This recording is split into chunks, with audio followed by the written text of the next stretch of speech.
Hello guys, welcome to part 0 of Naruto Rebirth of the Yellow Flash. I know this is late for part 0, but I am making this video because at the point when I was making these videos, I didn't knew that the writer of the origin story had stopped writing the story. So I'm still gonna narrate the full story, but there is not gonna be any ending to the story. It's just gonna be left off on a cliffhanger. That's why I'm making part 0 to inform you guys about it, and I'll give information to anyone who is new to Naruto Rebirth of the Yellow Flash. It's a what if video of what if Naruto was like Minato and knew all of his jutsus, and he has two sisters, and Sasuke is a girl in this what if story. So if you are interested in this, I am narrating the full story up to the writer where he left off the full story. That's all. That is why I'm making part 0. That being said, if you wanna be notified for future parts and other what if videos, the best way is by subscribing. That being said, I hope to see you in the next one. Bye bye. Hello guys, welcome to another video. Today we are gonna do another fanfiction. The fanfiction name is Naruto Rebirth of the Yellow Flash. The link to the original post will be in the description. If you wanna read it for yourself, you can go down in the description to find the link to the website. That being said, let's get into the story. The Rebirth of the Yellow Flash. Namikaze Minato, a man known by the nickname of Yellow Flash, was the fastest shinobi to ever live. His skill in taijutsu, ninjutsu were good, but he was a master in fuinjutsu and one of its most rarely studied base of space-time ninjutsu. He invented the two most feared jutsus in the history of the Elemental Nation, which he used in the third great shinobi war against a battalion of over 1,000 Iwa shinobi and came out victorious. This was the major turning point of the third great shinobi war. These two jutsus were which came to be known as the Hiraishin no Jutsu and the Rasengan. Minato was considered an orphan when he was found at the village gates, but he was forced to hide his heritage because of an animosity he would have gained with the truth. His father, the once great leader of the Uchiha clan, Madara survived his battle with Hashirama Senju, the first Hokage and wielder of the wood style. Madara Uchiha, after the battle at the Valley of End, started going away from Konoha with grave injuries. He walked through the forest for hours and was on the verge of dying from his wounds when he was found dead by a young woman with blonde hair and blue sparkler eyes. She took him to her home and treated to his injuries. Madara woke up after 3 days, still gravely injured, and looked around to find himself in a room on a bed and bandage wrapped around his torso and arm. He attempted to get up off his bed, but a loud groan escaped his lips. The door suddenly opened, and the same woman he last caught a glimpse of in the forest came in and started checking on his wounds. Flashback. At the first sight, Madara had to say she was a beautiful woman with shining blonde hair, sparkling blue eyes, and that had deep emotional and playful mischief in them. She was wearing a simple pink kimono that hung to her calves, and She walked with a grace that Madara noticed could be found only in Koshinos of noble own clans. As he came back to his senses, he asked the woman, "Where am I?" To which the woman replied, "You are very injured when I found you, so I brought you here to tend to your injuries. Thank you. May I ask who you are? Who are you?" asked Madara, to which she replied, "My name is Mia Namikaze. May I know yours?" Madara nodded, replied, "Madara Uchiha, former leader of the Uchiha clan. I lost the fight versus my best friend and was forced to flee in the condition you found me. I thank you for helping me because I would surely have been dead had you not rescued me." Mia nodded in accordance and began to check on his bandages. After finishing on his bandages, she gave him some food, a few medicine, and left him to rest. After a month of recuperation, Madra noticed that his injuries were much too great, and he shall never be at the level he once was. He continued to stay at the woman's house and found out that she was of the Namikaze clan, a small clan during the war, a small clan back during clan back during the Warring Clans era and left when she was a quite young girl due to not liking the violence which she knew all too well about. She had a kind and gentle nature and had some training in shinobi arts. Many months passed, and Madara was treated try, was try, trying tried of the fighting and noticed that he no longer had anything to fight for. After the betrayal of his clan, he fell in love with the woman that had saved him all those months ago. He married her after 5 years and had a child. The child was named Minato Namikaze. He didn't add his son name so as to protect the boy from his father's repercussions. 3 years later, the child was started training in shinobi arts at the age 6 activated at the shinobi arts and at the age 6 activated the Sharingan, the birthright of the Uchiha clan.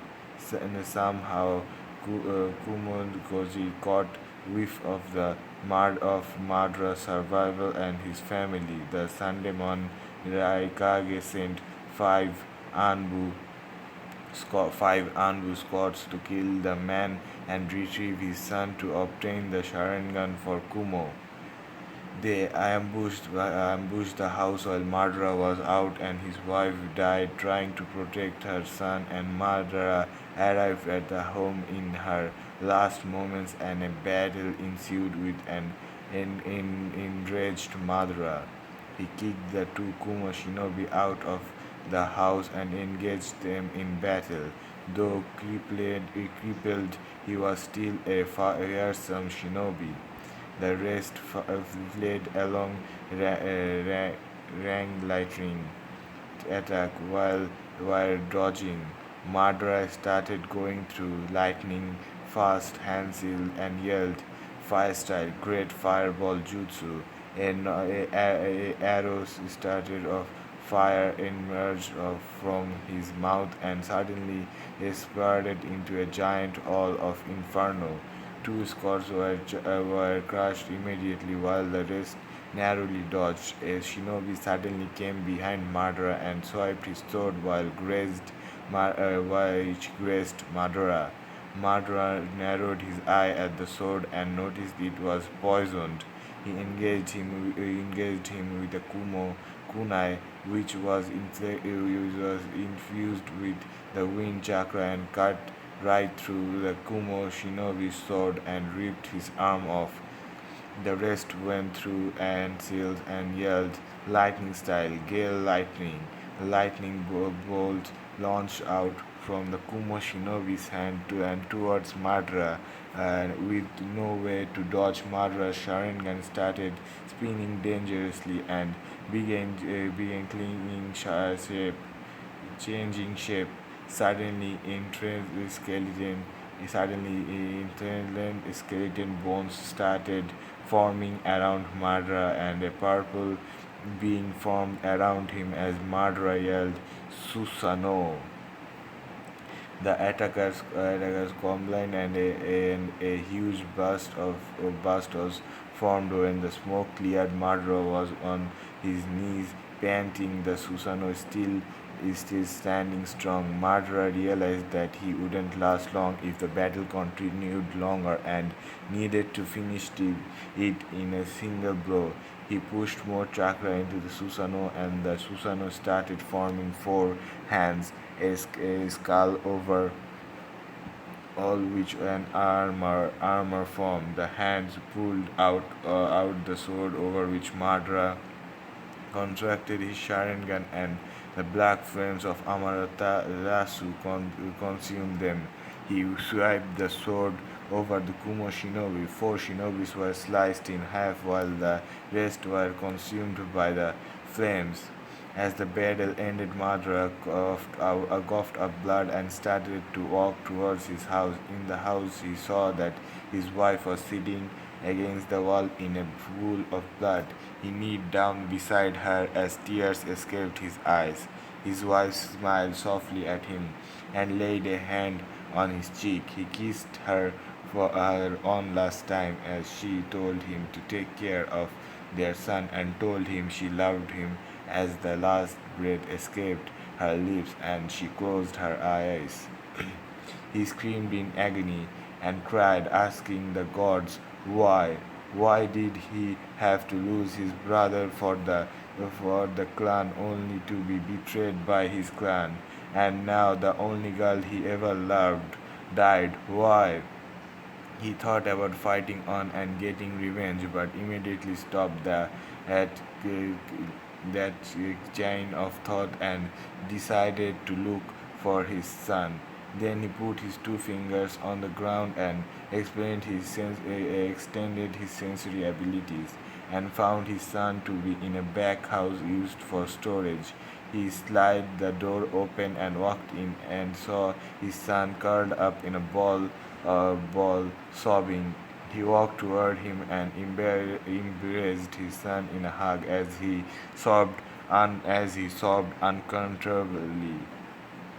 He picked him up and walked into his as his son fell asleep in his arm.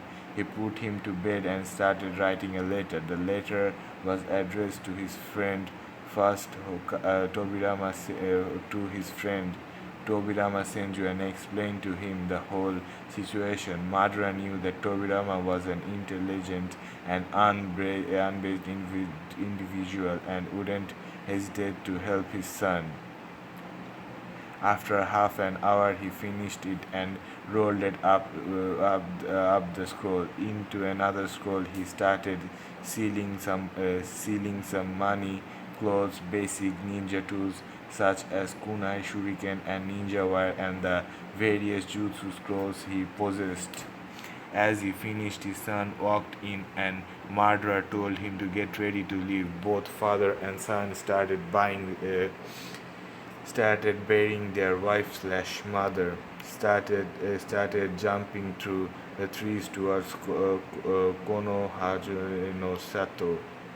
As the village came into sight, Madara stopped, and so did his son. He handed down the two scrolls to his son, who looked at him constantly. He took a deep breath and sighed, knowing this wouldn't be easy. He started, "Son, you have to go to the village alone, and from here on out, I will not be with you for here on, because my shadow will always keep you in danger, and my enemies will not stop to harm you if you stay with me any longer. Therefore, from here on, you will have to live alone." Go and become a great shinobi worthy of your heritage. Make them, make them me, make them me, and your mother proud. By the end, his son had tears in his eyes and leaped in his father's arm as he told him he wouldn't leave. After some persistence, he nodded as he told him he would come and meet him after he has grown stronger and tasted him. He nodded and told him the next time he meet him, he would beat him to the ground, to which his father chuckled and told him he had no doubt, and ruffled the boy's hair. He told his son to give the letter to Tobirama Senju and that it would explain him everything and to never tell anyone who his father was. He watched as his son walked through the gates of the village as a tear escaped his eyes, and he said to no one in particular, sorry, my son, but with my injuries I wouldn't last longer and I wouldn't be able to meet you again. For forgive me. Time skip to the day of QB attack. Minato, Namikaze, and his wife were going to have some new addition to their family. Minato was excited that he was going to be a father to three children at once, two daughters and a son. Oh, how he wanted to train his son to be a shinobi so that he would make his old man proud, and Minato already knew that Kushina always wished for a daughter. The sense seal on Kushina had held up pretty well, and just before birth, Minato had resealed and strengthened it again just to be sure. Suddenly, a nurse came from the OT and told him that everything had gone perfectly well and that the children, along with their mother, were perfectly safe. Minato had heaved a breath, sighing of relief that last part. Hearing the last part, Minato had immediately rushed in, and a wide smile had broken across his face when he had seen a excited Kushina laying on the bed holding three precious children in her arms.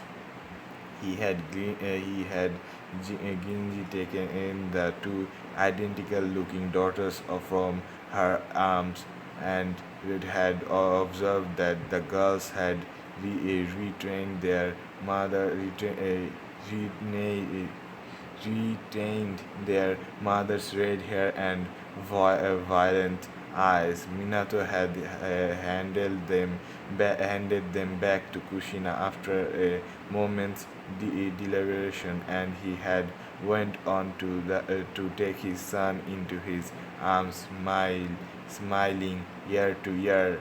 Minato's son had inherited his strong Namikaze genes, and the boy looked just like his father. The boy had inherited his father's spiky blonde hair and spire blue eyes as well, and had three whisker marks on each of his cheeks to boot. His son was going to be a lady killer and have a fan club. Minato mushed giddily. Much giddily. Kushina had already told him that she was going to name her daughters Narumi and Mito, and Minato had already told her that he was going to name his son Naruto, and for once the drinking couple had mutually agreed with one another. Suddenly, out of nowhere, a masked man wrapped into the room through a vortex and launched a hail of kunais at Minato. Minato instantly jumped back and slightly dodged the kunai while the marksman went on to take advantage of his position to skip a selection few wood a few words before warping Kushina and himself towards the vortex again. Fourth Hokage, I'll be taking the Jinchuriki from here, and you should act fast. At least see your daughters become a little. He paused for a moment's deliberation. Craves. The Marx fellow added with a child's chuckling and disappeared along with Kushina. Minato wondered for a moment if he was even sense or what he meant, but took one look in the crib of his daughters to see them wrapped in a blanket with exploding tags, and his throat dried out pretty quickly. He picked up his children and used his Hiraishin no jutsu to teleport out into in time as the room in the hospital exploded behind his back. Minato sat on his knees in silent concentration. His eyes tracked a dry leaf fell down from a tree, and his arms clasped the Shonin infant to his chest. Not a moment later, he disappeared into the thin air before the leaf would make contact with the ground. Minato brought his children back to his house and put them on the bed. He took two of his three-pronged kunais with him from the table and again used the Hiraishin mark on Kushina's seal and teleported to where she was. As he came to the clearing, he gratefully saw that the QB had been freed and that thanks to the gods above, Kushina had somehow managed to survive the extraction. But that was all he could thank them for, as she was just about to be penetrated by its claw. He picked her up bridal style and teleported to a nearby mark, thereby escaping the attack. The marksman laughed once again in the innocent childlike manner. You are just as fast as your name suggested, aren't you? You just like the stories say, Yellow Flash, he chuckled. Minato turned to him to give him a icy glaze that for a reaper of a reaper, a veteran shinobi, an army killer, a glaze of a legend. The masked man had shivers running down his spine, seeing his icy, sharper blue eyes and the concentration exploding and the determination those eyes held. Minato thought through. She said nothing and teleported back to his house, where he laid Kushina down beside the triplets and stepped back. His eyes glazed over what he would have to do and how he wouldn't be able to see his children grow up if only Kushina wasn't unjust or Jinjuriki was in only if Kushina wasn't injured or Jiraiya was in the village, they would have stubborn the Biju and gone on resealing it without any loss of life. But now there was only one seal that would be able to subdue as well as seal the Biju. But he had to turn his own children into Jinjuriki and consider the worst taboo was taboo onto his children. Her eyes locked at him gleaming. What are you going to do now, Minato? Whispered Kushina, already dreading his answer. I will have to split the demon and seal it into our children. Minato confessed quickly and in a heavy voice. I cannot ask another parent to sacrifice their children if I can do it to my own. How I will split it. I haven't decided, but I will figure it out. Don't you worry, he said in a rushing tone, but Kushina started crying. You are going to use that jutsu, aren't you? She asked him in sobs. Minato looked down slowly. There is no other way, but at least I can rest happy that they will have you watching over them, he admitted, and she nodded. She hugged her children tightly to her chest and cried as Minato put on his cloak, created four shadow clones and clones who teleported to a clearing outside the village, and he himself teleported to on top of the Hokage monument only to see the Kyuubi destroying the better half of his village in a crazed rampage. Minato activated his Sharingan and flared his chakra to turn the Kyuubi's attention toward him. He watched his Sharingan flaring as the Kyuubi started grazing chakra near his mouth and considered it into a space before launching it towards him. Minato knew instantly that should be he let that attack hit, then everything and everyone near the mountain will be destroyed as well. As well, that wasn't an outcoming he as the Hokage was willing to take place. Not as long as he was still breathing. Minato went through several handsills and put his hands forward. Kaijin spread in the kanji spread in the air as it started absorbing the Bijudama and teleported outside the village. The villagers cheered, seeing the Hokage take control of the battle.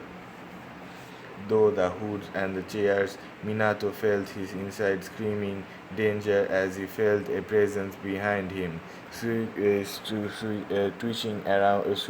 around, he saw his arm around, he saw a sword his arm around and placed a kunai at the masked man's head, but was stunned when it phased right through his head and the enemy had grabbed his wrist in an iron bind. The masked man, who spoke almost in a serious tone, with this time completely different from his childish tone before. It's over. He started drilling. Minato smirked, exploding, and took the marksman by complete surprise. The invisible crowd is burned body, and Sitham at beginning fooled by a mere substitution. Moreover, he had taken quite a bit of damage from that unexpected effective attack. Minato teleported to a rooftop near the Biju, and with his thumb he went through a handsill, a chain of handsill, and slammed his palm onto the ground. Ninja art, summoning jutsu, food cart destroyer. The whole ground rumbled as Gamabunta appeared on top of the Kyuubi and slammed his butt over his head. The Bijudama he was preparing disappeared from his adult disappearance. Minato, Minato, why the hell did you summon? And oh, is that the Kyuubi I'm sitting on? Gamabunta yelled fractionally just as Minato hopped on top of his head and started gathering his own chakra. Bunta, just hold down the Kyuubi for a moment. I will substitute it and seal it into my children, he said, and Gamabunta slammed his back over Kyuubi, who tried to row in defiance. Stand down, yeah, stupid mutt. Minato, do you really think it is wise to seal it into your own children? You know what the kind of life Jinchurikis lead. Are you sure about this? He asked, and Minato had a solemn look on his face. There is no other way, he sighed. Besides, Kushina will take care of them.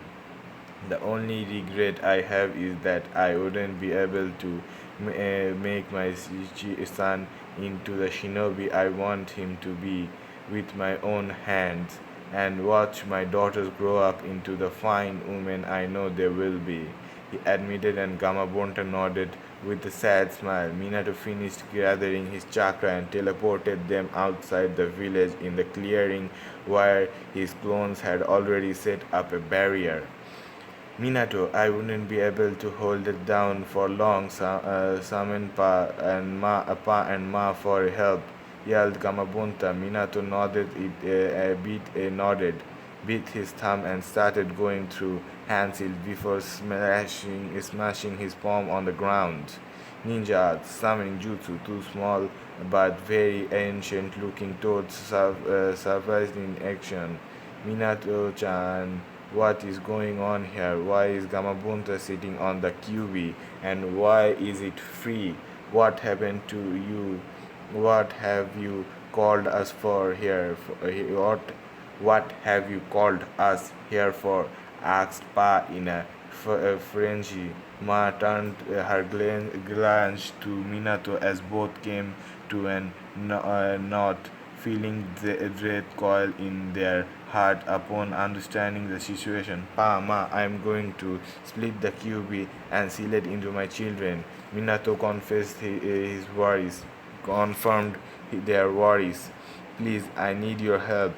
Hold it down for me while I set up the ritual, he requested depressedly, and Ma and Pa nodded. They rushed to the QB to hold it down using Sage Jutsu, while Minato created a shadow clone who teleported and brought his children and Kushina along to help stabilize stabilize and check the seal. After the sealing was done, Minato went through a chain of hand seal and summoned the ritual altar from hell, while the clone kept his children on the altar. Minato went through Hansil on last time and clapped his hands together. Forbidden secret art, dead demons consuming seal. A feeling of dread and coldness swept over the field as the Shinigami appeared behind Minato. What do you wish to seal, mortal? Questioned the Shinigami, just as Hiruzen, Kakashi, and Tsunade appeared outside the barrier only to helplessly witness the sealing take place. Shinigami-sama, I wish to seal the QB into my children. My wish is to split it and seal it into them. Minato wished. The Shinigami Oak spoke up again. The children wouldn't be able to hold half of the chakra and would soul together. Their body will not be able to withhold the stain, and the seal will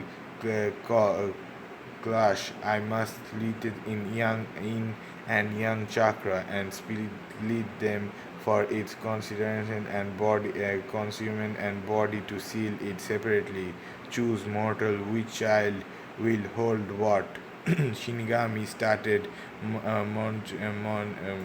chanting. Minato mumbled over it for a minute. His daughter had strong Uzumaki genes, like their mother, and should be able to hold its chakra effectively, while Naruto would most possibly will inherit his Sharingan and control it consumingly should he never need its aid. Minato had already had his decision made. Shinigami-sama, seal the consuming and body in my son, and the chakra in my daughters.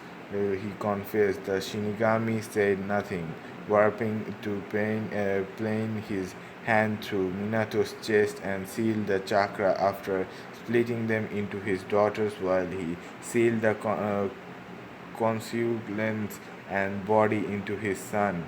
Consciousness and body into his son. Minato added a four symbol seal on Narumi and Mito, while he added another 8 tetragram seal onto Naruto to balance the chakra that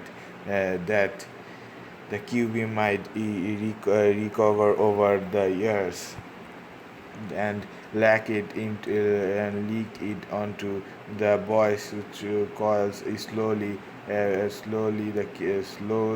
after perfuming it after all, so that his chakra coils become strong enough for holding the enhanced strength of the Kyuubi over the years. Minato, after the pain of his jutsu, takes a toll on his body and fell down on his knees just as the Shinigami spoke one final time before he claimed his payment. You have 15 minutes. Do you your last deeds in this realm for your honorable sacrifice. See and do what you want in this last moment before I claim your soul and take you to the afterlife forever. The Shinigami started and Minato nodded gratefully. The shadow clones around him disappeared and the barrier fell, making everyone gather around him. Minato, what have you done? Hiruzen cried. Tsunade, treat him. He needs it now. He shouted, seeing his successor's condition. Kushina was crying heavily on the sideline when Minato stopped Tsunade from treating him. The buxom blonde tried to protest, but he cut her off. It's of no use, Tsunade. Minato admitted softly. The Shinigami has given me 15 minutes for my last moment to be with you. Please, it's useless. As for the sealing, the children were not strong enough to hold all of the Kyuubi's chakra, so I splitted its chakra into yin and yang and sealed it in my daughters for their strong Uzumaki genes, and it consolation and the body rest in my son. He said, looking at Hiruzen for the last part.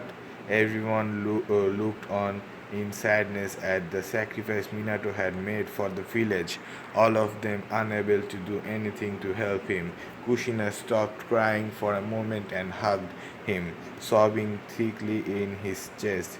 Kushina-chan, Minato whispered softly, stroking her hair. Please go and check if the seal have stabilized or not. See if the children are alright or not. I wouldn't be able to rest in peace if my children had to suffer because I had made a mistake in sealing.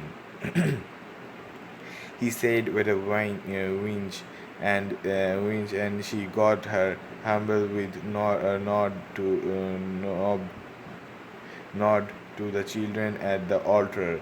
He smiled as he saw her kiss and check over his daughters. At least they will have the love of their mother. But Minato's eyes turned icy and clever when he saw a fling of emotion pass through Kushina's eyes as he glanced at Naruto with utter hatred and disdain in her eyes while she checked on his seal.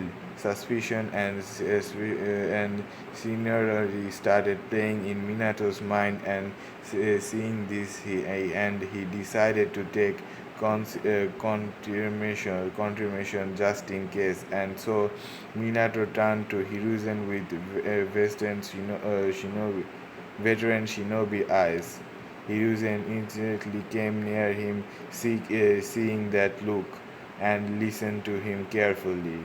Sarutobi, get me three black scrolls, get me three blank scrolls, and a brush and some ink. Minato whispered. Hiruzen nodded and gave orders to the Anbu through secret hand signs, who brought him the required items in a second, and Hiruzen handed it to Minato. Minato started to write stroke upon stroke at a fast pace, and sealed the two scrolls with the Namikaze blood seal. Much to Hiruzen's suspicion, he added only Naruto's blood and chakra signature to them, and sealed the last one with Hiruzen's blood, just as he decided to leave the third with his last instruction. Hiruzen, I have to tell you something important, and I only trust you with this.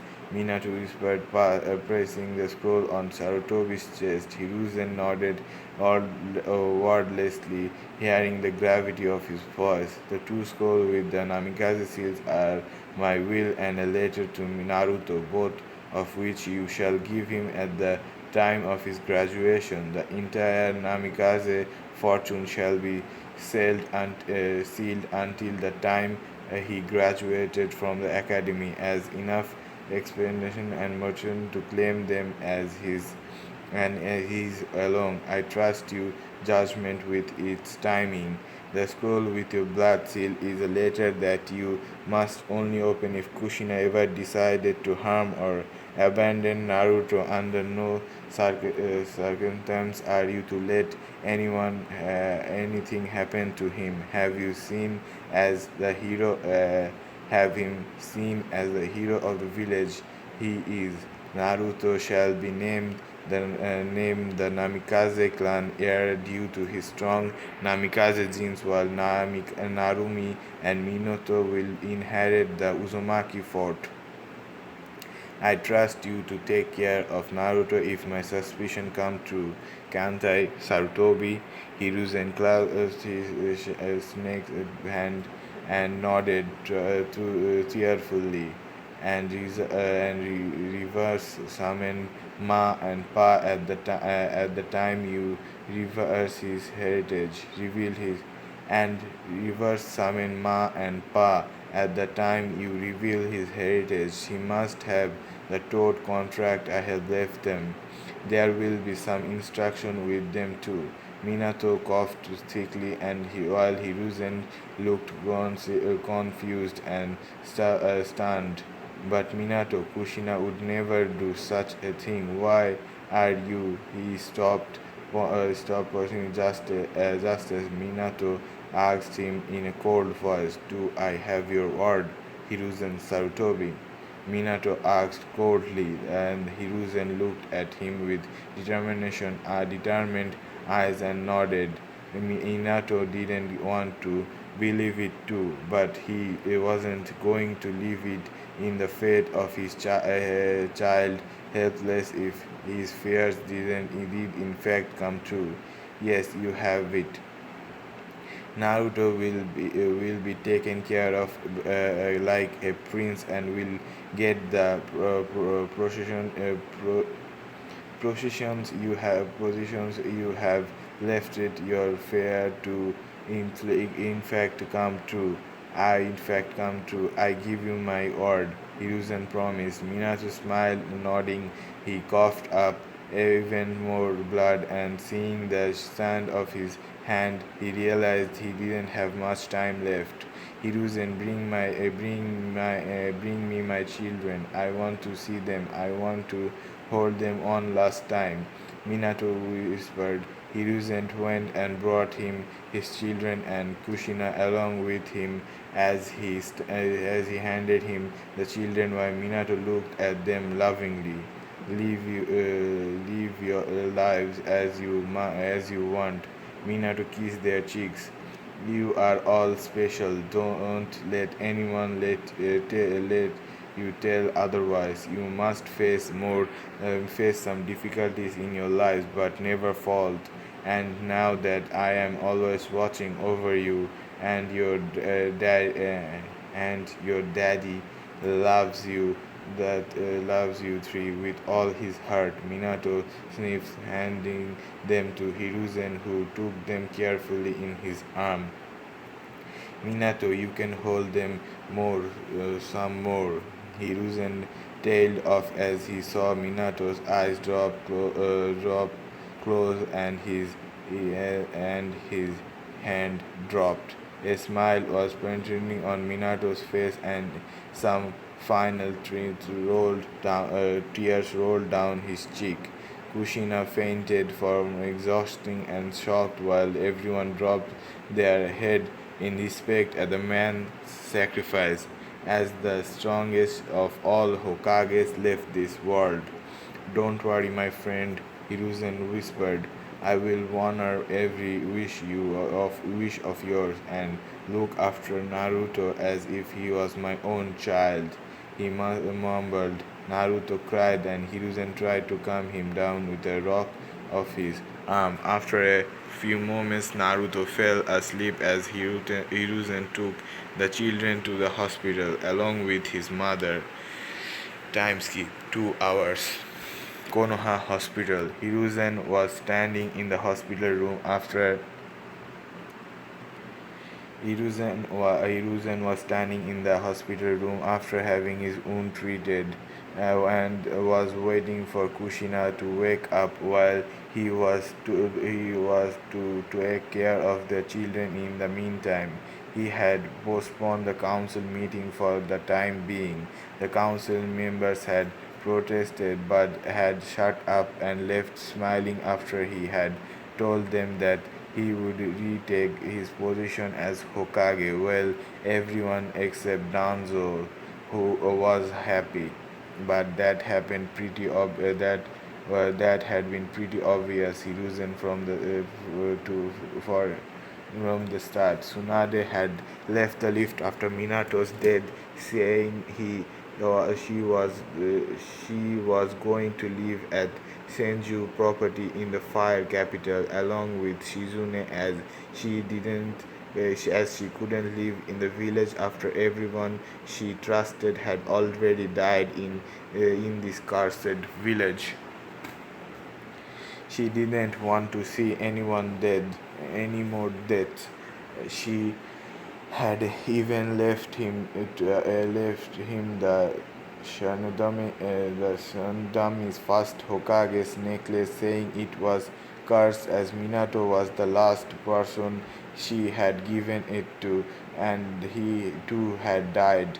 She had actually thrown it in the trash, but Hiruzen had picked up his senseless legacy from someone who was worthy enough. Suddenly, Kushina's eyes fluttered open as Hiruzen rushed to her side. Sarutobi, where is Minato? Kushina asked somberly, and eyed her sadly. Minato is gone, Kushina, Hiruzen said mercilessly. He left us for a few moments after you fainted, he admitted, and silent tears streamed down Kushina's eyes. Where are my children, Hiruzen? She asked. Hiruzen stood up and went to the crib. Picking up the daughters, he handed them to her. Kushina smiled and cobbed at them while Hiruzen went back to fetch Naruto to hand him over to his mother. But Hiruzen's worst fears came true when Kushina slapped his hand away just as he tried handing Naruto over to her. What's the matter, Kushina? Hiruzen asked dreadfully. Don't you want to hold your son? He asked in confusion. Kushina looked at Naruto in utter contempt. Don't call that demon my son, Sarutobi, she explained vigorously, making Hiruzen's eyes go wild. That that thing took my husband away from me. Don't you dare call him my son. He is the QB's reincarnation. Those whiskers marks are proof enough. Kushina snared, snared at the child. Hiruzen took it all in with wild eye before his expression turned turned furiously red. What the hell are you talking about, Kushina? Hiruzen snapped right back. He just has the confusion and body of the consciousness and the body of the QB sealed inside of him. He is not the QB. Have you gone insane? You are a seal master yourself, and you are a Jinchuriki merely an hour ago. You are a Jinchuriki merely an hour ago. What's the matter with you? He asked fiercely while Kushina returned his look full force. I told you I don't have anything to do with that demon child. He was dead to me as soon as Minato sealed the monster's soul in him. Two souls and two souls, one of an infant and one of a demon conception. You make me laugh. As far as I'm concerned, I only have two daughters, she spat with venom and voice. Kushina, please see reason, Hiruzen pleaded.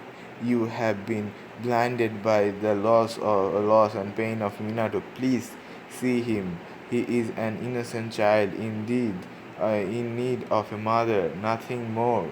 He pleaded in a determination, tried to hand Naruto over to her, but Kushina tried to slap his hand again before Hiruzen retracted his arms defensively. Don't bring him close to me, Sarutobi, uh, or I swear will finish with what I started and kill him to avenge Minato's death. Don't bring him close to me, Sarutobi, or I swear I will finish what I started and kill him to avenge Minato's death, Kushina said in a promising tone, with such hate and stubbornness hate that Sarutobi knew she meant it and clinged that peaceful child to his chest protectively. I don't believe you, Kushina. You have fallen so low, Hiruzen whispered mercilessly. Very well then, I shall take care of the boy as my own, he admitted in a sternly voice to Kushina, who merely stiffened and looked back to her daughters. I will go reside in the fire capital where the Uzumaki property is situated under the property of the diamonds. Kushina's words took Hiruzen by surprise. I will raise my daughters over there and will come back during the time of their graduation after I am satisfied with their training.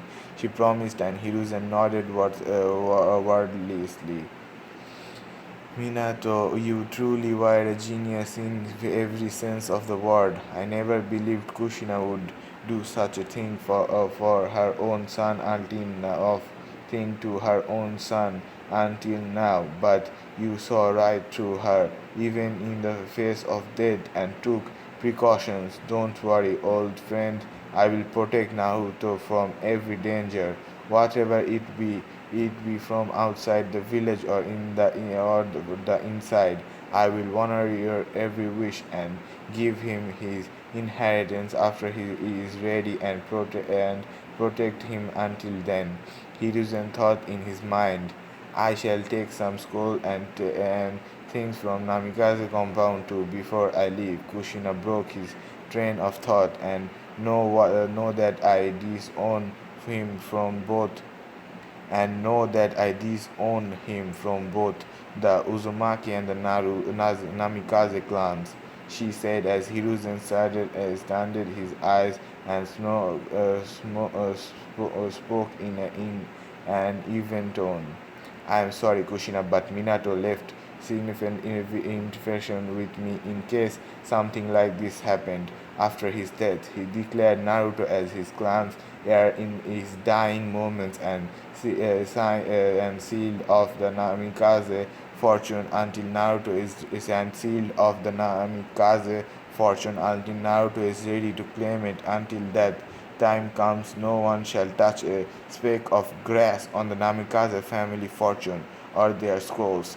He had already imagined this scenario even in the face of death and took necessary steps before he passed on. Minato has left me with significant interaction that you may do whatever you wish to wish with the Uzumaki fortune, but the fortune of the Namikaze is sealed until the time I deem Naruto ready to claim it. Hiruzen said coldly. Kushina's eyes widened hearing this. Minato had sealed off everything from her and named it to that thing production,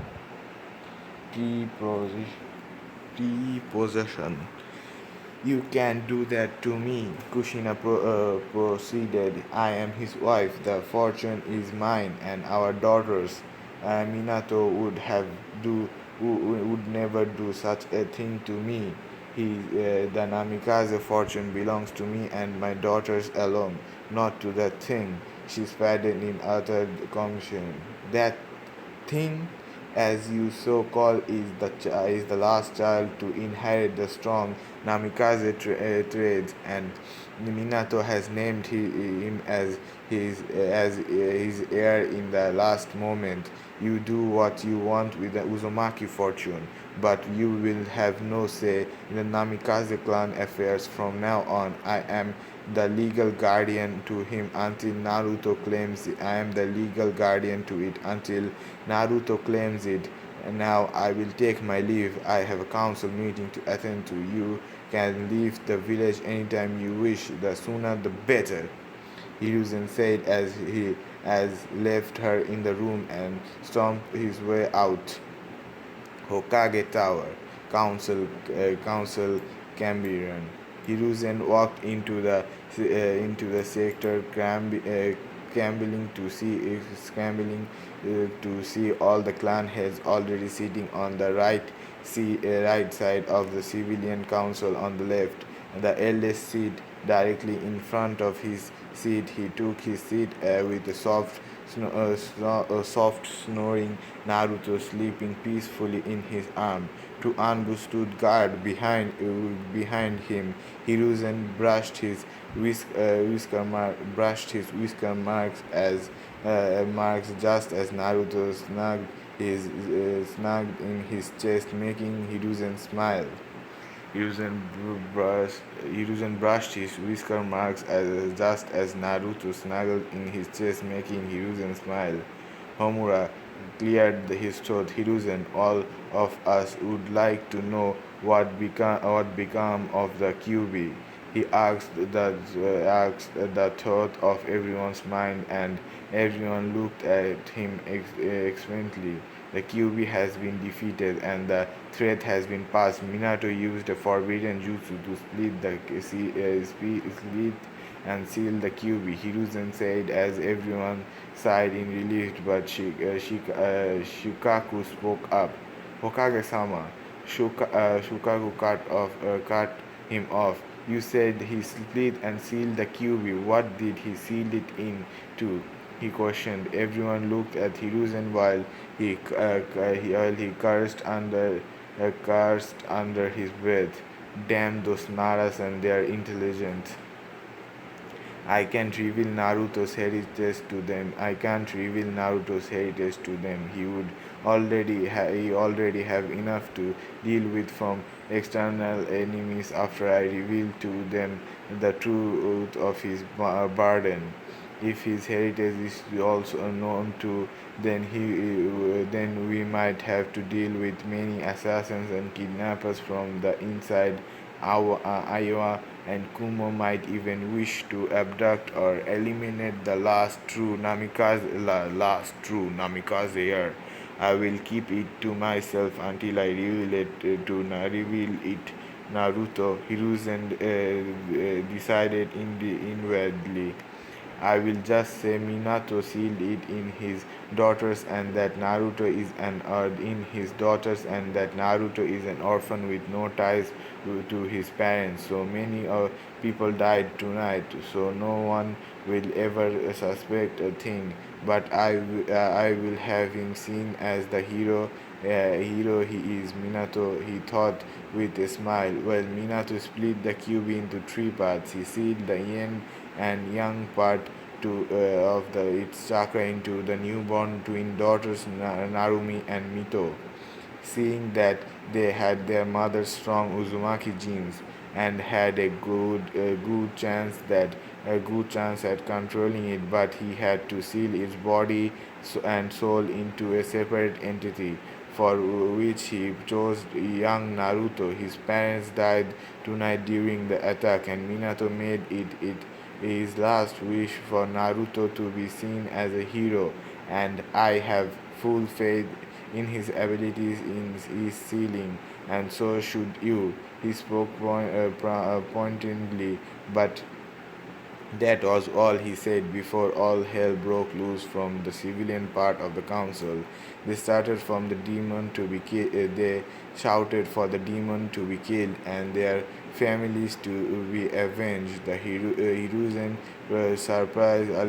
suppression left out and the part that QB will gain back Hiruzen is purposefully left out the part that Kyuubi will gain back its chakra over time and that Naruto will become the true Jinchuriki of the Nine Tails after some years as part what Minato had told him about the Chimane of his mechanic of his seal in his last moment. He didn't want Danzo to be too interested in Naruto and try to turn him into a weapon as Minato had once feared.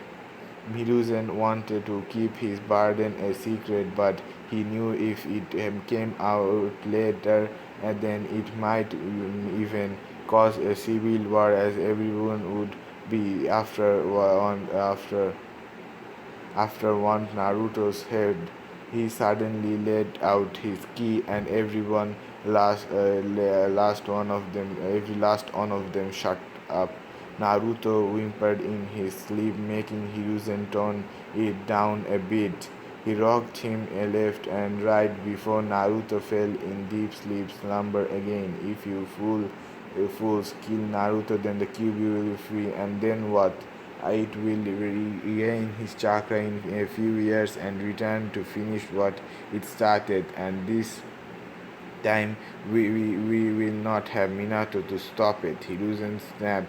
The civilian council fell silence while the clan heads nodded readily, knowing full well that he was right. Hiruzen wired the Jinchuriki with the chakra of the Nine-Tails. Danzo wondered as expected. I suggested that you let me take over their training and upbringing. I will help them control their emotion better and make them absolutely loyal to the village, he suggested calmly as suddenly Mibiki and Haruno snared, and everyone in the room winked. Yes, where are the princesses of the Uzumaki clan? She whimpered. They are the hero of the village. I demand to know of their condition. She asked with a sense. Kushina will take them to the Uzumaki compound in the fire capital, Hiruzen admitted bitterly, so as to keep them safe there under the protection of the daimon. She will return after she has them trained well enough for them when the time of the gaining exam is upon us. Hiruzen told her solely. Danzo stood up, respected outrage. You can't allow that, Hiruzen. The Jinchuriki must stay close to the village and the Hokage. They should be trained properly. We need to show our strength to the other villages in this moment of weakness. Also, I can train them to be strong and loyal to the village. Having her have her brought back this instant, he demanded, and Hiruzen sighed at the point, power hungry old fool. To think he was once his friend. Oh, the irony. While that is true, Danzo, you yourself have clarified that we don't have the necessary forces to spare for their protection. For their protection, they will be much more safe at the fire capital. Also, Kushina is better to train them, as I am sure you know the reason. Plus, they will return during the time of their graduation. What's the problem do you have with that? Hiruzen remarked offhandedly, seeing everyone nod and agree with Mibuki. Expected Mibuki, who kept searching about keeping the princesses in the village. Danzo stand at being outdone and losing his chance to have the strong weapon under his control, but sat down in defeat. Hiruzen sighed inwardly in relief that Danzo had no interest in Naruto, seeing that he had no chakra of the Kyuubi within him. He was practically unuseless to the man. Oh, how ironic the thought to him through to him. Then they all asked what would he do about Naruto, and they said to lock him up in the Anbu headquarters or send him off to a far off island to be isolated, or more other ridiculous ideas, mostly from the civilian council, and he instantly shut them down by leaking a bit of key again. Thankfully, Naruto was too deep in sleep to notice it this time. Naruto will have a normal life and become a loyal shinobi of this village, Hiruzen declared with a stern in his steel in his voice. I hereby declare that no one shall speak of the link between Naruto and the Kyuubi to anyone of the younger generation. This is an S-rank secret punishable by death without trial. Hiruzen roared. Everyone fell silent before his furious explosion. Hiruzen had to at least make sure that Naruto made some friends of his age. Everyone hesitantly agreed and talked about the danger include to the village. Included to the village. It forces and the other political matters right until they called it a night. 3 hours later, Hiruzen went back to the Hokage Tower to spend the night with young Naruto and with an aching back. He finally got in bed and blissfully slept with little Naruto snuggling in his chest while he kept his body tightly wrapped up in his arm. Wrapped boy tightly wrapped in his arm. He was to be his grandson in everything but blood. Hiruzen thought to himself and finally drifted off to sleep with a content smile. Naruto softly snored, sound like pure purse in pearls, pearls in Hiruzen's ear all through the night.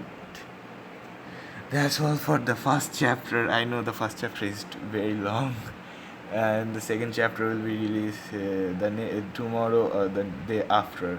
That's all for this video. Don't forget to like, comment, and subscribe. I hope to see you in the next video. Bye bye. Hello guys, welcome to part 2 of Naruto, Rebirth of the Yellow Flash. First of all, this story doesn't belong to me. I'm just narrating it, so if you want to read the full story for yourself, then go down in the description and you will find the link to the story. That being said, let's get into the video. The title of this part is The Beginning. Hiruzen was suffering from a headache at the moment from doing all this paperwork throughout the night without even a wink of sleep. Last night, after the information of Naruto's secret was revealed to the village, he had been disturbed all night long along by civilian after civilian, telling him to either banish the demon or kill him until Hiruzen had reminded them of the law in effect.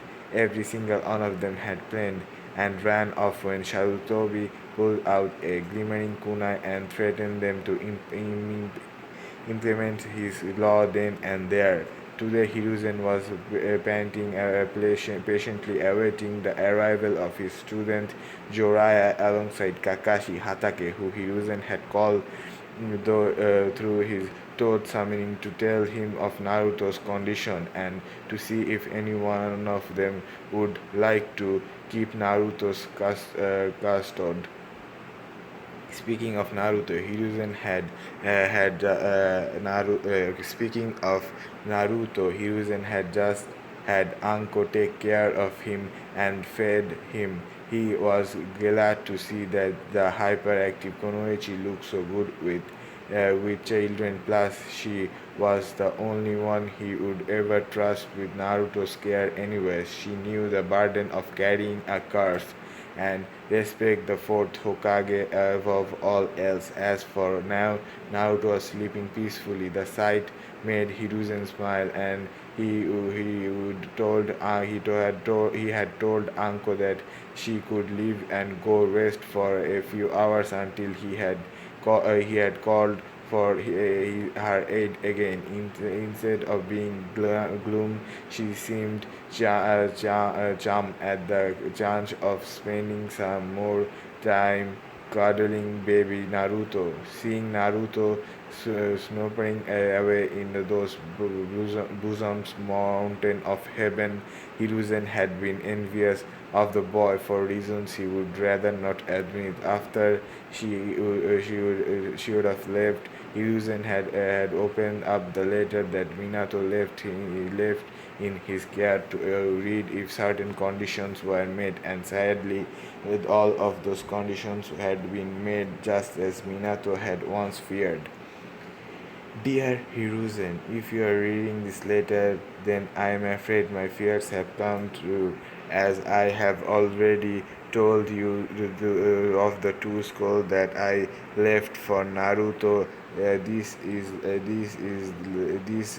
letter is meant for you, Naruto, and the eyes of the elders of the Toad clan only. I have left you as the legal guardian of the Namikaze clan until Naruto inherits it. I know if the conditions to read these letters have been met, then sadly Naruto will lead a very lonely life. I fear that no one will want to be tied down to take care of Naruto, much less adopt him. That is why I want you to admit Naruto to the best orphanage that you can find and pay for them from the Namikaze family account if need be. Tell Pa and Ma to make him the next Toad Summoner after you tell him of his heritage. He will need their strength to protect himself in the future, for I fear the perpetrator of tonight's incident will return for his life. Also, it's a good news that Naruto wouldn't suffer the curse of blindness caused by the Mongekyo Sharingan because of him having the healing abilities of the Namikaze and the stamina and chakra of both the Senju and the Uzumaki. Don't tell Jiraiya or anyone this fact, and make sure you tell Naruto about it once he is old enough and to understand his burden and be there to explain how his eyes work. Help him master his eyes as they will in turn help him control Kyuubi's soul, since I fear Kushina wouldn't be there to train him and he will need all the power he could conjure up to protect himself from the masked Uchiha who invaded the village tonight. The Toads too will help him to control his power, since they have the scroll he will need to learn his powers. I don't want Jiraiya to adopt him because he will make up a silly argument on how Naruto is a child of prophecy. Please have him raised as a child and not a tool. Sarutobi, I know he will wish to do so with Narumi and Mito as well. I don't want Naruto to be burdened with such things at such a young age and live a childhood that I couldn't. I try to keep my daughters away from the prophecy too, if you could. I want my children to have a normal childhood and to have their innocence kept intact for as long as you possibly could. Protect him, if nothing else, Hiruzen. As far as last favor to this dying father and friend, I am leaving my legacy in your hand, old friend. Minato Namikaze, M.N. Hiruzen put down the letter and took off his glasses. He cleared his clouded eyes shut and held back his tears. He sealed the draft back into the scroll until the time came for Naruto to open it once more. For now, though, Sarutobi walked to the Naruto's crib and smiled as he brushed his finger on the baby boy's whiskers. Naruto purred in the delight in making Hiruzen chuckle softly. It seemed as if they were quite sensitive. Suddenly the windows opened and Kakashi and Jiraiya walked in. I was waiting for you too, Hiruzen said, unimpressed. Come on in. He motioned them in. Both hopped in and stood in front of the table. Hiruzen lit his pipe and gazed over the window. So you took the seat, huh? Sarutobi sensei. The kid left his hat way too early, Jiraiya whispered mournfully. Hiruzen nodded in agreement. That he did, he agreed, still looking out the window, sighing. Jiraiya, Hiruzen started. Minato has left a great burden upon my shoulder, a burden which Kushina doesn't wish to see reason to, she admitted, and Jiraiya looked at him confused. Hiruzen said nothing to elaborate and pointed towards the crib where the soft snoring of a boy could the soft snore of a boy resonated from both. Kakashi and Jiraiya walked over the crib and couldn't help but gasp in shock. Sensei! Jiraiya gasped. Is this his son? Jiraiya started. Sarutobi nodded in affirmative. Why is he here then? Jiraiya thundered. I thought the Kushina gave birth to two daughters and not a son as well. She told me such when I sent her a summon last night, but she told me that she was leaving today at the dawn for the fire capital. If he is in fact her son, then why is he here? Jiraiya naturally had to ask. Jiraiya Hiruzen smiled sadly and continued on. Gazing out the window, she blames him for the death of Minato. Jiraiya Hiruzen didn't mind his words. She looks at him like as if he is the Kyuubi's reborn. Kushina is looking for some reason to blame, someone to blame and vent, and has sadly chosen the little Naruto as her culprit. Last night she disowned him and even threatened to kill him. Now, Uzuraya, I wish to ask for you, will you adopt Naruto Heroes and drop the bomb? I know that you have a spy network to manage, but we can set up a timetable for it. I can have someone I trust help you with little Naruto. So, what do you say, Jiraiya? Will you accept him? Hiruzen asked hopefully. He honestly thought without a doubt that Jiraiya would accept the boy willingly to honor his apprentice's last wishes. I am sorry, Sensei. Jiraiya apologized from a pit of ice in Hiruzen's stomach.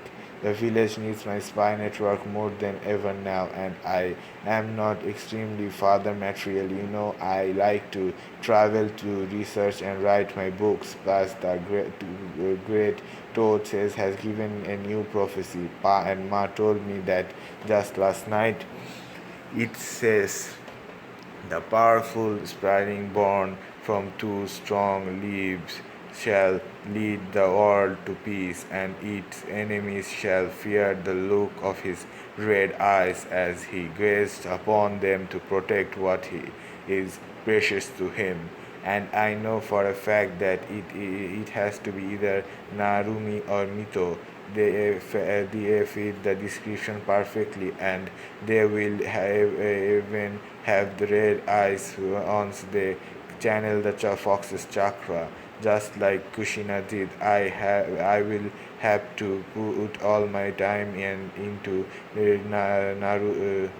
nurturing them. So being with Naruto will be difficult. Jiraiya apologized sincerely. I hope you understand, since the future of the world takes priority over the life of a single child. You of all people must understand. Jiraiya tried to make him see reason. Hiruzen didn't even bother turning around to face him as his heart broke into two at hearing his student's admission. Minato, you really did see through all of their hearts beforehand, didn't you? Even I didn't know didn't know my students' nature, and yet you still saw right through him. Hiruzen thought sadly. I see, was all Hiruzen could say at the moment. Jiraiya was happy that his sensei was understanding his reason. After all, the world didn't prophesize over Naruto, prioritize over the world didn't prioritize over Naruto, even though he didn't like doing it. What will you do then? Kakashi Hiruzen switched his words to the Jonin monetarily. Lord Third, Kakashi bowed his head. I want to return to the duties of the Anbu. I have to get over my grief for losing yet another person precious to me. Naruto looks too much like Sensei, and I wouldn't have the time to look after him with my missions, but I promise I will watch over him from the shadows and even become his Jonin sensei when he grows older, he promised. That's quite a ways from now, Kakashi, Hiruzen remarked pointlessly. Kakashi nodded, knowing full well what the man was trying to imply. That it is, sir. To be honest, after everything I had heard, Hiruzen wasn't even surprised anymore. I understand. Hiruzen waved his hand, dismissing both of you are dismissed. He dismissed them, and just as both left the office, Hiruzen closed his eyes and sighed. I think you have heard everything, Hiruzen questioned simply. On no one in particular. Two small toads came out of the shadows of the wall, tapping their canes to show their displeasure over the matter. Yes, yes, we did. Pa clapped. Annoyed, I will admit, I never expected Jiraiya boy to leave Naruto-chan just for our prophecy and his discarding habit. He has fallen in respect for the toad's great the respect of the toad's great elders.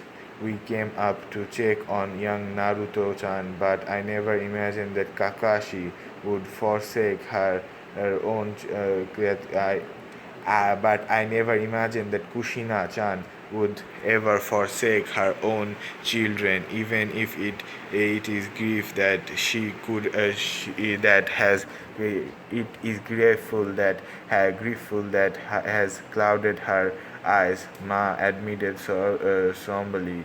Never mind, neither did I. Hiruzen sighed. The Leaf Village too has disappeared. Minato-chan's wishes for Naruto-chan to be seen as a hero, Pa said with steel in his voice. The leaf has fallen from the grace and honor it once used to hold. Back in the day when Shirama-chan and Tobirama-chan used to guard its regions, Ma spat Hiruzen smiled, thinking of those times and knowing that they were right. This is really wasn't the same village anymore. Its founders would have been ashamed of what their visions became in wake of their deaths. What do you wish to do now? Hiruzen asked the two toads. They looked at each other and nodded. We shall remove Joraya-chan from the toad summoning contract effective immediately. Pa trapped his cane discriminately. He has fallen from the ways of our clan. We will make Naruto-chan our new summoner and we shall pledge our loyalty to him and only him, not to the leaf. Bonta also said that he was exhausted to fight alongside. Excited, Bunta also said that he was excited to fight alongside the child once he was older, that is, and wanted to become his familiar. He wishes to introduce him to his sons to Gamakichi and Gamatatsu. We shall be loyal to the leaf so long as Naruto-chan intends to protect it and no more. He declared his loyalty to the third Hokage, but the toad have been allies with the leaf for Hiruzen tried to protest. Ma interjected. The great toad says believes him to be the child of prophecy, and we do too. She admitted. Minato-chan entrusted us the key to his ear's cell and asked us to give it to Naruto-chan when you deemed him ready. There are many things that Minato-chan left at Mount Miyaboku for him to inherit. We shall give it to the boy after he becomes aware of his heritage, she said in an iron voice.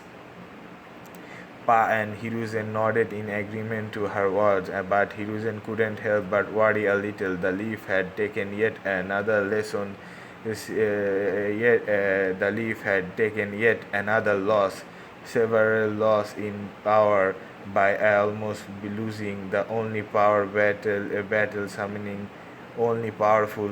summoning contract left in the leaf in the village. If not for Naruto, the snake contract was with Orochimaru, with Anko only having a partial contract to them, and the slugs were loyal to the Senju and the Uzumaki only, and Hiruzen could only would wonder how long the heirs of the Shikutsu would remain obedient to this trust, to this truth. Kushina and Tsunade were the only summoners left, and they too were not active shinobis of the village. Hiruzen wondered if taking the seat had indeed been the right thing to do with all the power vacuum left in wake of Minato's death. Hiruzen looked at a little Naruto with a smile, knowing full well the boy would be a thorn in his backside and caused him a lot of paperwork when he grew up. He was already really important to the village as the last of the Namikaze and the only summoner to the legendary Toad clan. Only as Joraya had now, as Joraya had been expelled from the contract, he thought about his student's reaction when he realized that his contact on which he was so heavily reliant was nullified. He watched silently as Ma and Pa walked up to Naruto's crib and Pa picked him up. Naruto woke up from his sleep with a cute yawn and gazed at the weird toad with wide droopy eyes as he tilted his head to the side. Pa held him in front of his face, both intently and glazing into each other's eyes. Well, Naruto-chan, He settled him a bit more snugly in his arms. Would you like to be the next Toad Summoner? Pa asked him with a smile. Naruto laughed with a clap, thinking it was funny, and hugged him. All of them chuckled in unison. I think that's a yes, isn't it? Sarutobi said. Ma and Pa nodded. Said Ma and Pa. Said Ma and Pa nodded. What say you, Sarutobi? Pa wondered. Hiruzen smiled. I think yes as well. Ma walked up to Naruto just as Pa finished silencing Naruto, as clinging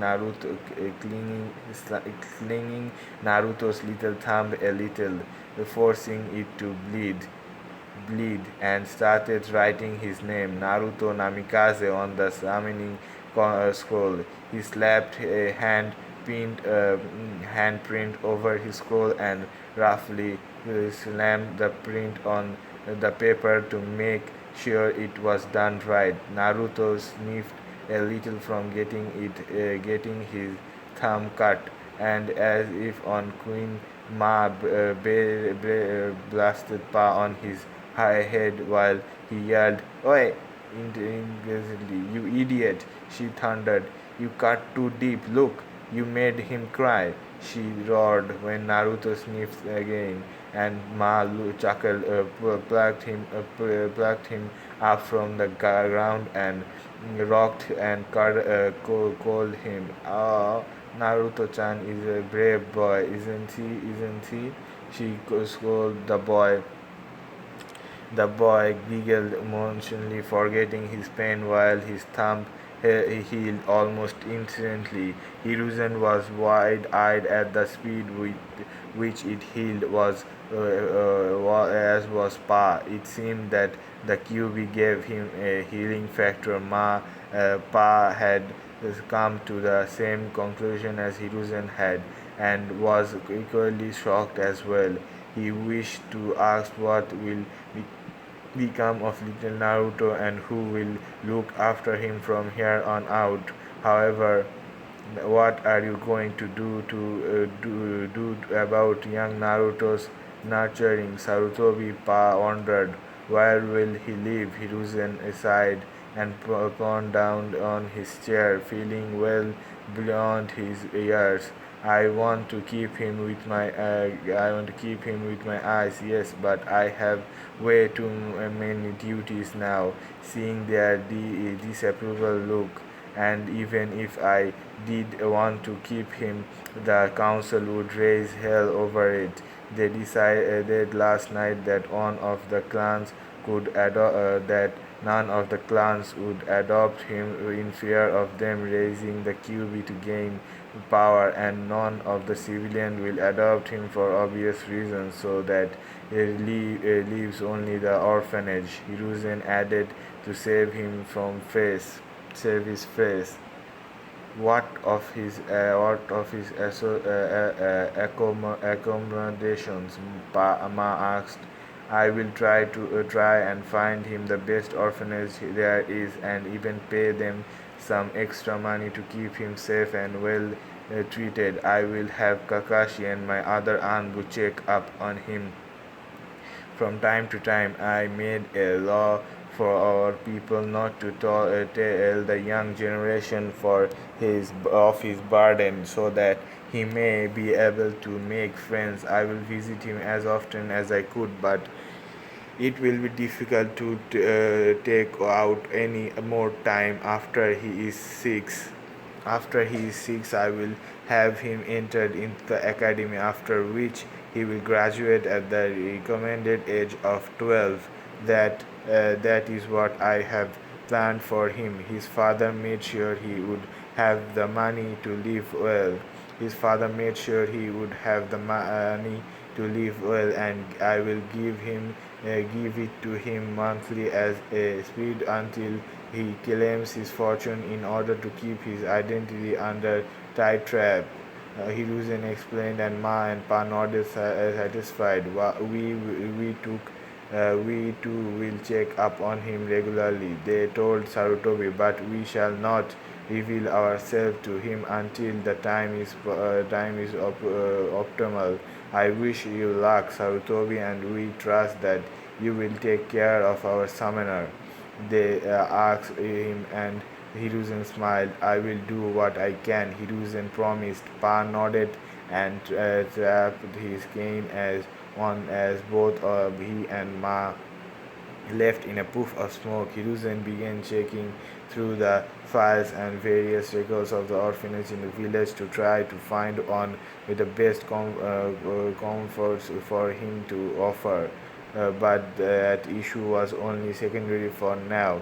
Hiruzen needed to find a place where Naruto would be accepted fully.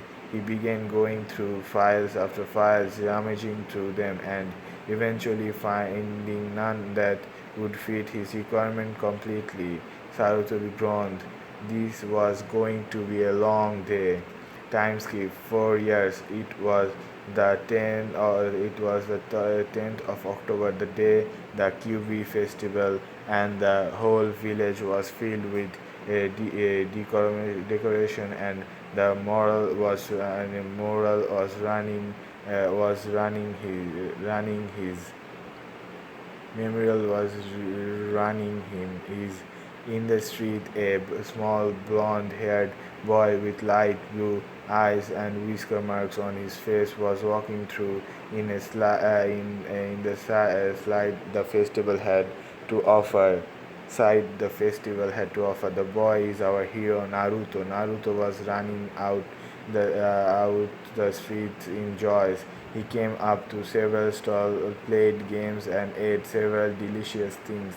The merchants were from different villages, so they didn't throw him out, or did talk, or even talk to him rudely for that matter.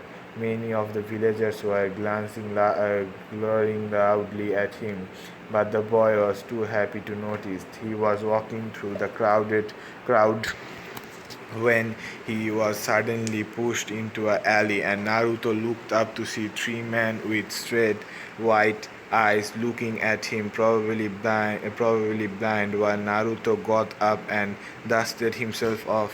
Can I help you, mister? He asked him politely. Thought the man grew furious. Yes, you can die for me, demon, he yelled. They ran towards the blonde with a kunai, and Naruto took off his fledge. They clasped him as he waved, ducked, and ran through the alley, and then saw a fence in front of him. He jumped on the wooden box, then on a big open dumpster, and then over the fence. Naruto turned to see the men and how far they were, but watched in horror when they threw a surely of 10 kunai knives at him, and Naruto felt fear clutch his chest. How was he supposed to dodge them mid-air? Naruto's heart started accumulating, blood pressure increased, and he unconsciously challenged a huge pressure of chakra to his vein behind his eyes.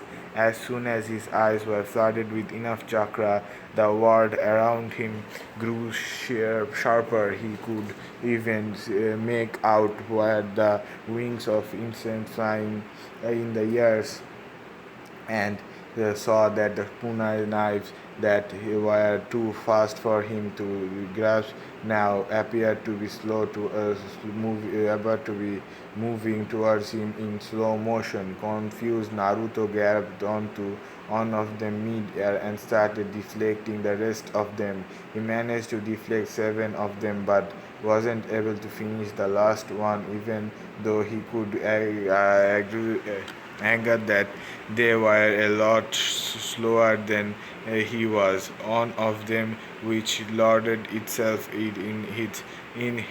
launched itself in his right shoulder, the other in his left thigh.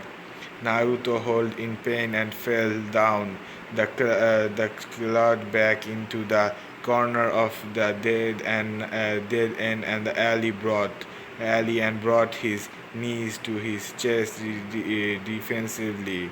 He curled up into a ball, knowing he couldn't escape now. Naruto wimped and waited for the pain to come just as they started kicking his small body, and his cries for help were drowned in the loud music adorning the festival behind this hell.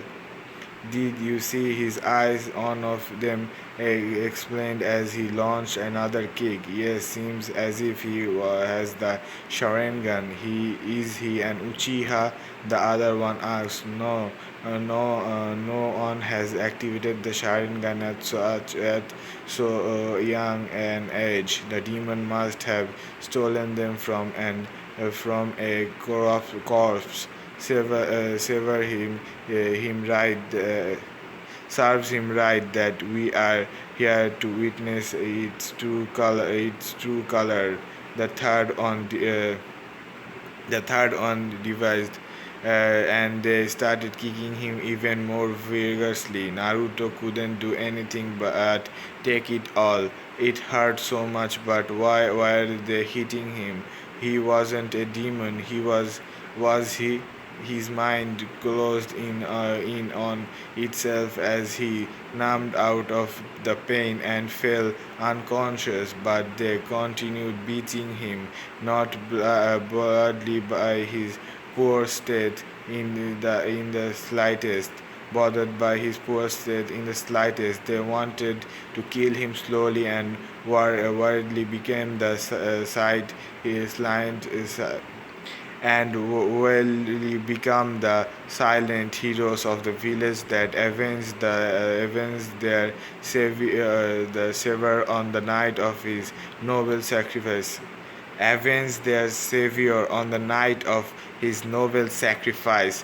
Now then, let's finish this, said the first man, who was about to stab Naruto in the head before he was stopped by a wave of killer instinct. Turning around, they saw an Anbu wearing a visual mask standing behind him. From the mask, a well developed Sharingan could be seen, and all three Tomoes were spinning dangerously at the villagers. What is going on here? Asked Anbu. Well, you see, Anbu-san, we are finishing what the fourth started. You should take the last hit as he stole your clan's Sharingan. As he stole your clan's Sharingan, said another villager. As soon as he said that, the Anbu waved through Hansil at lightning speed and shouted, "Fire style, great fireball jutsu!" A large fireball escaped his lips and completely engulfed the villagers, killing them at the spot. The Anbu then rushed to Naruto, who was beginning to wake up. Looking up, he saw the Anbu Sharingan and said, "You got very cool eyes. You got very cool eyes, mister." The Anbu looked at Naruto and gasped. A boy no older than 4 years old had activated the Sharingan. He is the youngest person to ever awaken the dojutsu. Naruto then turned to look at the Anbu with fearful eyes and said, "Are you going to hit me as well?" Naruto thinks that the Sharingan is beautiful. The side note: if so, please kill me. That way I can go to my daddy and live with him. As he said that, he fell unconscious again, this time barely holding on to his life. The Anbu immediately picked him up and rushed to the hospital. Upon reaching the hospital, he shouted, "Nurse, it's an emergency." A nurse quickly rushed but stopped when she saw who the Anbu was holding and screamed, "Take that thing away. We don't treat the likes of him." As soon as he said that, a wave of instant killer flooded the whole hospital, causing all of the staff members to hold a collective breath. The Anbu then said, I am going to ask you one more time. Treat him before I kill you and your family. As soon as he said that an insurance yell came. You can do that. Oh, but I can. Constantly to the law, according to the law of the third Hokage, any version against Naruto, any prejudgment against Naruto, any method of ward demon in public will be executed without trial. Now, would you want that? The Anbu calmly asked. The staff then shook their heads and took Naruto to an operating theater. The Anbu stopped releasing his killer intent and said, Nico, go get Inutashu and inform of what happened to the Hokage. Another Anbu with a cat mask nodded from disappearing into the shadows. A few minutes later, the Hokage, with another Anbu with silver hair and a dog mask, rushed where the Anbu was standing and said, Whistle report. Hi, Hokage-sama. I was taking my normal parameter check when I saw that Naruto-kun was being beaten senselessly by a mob of villagers. I immediately asked them what was going on, to which they said, I quote, we are finishing what the fourth started by killing the demon. I immediately set a giant fireball jutsu on them, killing all of them. I then went up to Naruto-kun and brought him here, while first he was refused treatment, but after a little convincing they began to treat him. After that I sent word for you and Inutachu to come here, said Whistle. Anything else happened? Asked the Anbu. Whistle sighed and motioned both in his captain motioned both his captain and the Hokage to come closer before whistling in a very low voice. It seems that he has activated the Sharingan. I saw it clearly. He had the Sharingan with one tomoe in each of his eyes. Whistle then hardened his glaze and said, what exactly is happening, Hokage-sama? Hiruzen sighed before saying, he is the fourth son. Be sure not to tell this piece of information to anyone. It also includes the fact about his Sharingan. If I hear you telling it to anyone, I will kill you. This is an SS rank secret. Do I make myself clear? Hi, Hokage-sama, said Whistle as the door to the operating theater was finally opened and a doctor walked out with a big frown placed on his face. How is he, doctor? Asked Hiruzen. He is stable. We prevented him from getting any permanent damages. Hilton is also healing. The tent is also healing him quickly than most, though I question as to why some of the villagers would beat up the kid so young so badly, replied the doctor. Can I see him? Asked Hiruzen. That you may. He should be up in a couple of hours, replied the doctor as he turned and left the tree. I want both of you to watch the boy in the room. I am going to the office to send some shadow clones. I will be back in 1.5 hours.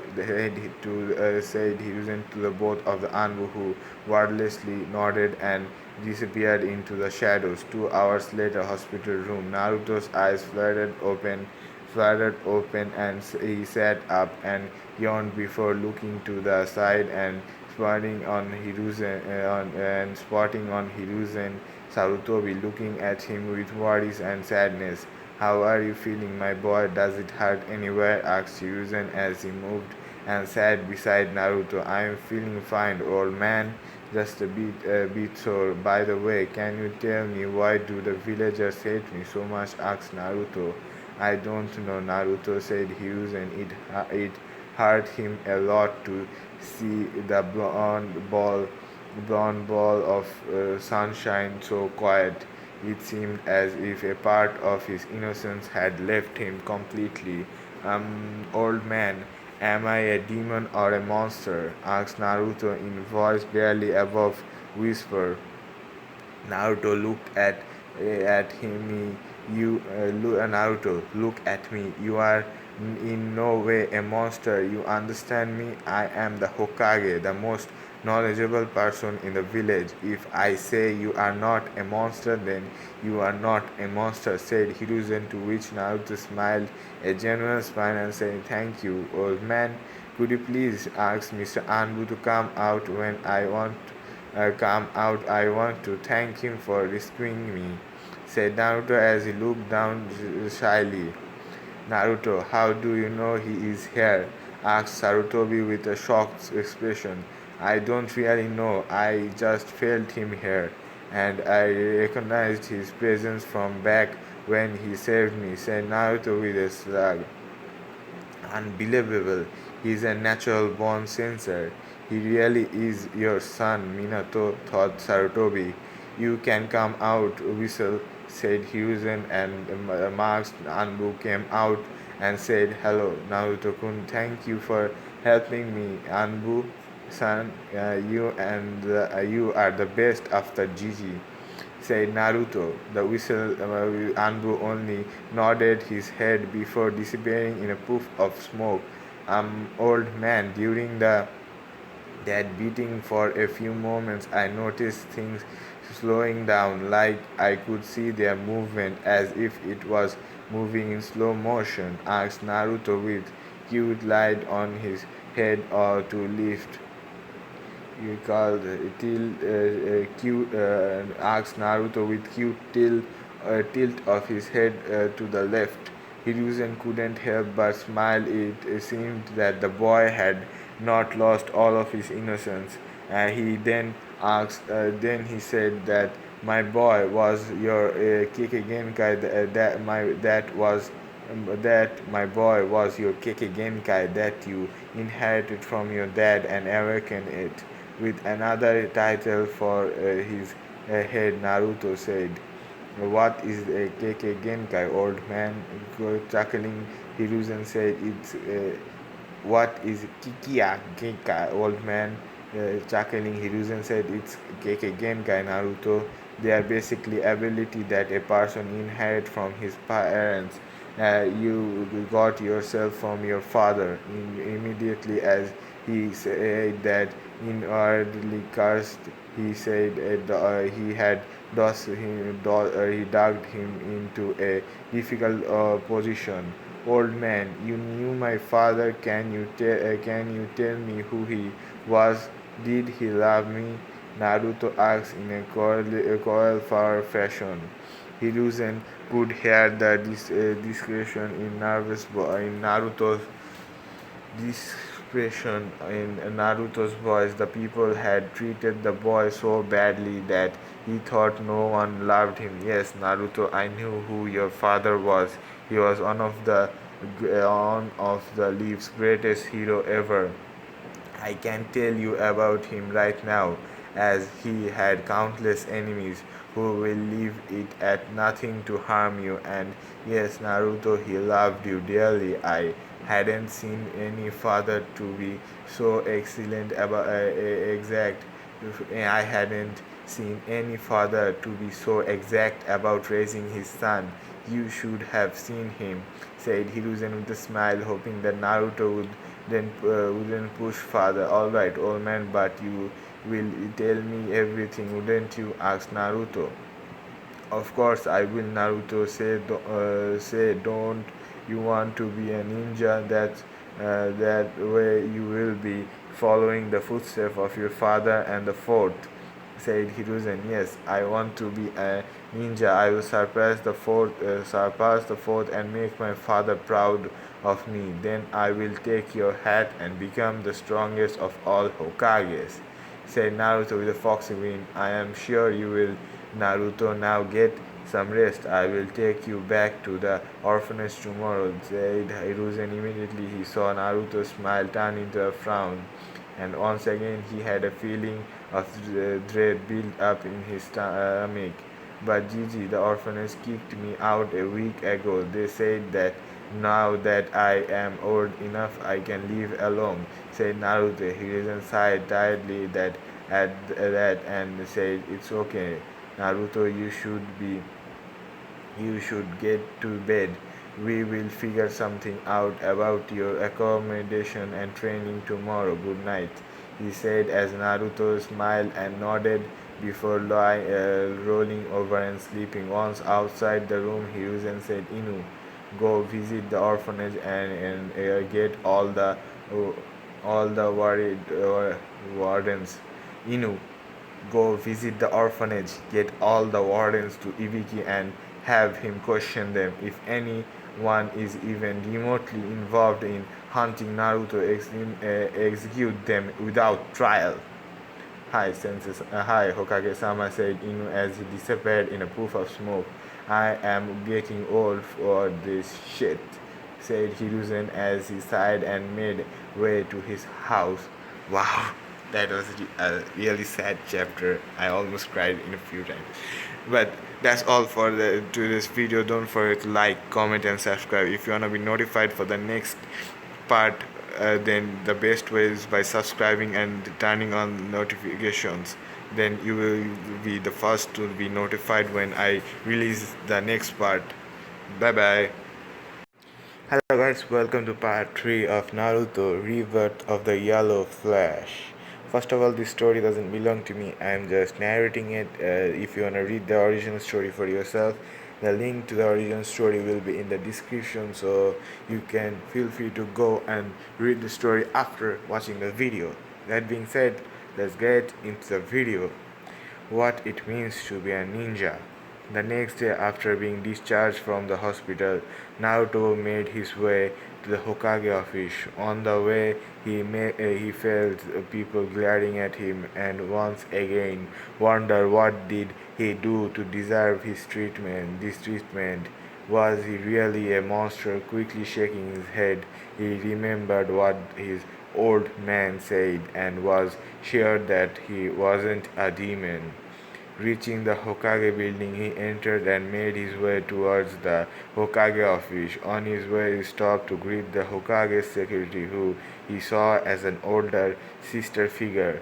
"Ohayo, Mia Ni-chan," said Naruto as he walked up to her. The secretary turned to him before giving him a warm smile and then picking him up in her arms. She then said, "Oh, it's my cute little Naru-chan. What are you doing here?" "Old man told me to come to him after I got discharged from the hospital," Naruto replied cheerfully. "What? You are in the hospital?" asked Mina, her voice laden with curiosity and concern.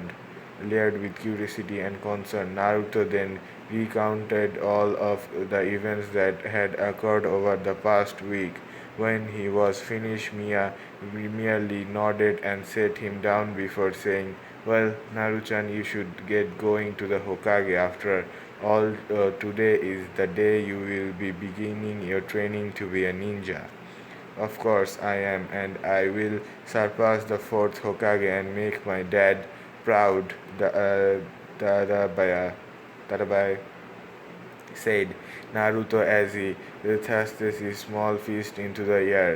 Mina chuckled as he heard the irony of his statement and sent him off to the Hokage. Upon reaching the office, he busted the door open and launched himself at the Hokage while shouting, "Old man!"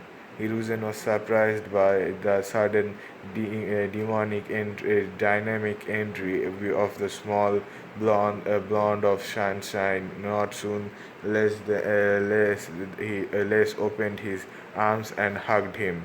After a few minutes, they broke apart. Hiruzen gave him his usual apparent grandfather smile while ruffling the blonde head while Naruto only grinned foxily. Since you are here, suppose you are ready to get your things and find your new living quarters, asked Hiruzen, to which Naruto extremely excited, nodded, and bounced, causing Hiruzen to chuckle. This little blonde just knew how to make his day better. They left the office and made way to a shop. On the way, Naruto was faced with the usual glare, but all those were immediately put down when they saw the Hokage was with Naruto.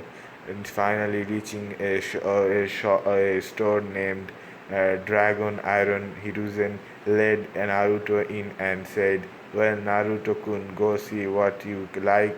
We will get it for you." Nodding in excitement, Naruto ran off in the shop. Hiruzen, another permanent customer for me, eh? Asked a voice. Turning around, Hiruzen could see a man in his middle forties smiling at him. "You got that right. He is an orphan whom the popular don't seem to like. I am sure you have already guessed his identity. Because of this, I want you to be the one who provides him with whatever he needs: books, clothes, equipment, and other ninja related things. Can I trust you with that, Kaiser?" asked Hiruzen to the now named shopkeeper. "I really have no problem with that, but I don't really see how an orphan who is going to live on a stipend will be able to afford things from my shop." "No offers," said Kaiser. "Oh, you don't have to worry about money. Just put it on his accounts tab," said Hiruzen as he handed Kaiser a piece of paper. After reading the paper, Kaiser's eyes widened before he smiled and said, You just like dropping the bomb, not don't you? You just like dropping the bombs, don't you, Hiruzen?" "I don't know what you're talking about," Hiruzen replied in an innocent voice, causing Kaiser to chuckle. "All right, I agree. Though if the kid is nothing like his old man, I doubt he will need my guidance above me providing him with supplies," said Kaiser, to which Hiruzen nodded. Both of them looked at Naruto before Kaiser turned seriously and asked, "I am well aware of what his mother did. When will you tell him?" Sighing, Hiruzen said, I don't know, old friend. I am hoping to reveal everything to him once he becomes Chunin. I understand that, but what if he somehow manages to awaken his chakras chains? We know his chakra capacity will be massive, adding the destiny of the Namikaze in it. I have little doubt he will activate those chains, said Kaiser. "I have little doubt that he will, but we will cross that bridge when that time comes," said the professor as Kaiser nodded. "Now then, Kaiser, I need some books on chakra theory, chakra control, some basic D and C rank C rank jutsus, on on on on on physical exercise, a full starting kit on Fuin Jutsu and its considering beginning level 1 book, and finally one on Shuriken. I will on Shuriken Jutsu. I will give him his father's note on Sharingan and his father's personal taijutsu style, so he will have that covered, said Hiruzen, to which Kaiser nodded and went to get the asked material. Anything else? And Kaiser has come back with the material. Yes, I want several sets of particular kunais and shurikens, replied Hiruzen, to which Kaiser nodded and disappeared again and returned with the sets. Now then, let's go see what the little kiddo is picked up. I hope he has got a good choice on clothes. I hate for him to get his mother's love for orange, said Kaiser, to which Hiruzen chuckled and nodded. Making their way to the shop, they saw that Naruto was holding a blue shirt, a black Anbu torso, and was currently looking for a jacket. Oi, Gaji, what are you looking for? Gaji. Oi, Gaji. Gaki, what are you looking for? Asked Kaiser as he gave Naruto a warm smile. It was at this moment that Naruto shy behind being to show, and he looked down and said, Eto, I was looking for a jacket that would go well with this shirt and pant, he said slowly. Kaiser smiled before ruffling the boy's head affectionately and said, Wait here, I know just what you should need. He then went to the storeroom before collecting a jacket and making his way back to Naruto. Once he was back, he said, Alright, Gaki, go to the trial room and try on your new clothes. Let's see how do you look. Naruto nodded with a smile before moving to the trial room. So, how did you find the boy? How did you find the boy? Asked Hiruzen as he came from the back. He is just like his father was as a kid. It's not even funny, said Gaiza. However, before they could continue talking, Naruto sprinted out of the room with his new clothes. The jacket he was wearing was dark blue in color with a lightning symbol on its back. It was the symbol of the forgotten Namikaze clan. Damn, I never thought I would see that symbol again, said Hiruzen. Well, get used to it because you are going to be seeing it around, said Kaiser. How do I look, Gigi? Asked Naruto. Damn, kid, if you keep going at this rate, you will be a lady killer when you grow up, said Kaiser with a perverted smile. Naruto, being the smart 4-year-old he was, titled his head and tilted his Naruto, being the smart 4-year-old he was, tilted his head and innocently asked, What's a lady killer? Both of the male face fluttered and covered it with a few caws before Hiruzen said he would tell Naruto when he grew older, to which the boy nodded. Hiruzen and Naruto then paid for all of his materials before it was sealed into a scroll. They then left to a scroll. Then they then left to a scroll. Now then, Naruto, let's get some food before I take you to your new home, okay? Said Hiruzen, which Naruto nodded. They made their way to the small named a stall named Ichiraku Ramen. He sent Naruto in before turning around and saying, Nico Tori. Both the Anbu appeared before him and bowed, waiting for his order. Tell Sapporo to head to the training ground behind the Hokage monument and create his best house over there. Also, take this money to get good furniture, food, and utilities in it. Tell him to make it equal to a 3-bedroom apartment, said Hiruzen, to which both Anbu nodded. They took the money given and disappeared in a puff of smoke. Moving back inside the stall, he arrived to see Naruto sitting on a gal's lap as he ate ramen. The gal was cooling at his cuteness cooling at his cuteness as he ate.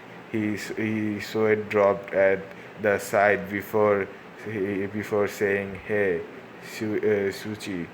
As he said that, a fat man appeared at the counter and said, "Ah, Hokage-sama, how may I help you today?" "Ah, nothing special. Shuchi, I was just showing this place to Naruto over there. He seems to be enjoying himself," I said Hiruzen as he fondly looked over to Naruto, who had a look of bliss on his face as he ate the ramen. "If the boy is anything like his parents, I'm sure I will be set for life," said Shishu, which used to apparently turn his neck to face the chef. "How do you know his heritage?" Hiruzen whispered ungratefully. Tisuchi. She knocked and replied in an equally low voice, blonde hair, sparkling blue eyes, addiction to ramen, and a vibrant tick of dati boy, da, Datia Boya. "If he isn't the son of Minato and Kushina, I will give my shop away." Hiruzen gave a low sigh before saying, "You are right in your association, Tichuichi. Tichuichi. However, you cannot reveal that information to anyone. It's a double S rank secret." Tetsuchi nodded before forming. He then said, Why isn't he with Kushina?" "No, I know she left for the capital 4 years ago." Hiruzen gave a tired sigh and proceeded to tell Ichusi what had happened. To say Chichu was livid would have been an understatement. I cannot spell his name, so I'm gonna call him T. Okay, he was growling before he took a shrimp intake of breath and said, "Don't worry, I wouldn't tell him, and I will also provide him with food. I will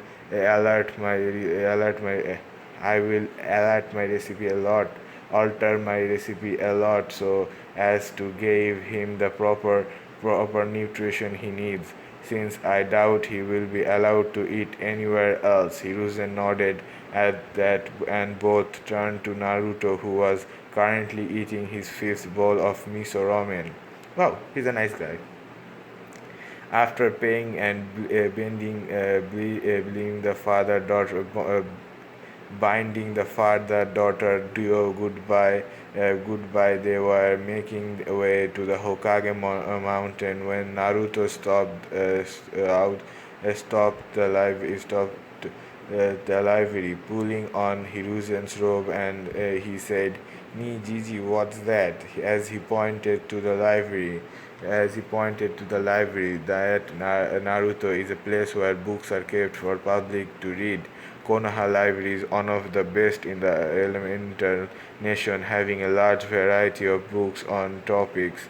"Do you want to go and see it?" asked Hiruzen after he explained. Naruto bonded his head up and down eagerly to go see the library. Entering the library, Hiruzen made his way to the librarian and said, "Good day, Aomi." The librarian looked up and smiled before saying, "How may I help you on this fine day, Hokage-sama?" "Well, I want to let you know that Naruto will be occasionally coming to read here, and I want you to help him whenever he is looking for something. I trust there wouldn't be any issue," replied Hiruzen as he emphasizes on the word trust. The librarian, picking up on the underlying thread, quickly nodded. Underlining thread quickly nodded, smiling. Hiruzen turned to Naruto and said, well, that's that, Naruto. You can come here to read whenever you feel like it." Yatta! Thanks a lot, Gigi. You are the best, Dato. Datibayo. I don't know what it means in English, Datibayo, said Naruto as he bounced up and down, causing Hiruzen to chuckle and the librarian to look at him strangely. With that, both Naruto and Hiruzen left and started climbing the Hokage mountain. After reaching the top and walking into the forest for a while, they reached a large ground, and near the edge of it was a decent sized house. House was built. As they reached it, Hiruzen said, "Well, go in, Naruto. I had this built specially for you." Naruto nodded excited before running into the house, causing Hiruzen to chuckle at his boundless energy. Following Naruto inside, he waited in the living room for Naruto to finish seeing his new place before giving him his new materials. A few minutes, Naruto came and launched himself at Hiruzen. He was crying while he started. Thank you, Gigi. You are the only one there for me." Smiling back, Hiruzen hugged the boy back and rubbed his back smoothly. After a few minutes, when Naruto calmed down, Hiruzen unsealed the things they brought and began explaining to Naruto what to do. Hiruzen, the first thing I Naruto, the first thing I want you to do for your training is to start reading all the books we bought today and follow what they say. Also, I am going to give you your father's note on the Sharingan and its personal taijutsu style, and another scroll which has several on non-elemental jutsu inside. How that scroll will only open after you have completed the both on chakra control. Any question? No, Gigi, I understand what you said, though I want to ask you what does it mean to be a ninja? Asked Naruto curiously. Hiruzen was quiet for a moment. He knew that his answer would base what sort of ninja Naruto would become. It was time to mold him, just as his sensei had molded him into one of the barrier of the wheel of fire. To be a ninja means to be ready to make sacrifices, to protect what you hold dear, and to be the hope of others when all seem lost. In Konoha, apart from all that I have mentioned, it also means to carry the wheel of fire, replied Hiruzen, knowing that his point had been made. I understand, Gigi, but what is the wheel of fire? Naruto asked Naruto with a curious tilt on his head. The Wheel of Fire is a long-standing tradition which this village was built it starting the entire village is like a large family until a family unit, and every Konoha shinobi with the Wheel of Fire lab believes, cherish, and fights to protect the village as previous generation had done before them. Both your father and fourth had very strong will of fire which enabled them to protect the village on many occasions. Hiruzen replied with a fond smile. Now it was quiet for a while before he looked his eyes blazing with determination. Gigi, I have changed my goal. It was first to surpass both my old man and the fourth, so that the village recognizes me as on someone. Now I will still become the strongest Hokage, but I want to protect the villagers, and earn their love and respect. Hiruzen smiled at the boys before ruffling his hair and leaving. As he walked back to the office, he couldn't help but smile. The will of fire burned strong in him.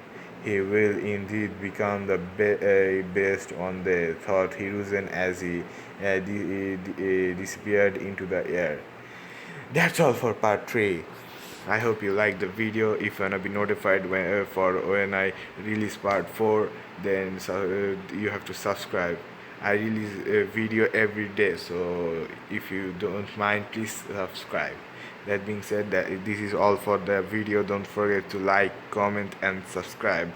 Bye bye.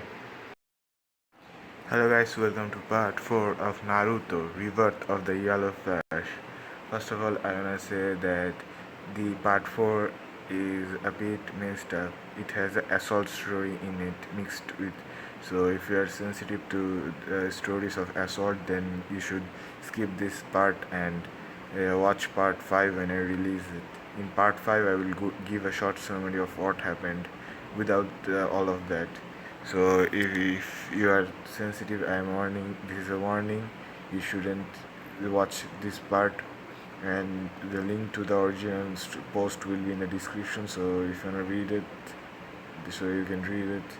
But it's a bit of sensitive matter. So if you are too sensitive to watch it, please don't watch it.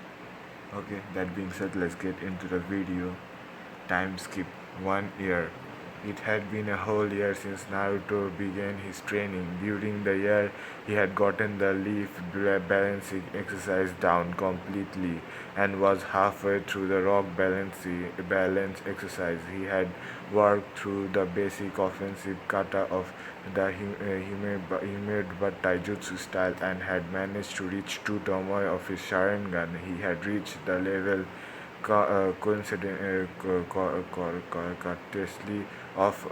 courtesy of yet another serious attempt on his life, and for once in his life he was truly traumatized.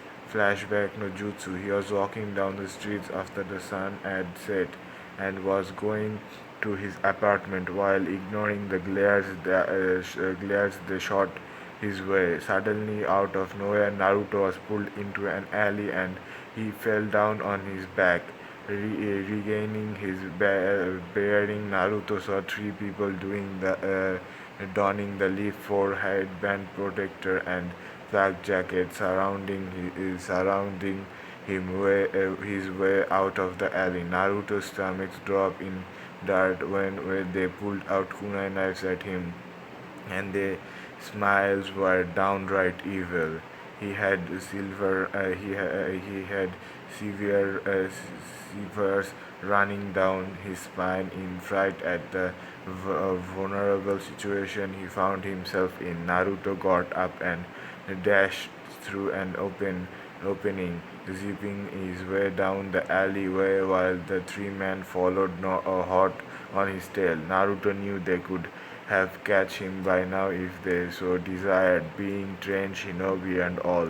They were probably enjoying the thrill of the chase.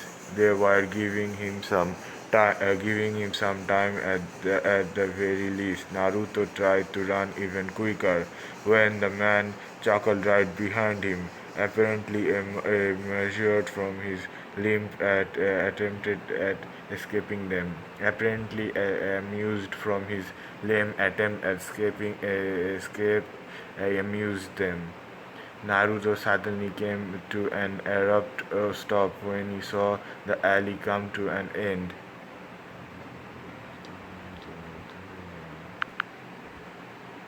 Naruto suddenly came to an abrupt stop when he saw the alley come to an end, and all he had ahead of him was a wall, a dead end. Naruto turned around just as the man turned around the corner and took a step back, then another when his back hit the wall. The shinobi began laughing at his miserable face when Naruto's back hit the wall, and his eyes misted over when unsheathed tears. A long tear rolled down his cheek when the man took out took out shurikens, not the practice one he was used to seeing, but the real deal. Without any hesitation or remorse, they chucked a volley of them towards him. Two shuriken launched themselves in his right thigh and one in his left, another ones in each of his foursome, and a vicular scream, a furious scream in agony, torn his throat. And Naruto fell down to his knees, weeping in pain while they laughed at his misery. How the mighty have fallen, one of them taunted. So, how does it feel to bear the pain that you inflicted on so many other human QB? We know that we can't kill you or you will regain your strength and be free of your bonds, but we can turn you vessel and break you from the inside out. Don't worry, you will soon be numb from the pleasure we will inflict upon you. Why? Naruto drizzling dizzily. Why do you people keep on doing this to me? What have I ever done to you? What did you do? You say, QB? They sneered furiously. You killed so many of our villagers, and now you have the galls to ask what you did. And to top it all off, you have the guts to join the academy to regain your strength. We will make this a night to remember. As soon as those words were said, Naruto curled up into a ball and prepared himself for the pain he knew was coming. No one noticed his curial blue pool, red blood eyes when they were beating, kicking, and stabbing him on all of his non-fatal points. Naruto didn't know how long it continued, for his body grew numb and his whimpers turned incoherent, all the while pleading if someone would save him. At the Hokage office, Hiruzen, having gone through a long council meeting, the point of which he still hadn't had trouble compromising, was annoyed at the beginning pointless headache for so long. They were arousing and asking pointless things of him that in his honest opinion were beyond ridiculous. However, he still had to go and complete all his pending paperwork that must have piled up on his desk in his absence. He sighed and ran a hand through his hair, and his back hit the length of his chair.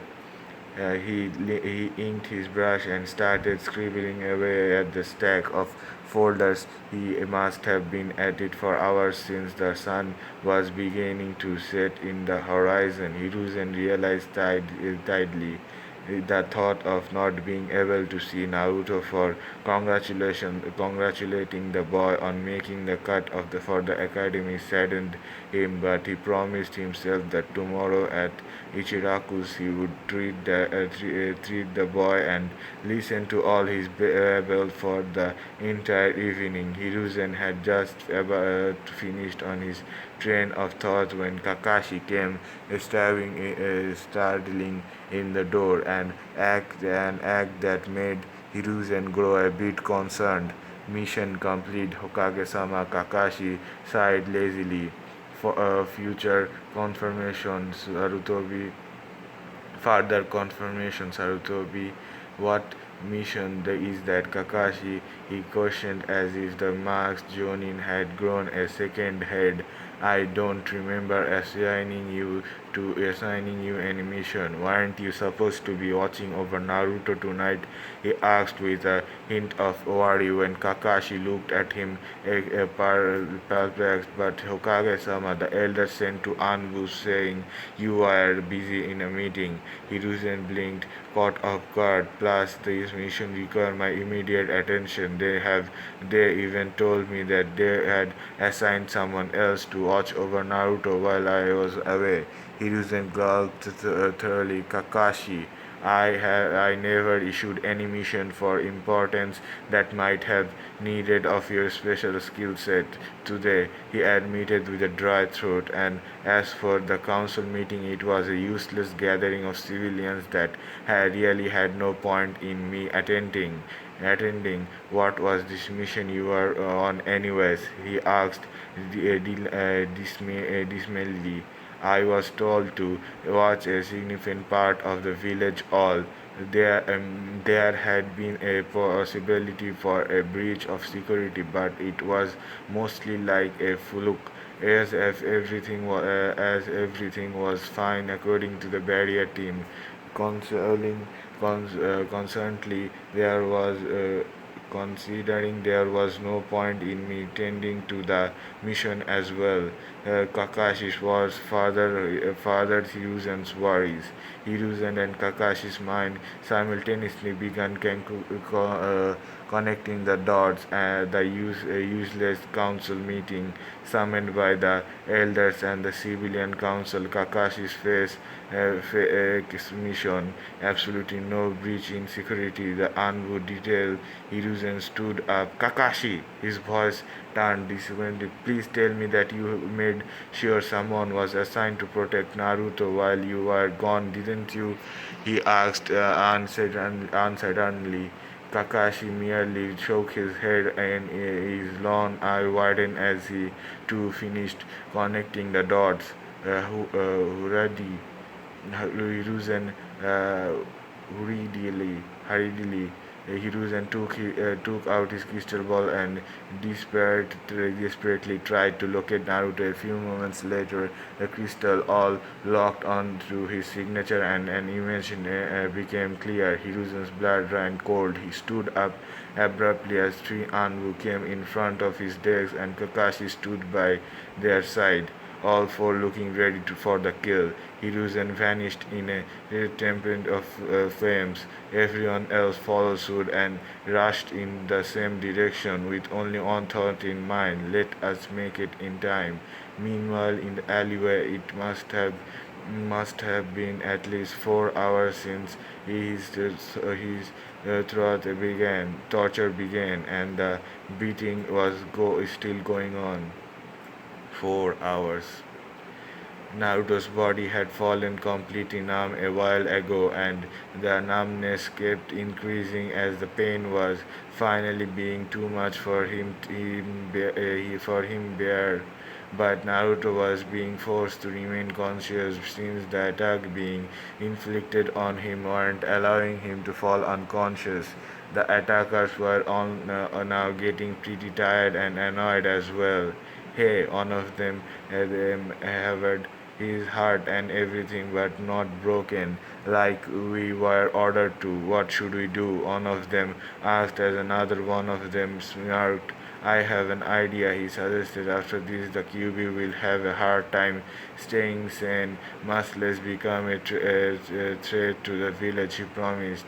The others too looked at him instantly as he started to tear apart the little blonde blood's cloth in tears. I'm gonna skip. Naruto cleared his eyes shut and worriedly waited for whatever pain was about to come. This was the Hiruzen, Kakashi, and Anbu walked into. They all had their eyes widened at what the perpetrators were thinking of doing to the little boy. I'm gonna again skip because I don't want to read that. Anbu, Hiruzenberg, the three Anbu behind him sniffed, ordered Hokage-sama. Oh yeah, the Hiruzen killed one of the three perpetrators, and two were left. Take these bastards to a wiki. Hiruzen killed one, and the three Anbus behind him captured the remaining two. And Hiruzen then said, "Take these bastards to Ibiki. Tell him everything that occupied in the alleyway, word for word, and tell him that he has a week to play with them as he sees fit. If you know what happened, there will be a link to the original post so that you can go and read it because it's too sensitive of a matter for me, so I'm not gonna read it. because I like Naruto's character, and so I don't want to read that. And let's get started again. Especially tell Anko what they were about to do. I will talk to them later when they are done getting details out of them, and then I will plan their most painful execution personally and have them discarded in front of the whole shinobi forces before being sentenced, dismissed. He blood and Anbu took the two alive, whimpering and begging being shinobi away and begging shinobi away. Kakashi burned the corpse right then and there, and both of them walked over to Naruto slowly and steadily so as not to alarm the frightened boy. So had tucked himself in a corner to get out of harm's way. He was curled up into a tiny ball, holding the two kunai knives he had pulled out of his own thighs, both of which had blood bleed profusely. He was shaking tremulously in fear, but he kept a little guard up. The thigh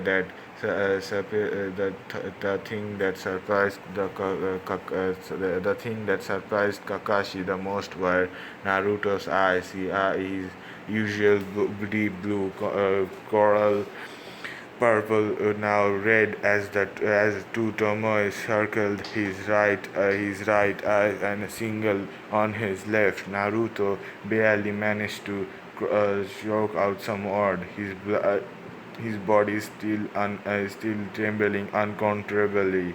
Don't come any closer, he warned them as he kept up his sharp hand pointing at Hiruzen tremblingly. Tears streamed down Hiruzen's own cheek as he focused his attention on the terrified kid. The shock of his unsealed eyes was nothing to Hiruzen at the moment compared to the itchiness in in the frightened word he just heard. Hiruzen continued walking closer, slowly, with his hands up while Kakashi held himself back, not wanting to scare the child even more than he already was. It's alright, Naruto, Hiruzen called softly. No one is going to hurt you anymore. It's me, your old man, don't you? Remember me, Naruto-kun, he asked smoothly. Naruto cried even harder, his kunai still held up in front of him. Please don't hurt me. Naruto Stephen, I will go and I will never come back. Just please don't hit me anymore. It hurts too much. Please leave me alone.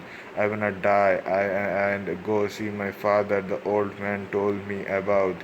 He watches over me from above. Please go. I will kill myself, I promise. Please don't hurt me anymore. He choked out.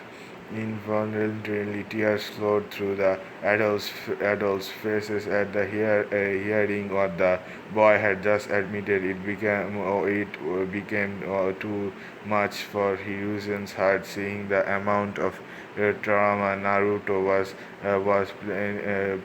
presently under.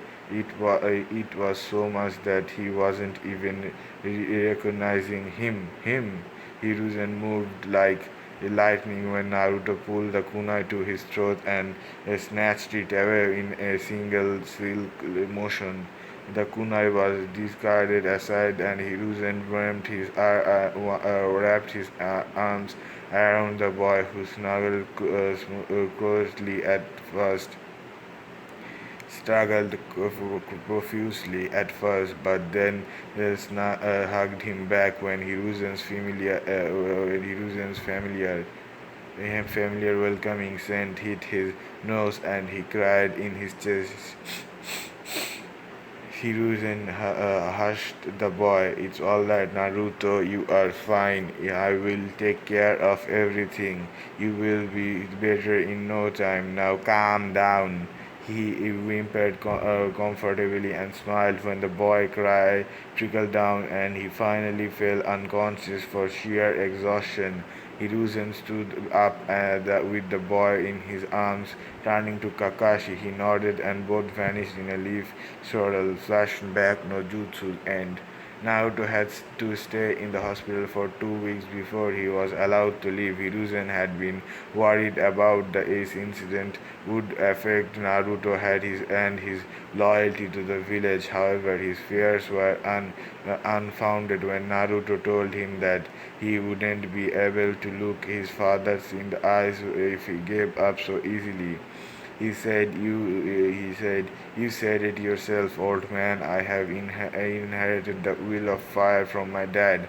I will do anything and everything in my power to protect those who he died protecting. I will carve my own path and make him proud. He finished with a foxy grin, showing that he was alright. However, he wasn't known as the professor for nothing. He immediately saw that Naruto had put on a mask and it would be very, very hard getting through to him.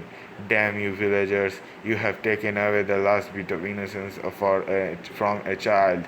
As he thought that, he silently let out a few tears before looking up to the skies and thinking, I am sorry, Minato, I failed. After the innocent incident, Naruto had once again pushed himself into training and was now reading more advanced notes on the Sharingan and was practicing a few moves that came with it. He had worked through the basic of Shuriken Jutsu and had developed a good aim. As a well done gift, Hiruzen had gifted Naruto his first jutsu scroll. It was called the Shadow Shuriken Clone Jutsu. It caused a single projectile to be multiplied depending upon the chakra used. Needless to say, Naruto took it in liking a dry spoon to water. It took him a month to completely master the jutsu, and after that, he managed to drive three jutsu from it. He created the Shadow Kunai Clone Jutsu, the Giant Shuriken Jutsu, and finally the multiple Giant Shuriken Jutsu. Needless to say, Hiruzen was very impressed and even added the three jutsu he created under his name to the Konoha Jutsu library. They were ranked as C ranks. Naruto found Solar in ninjutsu, asked if he could learn any more jutsu, only to be put down by Hiruzen. He said he was only 5 and the resilient he had right now was too good enough. Arsenal,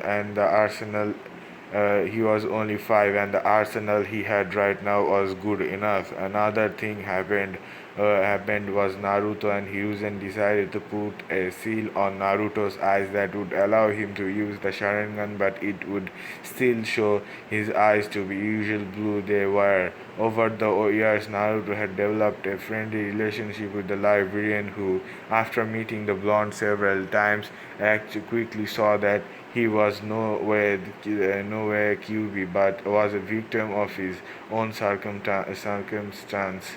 She spent time with him and taught him things like cooking, math, and manners. Needless to say, the blonde couldn't stop grinning when he knew he had another person out there who cared for him.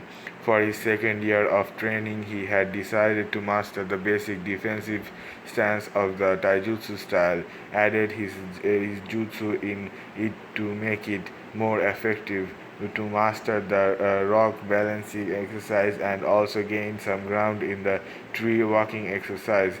Then, to improve his control on his Sharingan, using his father's note, which were quite detailed on the exercise needed to improve his control over his eyes. Halfway through the second year, Naruto had finally started getting his first piece of piece of application. If he had appreciation, it happened during the kidnapping incident staged by Kumo. They had almost successfully kidnapped the heiress of the Hyuga clan, Hinata Hyuga, and the heiress to the Uchiha clan, Serui Uchiha, strongest of the five villages. My ass, their defenses is so lax they didn't even notice me entering their compound and kidnapping these brats, thought the Kumo Jonin as he made his way to the extraction point. It was about this moment that the sack he was holding started moving, and muffled crying could be heard from it, giving the sack a violent shake. He harshly whispered, "Quiet your whining, or I will kill you." The voice was reduced to whimpers. The Kumo Jonin was about to restart running when he was incidentally interrupted by 10 kunais landing right in front of him. He stopped and looked around to see a blond kid no older than 5 glaring down on him. "Get out of my way, kid. I may let you live if you leave without making any noise," sneered the Kumo Jonin. "Oh, I will leave, all right, but only after you drop the bag you are carrying," Naruto replied with a strong voice. "Oh well, I will just have to kill you," said the Kumo Jonin as he threw 4 kunais at Naruto. Naruto, following the projectiles with his Sharingan, used his own kunais to pray the projectiles before throwing a single kunai and going through his hand seals and shouting multiple shadow giant shuriken clone jutsu. The single projectile drive into 10 parts and enlarged into the big shuriken size. The Jonin's eyes widened when he saw the projectiles coming his way. He had no option but to jump in the air, which was exactly what Naruto wanted him to do. Following the Jonin, Naruto used both his Sharingans and natural flexibility to drive his strong offensive taijutsu technique, hitting a strong kick to the Jonin's temple. Losing his balance, he dropped the sack mid-air. Naruto, however, caught it before it reached the ground. He then quickly opened the top and saw 2 girls around his edge. Both had black hairs. Their eyes were shut and they were huddled against each other with tears running down their faces. Naruto quickly undid their blindings, permitting them to open their eyes and to look at him. Naruto then said, "Run to the Hokage, tell him what happened. I will hold that guy off and give you enough time to escape." But both of the girls looked shocked at the boy. Just their age had managed to free them. One of the girls said, "But what about you?" Turning to look at the Jonin, who was regaining his senses, Naruto said, "I will be fine. Just get the Hokage to get here as quickly as possible." Both the girls hesitantly nodded before running off to the Hokage office. The Jonin, after regaining his balance, sneered at Naruto and said, should have left when you had the chance, brat. Now I will take my time killing you." Saying that, he disappeared and appeared before Naruto and punched him hard in the stomach, causing Naruto to cough out blood. The Jonin didn't stop his assault and then kneed Naruto in the face, breaking his nose before kicking him into a tree. As soon as Naruto impacted the tree, his head started bleeding and he was about to lose his consciousness, but fought to stay awake as he knew that the girls were still endangered. Then the man looked at Naruto with a menacing glare and said, "So you are still awake, huh? This might be fun after all." He waved through hand seal and a quick pace and shouted lightning style, "Howl of the Wolf Jutsu."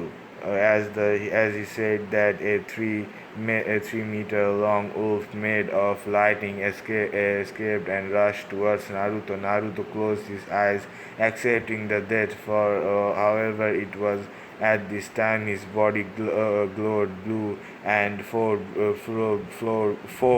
blue chains erupted from his back and wrapped themselves around the wolf, disintegrating it. Naruto, on his last leg, was working on pure instinct and willpower, following his gut as the chains quickly wrapped themselves around the unsuspecting Jonin, hindering his movement. Naruto, using his last of his chakra, pumped it into his good hand and leg and launched himself at the Jonin before hitting on the face as hard as he could, knocking the Jonin out. As soon as the Jonin fell down, the chains disintegrated themselves, and Naruto wounded him, waddled his way to a tree and layered into falling unconscious himself. This was the scene that the Hokage, the Hyuga clan head Hiyashi Hyuga, and the Uchiha clan head Fugaku Uchiha, along with the daughters, walked into. Anbu, take the kidnapper to Ibiki for question. Tell him to get the information out before the Raikage comes for his meeting, said Hiruzen, and the Anbu served before disappearing with the body. After this, Hiruzen rushed to Naruto and began checking his vitals. After feeling them to be stable, he sighed before lifting the boy up and moving to the group. Ano, is he alright? Asked the Hyuga clan heiress in a shy voice as she played with her fingers. Yes, he is fine. He is only unconscious. He should be fine after a few days at the hospital. Hiruzen replied in a kind tone. He was extremely proud of what his grandson had done with the wheel of fire, as it indeed burning brightly in him. So will we be able to visit him when he wakes up? The Uchiha Yarist asked as she fondled her t-shirt while looking at the ground. I think that can be arranged, don't you think? So Hiyashi asked Fugaku, to which the Hyuga clan head nodded and said, it will be possible. This boy has gained the favor of the Hyuga clan. We will pay for his entire recovery, announced Hiyashi, and the Uchiha clan will be responsible for his security during the days he will be at the hospital, announced Fugaku. Hiruzen nodded at that and left with Naruto taking him to the hospital. As the others left, Hiruzen thought, security and pay don't make me laugh. You only want to keep an eye on him. 3 days later, Naruto's eyes fluttered open and he saw the familiar ceiling of the hospital. He struggled before sitting up and stopped Hiruzen and spotted Hiruzen sitting on a chair. Hey, Gigi, he asked. He was broken off by a voice violent cough while Hey, G. He was broken off by a violent cough, which prompted Hiruzen to quickly make his way toward him and hand him a glass of water. After a long drink, he looked at Hiruzen and again and glared before saying, "Hey, Gigi." Hiruzen then stood up and said, "Don't you hey Gigi me, Mister? What were you thinking when you confronted a Jonin? You could have gotten yourself killed. What do you have to say for yourself?" Eh? He scolded. Naruto looked down, tears welling in his eyes, and in a low voice replied, "I'm sorry, old man." Hiruzen's eyes softly at that, and he scooped Naruto in a hug. He let the boy cry it before saying, "What you did was foolish. On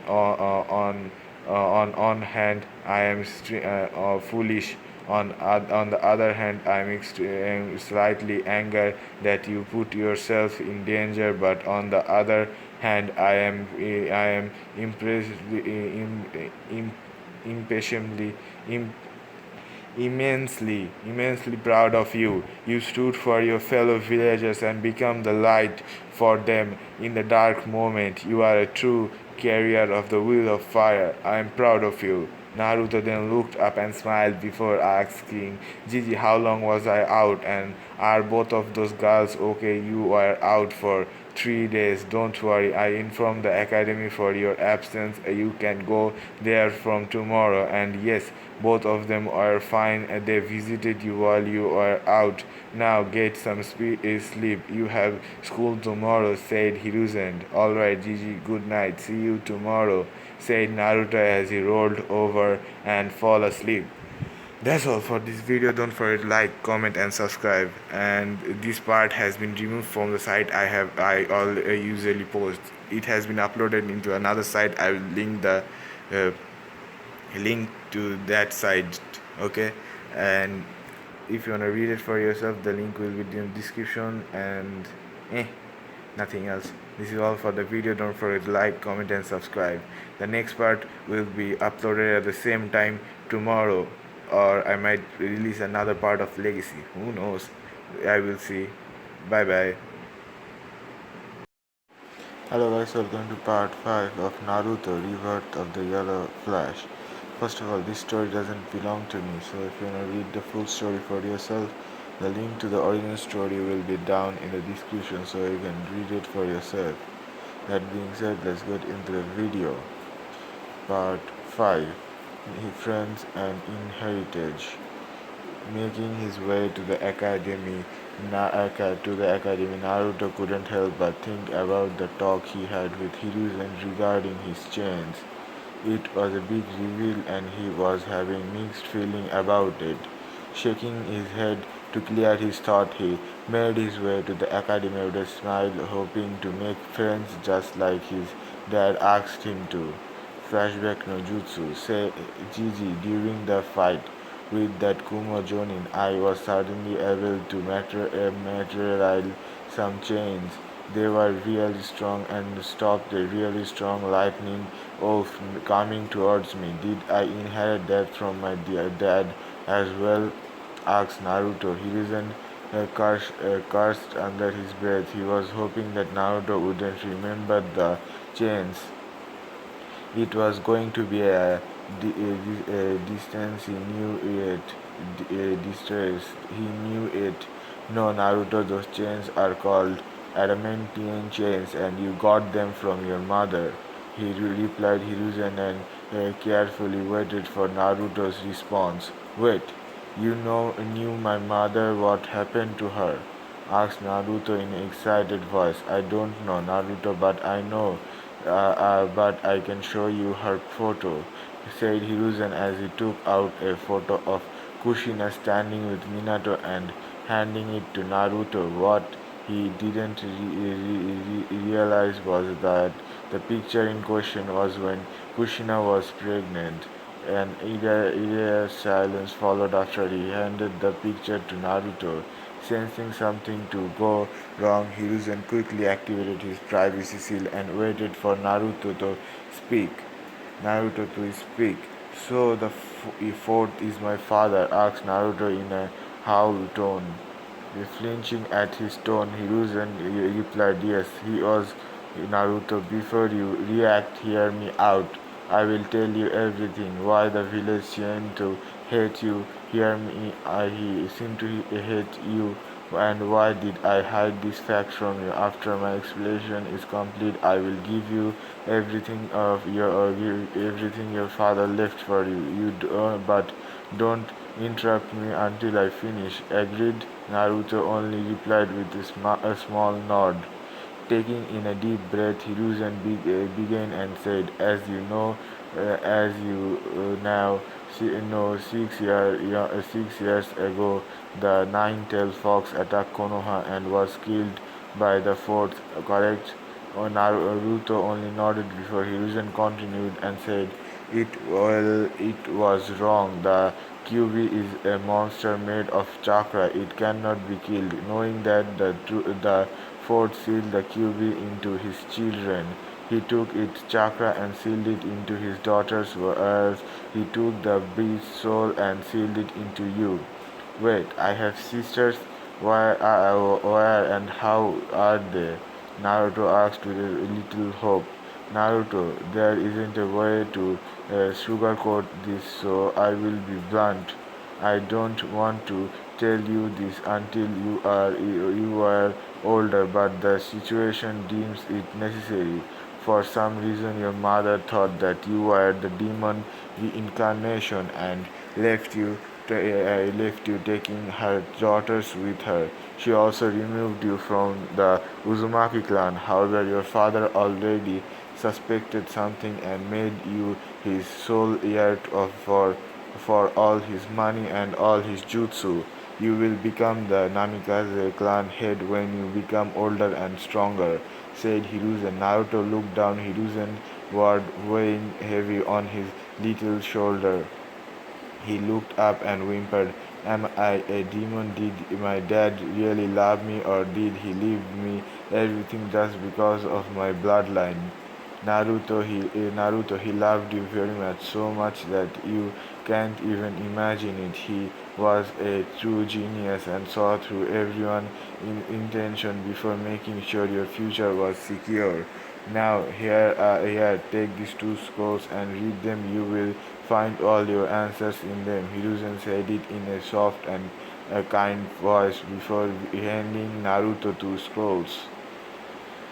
He opened the first scroll and found it to be the will and the last written of rights of the fourth. It started, "Hi, I, Minato Namikaze, the fourth Hokage of Konoha, clan head of the Namikaze clan, which holds its seat as one of the four noble clans of Konoha, leave all my fortune, which includes the entire wealth of the Namikaze clan and its compound. Every property I own or is registered under the Namikaze name to my son Naruto Namikaze. The Namikaze clan compound have been sealed by the various security, privacy, and barrier seals attributed only to my son's chakra and blood. He is the sole inheritor to the entire world, knowing and knowledge and land owned by the Namikaze clan. I hereby name Naruto Namikaze, son of Minato Namikaze and Kushina Uzumaki, Jinjuriki of the soul of the Kyuubi, no Yuko as the heir to the Namikaze clan. If anything happens to me, this will be my last testament and order that everything be handed down to Naruto after he is ready to learn the truth. Though Hiruzen Sarutobi, to whom I have trusted this responsibility in case his mother abandons him or if something happens to her in the aftermath of my death, Hiruzen Sarutobi shall be the guardian to the clans and my own wealth until the time he deems him ready. Minato Namikaze, fourth Hokage, Namikaze clan head. Naruto didn't show any outward reaction but was inward a little happy that he wasn't forgotten. Opening the second scroll, he saw that it was a private letter that was addressed to him. Sleekly opening it, he began reading. "Naruto, oh my little boy, how much I wish I could be there for you.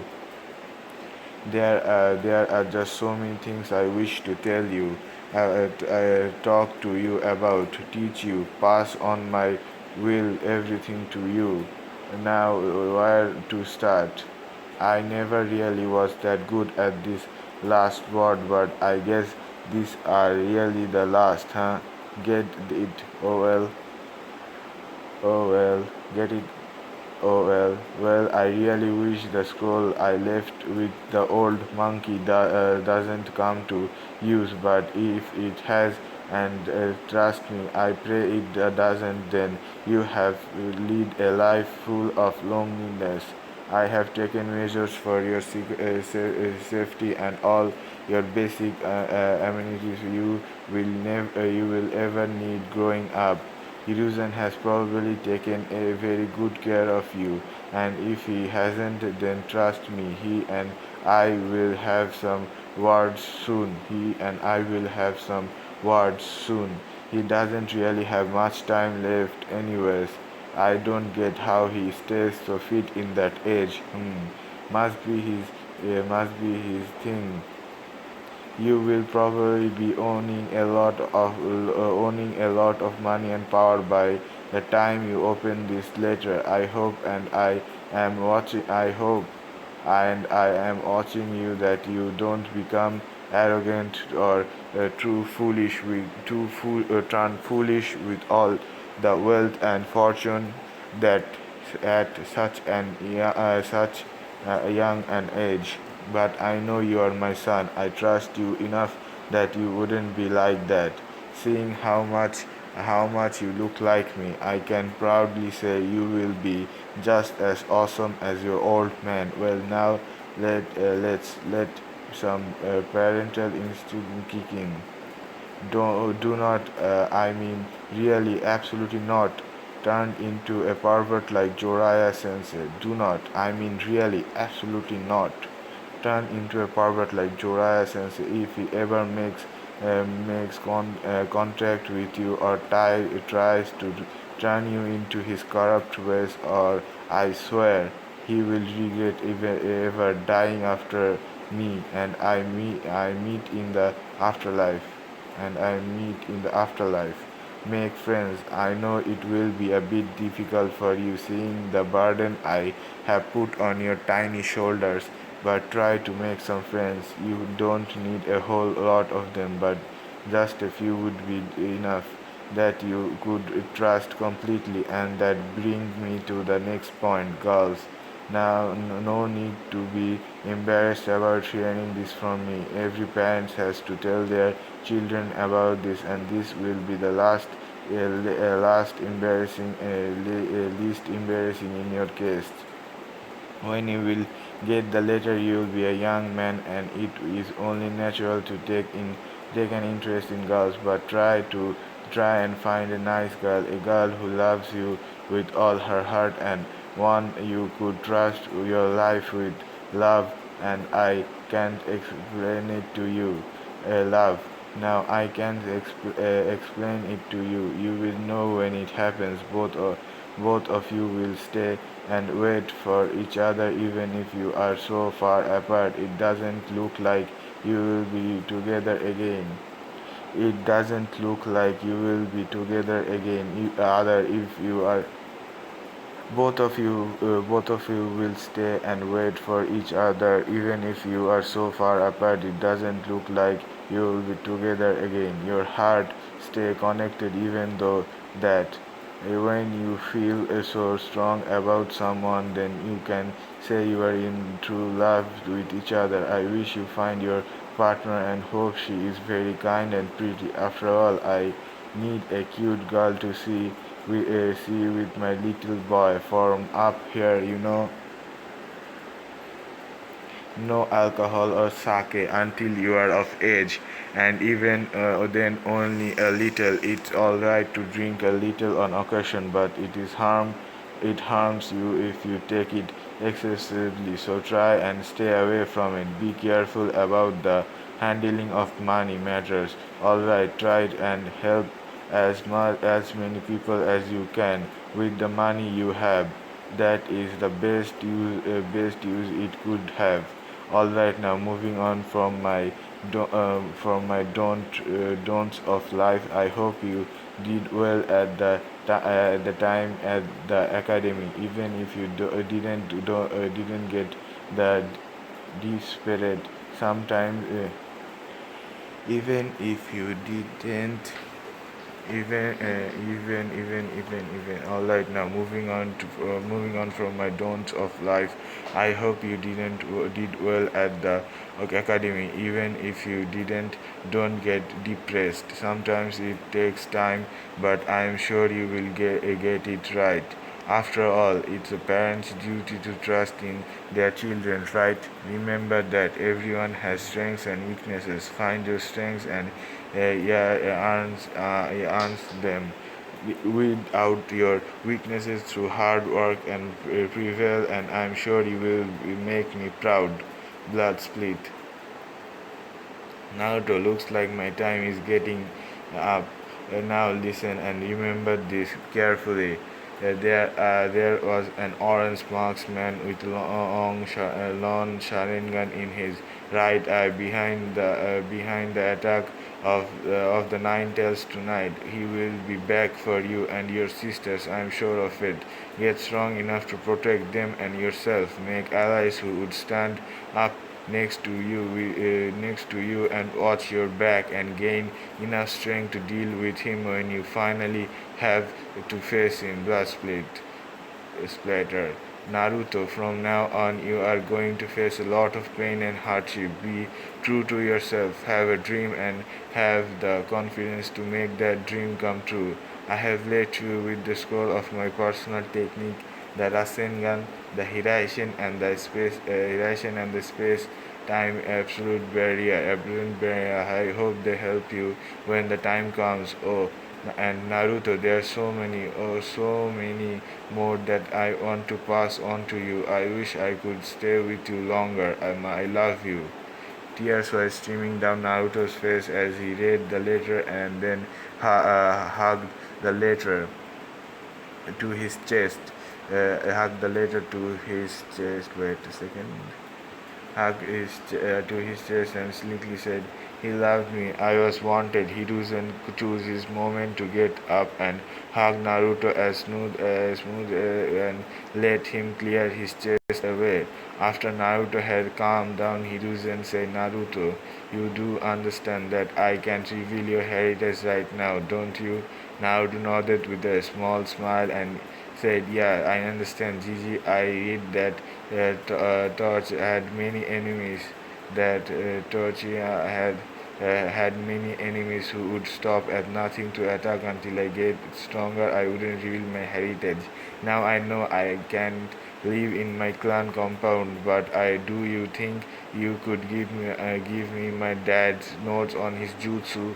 asked Naruto with a shy voice. "Of course, Naruto. And since you took this news so well, I will teach you two jutsu myself.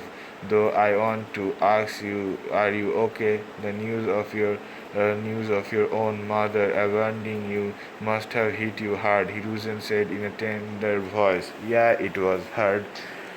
They have been living in peace since they were born, not knowing any hardship. They have been living in peace since they were born, not knowing any hardship. It really hurts, but I know that To-chan wouldn't want me to wallow. I will move on from this and make him proud. Also, I wouldn't take the clan name right now. I will take them after I become Chunin or something," said Naruto, to which Hiruzen nodded. "Naruto, I don't want to ask you what will you do if your example or your mother appears to you and tries to make you amends," asked Hiruzen with a curious expression.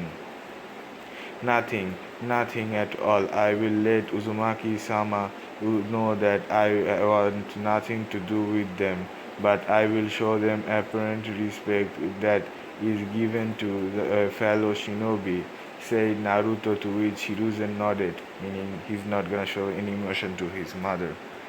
That is all I needed to know. Now run along. I will meet you in a week with books on all 10 levels of wing jutsu your father knows, and finally to teach you the two jutsu I promised you. Is that okay?" Hiruzen asked Hiruzen, to which Naruto nodded with a big smile and left the office. Flashback no jutsu end. On the other hand, on the other side of town, Hiruzen Sarutobi had his own set of problems. The first and the foremost being a mountain of paperwork in front of him. It was at that moment Jiraiya appeared from the windows and said, "Hi, Sensei." Nothing, not looking up from his paperwork, Hiruzen replied, "Jiraiya, good to see you again. What are you doing here?" I just came to tell you that we started training the twins the year ago. I just came to tell you that we started training the twins the year ago, and we that we should be back by graduation time," replied Jiraiya, to which Hiruzen gave a stiff nod. "So, Sensei, how's the kid? What was his name again?" asked Jiraiya in a nodding tone nonchalant tone. Hiruzen looked at him incredibly and said, "Seriously, Joraya, what is his name? You don't remember your own godson's name?" Minato must be rolling in the grave, seeing how his wife and his own teacher and the villagers gave his life to save treating his son. Jiraiya looked down in shame before Hiruzen's side and said, he has had a very difficult life. He has no friends of his age. He almost died twice in the last couple of years because of the mob of people attacking him. Though he is a good kid, he wants to be the Hokage and surprise his old man while also protecting the villagers. What you mean to say is that he knows who his dad was?" asked Jiraiya in a surprised tone. "He inherited his father's genes, Jiraiya. He already had a fair idea, and then I merely confirmed it when he asked. I had to explain the whole QB incident to him and also what happened that day," said Hiruzen. "How did he react to Kushina leaving him?" asked Jiraiya in a nervous voice. Wow, Jiraiya forgot his own godson's name. Nice. Sighing, Hiruzen replied, "Badly, very badly. He said that he will respect them as fellow shinobis, but ahead of that, he couldn't care less what happens to them. Basically, if there was a chance to get back together, it's gone." Silence ensued in the room, neither of them willing to break it. Jiraiya then picked a photo from his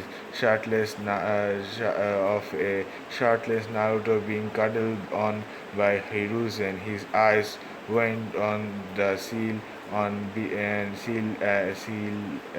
began to certainly analyzing it. After a few moments, his eyes snapped back around to Hiruzen and he asked, "Can I keep this picture? I want to study this a little more." Hiruzen only nodded as Jiraiya stood up and left through the windows, back with Naruto making his way to the room number 222. Naruto knocked on the door and waited. After a few moments, a man with a scar on his face appeared and looked at him questionably. Naruto just gave him the papers that his old man gave him. After reading it, the man smiled and used him. As he had gestured him to come in. "All right, class, we have a new student. Please introduce yourself," said the teacher. "Ano, my name is Uzumaki Naruto. I hope we get along with each other," he said shyly. As he said that, mumbles went across the room, some positive but mostly negative. Two years, however, had the same thought. Two Yaris, however, had the same thought. "It is him." Just as he mumbled before a loud voice shouted, "Oh, you are The one that Sarutobi old man told me about. Wait, you are the one that Sarutobi old man told me about. Wait, you know the old man? Naruto replied confused. Damn right I do. I am his grandson. He told me that the future Hokage will be coming to class today. Was he referring to you? Asked the boy. Damn right he was. Datebayo, replied Naruto. He then made his way to the and sat down next to the boy whose name named as Izan Sarutobi. As he sat down, Naruto critically analyzed the rest of the classmates. Most of them were civilians, but it seemed that on pure coincidence there were clan heirs from nearly every major clan of Konoha. There was a boy with red mark on his facial cheek and a mean dog comparing on his head. He was the youngest of the Inuzuka clan, another with a lazy expression and a hairstyle that resembled a pineapple. He was the heir to the Nara clan. There was a fat boy having a sparing symbol on his cheek and seemed to constantly have a bag of chips in his hand. He was the heir to the Akamichi clan, a boy wearing a long coat, sunglasses, and a hat. The heir of the Aburame clan, a girl with plantum blonde hair and blue eyes, the heiress of the Yamanaka clan. We obviously have the heiress of the both of the Hyuga and the Uchiha clan, and finally there was the heiress of the Kurama clan. Kurama clan. He was a brunette with brown eyes. Kurama clan. That's a new clan. Naruto donned himself out of the lesson because he felt that it was boring and was glad when the bell to lunch had rung. Say Naruto, let's go to the cafeteria to get our lunch, said Izan, to which Naruto nodded. He was glad to have found someone like him. When they went out to the ground, they saw groups of kids already formed and chatting. There was, however, one girl who was sitting alone. It was the Kurama clan heir. Naruto looked over to Izan and pointed at her. He sighed and said, I don't really know why, but no one sits or even talks to her. It's been 3 days and still I haven't seen any kid talk to her. Naruto nodded before giving a small smile and saying, "How about we go and sit with her? It is obvious that for some reason we are the class outcast. It is obvious that for some reason we are the class outcast. People like us stay together. What say?" Izen grinned and said, you bet, let's go." The two of them made way to Yakumo, and the three began talking to each other. Yakumo, Yakumo. Slowly, the conversation became more fluid and more comfortable, and before they could even realize it, a deep bond of friendship and trust had already been formed. Naruto even invited the two of them to come train at his place at the weekend, to which both of them readily agreed to. The trio didn't go unnoticed by the rest of the years, and that is another reason we should avoid them. You saw how easily they befriended that demon, asked Kiba in the Inuzuka year. And that is another reason we should avoid them. You saw how easily they befriended that demon. I have to agree. I thought we would be different, considering he didn't save me and all. Guess it was just wishful thinking. Xiaori sighed. I have to agree. I thought we would be different consider we would he would be different considering he did save me and all. Sayuri sighed. Troublesome, or the drag, said the lazy Nara. The group of air kept on chatting. Group of air kept on chatting and gossiping. It was a few moments later that Naruto noticed that the Aburame himself was sitting alone. Aburame. Naruto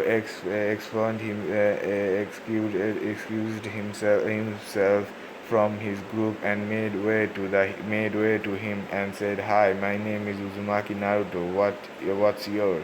Abura Shino came the topic boy replied. "Why are you sitting alone?" Shino asked Naruto.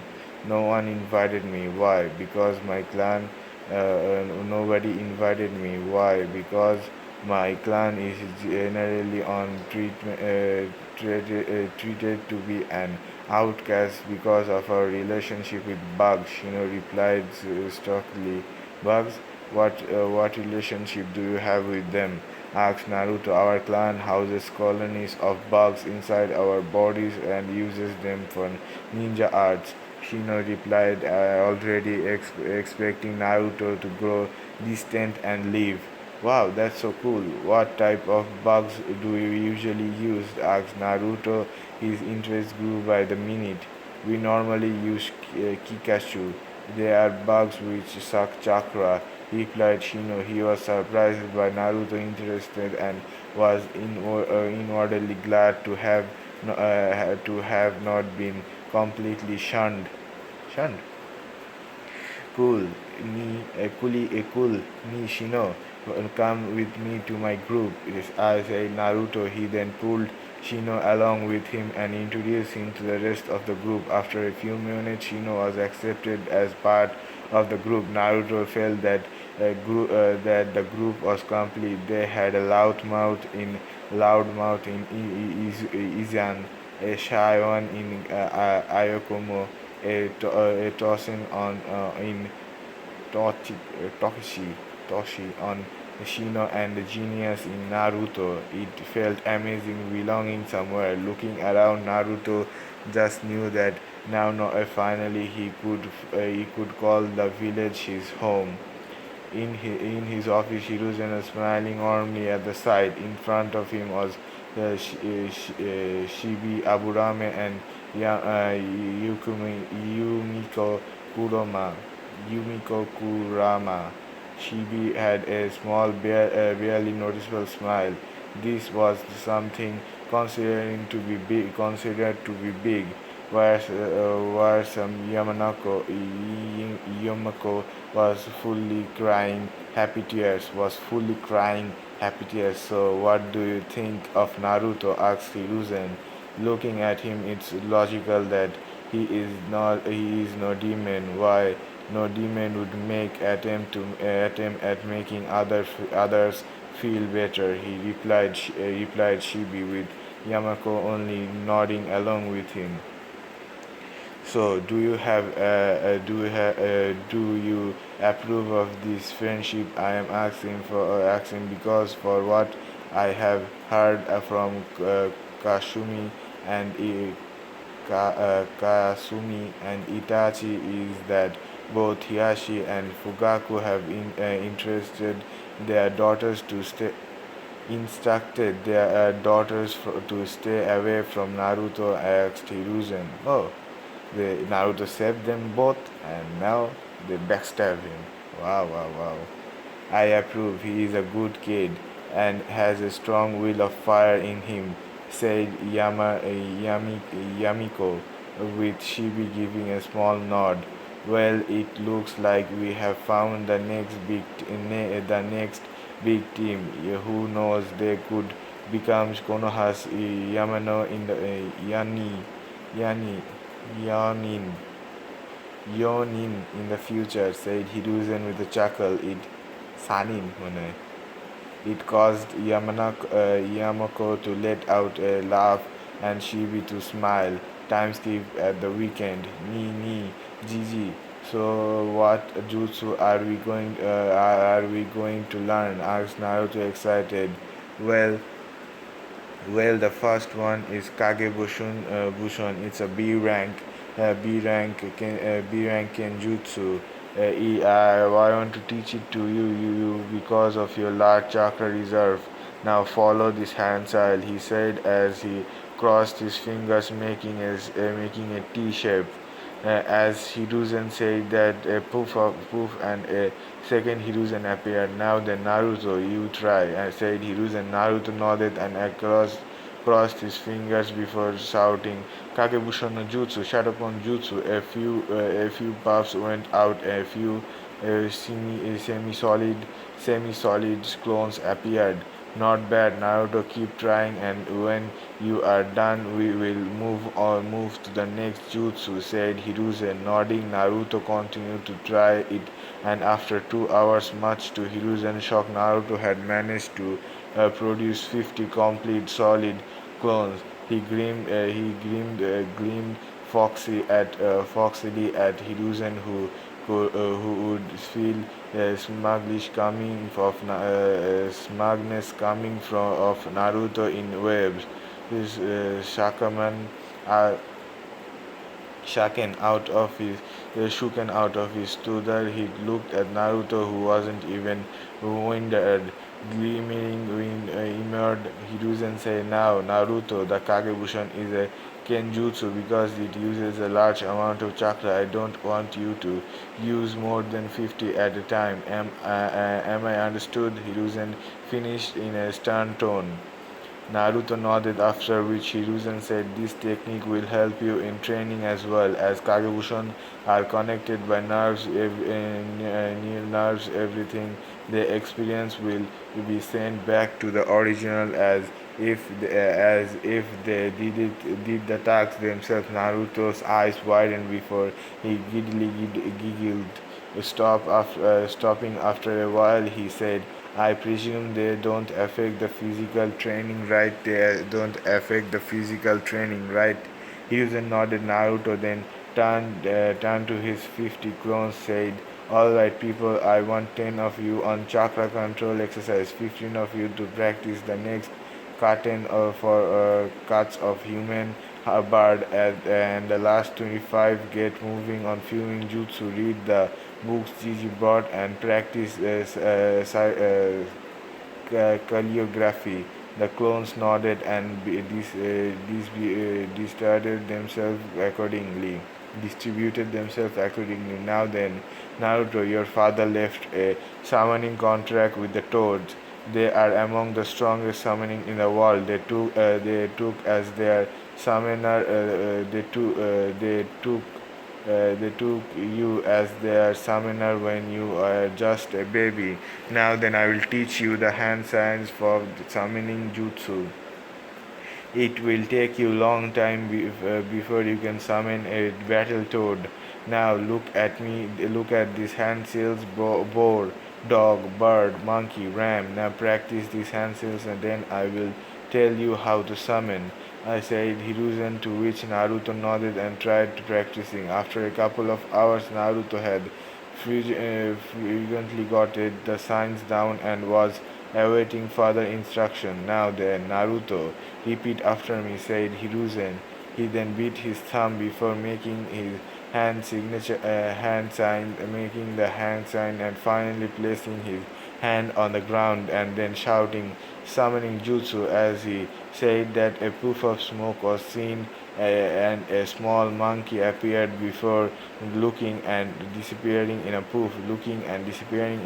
"Now then, you try," said Hiruzen, nodding. Naruto beat his thumb, went with the hand seals, and then, after placing his hand on the ground, he shouted the summoning jutsu. A small poof of smoke was seen, and a small red and purple toad was seen. "Yo, I take it you are our new summoner?" asked the toad.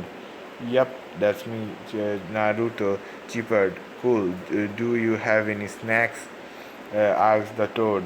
"Not right now. How about you go back, and when I summon you next time, I will get you snacks," said Naruto. Sounds fair. By the way, Gamakichi is the name. See you later, Gamakichi, said the toad as he disappeared in a poof. How was that? Naruto asked in a some smug tone. That was good. Keep practicing both their jutsu, both these jutsus. I will teach you some more later. Okay, asked Hiruzen.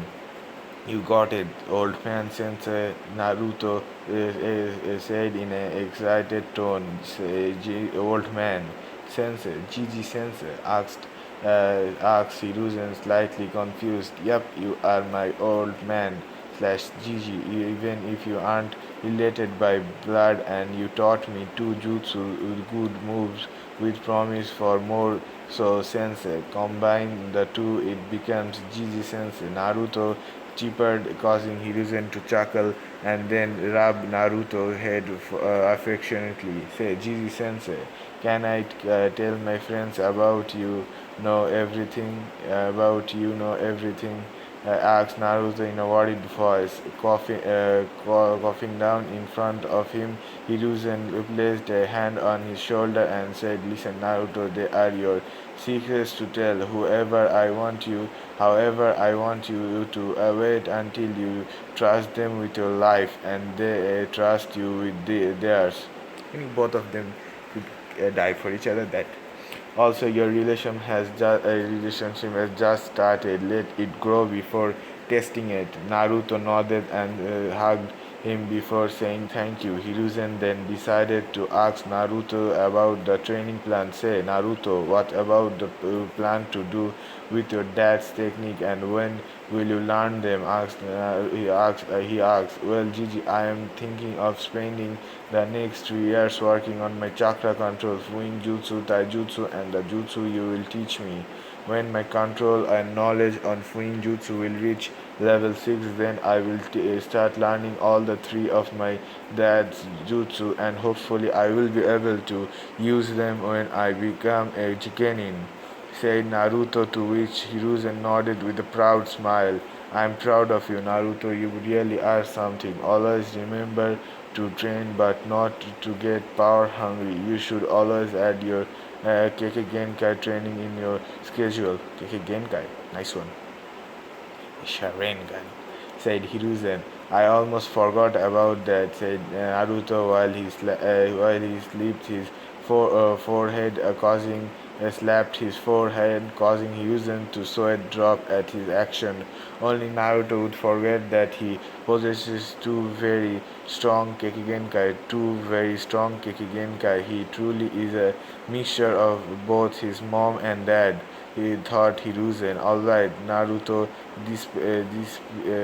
dispel your clones 5 at a time. Every 5 minutes. After you are done, meet me outside. We are getting ramen as a reward for your good work. 5 clones at a time every 5 minutes, so that it doesn't overload Naruto. Naruto jumped up and down in excitement as he began dispelling his clone while dreaming of ramen. That's all for part 5. I hope you liked the video. Don't forget to like, comment, and subscribe. If you want to be notified when part 6 comes out, then you have to subscribe. That being said, bye bye. See you in the next video. Hello guys, welcome to part 6 of Naruto Rebirth of the Yellow Flash. First of all, I say that this story doesn't belong to me. I'm just narrating it. So if you want to read the full story for yourself, you can go down in the description to find the original link to the story and read it for yourself. That being said, let's get into the video. Naruto Rebirth of the Yellow Flash. Over the years, it had been 6 years since our hero had started the academy and made his friends. Now sitting at 5'4" at 12, he could proudly say that he trusted all three of his friends for life. Today was the day of the final exam before the life of a genin. Needless to say, Naruto was beyond excited. During the years at the academy, Naruto had kept himself on a average position in the class, enough not to draw any unwanted attention to himself.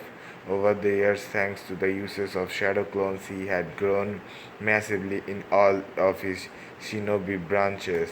He was now a level 6 Fuinjutsu user and had started discussing both of his father's signature seals, the Hiraition and the Space Aberration Abir. His taijutsu and speed were mid-Chunin level thanks to his uses of weights and the restriction seal after he had reached level 5. He had also finally mastered his Sharingan completely. Naruto, however, wasn't overly dependent on the eyes. He used them only only to cast and break genjutsu or to copy new jutsus that his old man was going to teach him. He had also massively improved his ninjutsu, which now stood at an impressive high tuning level. He still hadn't done any elemental manipulation, but was very skilled with non-elemental jutsus, even creating some personal version of jutsu that he knew. He had also improved his summoning and could now summon at least on Battletoad. He had also gained good control over his chains. However, the highlight of him would be his mastery of the Rasengan. It had made him happy and feel close to his old man after learning his signature technique. As he was patiently, excitingly waiting for the exam to begin elsewhere in the fire capital. A nervous Kushina was picking her things to return to Konoha. The reason for her nervousness will soon be revealed. Multiple flashback no jutsu. Kushina walked through what was left of the village gate at the crack of dawn towards the carriage that would take her and her new family to the capital with her newborn daughters in hand. As she was about to enter the carriage, she looked back and saw Hiruzen standing at the disloyed entryway to the village with a sleepy Naruto in his arms. The sickening disgust she saw in his eyes as he glared at her before he turned his back to her and walked towards the Hokage tower hurt her immensely. He was the man that Minato respected above all other, and to see him resenting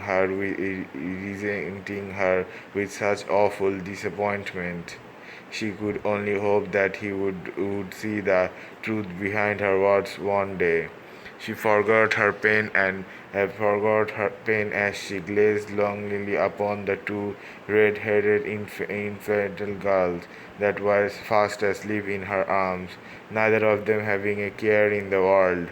She smiled lovingly at them, thankfully that despite last night's horrifying attack by the Kobir or whatever tragic might befall her, her family, her village, or even her nation, there was still so much purity and innocence in the world. That purity and innocence had to be guarded and prevented for as long as possible. They would be free from worries for now, at least as despite Hiruzen's anger with her, he still carried enough to provide an Anbu detail to escort. He still cared enough to provide an Anbu detail to escort her and her babies to the capital.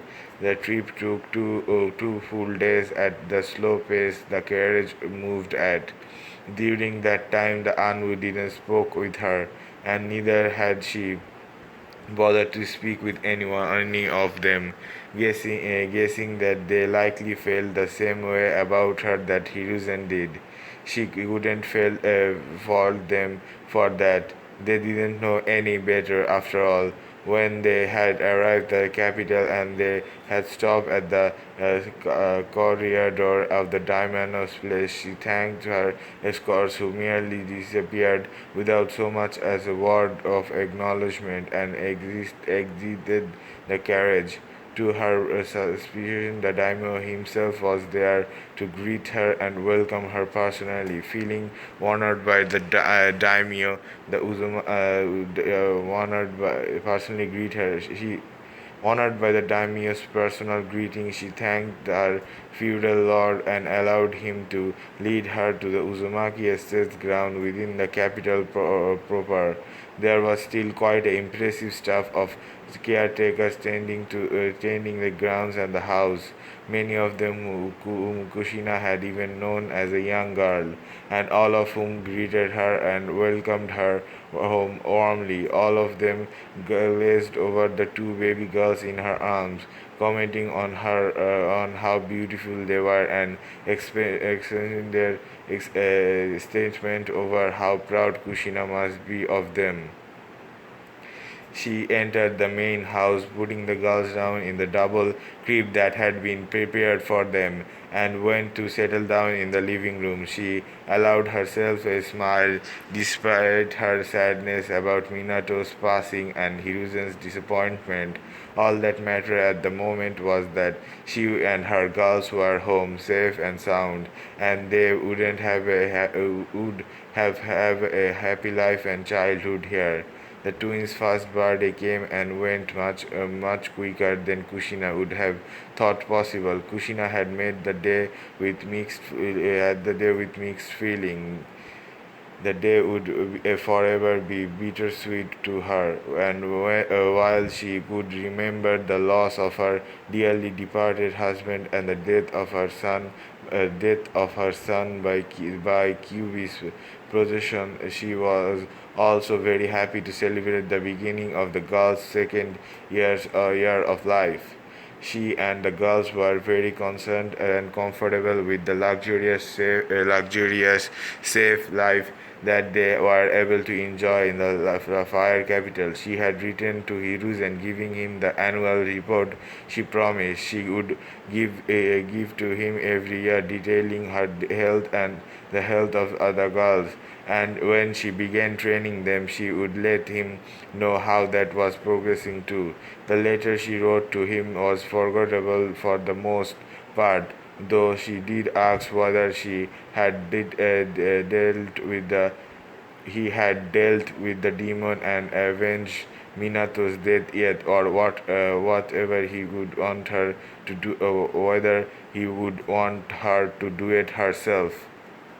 Wow. She had been surprised when the very next day she asked a no, answered a knock on the front door and opened it to a courier ninja. The courier had an official certified letter addressing from the Hokage to her, a letter that she had to sign off. Whatever this was. Hiruzen was sending it to her as the Hokage, not as an old family friend, and he had a graduation that she received it. Signing for the letter and dismissing the courier ninja, she closed her door, took the letter to her kitchen table and unsealed it. As she opened the scroll and read its content. Unlike the letter she sent to Hiruzen, his words would forever burn themselves vividly into her psyche. Uzumaki-san. While it gives me great relief to know that you and your daughters are well, and that you are enjoying the protection of the daimyo, the guardian ninja 12, and the samurai force of the land of fire. Your request to murder your innocent 1-year-old son is not well received at all. As I informed you last year, your intent toward your son was seen even by your husband in his final few moments of life, and he took steps to protect your young Naruto from you. You dishonor Minato with your evil, twisted desire to harm innocent, your own son no less.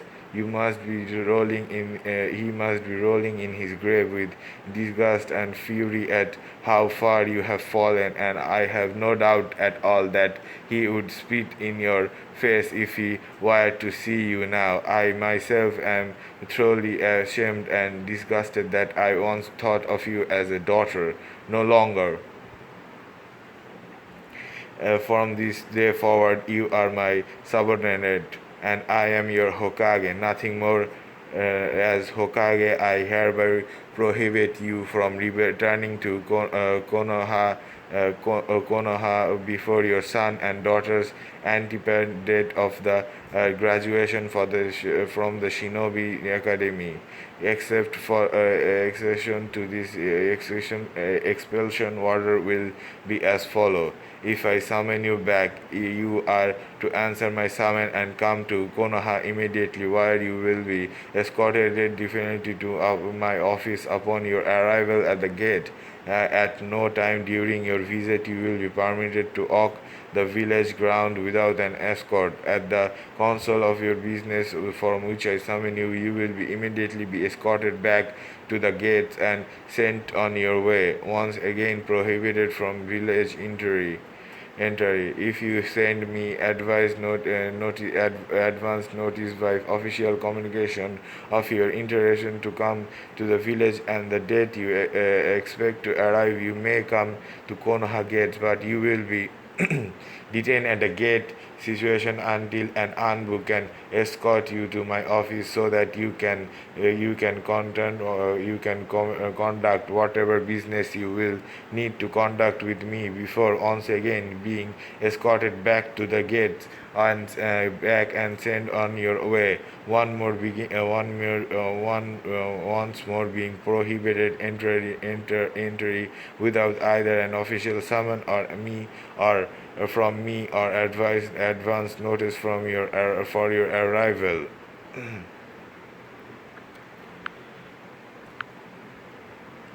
Should you be found approaching Konoha gate or within Konoha's wall without having made the condition of either of these exceptions, I will have no choice but to assume that you have come to either harm young Naruto or end his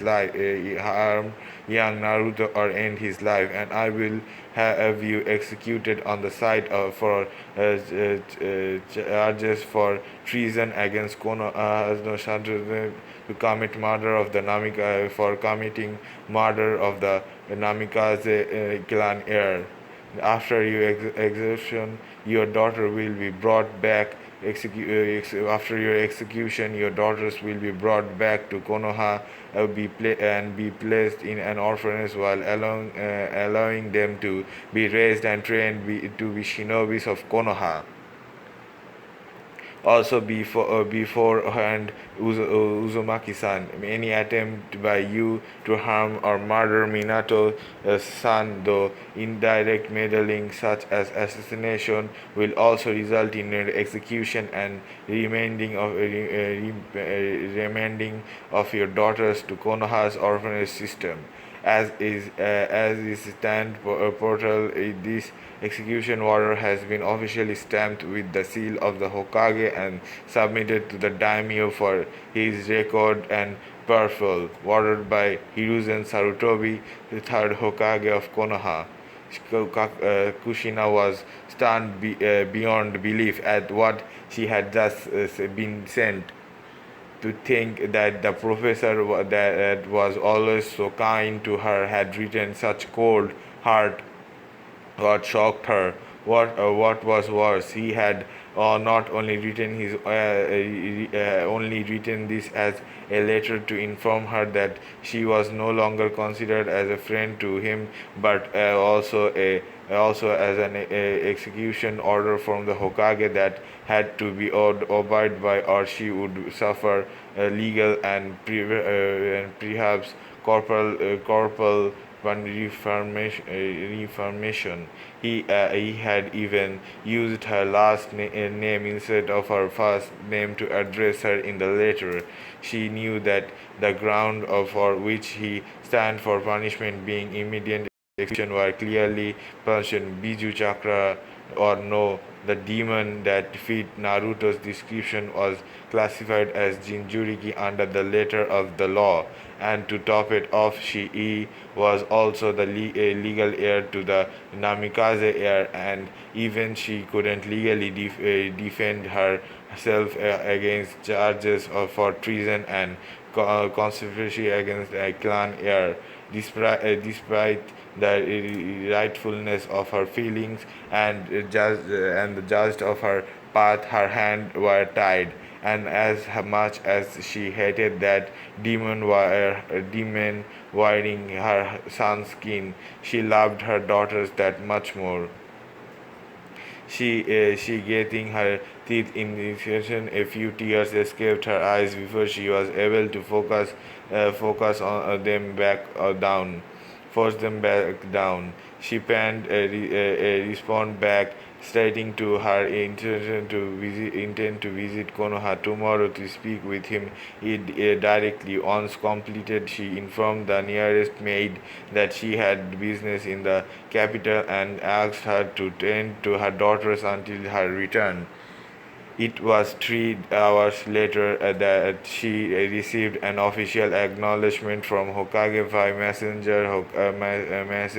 Hawk stating that the gate guards would be expecting her arrival tomorrow, and that she would be prohibited and provided an escort to his office. She left for Konoha early the next morning, once more leaving her children in the cares of the Uzumaki staff, taking to the trees to travel quickly and arriving in 3 hours. As told, she was detained at the gate to wait for an Anbu to escort her to the Hokage's office. It was a male Awak masked Anbu that arrived to escort her to the Hokage, taking her to him by Shishuin. Even the tone of his letter hadn't prepared her for the cold fury and near hate that Hiruzen was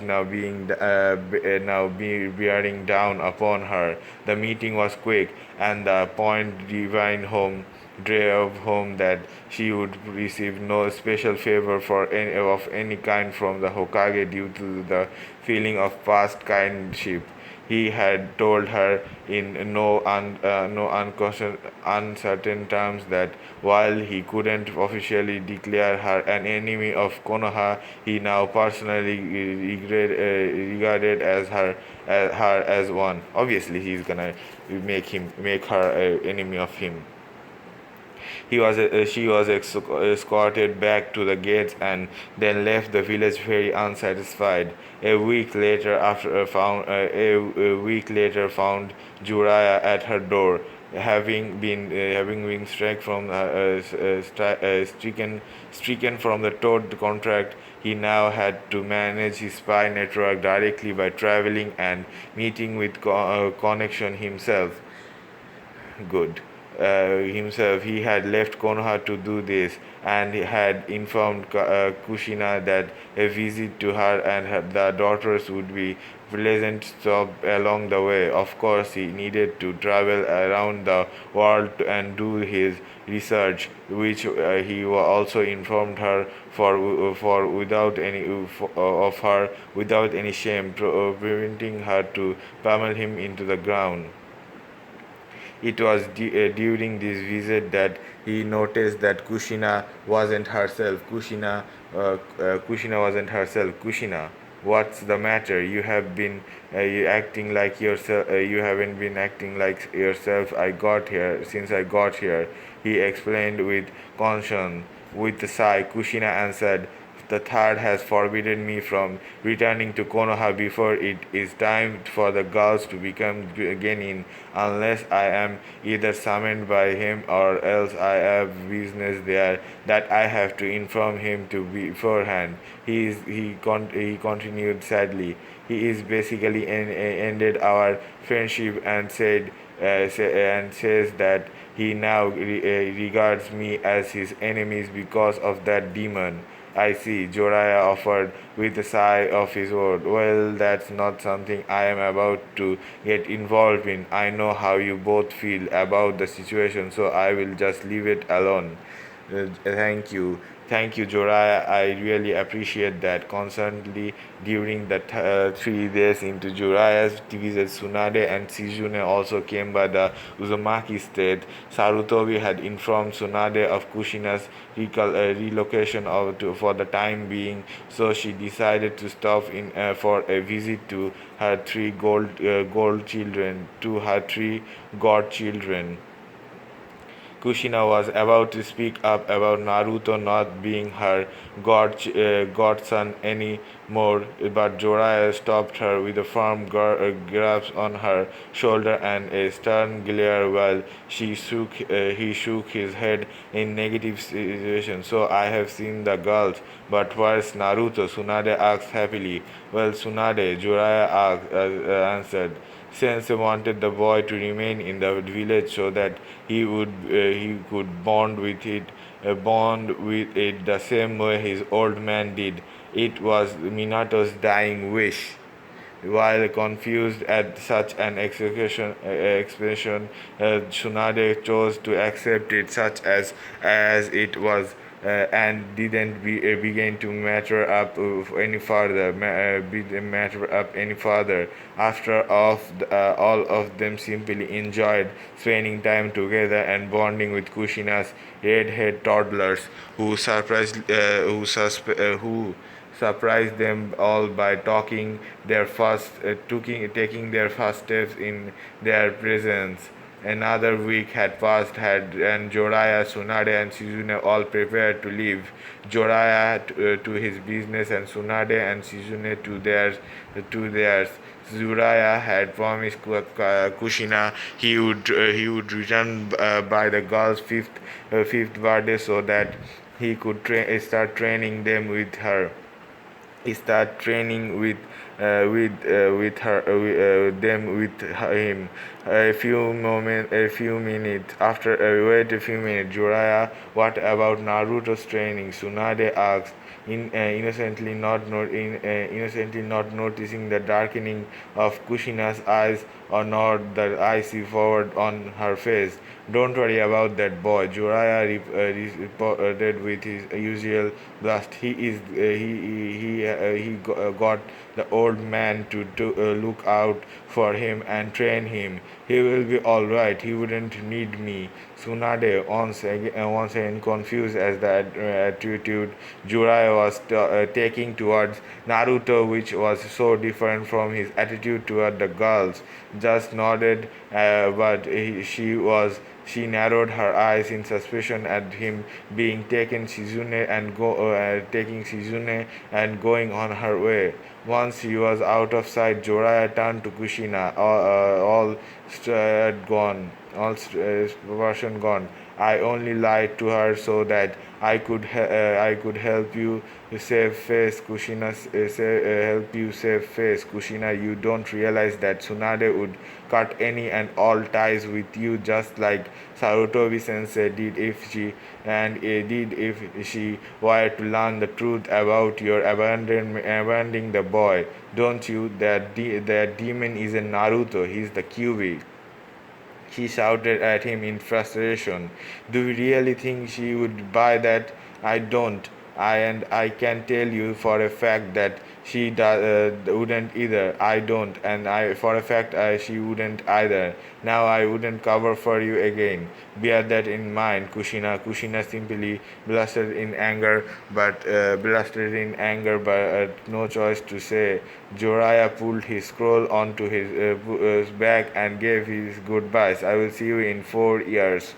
And with that, he walked out of the Uzumaki state, departing from the capital place now only to place known only to him. Flashback end. 12 years since that last visit by Tsunade, and 8 years since Kushina had realized her gross mistake and wrong. 8 years since Kushina had realized her gross mistake and wrong, and she had angrily asked herself how she would have not only been so stupid as to jump the conclusion that Naruto was the Kyuubi without proper inspection properly inspecting his seal, but so evil-hearted as not to want to even entertain the hope that Naruto was still alive and well. What had come over her during all that time? To this, she still found herself wanting for an answer. She only knew that there was no exception for it. She continued to pack up the things she would be taking to Konoha with her, completely unaware that a certain Hokage was reflecting back on those troublesome days as well. Konoha. It wouldn't be long now, Hiruzen Sarutobi muttered to himself wonderingly. Kushina will be coming back here in a few months with her daughters once their training is complete to her and Jiraiya's satisfaction. What the hell am I supposed to tell Naruto about all of this? Hiruzen had made a good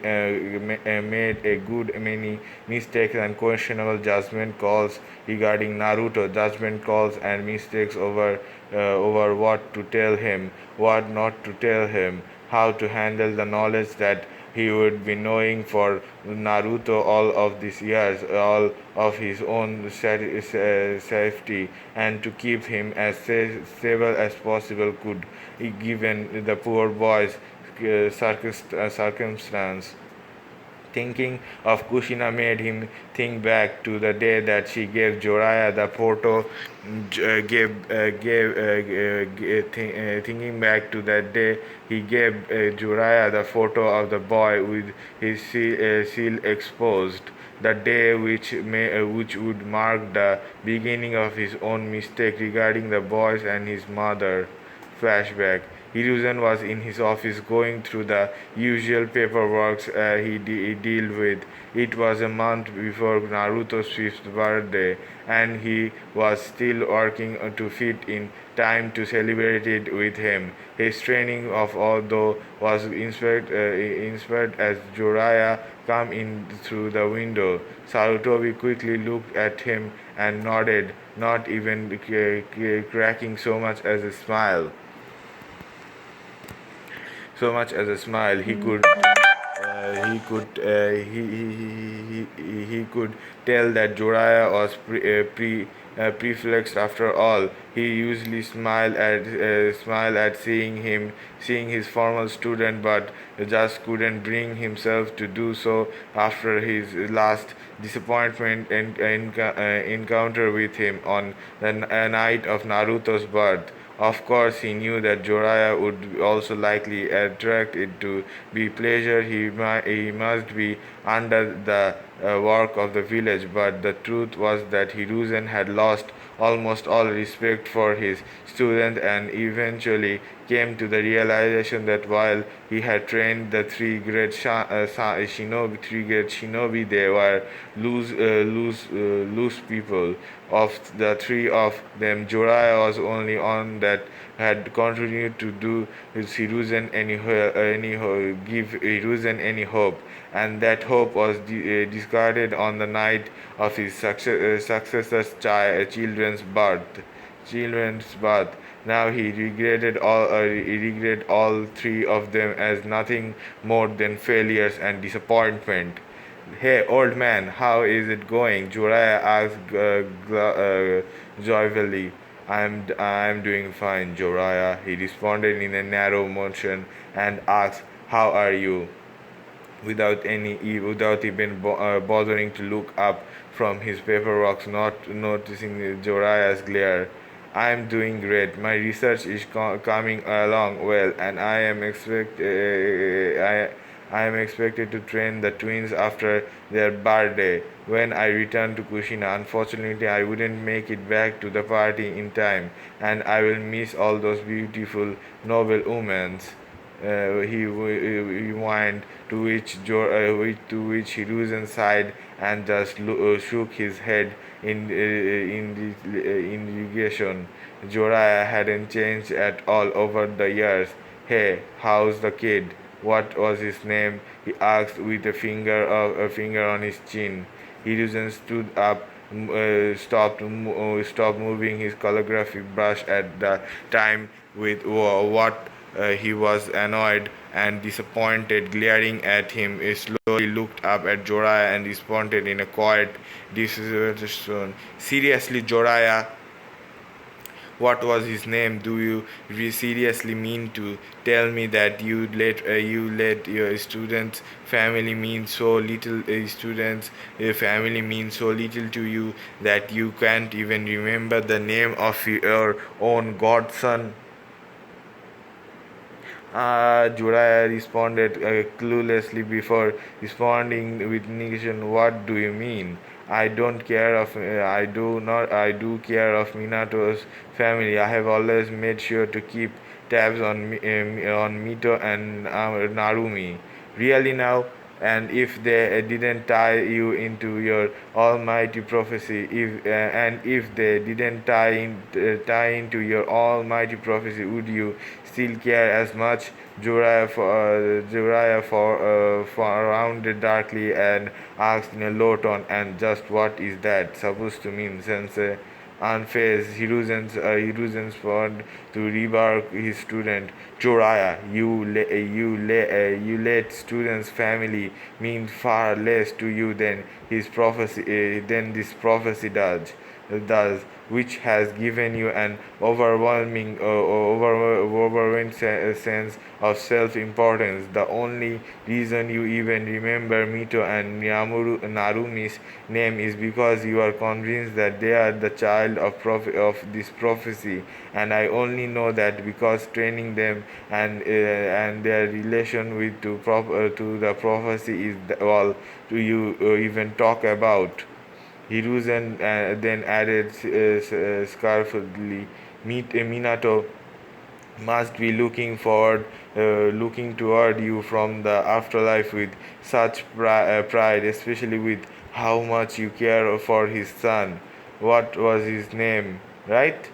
Zuriah, a dark frown after his face, after that replaced with a frown of utter shame. Before he could say anything else, Hiruzen shook up, but no answer. Your question. To answer your question, Naruto is doing fine. Although he is a very lonely boy. He hasn't been able to make any friends at all because of the adults in the village keeping their children away from him. Oh, well, I'm glad to hear he's okay, and I suppose he will make friends in time. Jorah offered, though his shame and a sense of doubt could be heard in his tone.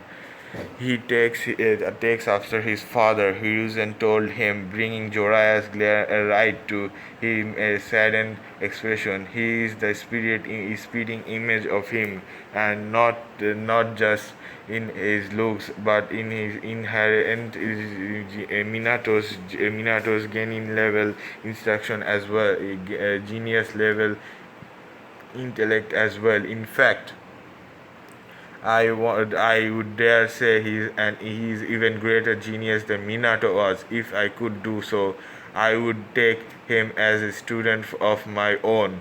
Hiruzen's eyes narrowed in realization. God knows it would be nice to have a student that didn't end up as a failure and utter disappointment as a human being like the three of you did.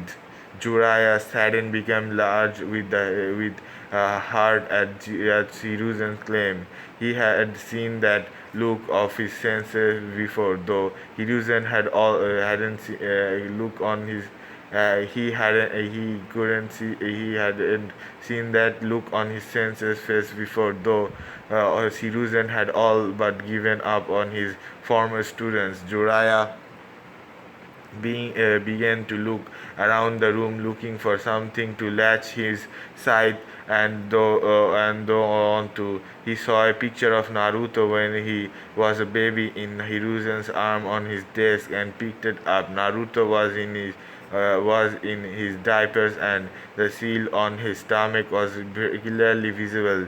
Joraya now narrowed his eyes and began to do a inspection of the seal in the photograph. The compilation of the seal was far beyond anything he had ever seen.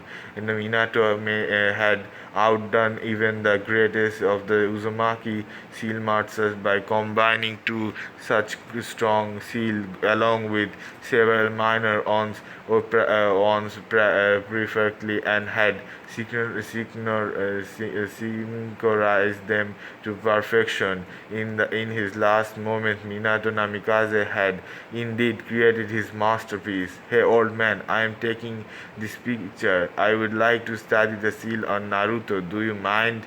He asked, and Hiruzen nodded. Take it. I have a copy. I will put another one here, he said. Jorah nodded and left through the windows, not even saying goodbye. Hiruzen closed his eyes and sighed once again.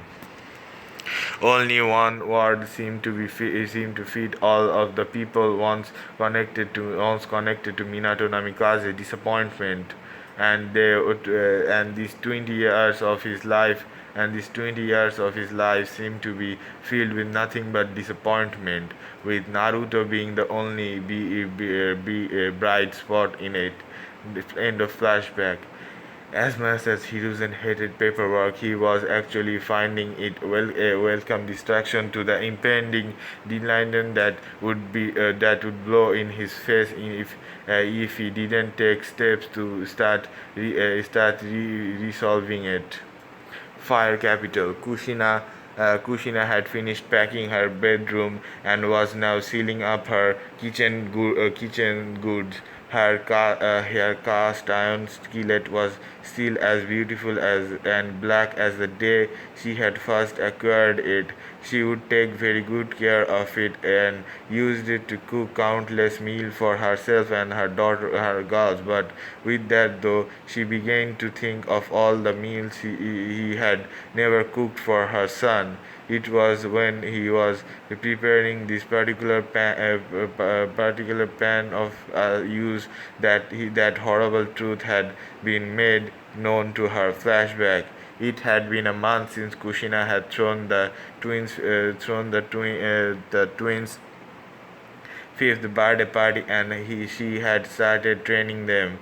She had been trying to teach them how to unlock their chakra, and even with the guardians, the twins had just succeeded this morning. That had to be some kind of record. She was currently starting to cook dinner, having just turned on the stove, heating up her cast iron skillet so she could make a sat fry. It was as she was doing this that she heard Jorah barging in through the front door and blowing a greeting. Kushina turned off the stove and ran out to the kitchen to greet him, smiling as he saw him for the first time in almost 4 years. She tackled him in a hug as she also threw his arms around her and swamped her around in a couple of circles. Swung her around in a couple of circles. Oh well, it's good to be back, Jorah explained. I am glad you are here, Jorah, Kushina offered. I am getting dinner ready, and I am sure you are hungry. You have no idea, Kushina said. Kushina called in Mito and Narumi, introducing them to their grandpa, Joraya. Both of them managed to find a place in the heart quite easily as he got on the floor with them and played with them until dinner was ready. The meal was pleasant, with Jiraiya getting to know the two exactable little red-haired rascals. It was shortly after the meal was over that Kushina declared the girls' bedtime. Both of them ground but complied, knowing better than to argue with their scary mother. Obviously, who's gonna mess with Kushina? Once they were in bed and asleep, Kushina began to talk to Joraya, who was smiling fondly over his time with the girl once again. I have had one hell of a time trying to teach the girls. They are both a bit slow, definitely more physical than catchable, if you get my drift.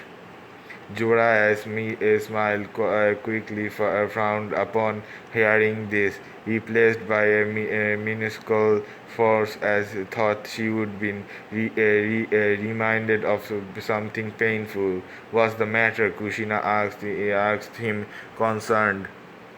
Hey Kushina, I need you to take a look at something, he asked before pulling a couple of pictures out of his pocket and handing her one of them.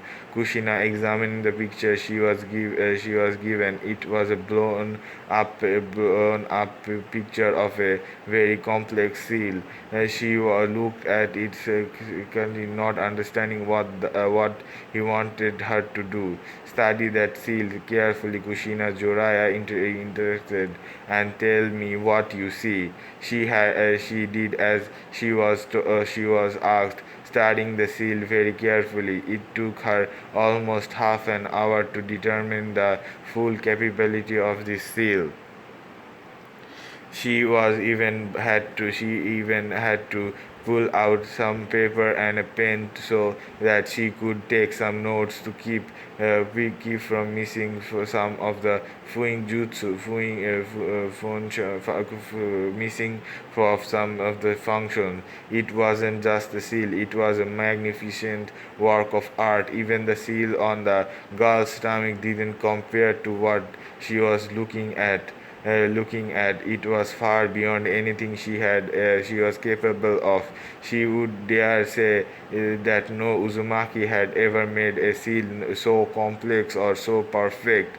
She had seen the Uzumaki clans work on seal, and none of them describe anything that was as complex as the seal in Juraya's picture. It's amazing the way the seal in this area are all synchronized, even with the two high-powered bash seal. This would seal off anything seal master want, and it would work perfectly. I don't think I could even begin to replicate it. She explained excitingly. What would you imagine the limit of that seal being? Joraya asked. I don't think it has any. Kushina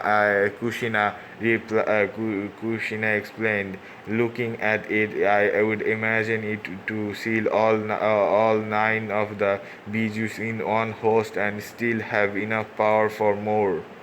What? The Tendel seal. Nice. So then, this is a seal you would trust without a doubt. I would trust this seal with my life. If Kushina's voice turned breaking slightly. If only this seal had been used with Naruto, I would still have my son. Kushina. Jiraiya began sadly, letting out a heavy sigh before handing her the second picture and tell her that is Naruto's seal. Her eyes went out wide in dumbfounded. Her face stroke. What did you just say? This seal was Minato's last work, his masterpiece, Jorah explained, pointing to the second picture, a picture of Naruto as a baby with his seal exposed, with Hiruzen cooling cooing at him while he appeared to be giggling happily. He put it on Naruto to seal the soul and body of the cube completely, making sure it had no chance of even taking over his own son. I was surprised myself when I saw this picture in Senses Office, but Minato really outdid himself with this one. Hell, he outdid every seal master ever I have ever heard of when he had this. He stood up in She stood up horror and took a step back, only to collapse a moment later. Her legs refused to hold her up. Her eyes began to well with tears of horror and anguish and transcend reasons. How could she not even sense the compression of the complicity of the seal that night? She had checked the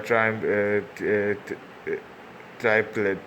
She remembered back on that night of their birth, the ripping of the bijou from her body, and the emotional distress of Minato, knowing that he was taking his dying breath. She had even bothered to study the seal at length until she had made it here. She didn't notice the intricacy of the seal at first glance. She had just stabilized them with her chakra as quickly as possible. No, she whispered without utter horror, her tears beginning to fall. 5 years.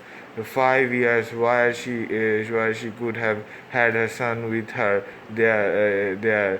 5 years of precious moment and memories thrown away. No, she went out again, putting her hands to her mouth. She would never remember seeing she would never remember seeing his first steps. No, she growled out. She would never remember hearing his first word. No, she began to raise her voice as sobs began forcing their way up from her throat. 5 years of missed birthdays, missed presents, missed chance to track him, chances to tuck him into bed and kiss him goodnight. She didn't even have a clue as to how he was living, or if he was healthy and happy, or if anyone was taking care of him. No! She yelled with her eyes clenched shut, her voice completely broken as her sobs gave way to bleeding. She clutched the picture of Naruto to her chest as she did this, hanging her head and almost collapsing to the floor if not for Jiraiya moving fast enough to catch her and hold her himself while she wept uncontrollably. I'm sorry, Kushina, he offered. He simply didn't have the hell to remind her that he and Sarutobi had told her of what she was just now acknowledging. Not that Naruto was in fact her son, that he was alive and well, and had that he would never be possessed by the QB at any point in his brief life. Oh my God, what have I done? She wailed. My baby, my Naru-chan. I left him alone. I abandoned him. She cried over louder. I even threatened to kill him. What have I done? She cried even louder. I have threatened to kill him. What have I done? Her cries became so furious that she lost the ability to form words. Her wiles and brawls were such that her body hovered up and down with each of that forced its way out. This went for almost half an hour before Kushina had cried herself hoarse. Jiraiya marveled at the fact that the girls had remembered in their rooms fast asleep. The girls had remained in their rooms fast asleep. Kushina must have placed silencing seal in the room so that their rest wouldn't be disturbed from any external noise around the house. Oh God, she whimpered with inherent horror. What would Minato think of me if he would see me now? What would he say to me? Kushina Minato already knew this would happen. Jiraiya explained.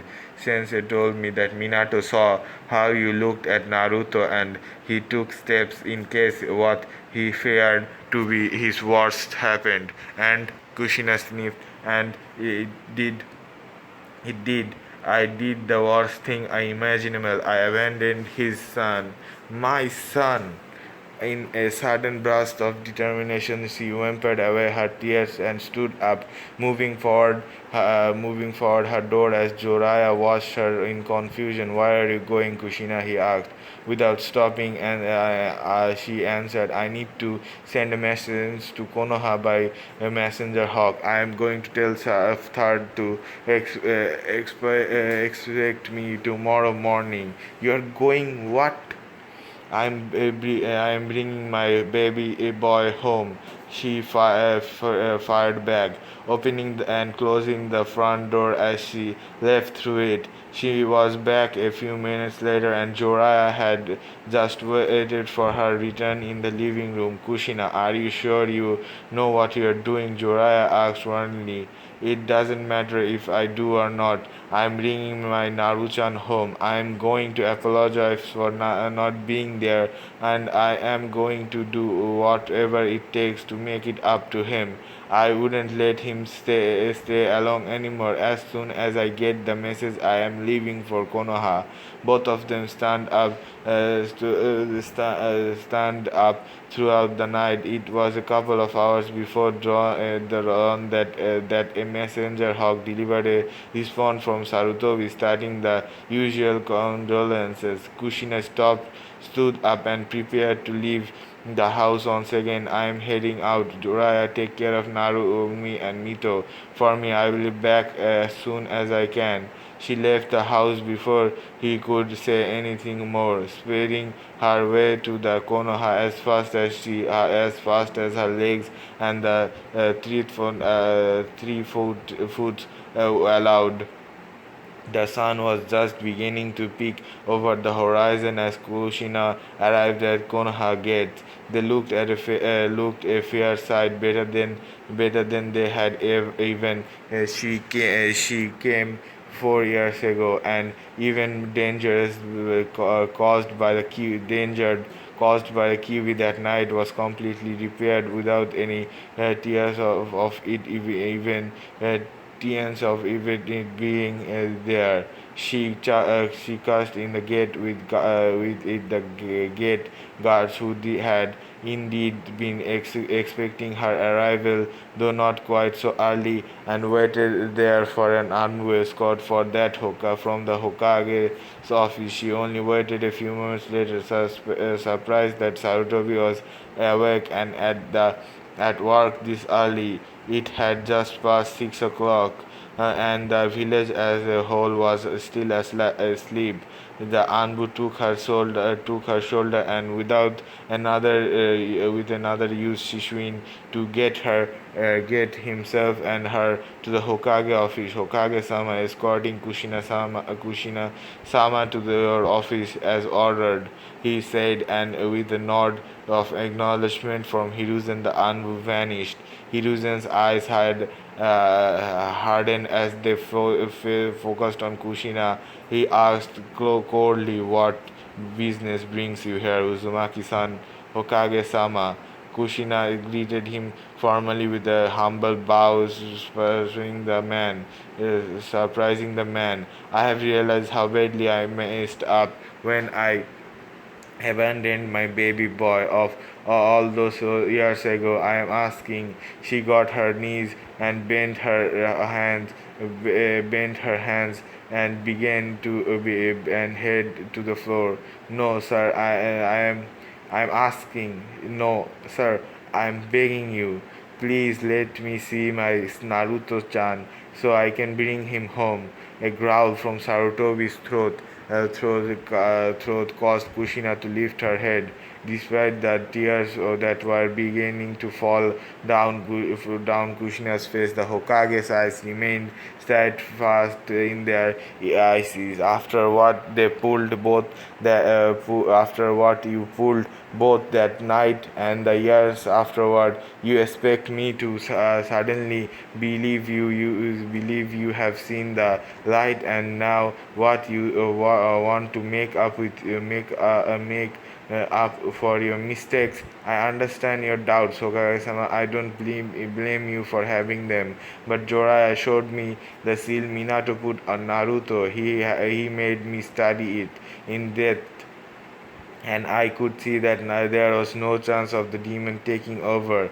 Please, Hokage-sama, let me bring him home, or at least let me bring my daughters back here so that we can live together in the village with him.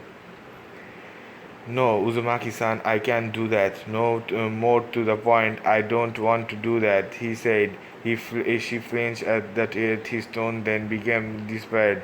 Please give me back my son. I'm begging you, please, Hiruzen. Glared at her. He glared at her when she used his name, but she didn't stop. I need him just as much as he needs me. Please, I'm begging you, on my knees here. Believe me, when I say I love my son, she said in tears. He sighed, rubbing the dimple as his will whimpered.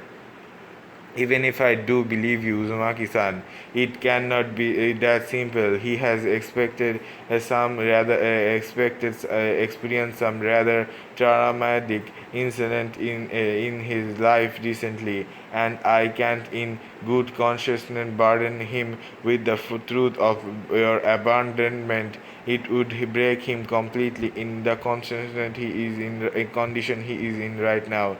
No, Uzumaki-san, I wouldn't let you anywhere near him for his own safety. I prevent you before you left. I pleaded you before I pleaded to you before you left, and again for a year in letters that he needs his mother, but you refuse to hear of it. Why should you move me now?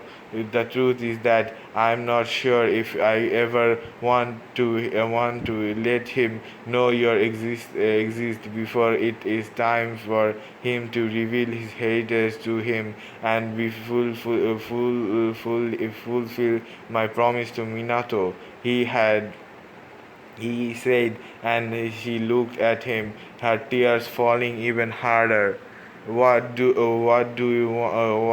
you mean by traumatic incident? Tell me, what happened to my son? She asked, and his eyes hardened. What happened to him in the direct result of you was the direct result of you abandoning abandonment of him and leaving him here. Now I have heard and said enough. This conversation is over. Leave, Uzumaki-san. Our business is concluded. Tori, Nico, he said as tried to plead more, but he released the privacy seal and reflected his chakra as two Anbus came into room kneeling.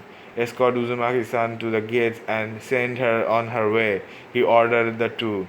Before he or the Anbu could act, however, Kushina stood on her feet, planting herself into the floor, using four chakra chains, with several more flowing through the air around her defensively.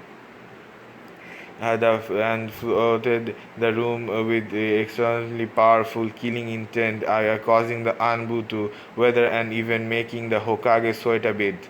Hiruzen Sarutobi, I will not be dismissed so easily and causefully. classfully. If you want me to send me to Iviki Morino when we are done here, then I will go without registration. But I am not leaving or moving from this stop until you have given me that rhyme I deserve for making his trap. Do you understand me? This trip deserve for making this trip. Do you understand me? Kushina smirked out at him at the spot for her lungs, though her tears aroused her frustration, shocking him with furious determination. Shocking her with furious determination. The Hiruzen used something of his own killing intent to match the pressing by Kushina was exerting with her. He stood to his feet and glared at him with determination that was just as unyielding as hers, studying her and seeing that nothing he would say or do would prevent her to pursued her to leave without either giving her what she wants or putting up a fight that wasn't worth engaging in over a matter of this time. He gave a distinction sigh. Tori Nico, he addresses his agents. Stand down and return to your post, sir. Are you sure? Tori asked his commander in an even tone, though his doubts as to his Kage's safety would be heard in his question. I promise you that I will not attack him, and I don't mean him any harm. Kushina tried to assume the two Anbu assured the two Anbu in the room. Her tears being to lessen. I'm sure Tori Sarutobi answered, and the Anbu questioned, "You may stand down. You may stand down." Are you sure? Sarutobi answered the Anbu's question. I am sure, Tori Sarutobi answered the Anbu's question. You may stand down. Both Tori and Neko nodded. The situation there, Hokage and vanished from sight. Sarutobi returned to his seat as well and capable of his hand towards him in front of him. You may also stand down, Kushina.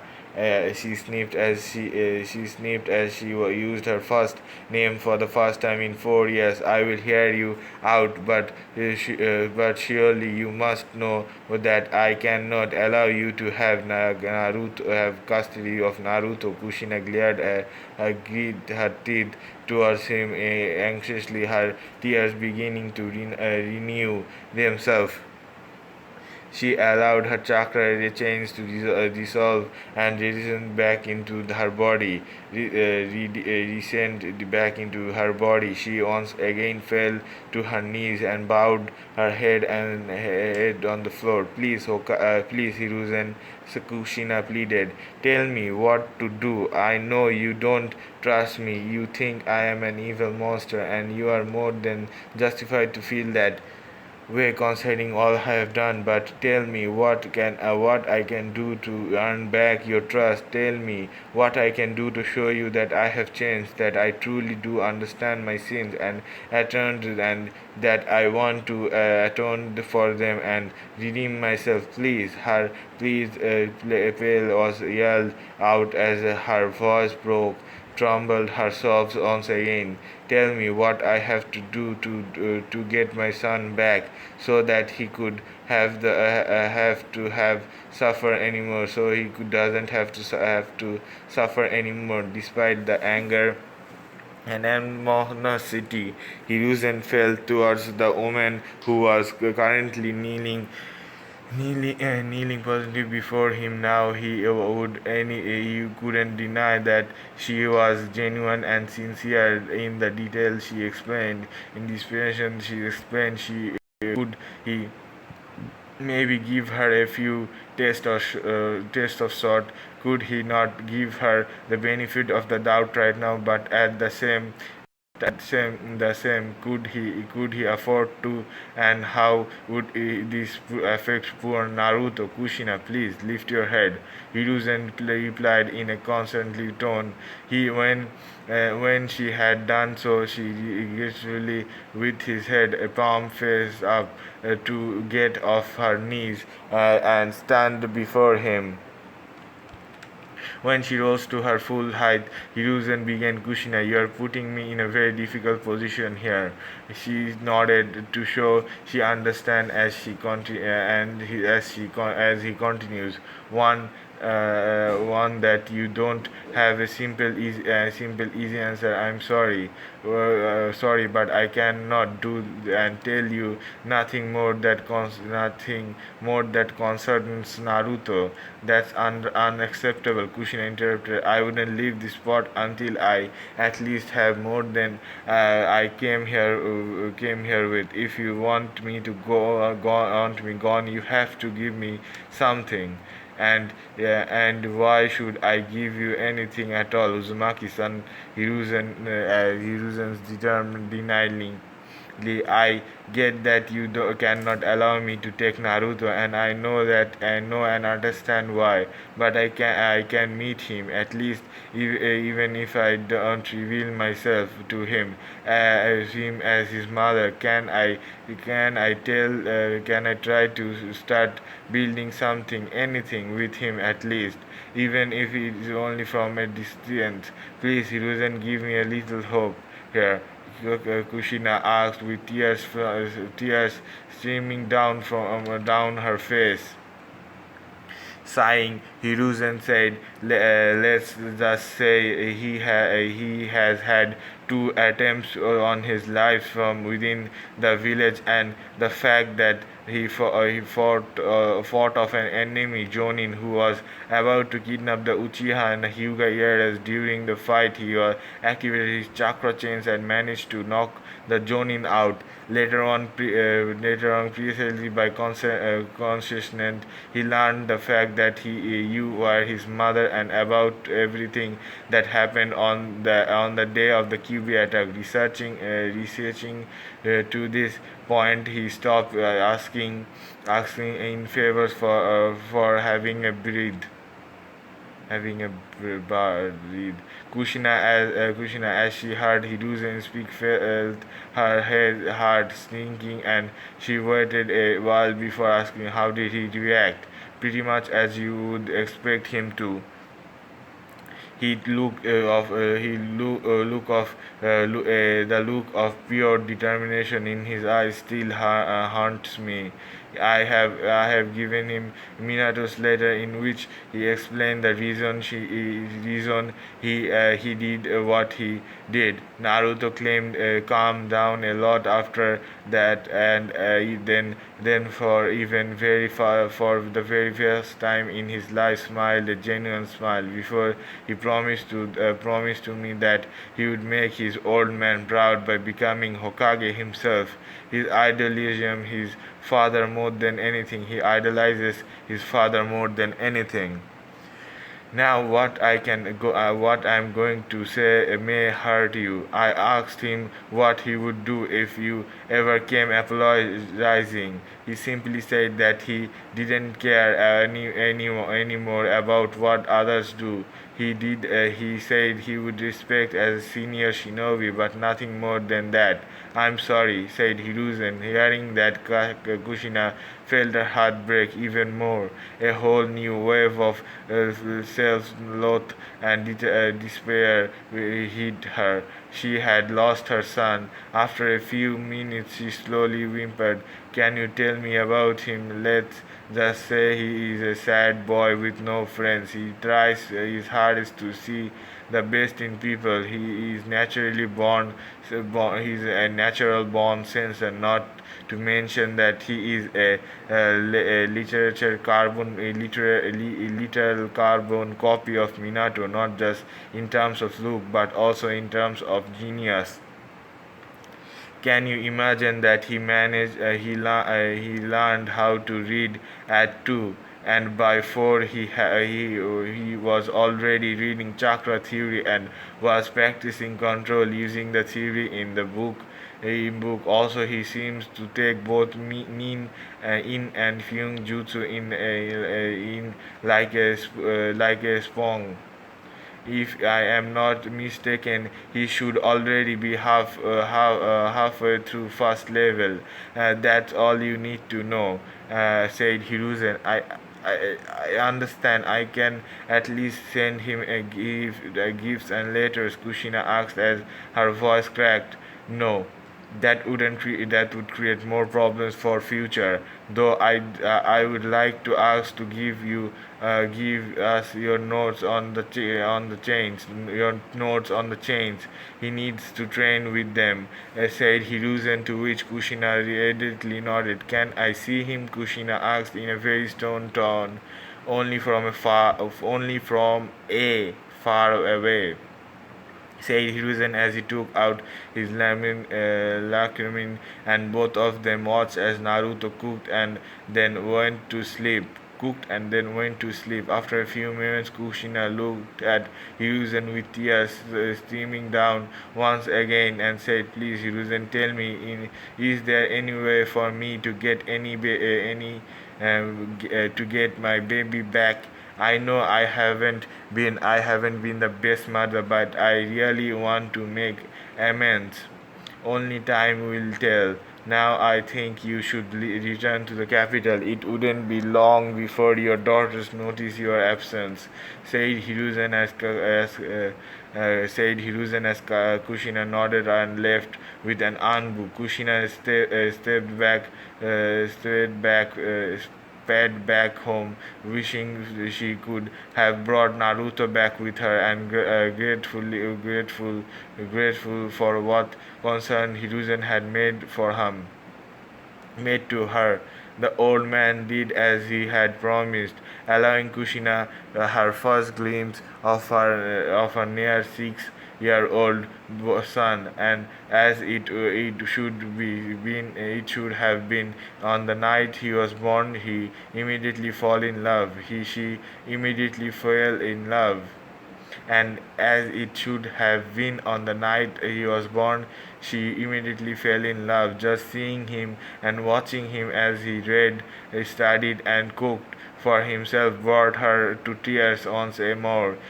How she longed to go down into the apartment and swipe him up into her arms. How she yearned to hug him and kiss him all over his face, telling him how truly sorry he was and how much she loved him.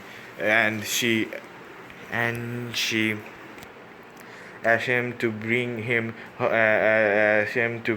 home with her, and she surrounded him with the love of his family.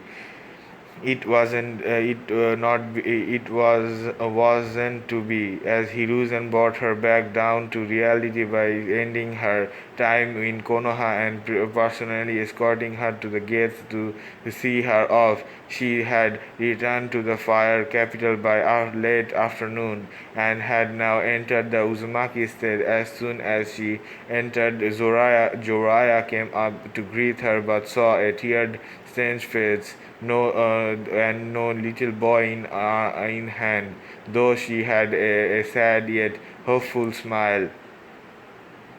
He could see that while she hadn't gotten what she wanted, she had been able to walk away with Hiruzen having given her something. She washed her face, put on a smile for her girls for whom Jiraiya had brought to greet their mother and welcome her home, and began to cook dinner for her family, thankfully for her loved ones, but wishing she could be cooking for her son as well. Jiraiya knew better than to press the issue. And the girls were just as clueless as they even were. Something she found herself to be quite thankful for at the moment.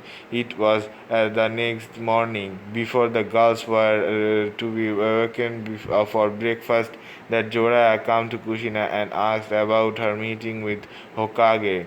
She explained everything that took place to him about Hiruzen refusal to allow her near Naruto, about the attempt on Naruto's life which caused Jiraiya to flinch. Though the thing Hiruzen asked her to keep, to herself, she did.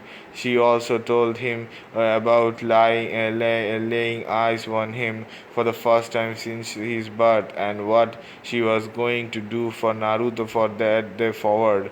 When she was done, Jiraiya asked Kushina, when are you going to tell the girls about him, and what exactly are you going to tell them? I will tell them when I think they are ready, she answered painfully, and I will tell them everything. I wouldn't leave anything out. Are you sure that's your wish? Jorah asked wearily. I mean, you don't know how they will respond to what you have confessed to them. They deserve to know how they will react to me. Isn't what's important, but I have faith in them to take it in the instead. Well, okay, if that's what you want to do, I wouldn't stop you when the time comes, but just be careful, okay? She smiled sadly at him and nodded before she prepared breakfast. Wow, it's a long story.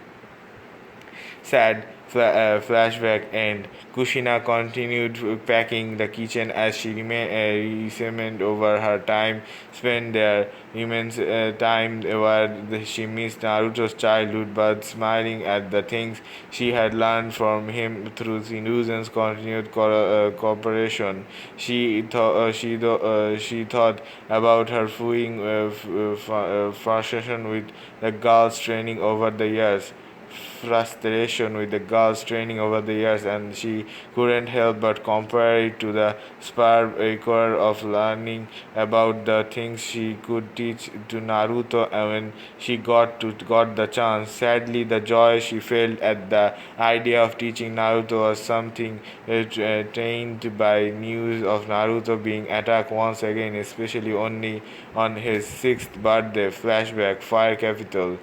Jorah and Kushina had been training the twins for a year now, and it became more and more apparent that they took more after their mother and than their father. Something that now both scared Kushina and made her feel ashamed, obviously.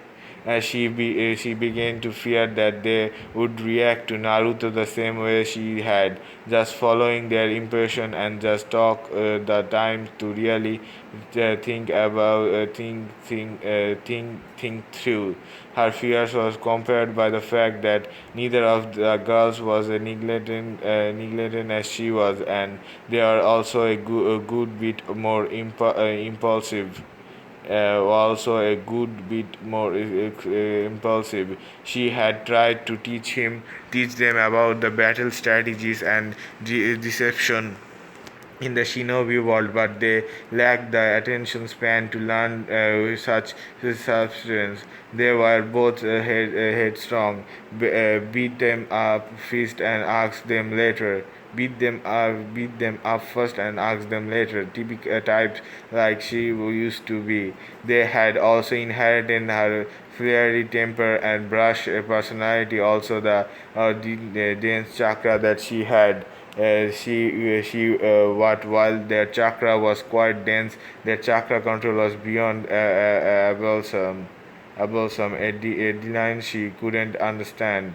A dilemma she couldn't understand. It wasn't surprising of Jinjuri to have poor chakra control due to their reserves, but their control was almost negligible, and nothing that Jorah and Kushina tried could seem to be improve their control. In addition to their dense chakra, the mixture of the QB yin and yang chakra respectively in their coils brought problems for their own of their own. The control needed to keep the demonic chakra for brushing forth undisturbed wasn't there due to the absence of the 1,000-year-old soul that was sealed within their brother, which was needed to filter the exile which flowed dangerous chakra that didn't even belong to them. Kushina and Joraya had tried to teach them any chakra control exercise they knew, even the one that they thought were more advanced than those their age should be practicing. The leaf exercise, surface striking, water walking, nothing worked. And all that their effect showed were leaves ripping to shed, protecting on plot holes on the wall, and a ton of waterlogged clothes. The girls had no apparent concern of the word restriction, and their short of temper didn't help them either. Needless to say, Kushina knew it was going to be a long and determining part to get them to master even the basic.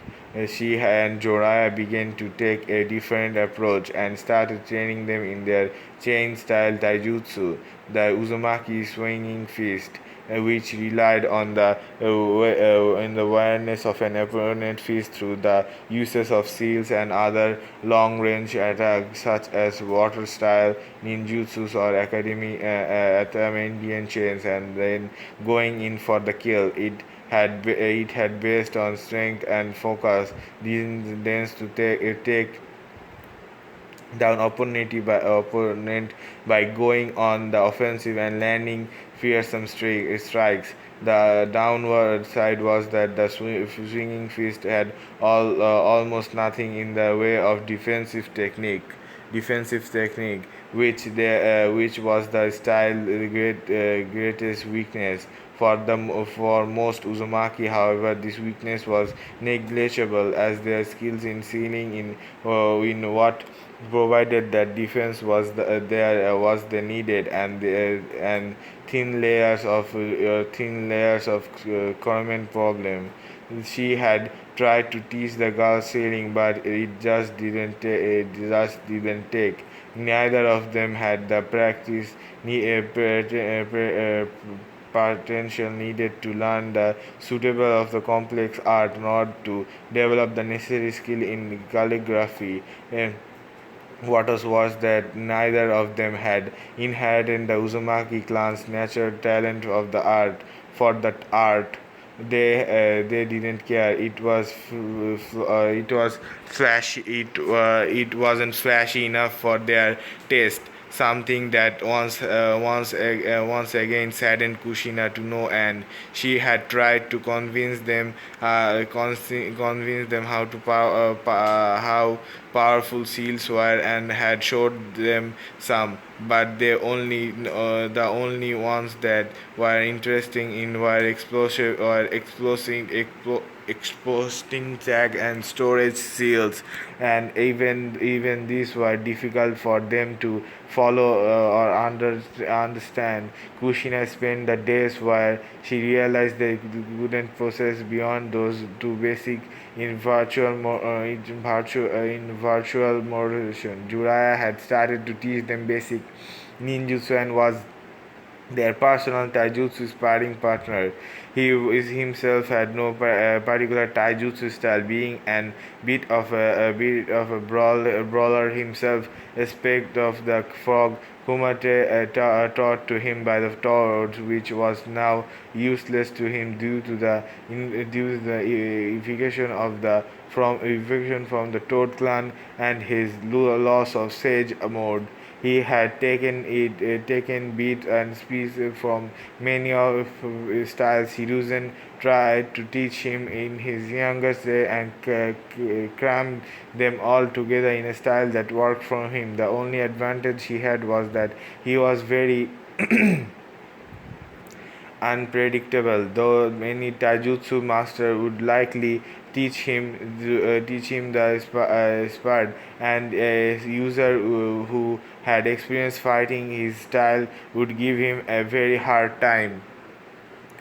Kushina had not given up on reaching out to Naruto through Hiruzen, sending letters to Hiruzen on almost weekly basis asking for any news on Naruto, and he was willing to empathy upon her wish list, accordingly asking him to recognize, allowing her to meet Naruto and bringing him home. His answer was always no, but the more often they corrupted, the more cordial Hiruzen's letter, and the more cordial Hiruzen's letters became, and the more helpful she felt.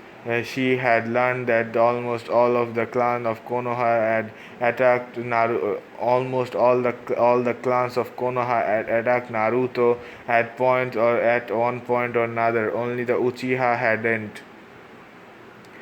She would have to express her gratitude to the Uchiha clan properly when she returned to Konoha. The other clans, she would be paying their head personal visits.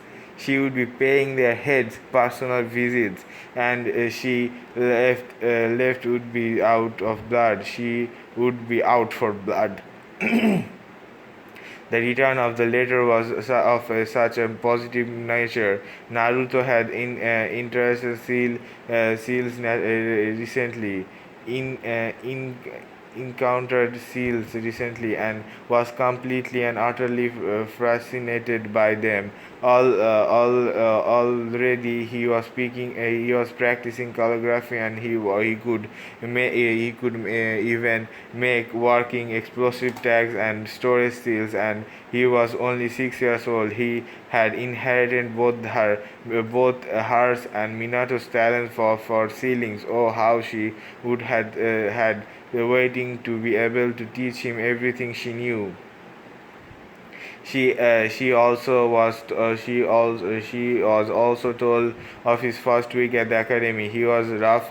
It was rough for him, as most of the children there had been told by their parents that he was a worthless, clanless loser who had been abandoned by both of his parents. This classmate several personal visit once both of his parents. This made her very angry, and she resolved to pay a few parents of Naruto's classmates several personal visits once she was back in Konoha. She was sure that she could get a list of Naruto's old classmates after he graduated. And if any other parents were the same clan folks that would be visiting already, then they wouldn't escape her with their lives. She, however, was glad when she learned that of his friends of the friends he had made. It made sure that he wouldn't be alone and had several people standing up for him. End of flashback. As Kushina was preparing for summoning the slug that would take them to Konoha, she began to ruffle on how the girls would process in their training over the years. The basics had to be drilled into them constantly, as they were both rather slow learners. She was not surprised, however, when she saw their affinity towards chakra infiltration ninjutsu. Both of them having a dense numbers of techniques in their possession. They were both proficient in foundation technique, in fundamental techniques of the swinging fist, but the advanced cuts were still beyond their current ability. true masteries of the style is something they would never have style is something they would never have to due to their lack of the desire and the ability to learn the sealing art. But Kushina would at least make sure that they would use the technique to a significant degree for privacy to be able to take on any non-Uzumaki adversaries. Her thoughts took a turn back to Naruto for a brief moment. She looked forward to teaching him the swinging fist, as unlike the girls Naruto would attain Naruto could attain the full mastery of it. If his skill in sealing were to be believed, she could only hope that in seeing Naruto master the style would be a degree that would not might impress upon the girls that sealing is a skill worth taking the time to learn, as a true master of swinging fist would stand toe to toe with any ninjutsu user without using any ninjutsu of their own. The swinging fist was indeed the foursome when used in the way it was intended. Kushina grew nervous about returning to Konoha and introducing Naruto to his family. The girls had known about their brother since they were 7 years old, and thankfully they forgive their mothers once they had admitted and she had admitted everything. Both of them had cried over the fact that they never knew their brothers. But they believed Kushina, even she told them she was doing literally everything she could in her water power to bring Naruto home to be with them. Since every picture that was sent by Naruto, she could show the girls and Jiraiya. While Jiraiya never seemed too impressed with him, the girls couldn't help but gush over their brother, as thought he was the greatest boy to ever born, the greatest boy ever born. Narumi even had Kushina make copies of the most recent pictures of her Kushina of her. Kushina smiled and giggled as she talked about the crush that Narumi had developed on her. God damn. Narumi even had Kushina make copies of the most recent picture of him. Uh, uh, Kushina smiled and giggled as she thought about the crush that Narumi had developed on her brother in the last couple of years, when he would catch her fawning over those pictures and blushing when she didn't think her mother was looking. God damn.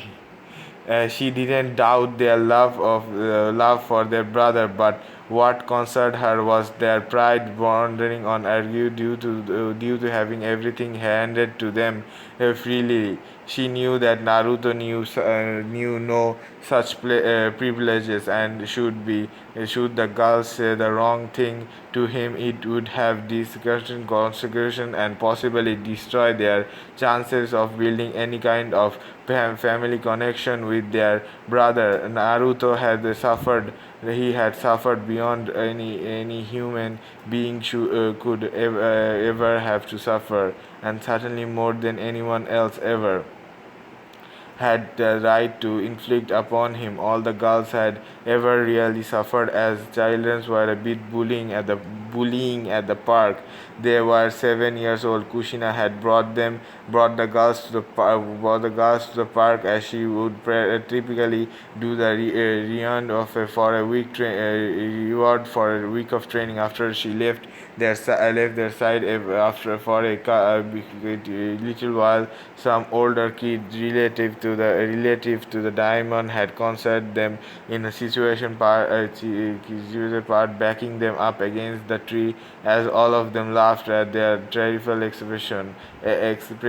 They tried to belittle them, saying they weren't princesses, and that their hair made them look like tomatoes. one of them started pulling on Narumi's hair, causing her to cry out and whimper in fear and pain.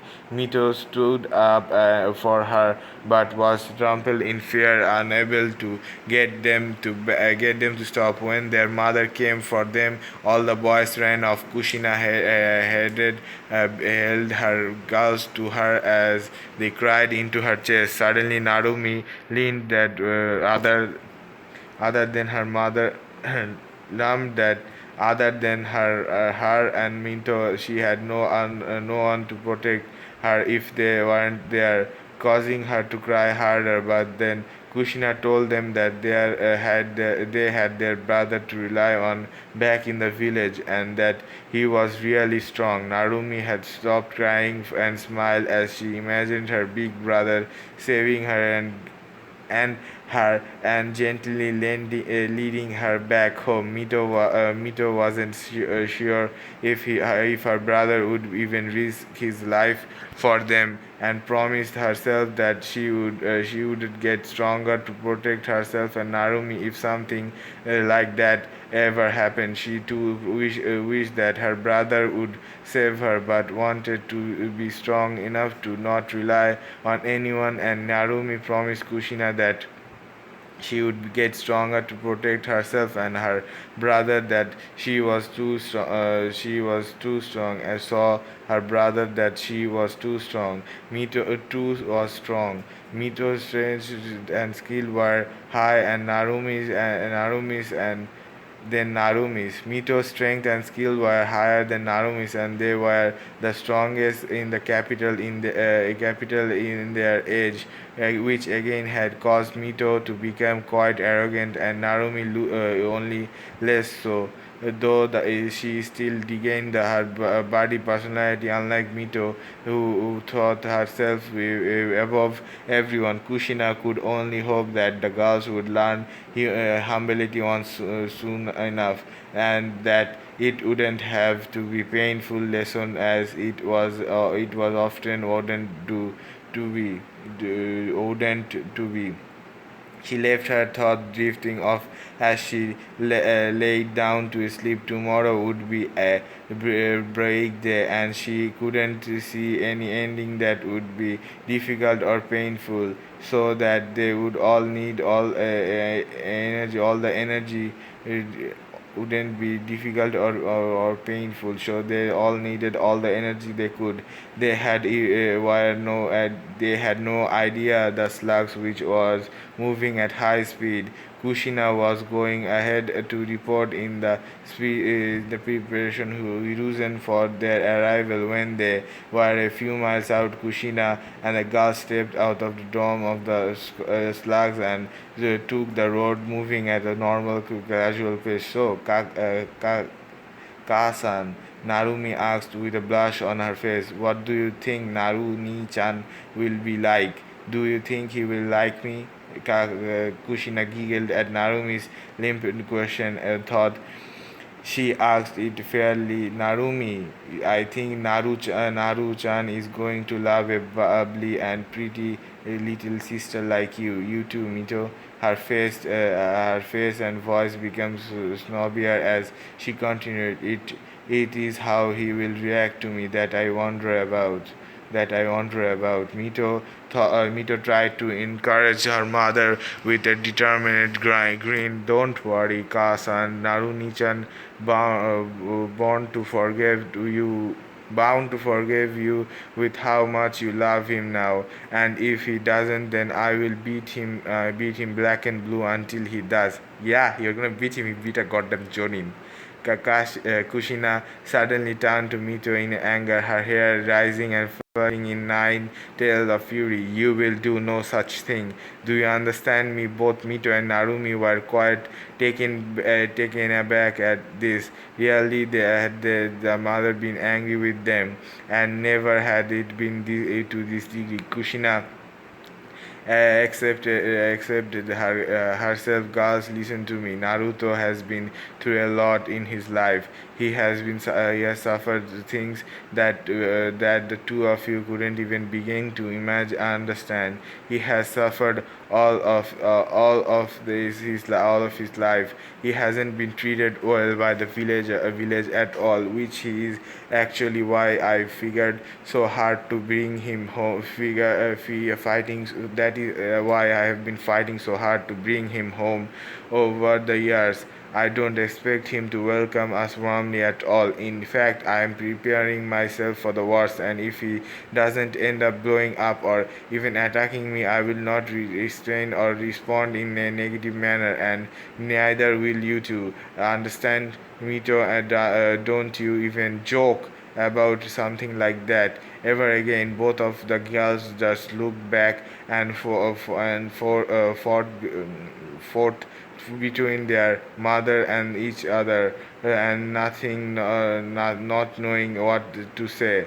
The rest of the trip was made in silence. The mood, slumbish and positive Kushina fears was approaching Konoha's gates only became more prevalent when even to the point where the girls seemed to catch them as well, limping lumps rising in both of their throats as they began nervously about what might happen upon meeting their brother in a couple of hours. That's all for this chapter. If you want to be notified for the next chapter, then please consider subscribing. That being said, this is all for this video. Don't forget to like and comment. Bye bye. Hello guys, welcome to part 7 of Naruto, Rebirth of the Yellow Flash. First of all, I say this story doesn't belong to me, so if you want to read the full story for yourself, you can find a link to the original story down in the description and read it for yourself. I'm just narrating it. That being said, let's get into the video. Naruto, Rebirth of the Yellow Flash, Part 7, Chapter 7, Genin.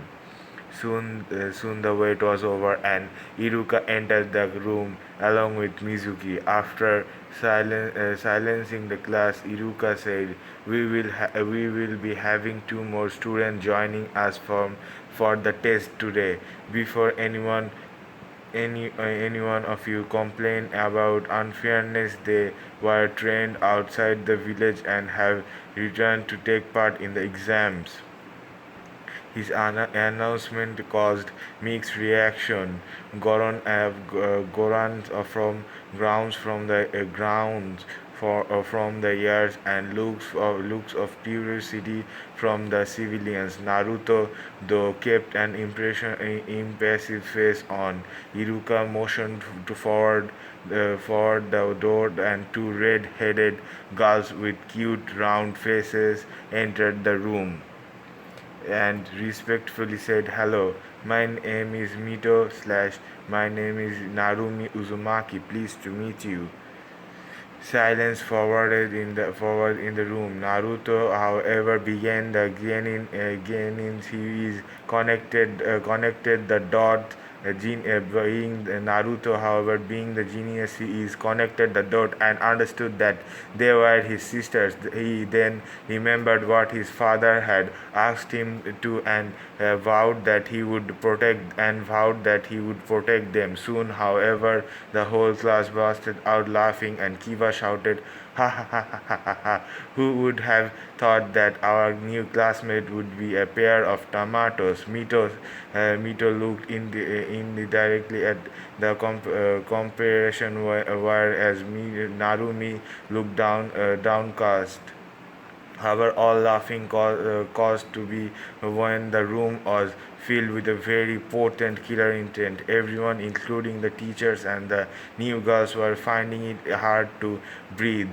After a moment, Naruto shook his voice, eerily calm. "If you are done making a fool out of yourself, I would advise you to stop harassing our new classmates, or else." Naruto said, synchronizing on else with a fresh burst of even greater killer intent, making all of his classmates gulp in fear before nodding. Naruto then stopped imitating his ki and gave Narumi and Mito a warm smile before saying, "Welcome to Konoha. I hope to get along with you as well." Both the girls dumbly nodded and moved to sit on the seats behind Naruto, both of them having different seats of through Naruto Nissan is so cool. Why we are only able to produce that much ki in our tail wasted, thought Narumi. He stood up for us, even though he could have hated us. I hope he forgives us after we talk. Forgives us after we talk. Thought Mito. Thank you for that, Naruto. So class, thank you for that, Naruto. So class, let's begin our final exam. I hope all of you pass. I said Iruka as he and Mizuki started distributing the question paper. Upon looking at his paper, Naruto sighed and thought, as I expected, they would give me a question that even more some elite chunin would be hard pressed to answer them. Oh well, let's see what I can do. I am only aiming for the middle seat middle seat. After an hour, Iruka stopped the test and collected the papers before sending them for marking. He then motioned the class to follow him for their target practice. They were to throw 10 shurikens and 10 kunais to the practice dummies.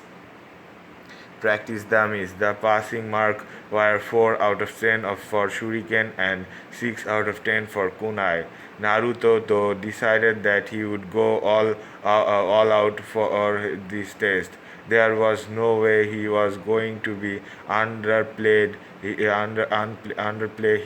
Shuriken Jutsu. It was then that Iruka started calling out names. Most of the civilian kids failed except for a pink-haired girl, Sakura Haruno.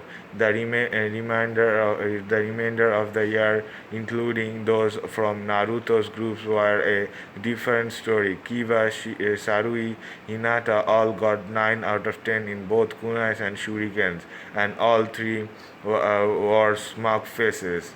What? Hinata wore a smug face? That's rare in a story. Minato and Narumi both had scored 8 out of 10 in both of the categories. Izen had 7 out of 10 in Shuriken and 8 out of 10 in Kunai. Yakumo and Shino both had the same. The lowest among the years were Shikamaru and Choji, who had gotten barely enough to pass. Shikamaru and Choji. Nice. Naruto Uzumaki called Iruka as Naruto made his way to the positioning line. Sarui smirked and said, "Try beating our score, dope." Oh, the Sasuke is now a girl in this story. Naruto paid her no mind, which caused her to fury, and then returned to her brooding. She had started brooding even since Shisui Uchiha had murdered Shisui Uchiha. She had started bordering even ever since Shisui Uchiha had murdered his whole clan, leaving only Itachi, who later killed him. Mikoto, and Sarui. Oh, Itachi, Mikoto, their mother, and Sarui. Those are the 3 living survivors of the Uchiha clan. Nice. He was brooding because he was the one who wanted to kill Shisui and now had made it her life goal to beat her brother and become clan head. Everyone a clan head.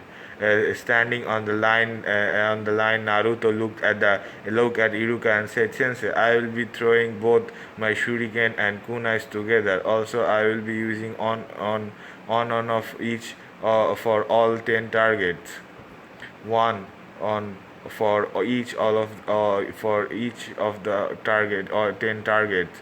Everyone's eyes widened at the claim, but no one voiced the suspicion because the previous pulse of killing intent was still fresh in their mind. Iruka looked for one for a few moments before slowly nodding. Naruto lazily took out a kunai and a shuriken before lazily flicking them both at the same time with a twist of his wrist. He then made a one-hand seal, which caused both of the projectiles to multiply by 10 and then go on to hit all 20 targets. It caused the whole class to drop their jaws. Who would have expected an average student to be so skilled in shuriken jutsu? As he was walking back to his seat, he looked and started stubbornly smirked at Sarui, Kiba, and Hinata, causing all three of them to sit at him. Hinata then shouted, "How dare you mock us, you peasant? We are above you." What? Hinata isn't shy in this story. Nice. In terms of clan and status, maybe in terms of skill, definitely not. Also, why don't you put your skill where your mouth is? Naruto smugly replied before returning to his seat. His friends excitedly congratulated him, and Narumi and Mito smiled at him, which he returned in kind, causing both of them to blush a bit. Though Narumi's blush was more noticeable. Soon after, there were taijutsu matches. Narumi and Mito both tied. Same for Shikamaru and Choji, both of who quit because they didn't want to fight each other. Hinata and Sarui both beat a random civilian. Ino and Sakura tied after a struggles cat fight like brawl. Shino, Izan, Yamako all beat their civilian opponent almost flawlessly, passing with flying colors. Next, and the final match was Kiba versus Naruto. So dope. Are you ready to give up? If you grovel and beg for mercy, I will finish you off painlessly. Kiba said in a smug voice. Naruto just looked at him blinking before saying, "You said something?" causing everyone to face fall and Kiba to shake in fury. Whereas in the Hokage office, where all available Jonin senses were watching, a silver-haired Amax Jonin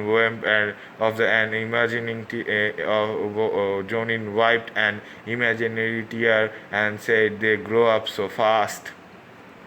Whereas an other wearing a green spandex with gigantic eyebrows shouted about the young boy's flame of youth having the corrupt and being corrupted and needed to be saved.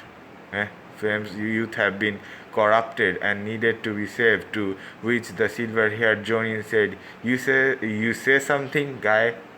It caused the Green Jonin to cry anime tears, and in his elite internal reveal hip like Asmus.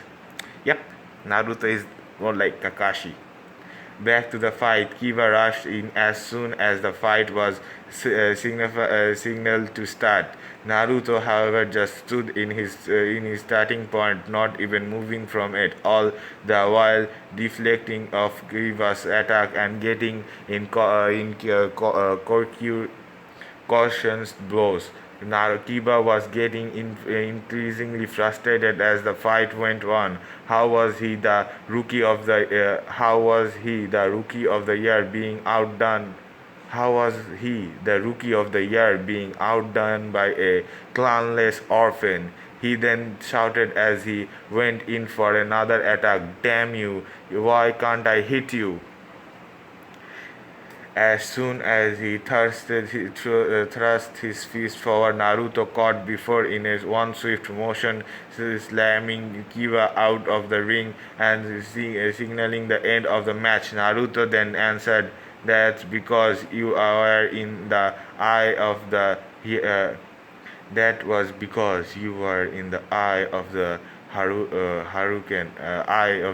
hurricane." Saying that, he turned around and went back to his seat. At the Jonin lounge, everyone was surprised by the blonde. However, two Jonins had very similar looks on their faces, forming one of the advanced of the hummingbird style was no easy feat. A hummingbird style was no easy feat, especially the one which was made for multiple opponents. The next stage of ninjutsu went out without incident, with nearly everyone passing and becoming ninjas. After collecting his headband, Naruto left. His friends weren't able to follow him because of their families, whereas Mito and Narumi were stopped by Mizuki for some reason. Kiba was named Rookie of the Year despite having been beaten by Naruto. The Kunoichi of the Year award was shared by both Hinata and Sarui, mainly because both were way too prideful to admit defeat. Both were way too proudful to admit defeat, and thus avoiding unnecessary problem. As Naruto was walking, Mizuki walked up to him and gave him a smile which immediately made Naruto to put up his guard. Mizuki was never kind to him. He was planning a trap here, and somehow Naruto was in the middle of it. I am sorry that we couldn't crown you as the Rookie of the Year. Kiba had better overall grades than you, Mizuki said, and Naruto with an apologetic smile. Me, no harm done. I did pass after all. Naruto replied with a lazy wave of his hand. His answer caught Mizuki off guard as he asked, meaning you don't care whether you are the Rookie of the Year or not because you simply passed the test. Exactly. Now, if that will be all, I will be going now, Sensei, Naruto said as she went away, leaving Mizuki to sit as he thought. The whole plan has failed. We will at least we get to kill two of the three demons. The whole plan has failed. We get to kill two of the three demons. We will just get this one later. Mizuki then smirked before running off in the opposite direction. He was unknowingly being followed by Naruto, who, after suspecting him of trying something evil, since back. In a forest near the village, both Mito and Narumi entered a clearing and started waiting for their sensei. Are you sure we should be here, Mito? Narumi nervously asked. Yeah, if we pass the test, then we will be crowned as the Konoichi of the year. Don't you want to make mom and Nissan proud? Mito asked her twin, who recklessly nodded. Suddenly, a couple of senbons hit both of the girls on the back of the neck, and they felt the control of their bodies leaving them, and they fell unconscious. Suddenly, four people came out of the bushes and started sneering at them. Well, Mizuki, who would have thought your plan would work so well? Now we can rid Konoha of its demons, and we will then be seen as heroes. The one of them said, "I have a better idea, Abo Abba. How about playing with them for a little while? We are alone, and a little release wouldn't hurt anyone," said the third figure of the group. However, before any one of them could even move, 12 chains erupted from the ground and formed a dome-like structure around both the unconscious girl. The four men didn't have the time to react, as three of them were hit by multiple shurikens before they could react, and fell down on the floor unconscious. The only one left awake was Mizuki, and the flicker frantically looked around before stopping Naruto on of the bushes, spotting Naruto on of the bushes. What are you doing here, demon? How dare you interrupt our attempt at cleansing Konoha? Naruto didn't answer him and said, "Is that enough evidence for you to wirelessly as he asked that and Anbu appeared behind Mizuki and knocked him out. He nodded at Naruto, who created shadow clones and took Mito and Narumi with him, leaving the Anbu to deal with the traitors. Making his way to his apartment, he set both Narumi and Mito on his bed and waited for them to wake up. Knowing the special Uzumaki healing treat, they would be awake after 2 hours at most, and except to Priden, both girls who wake up after protection. Both girls woke up after 2 hours and frantically looked around before spotting each other. They then slowly got up and cautiously made way out of trying to find out where they were. Soon they spotted a familiar figure in the form of their brother as he was making some coffee. Good, you are awake. Sit down by the table. The coffee is almost ready, said Naruto with his back turned. Both girls visibly relaxed and then sat down. After a few moments of silence, Mito spoke up and said, Nisan, if you only wanted to talk with us, why did you kidnap us? Naruto burst out laughing at that, causing Mito to grow red with embarrassment.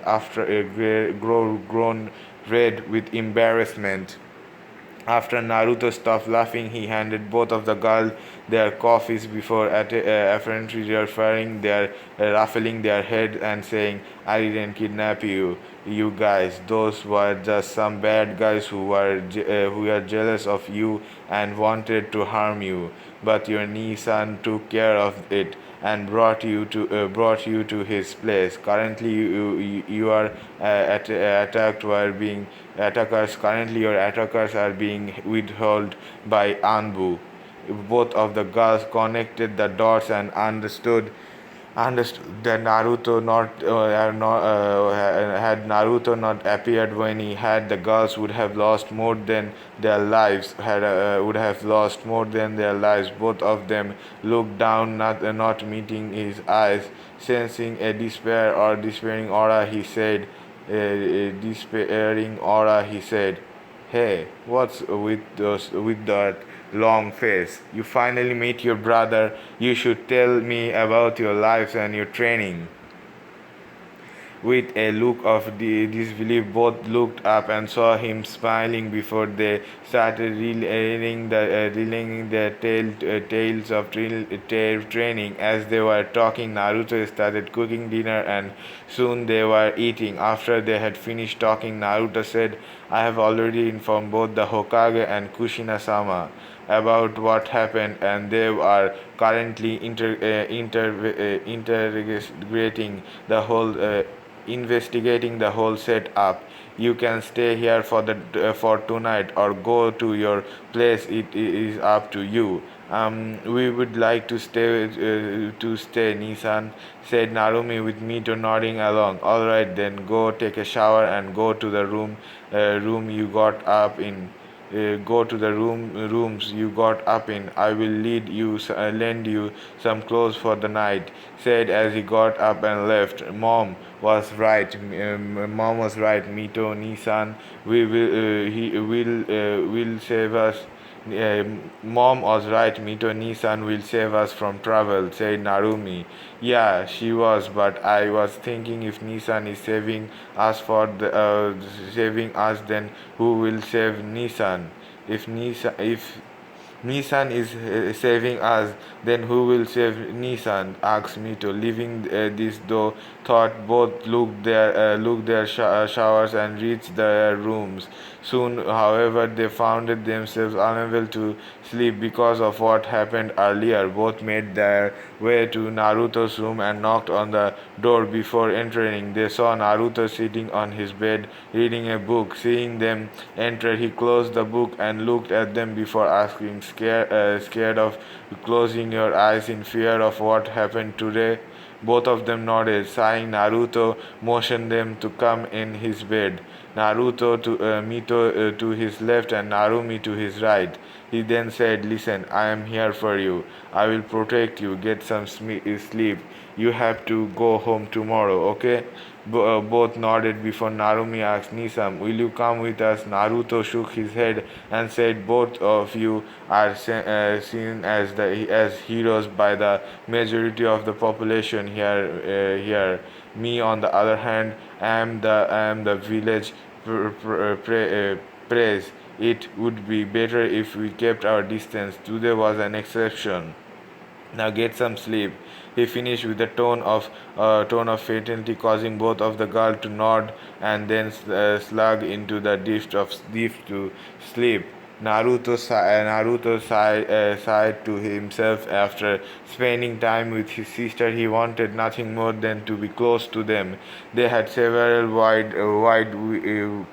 quirks that he found cute. Weird quirks that he found cute. He guessed it would have to talk to Gigi about this.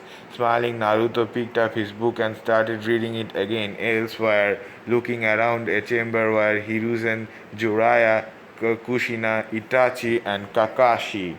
All of them were smiling at the scene before them. See Kushina, I told you he wouldn't hold anything against them, said Jiraiya. Hi.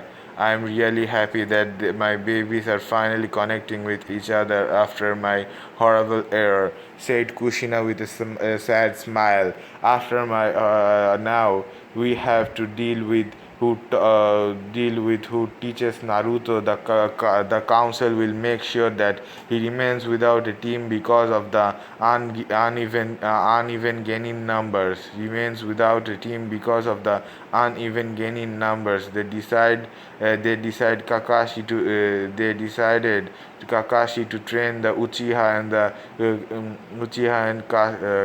Kashunian to stay with her daughters, and Kushina to stay with her daughters, Kakashi to train with the Uchiha, and Kushina to stay with her daughters. There is no setup that fits with Naruto getting a team, said Hiruzen with a sigh.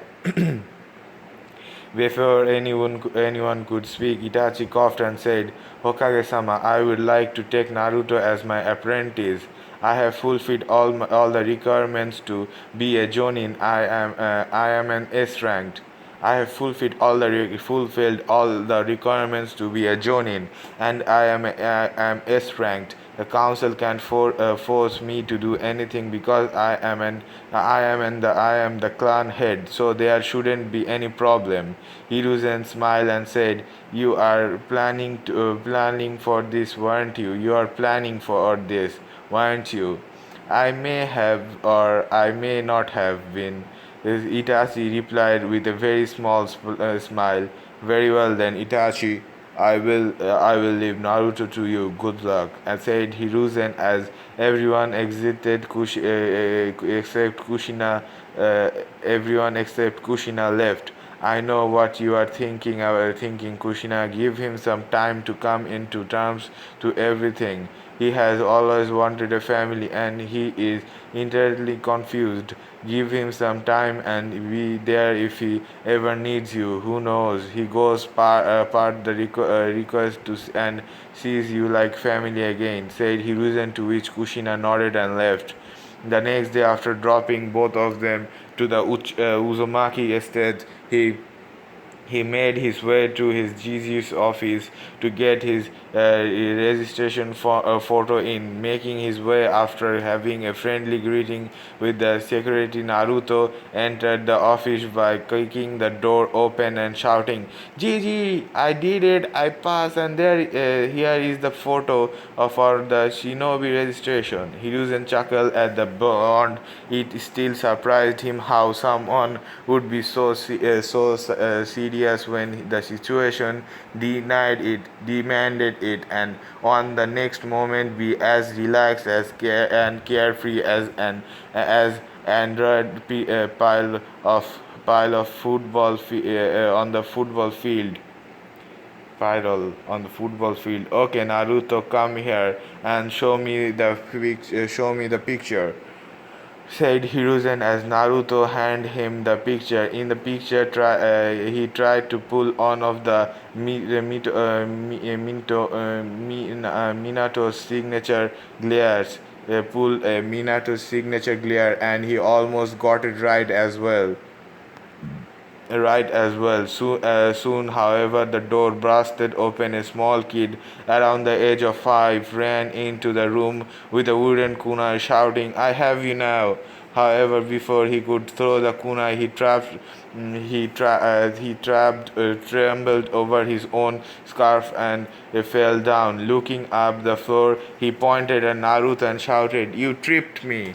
Naruto gave him a blank look before he burst out laughing. He then said, "Oh, haven't had a laugh like Oh, I haven't had a laugh like that in a long time. Kid, you tripped on your own scarf. You should stop wearing it until you become older. Don't lie. You just admit you did it. You just admit you did it," the kid shouted. Naruto went up to the kid and picked him up, saying, "Listen up and listen hard, brat. Instead of blaming others, try training to get better. Because as you are now, you wouldn't last a minute against me, let alone someone like Gigi." "Hey, he is my Gigi. Hey, he is my Gigi," Konohamaru shouted. Yeah, I am stronger than you. So, "Hey, he is my Gigi," Konohamaru shouted. "Hey, yeah, I am stronger than you, so he automatically becomes my Gigi," he said Naruto with a smirk. After a few moments, a Jonin wearing sunglasses appeared and shouted, let Honorable Gansat go, you fiend." Yeah, I am not even inspired in the speed squad," said Naruto as he let Konohamaru go before bonking him on the head. Naruto then turned to Hiruzen and said, "Nee, Gigi, let's go get some ramen. We haven't eaten together in ages." I wish I could go, Naruto, but with new Genins, my paperwork is on a all-time high. Hiruzen replied with a sigh. "Well, you could always use shadow clones for the paperworks. Everything they read will be transformed to you," Naruto said in a matter of fact tone. Hiruzen stared at Naruto for a few moments before standing up and gloaming Naruto. Thank you. You just helped me defeat the Bam of all Kage. Take that, Onoki rot in hell. Take that, Onoki rot in hell while I enjoy.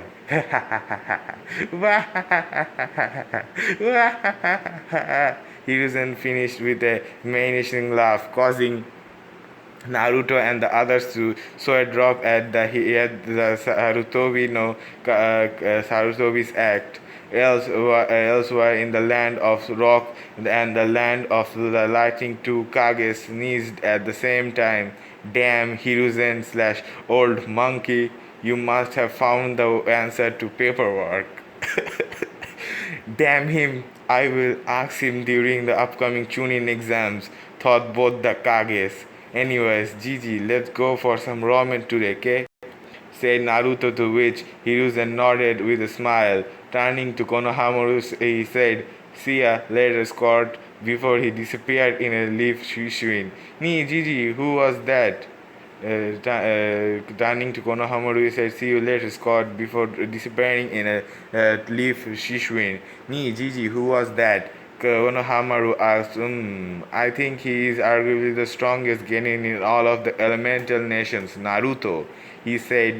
Said Hiruzen, looking at Konohamaru's interest. The Jonin said, you shouldn't associate yourself with that honored grandson. If on is to become the Hokage, he must learn over 1,000 jutsus, and I, Ibisu, the elite trainer, can give you a shortcut to become a Hokage." He then looked around and saw that Konohamaru was nowhere to be found. Then he looked at Hiruzen, who had an amused smile on his face, and asked, Where did the honorable grandson go, Hokage-sama?" "I think he went to find Naruto. He seemed to have taken a keen liking to the boy," Hiruzen replied. Time skip on wake. After all the academy graduates were sitting and waiting for Iruka to appear with the teams. Over the week, both Mito and Narumi had been unveiled as clan heirs, to which was people were constantly looking at them with look of respect and were trying to befriend them. Naruto was sitting quietly next to Shino, both of them not willing to break the silence around them. So soon Iruka appeared with the teams, and started off with his speech on their duties to the leaf. His speech was ignored by most canins because they considered it to be boring. All right, now for the teams. Team 1 to 5, random unimportant civilians. Team 6, Sarui Uchiha, Kiba Inazuka, and Sakura Haruno.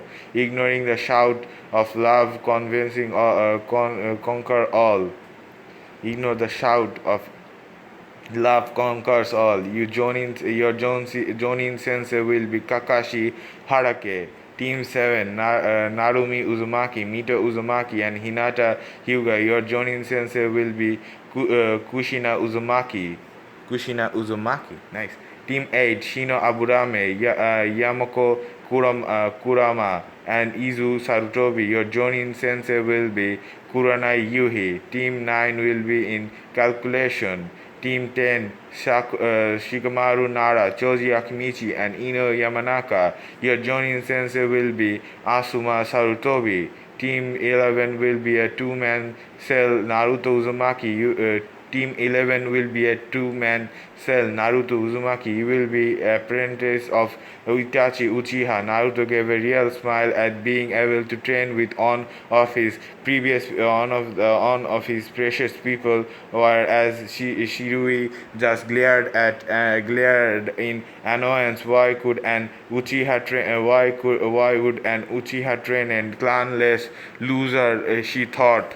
Yeah, he's a clanless loser. What do you mean? You will see. Goddamn, their looks would be precious.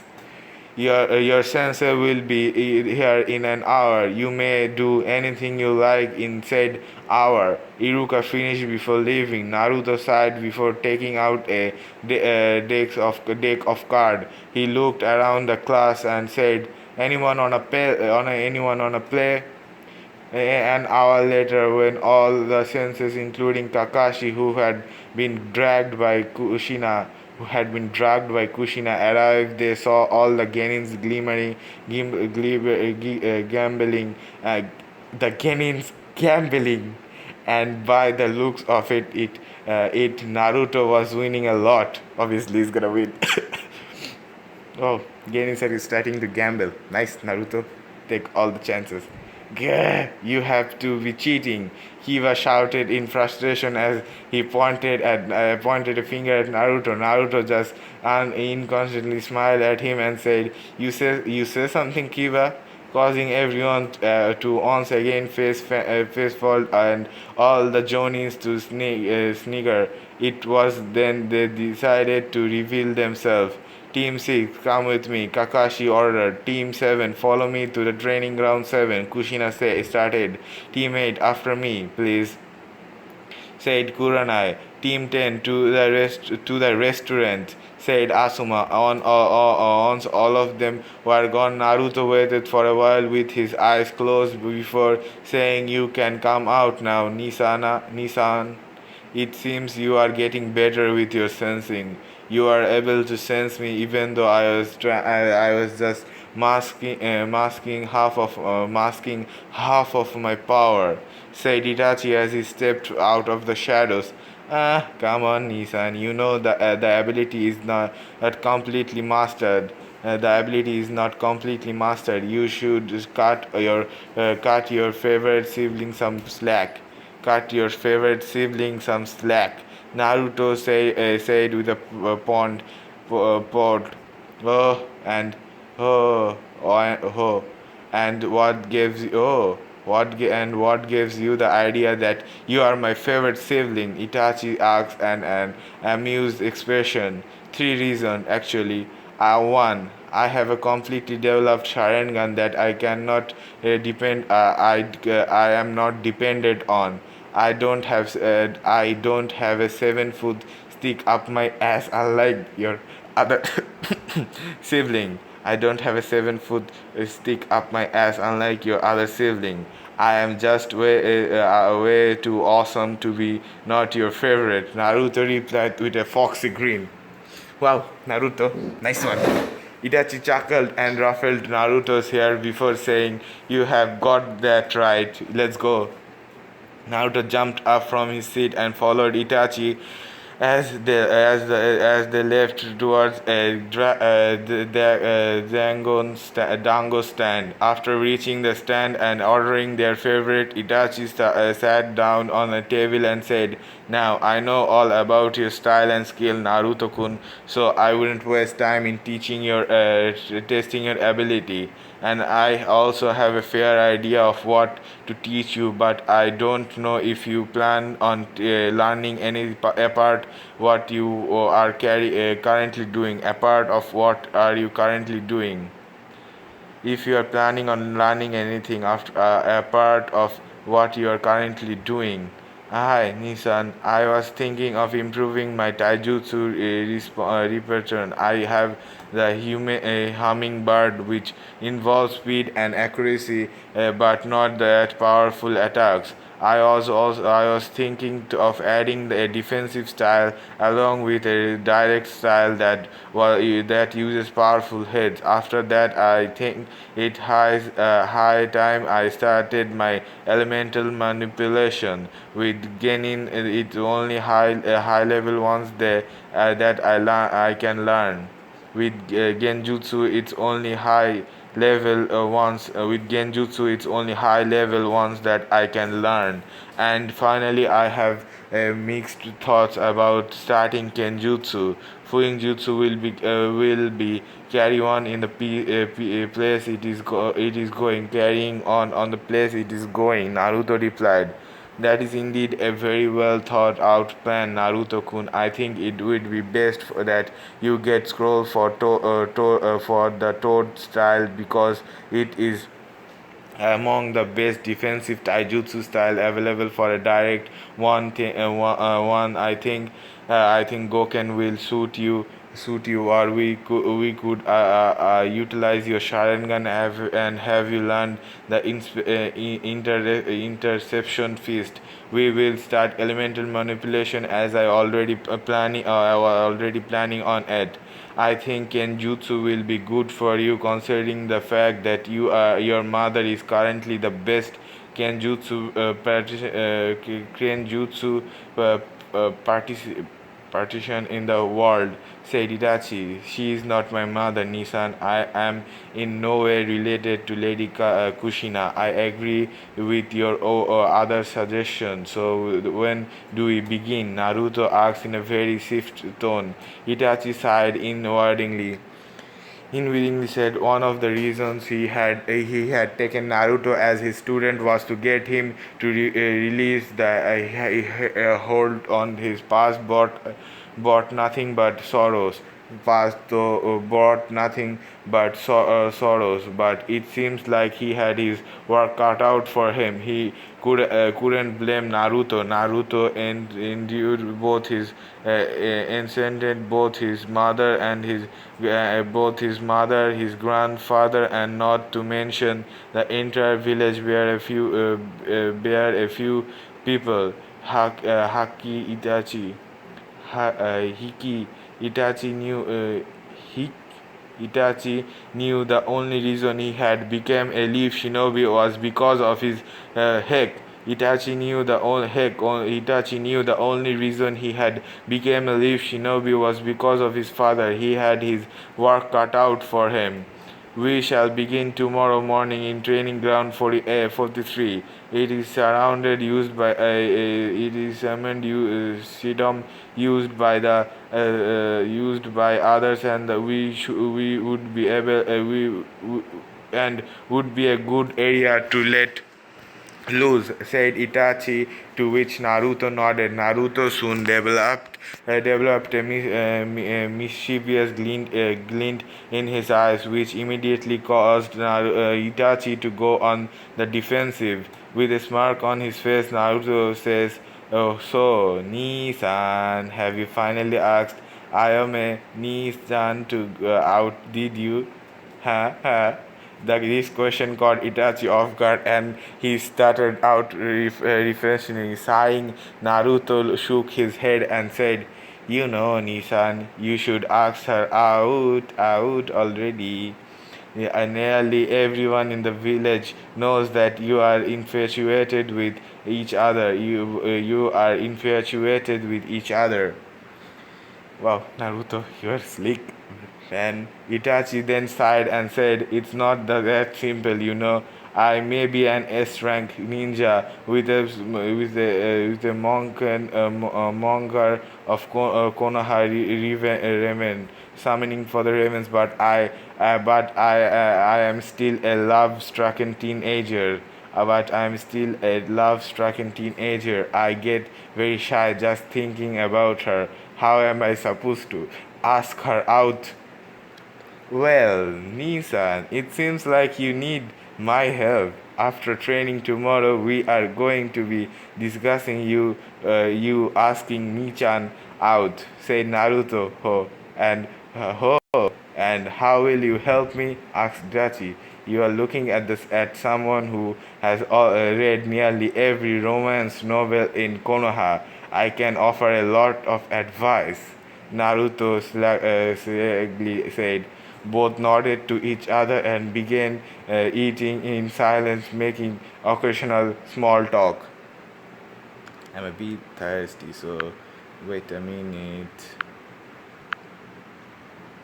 Team 6. "Alright, team, let's get on with the introduction," said Kakashi as he started at the genin in front, stared at the genin in front.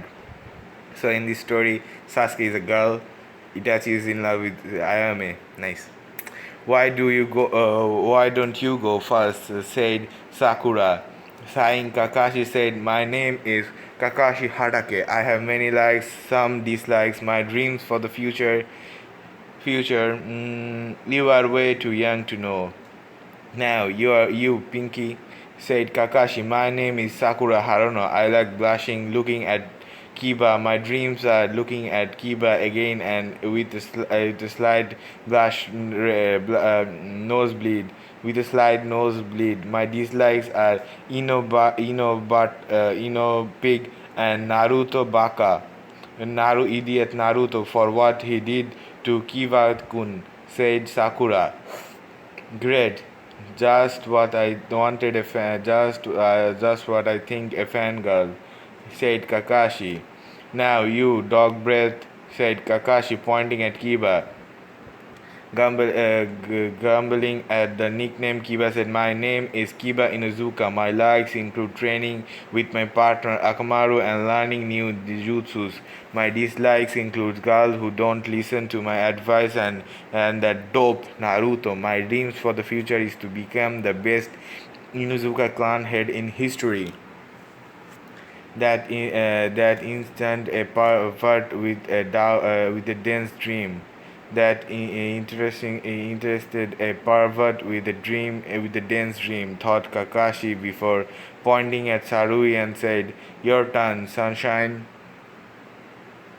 Your turn, sunshine." Nice name. My name is Sharui Uchiha. My likes are tomatoes and training. My dislikes are my brother because of his attitude and Naruto just because he is. My dream is to beat my brother and become the clan head and lead the clan back to its previous glory, Sarui said in a monotone voice. So all three have a common standing in hating Naruto. Interesting, thought Kakashi, clapping his hand. He said, "Well, all those are good goals and dreams. Now all of you go home and come back here tomorrow at 7 a.m. sharp for the Genin test." Oh, there are gonna be flips soon. He finished as he smirked in his head. Flip soon? What do you mean by test, Sensei? We already passed the academy test, Sakura said, her voice launched with confusion. Oh, the academy just narrowed down people who can take the real test. In the test tomorrow, normally 66% of gaining fail and are sent to the receivers. Oh, just so you know, I have never passed a team before. Now, before you go on, remember not to have breakfast or else you will throw up, said Kakashi disappeared into a puff of smoke, leaving behind three confused Genin with Team 7. Alright, team, let's begin with introduction. I will go first. My name is Kushina Uzumaki. My likes are my family, my dislikes are people who harm my family, and my dream is to one day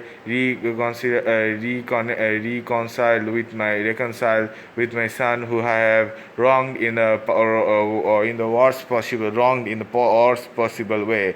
Kushina said, her voice losing its happy, eager urge as she finished speaking. Mito and Narumi both gave similar intros, and then finally it was Hinata's turn. She merely shook and said, "My name is Hinata Hyuga. I am the youngest of the Hyuga clan. My likes include training and putting people in their place. My dislikes include the cage bird seal and some other things. My dream is to become a good clan head and find an answer to the cage bird seal. Alright then, we will meet to here tomorrow for the start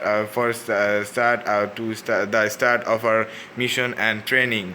Now, I want you to know that being your sensei, there will be no secret between us. If you have anything on your mind, tell me, and I will help you in any way, any and every way I can.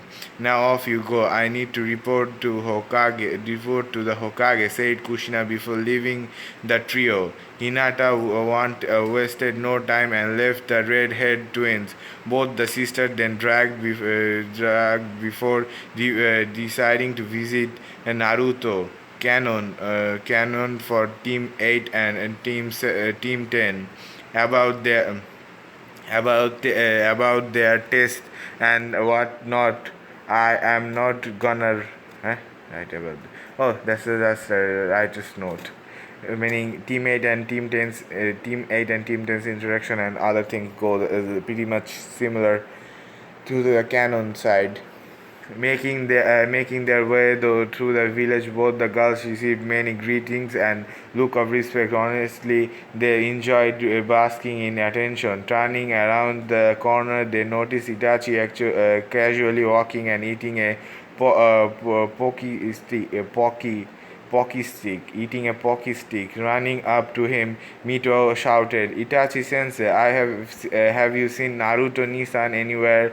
Itachi gave an unnoticeable smile and said, "He went over to train near his house. Afterward, after we did the test, he said, and had just completed a jutsu. He said he had just completed jutsu and was gonna test its full power. If you both go, you may just see it in action." Both of the girls excitedly nodded before rushing off to Naruto, leaving chuckling Itachi behind. I wonder how they will react seeing his own spiral release. His very one is spiral release. Itachi before he went on his mere way. Soon the girl reached Naruto's personal training ground and saw him throw a ball of pure chakra before creating a ram sign and shouting spiral release, spearing Senbon rain, spiral Senbon release rain. As he said the name of the chakra ball shrouded before exploding, sending countless senbon made of pure chakra into the surroundings. You can come out now. Mito Narumi, said Naruto, and both the girls sheepishly stepped out. So what can I do for you? Asked Naruto as he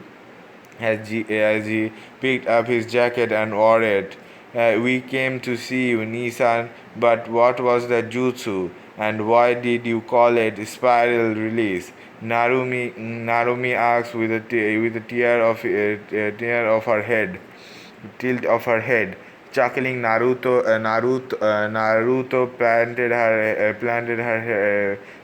patted her head and said, "That's my bestest emoto. That that my dearest emoto was one of my abilities, alternate version of Rasengan. I am sure you both know what that is," asked Naruto, getting a nod from both of the twins. "Have you learned it yet?" asked Naruto, to which both the girls shook their heads and said, "We are focusing on elemental jutsu since controlling the Kyuubi's chakra is pain in the ass." Oh. Mito yelled as Naruto bonked her. Mito yelled as Naruto bonked her on the head and said, "No using foul language in front of me, Missy. Am I understood?" "Hi, Nisan," Mito meekly replied, blushing from embarrassment, while blushing from embarrassment. We'll back to our original question. Back to your original question. I based several moves. I based several moves based on Rasengan, so I decided to name it as a whole style of its own. So far, I have created some 15 jutsu of my very own spiral release. All of them require very, and I mean very good chakra control," said Naruto. As he expected, both the girls had developed look of admiration on their faces. Soon Narumi asked him the puppy dog look and said, "Nisan, please show me another jutsu of your spiral release." Mito gave him the same look and nodded along with Narumi. Looking at them, Naruto felt his defenses crumbling down before he sighed and nodded. Turning around, he brought his hands up and said, "Spiral release." Oradom Rasengan. A giant spiraling ball appeared in his hand before it disappeared. The smug at the dumb expression before turning around going to his house. Both the girls were brought out of their stubborn and quickly ran after him. Watching from the trees was one of Danzo's operatives. He decided to go and inform his master on a new development. However, before he could leave, he felt a sword streaking out of his chest. Gasping and then coughing out blood, he turned and saw Itachi standing there with a smirk on his face. I can't have you revealing my student's secret now, can I? He rhetorically asked before twisting and removing the sword. Then he looked the body and disappeared into the pre-even sky. That's all for this video. Don't forget to like, comment, and subscribe. If you wanna be notified for the next part, then the best way is by subscribing. That being said, I will see you in the next video. Bye bye. Hello guys, welcome to part 8 of Naruto Rebirth of the Yellow Flash. First of all, like always, this story doesn't belong to me, so if you read the full story for yourself, you can go down in the description to find a link to the origin post. From that link you can read the full story for yourself. I'm just narrating it. That being said, let's get into the video. Part 8, Naruto Rebirth of the Yellow Flash mission. So, Sensei, what are you doing today? Asked Naruto in a very excited voice. Itachi chuckled at his excitement and handed him chakra paper and asked, "This is chakra paper. It will help us find your chakra affinity. Channel your chakra into it and see the result. If it's flame, if it is flame, it will burn. If it will shrink, soak if it's water. Cut in half if it is wind. Turn to dust if it is earth, and will wink if shrink if your affinity is lightning. Normally, every shinobi has one affinity to start, and from though they are onwards, affinities can be learned by training. Any questions? Just one. It is possible for a person to have more than one affinity? Naruto curiously asked. It is indeed possible. However, multiple affinities normally point to an element blood trade, like wind and water make Hayaton. Fire and rock create lava. Water and earth create Mokoto lightning, and wind creates right on etc. etc. Said Itachi as he signaled Naruto to channel his chakra into the page. As soon as he channeled his chakra into the paper, it was cut into 25 pieces, all of which first shrink and were then soaked. Both Naruto and Itachi were watching this dumbfounded expression, with dumbfounded expression till coming in terms with what happened. I have an extremely strong affinity for both wind and lightning and water. I am awesome. Atotobae. Naruto exclaimed before immediately face palming at his verbal tick. Face palming at his verbal tick. I thought I had it under control. He gasped with a sigh. I thought I had it under control. He gulped with a sigh. Itachi chuckled at the boy and ruffled his hair before saying, "Hey now, there's no need to hide your verbal tick. It's part of who you are. In fact, I can already imagine your bingo book nickname, Konoha's Genin the Knucklehead." image your bingo book. I can already imagine your bingo book nickname. Konoha's Genin Knucklehead, Itachi said before he busted out laughing, which was very unusual of someone as important as Itachi. Naruto glared at him before he grinned miserably and said, "And in the next update of the said and in the next update of said bingo book, you will get an additional nickname of Konoha's settling confusion Datobae stuttering confisher. Datobae, Naruto said, this time with a foxy grin. Itachi glared at Naruto before both of them busted out laughing. After they stopped, Itachi said, "Alright, Naruto, I want you to create 125 clones. Give 75 of them 75 of them leaves, and 25 of them will work on cutting the leaf. 25 will work on 25 or will work on soaking these and feeling 25, and finally 25 will whiskering it this wrinkling it. This is the basic exercise for elemental manipulation. After that, I want 25 of them to practice this katen from the Goken style, and finally the remaining 25 will practice the Uzumaki sword style. Understood? I agree. I agree on the other sense, but isn't there another sword style I could use?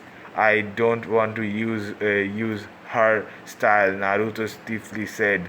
Itachi sighed. He really wanted to help his godmother, but it seemed Naruto wasn't interested in reconciling with her. Bending down to meet Naruto's eyes, Itachi said, Listen, Naruto, the Uzumaki sword style is the best on of all based on for you. It is the strongest style out there, and only if you can master it. It depends on not only speed but power as well. Not to mention your chakra chain. It would be a waste if you didn't try it. Itachi said in a soothing voice. Fine, I will try it, but only because you told me to. But sensei, I don't even have a sword. Naruto said, "Well, get your clones out and get them reading and manipulating. Today they read the Kate scroll, and we get the sword. Tomorrow they can practice and we can go on a C rank mission." Itachi replied, "But sensei, don't I have to do D ranks first?" Naruto asked with a tilt of his head. Naruto, D ranks are primarily built for teamwork among genins. Since we are a two-man cell, it's unnecessary. You are already two. You are already mid tuning level already, so it's fine. 3. As much as I hate to say to the villagers wouldn't let you get close enough for the D rank, so we will only be doing C rank mission and higher. Now let's go get your sword, said Itachi as he turned and started walking. Naruto quickly created 125 shadow clones and made them do what Itachi had instructed him before running off behind Itachi. Soon the teacher student duo made their way to the Dragon Eye. As soon as they entered, Naruto shouted, "Kaizen Oji-san, where are you?" "Right here, brat, stop shouting," came Kaizen replying as he came out to greet the pair. As soon as Naruto saw, he launched himself at the shopkeeper and tightly hugged him. Kaizen hugged him back as he chuckled. "So, brat, what do you need?" asked Kaizen. "Kaizen Oji-san, I need a sword to start my kenjutsu training." "Oh, and this is my sensei, Itachi Uchiha. Naruto finished pointing at Itachi. Hello, Itachi-san. I have heard a lot about you and hope you teach Naruto well, said Kaizen as he shook hands with Itachi. I promise to teach him to the best of my abilities, Kaizen-san. Now, could you please show us some of your swords? Asked Itachi, to which the man nodded and motioned for them to follow him. The trio made their way to one of the corner in the store. The corner was full of swords. There were all sorts of swords here, from the Wakering to the Kodachi, and from the Zenboto to your regular ninjato. Making his way through sword, Naruto soon found that nothing was attracting him. He was about to leave before his eyes fell on a sword. It was a beautiful katana. It was a beautiful katana with a white sheath. It had the Namikaze logo on the shield, while the kanji for sky was printed on its hilt. As soon as he saw it, Naruto knew that this was the sword for him. It was perfect, beautiful, deadly, made from the fast spread, accurate attack, which was his style and combat. Moreover, it felt as if the sword was calling out for him. Instinctively, his hand moved to pick it up. In his hand, it felt perfect, as if it was an extension of himself. Turning around to the adults, he shook. Kaizen Odi-san, Itachi sensei, I have found the sword I need. Then he pointed at the sword in his head. Kaizen's eyes widened as soon as he saw the sword, and then he smirked and said, "Damn, Gaki, you have a very good choice," said Kaizen. How do you mean, Kaizen? Asked Itachi. Let's just say that sword just arrived from the land of iron today. It was personally crafted by the legendary swordsmith Marusama. It is made from chakra conducting metal. The more chakra you conduct, the harder it gets. Also, also Lord Mifune sent a scroll with that sword. It is called the Itorei style. I recommend Naruto to learn it. It is among the top 5 styles out there," said Kaizen. Wow, you heard that, sensei? Now I can have my own personal style. Yatta! I am the best, Naruto extremely excitingly said. Now, Naruto, you still have to learn the style first. Since we have this, I don't think the willing style will be necessary. Now, Kaijin, what's the cost for the blade and the scroll? Blade and the scroll, asked Itachi. Don't worry, that's taken care of. Hiruzen made it so when he bought the Gaiki to me 8 years ago. Don't worry, that's taken care of. Hiruzen made it so when he bought the Gaikin to me 8 years ago, said Kaijin with a wave of his hand. With a thank you, both Naruto and Itachi left the shop and made way to the training ground. Upon returning, they saw 50 clones growling in frustration, and the others doing what they were. Itachi knew it was due to the slow rate of progress, so he then called out, "Imagine wind to spread and move in opposite direction while founding the thump of while fall and thumping of water along with pulsing from lightning." The clones nodded and started trying again. Naruto, on the other hand, created 60 more clones and said 10 of them for chakra controls, 25 continue with our Fuinjutsu, and 25 of you start in Kenjutsu style. Go work with the other Kenjutsu group. Why did you create another 25 of Kenjutsu, Naruto? Itachi asks in a confused tone. Well, I promised you to learn the Uzumaki style, and I never break a promise. It's my Nindo. Naruto replied, to which Itachi nodded. Suddenly, Naruto wore a miserable grin and a mischievous grin and said, Nissan, let's go. We need to get you to ask. I am a Nissan out today. He pulled Itachi by the hand and led him away. Now it's simple. All you have now. It's simple. All you have to do is repeat after me, and I will be. It will all be okay," said Naruto. To which Itachi nodded as he ordered the Raido given to him.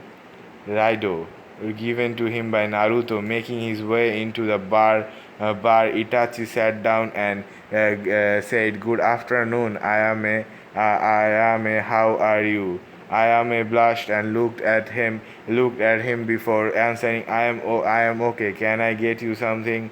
Only if you make an extra bowl and eat with me. Don't worry, I will pay for it," said Itachi, repeating Naruto's words. Wow. Oh, is this a date? I am asked in a subtle voice. It is. Itachi shouted out, blushing, and Naruto facepalm. You are on your own now, Sensei. The kisser, take that final step. It's a leap of faith. Do it! Naruto shouted in his ears. Itachi gulped before he suddenly got up and kissed Ayame square on the lips. Time seemed to be slowing down as they kissed each other. In that moment, they were only ones that mattered. A few seconds later, both broke the kiss and a blush. Itachi whispered, "I whispered, I love you. Will you give me the honor of being my will you give me the honor of being my girlfriend?" Scolding Ayame launched herself into Itachi's arm while shouting yes repeatedly. Tissue appeared some time later and saw the blushing couple sitting together and eating. Connecting the dots, he smiled and decided to leave them be today and tease them on another day. Nice one. Naruto smiled, looking at the calm and happily look on his sensei's face, and then disappeared via Shishuin, going back to his training ground. I'm not gonna write the bell test or anything. I'm not gonna write the bell test or anything. It's the same. Oh, Team 6 goes the same way. Okay, then report. Okay, then report. Hiruzen said to all the Jonin senses in front of him. Team on, failed. Team 2, failed. Team 3, failed. Team 5, failed. Team 5, failed. Well, since Kakashi isn't here, let's carry on. Hiruzen said, not wanting to wait for the silver-haired Jonin. Team 7 passed. I made them do a teamwork drill where they had to try feeding Paku. Pak while feeding Pak, said Kakashi. Who is Pak? Kushina? Asked Hiruzen. Team 7 passed. I made them do a teamwork drill where they had to try feeding Pak, said Kushina. Who is this Pak? Kushina asked Hiruzen. My pet rabbit, said Kushina with an animal smile. Team 8 passed. I had them perform a tracking mission where they had to find me. Shino used his bug to track me down. Yakumo has gotten much better with her genjutsu and managed to trap me for 10 seconds before I broke out with Izon getting the hit on me. Kuranai started. Team 10 passed. I had three of them fight me. Ino is the boyish one who motivated both the boys to try harder. Choji is the team muscle, where Shikamaru is the brains. We got the trap in the wood. He got me trapped in his shadow bind. Then Ino used her jutsu to try to invade my mind before Choji hit me and she left, said Asuma with a puff of smoke before from his cigarette. Naruto passed. I already knew how strong he was, so having him test was a waste of time. I have already started his training, said Itachi, glaring shocked look from glancing shocked look from around him. Itachi said in an what? Itachi said in an annoyed tone. No offense to you, Itachi, but all of us saw his academy scores. He was below average. He was below average. Why would you even want to train him? Asked Kuranai with all other Jonin except Kushina, who was seething in anger. Itachi and Hiruzen both looked at the Jonin blank before Itachi broke into chuckle and Hiruzen roared in laughter. When the laughter died down, Itachi looked at the Jonin with an amused look and said, Naruto said, and I quote, the academy, Naruto said, and I quote, and I quote, the academy is useless. It's all a waste of time. I would rather build up my potential skill rather than stick to the learning useless history. He's been training since he was 4, and I have been following his progress since he took out a Kumo Jonin. He is at least mid Chunin level and will only grow stronger under me. Itachi's statement caused all the Jonins to drop their jaws. It was then that Kushina entered the room and Kakashi entered the room and said, "Sorry, I am late. I got lost on the road of life." Road of life, road of life, road of life, life, road of life. Road of life. Everyone was broken out of their stupor and at his statement, and then sweat dropped at his bad excuse. Kakashi then said Team 7 passed but barely. They didn't understand the true meaning of the Braille test and only worked to get the bells alone. They each other left. I order them to or not to, which why they each other left. I ordered them not to, which is why they passed. All right then, everyone, thank you for your reports. You may leave, said Hiruzen. After everyone left, Hiruzen sighed and created a shadow clone for his paperwork and himself started reading a novel with Naruto. Obviously, he's reading Ichigo Paradise. Naruto was cautiously walking in the streets, ignoring the usual glare that people were sending his way. Naruto was his way. Suddenly, he stopped something on the wall. Spotted something on the wall or to his right and said, "All right, come out now, Konohamaru." There was a puff of smoke, and in front of him came out Konohamaru, a girl with orange hair and a boy with a droppy nose with glasses. "Boss, how did you find us?" Konohamaru went.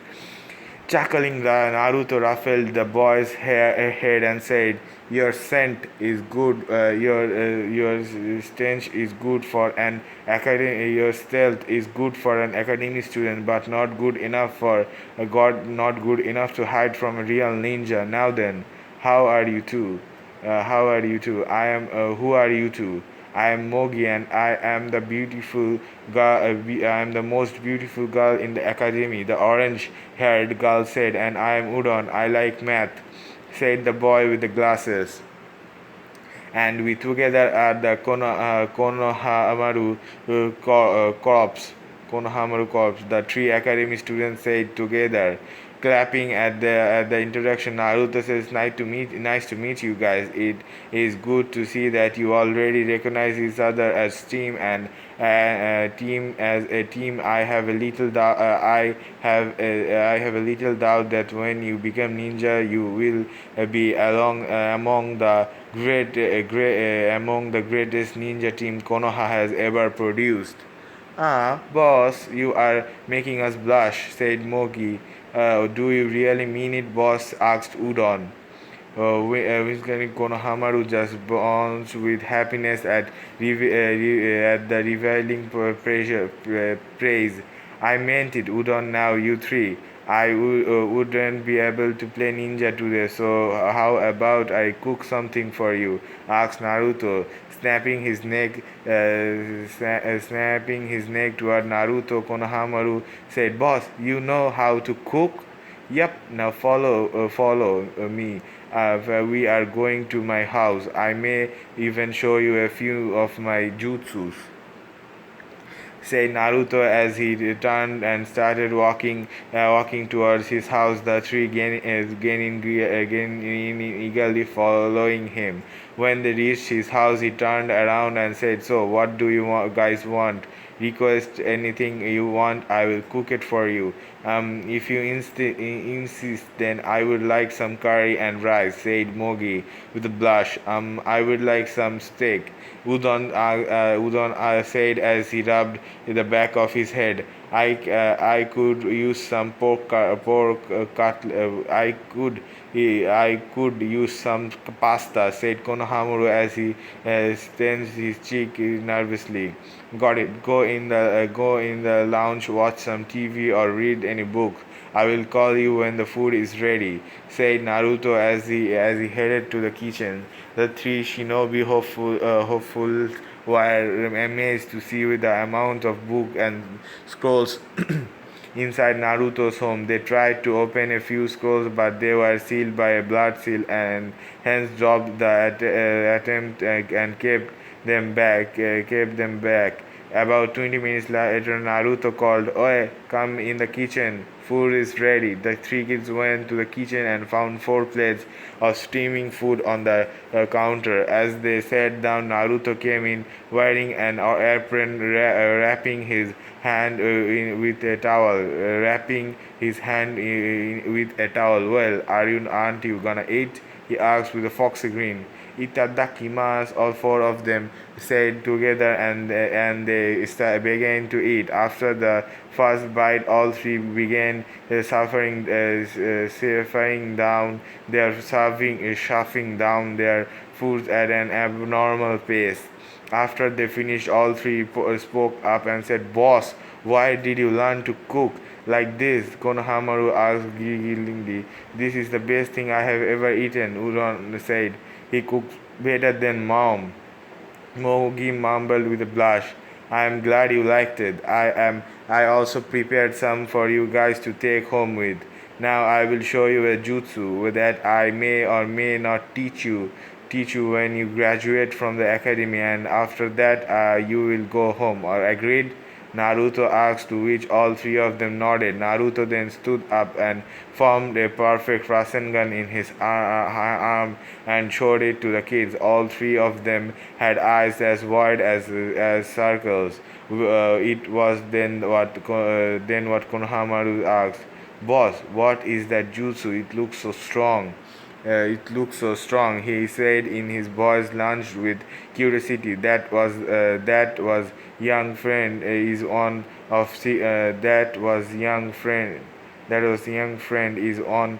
his signature move called the Rasengan. It's an A rank jutsu, said Naruto. "Boss, how are you able to do that jutsu without any hand seals?" Udon asked in his eyes of admiration.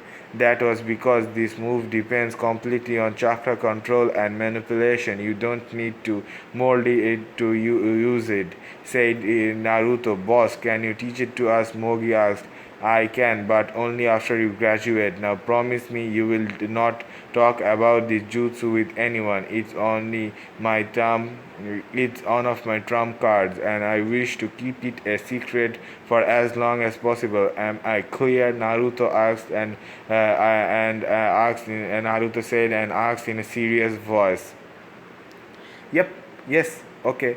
All three of them said and then left Naruto's home. After cleaning up, went for a shower, and after coming out, he dissolved his clone, getting all of the knowledge and experience. The next day, it was early in the morning. We can see both Itachi and Naruto making their way for the first mission. Naruto, being as he was, didn't wait to knock the door to the Hokage office and kicked it open and launched himself at the old Hokage, who already had his hands out. Ah, it's good to see you, my boy. How are you? Hiruzen laughingly asked. I'm fine, old man. Here for my very first mission. Naruto replied with a fox-like grin. Before Hiruzen could reply, Itachi said, Hiruzen-sama, I want to request a 8 C rank mission for Naruto and I 8. Are you serious, Itachi? I mean, he is a fresh genin, Hiruzen replied. I know, Dono. Hokage-sama, but we know he has no team to work with, and the civilians wouldn't let him do any D rank. So the next best course of action will be to do C ranks, and I asked for more than one because I thought it would be a good chance for piece of Naruto to move out of the chance of peace for Naruto to move out of the village for a while, said Itachi. You make a valid point, Itachi. Fine, here you go. These are 13 C rank missions that shouldn't take more than 2 months to complete. I will expect you back soon, Hiruzen said as both Itachi and Naruto nodded before leaving to pack their things.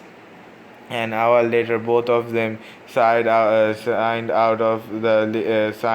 and left the village, but not before creating 60 clones with enough chakra to last 2 months.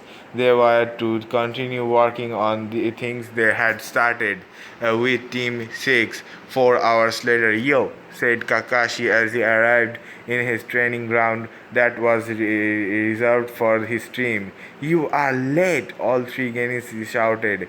Well, you see, I was on my way when a black cat crossed my path. For that reason, I had to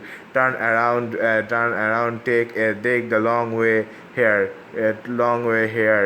Kakashi lazily answered. Liar, Sakura shouted. Sakura. Sakura. Now that we are all here, let's start our training. For the first week, we will only do teamwork drills and a few missions. I will explain the next phase of your training when we reach the second week, said Kakashi. He then proceeded to blindfold all three of his genins and tasked them to pass a ball in between each other. They obviously failed miserably, and none of them were able to catch the ball even once. After 3 hours of exercise, they decided to visit the Hokage and get a couple of missions done today with Team 7 at the same time. So, teams, glad you could make it. We will begin the day with a little training. Then we will perform a few missions. After that, we can do some personal training on any fact that you might want to improve on, said Kushina as she looked at her genins. The three genins nodded and began the physical training menu that Kushina had set for them. As she was watching her genins train, she couldn't help but wonder how Naruto was doing. He was waiting for him to get used to her presence in the village and then try to or talk to him, but she had ultimately been stopped by her best friend Mikoto Uchiha, who argued that the current pace may be destroyed. Current pace may be destroyed if he just moved too hastily.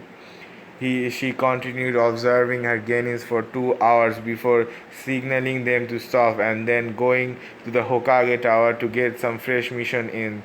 Back with Team 6. Team 6 reporting for mission Hokage-sama, Kakashi said as he entered the Hokage office with his three genins following behind him.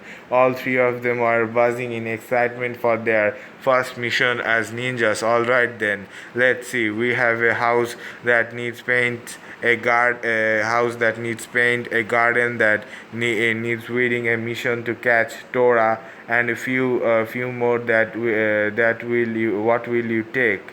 Asks Hiruzen, surprising the genin with abuse of the level mission. Meanwhile, Kakashi and Hiruzen inwardly smirk, looking at the reaction of the genin. We will take the weeding and the planting mission, sir. Kakashi said as Hiruzen nodded and handed the two scrolls, after which they left. As soon as they left the building, Kiba pointed a finger at Kakashi and said, Oi, Sensei, what's with these chores? We are ninjas. We need proper missions. Both Sarui and Sakura nodded along with what Kiba said. Kakashi, however, waved his hand, dismaying, and said, "You are fresh out of the academy. To get any high rank mission, you at least have to have 40 to 50 D rank mission. You better hurry up if you want to leave the village for a mission." The three guys gobbled out none the less compliment and made way to start their D rank mission with Team 7. Hokage-sama, Team 7, reporting for mission. Datebayo, Kushina grasped. The Hokage smirked and threw a scroll which she catched. After reading the mission stance, she smirked as well as Motinoni, her motioning her team to follow her. She left the office and started explaining the D rank mission to catch the demon cat Tora. All three getting scared in intention that being tasked to perform such a trivial mission. However, they all soon quiet down after Kushina's hair split up into 9 parts and started floating all the while having a straight red aura around her that oddly resembled the QV. The scary sense in front of them quickly shut the three genins up as they quickly ran to start their missions in order to avoid avoid the wrath of their mother slash sensei. After finishing allocation mission, the Hiruzen signed and looked at the sky before assigning the mission. Hiruzen sighed and looked at the sky before thinking, I really need to choose a successor. I am getting way too old for this.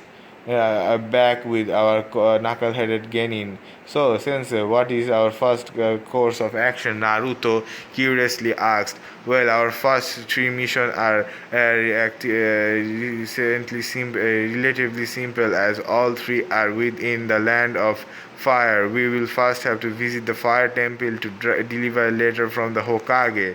Then we have to go and get documents from the diamond and deliver it to the Hokage, and at least we need to receive some chakra metals from the envoy from the land of iron at the border of the flame country. I am sure you can use your summoning to deliver, right? You can use your summons to deliver, right? Itachi explained and asked while receiving a nod of confuse from Naruto. Okay, Sensei, what about the other mission? Naruto asks. After that, we will visit Takigako for giving them a trade agreement from the Hokage. Then we will have a mission from the Uzumaki clan to go to the Kushigake and get the members of the Said clan that lives there. Get the members said we then are to visit Lord Kazehana in the land of snow, Kazehana in the land of snow, and guard a festival for 3 days, and then escort him back to his castle. After that, we will make a trip to the Diamond Country, where Lady Shino resides. Lady Shino resides.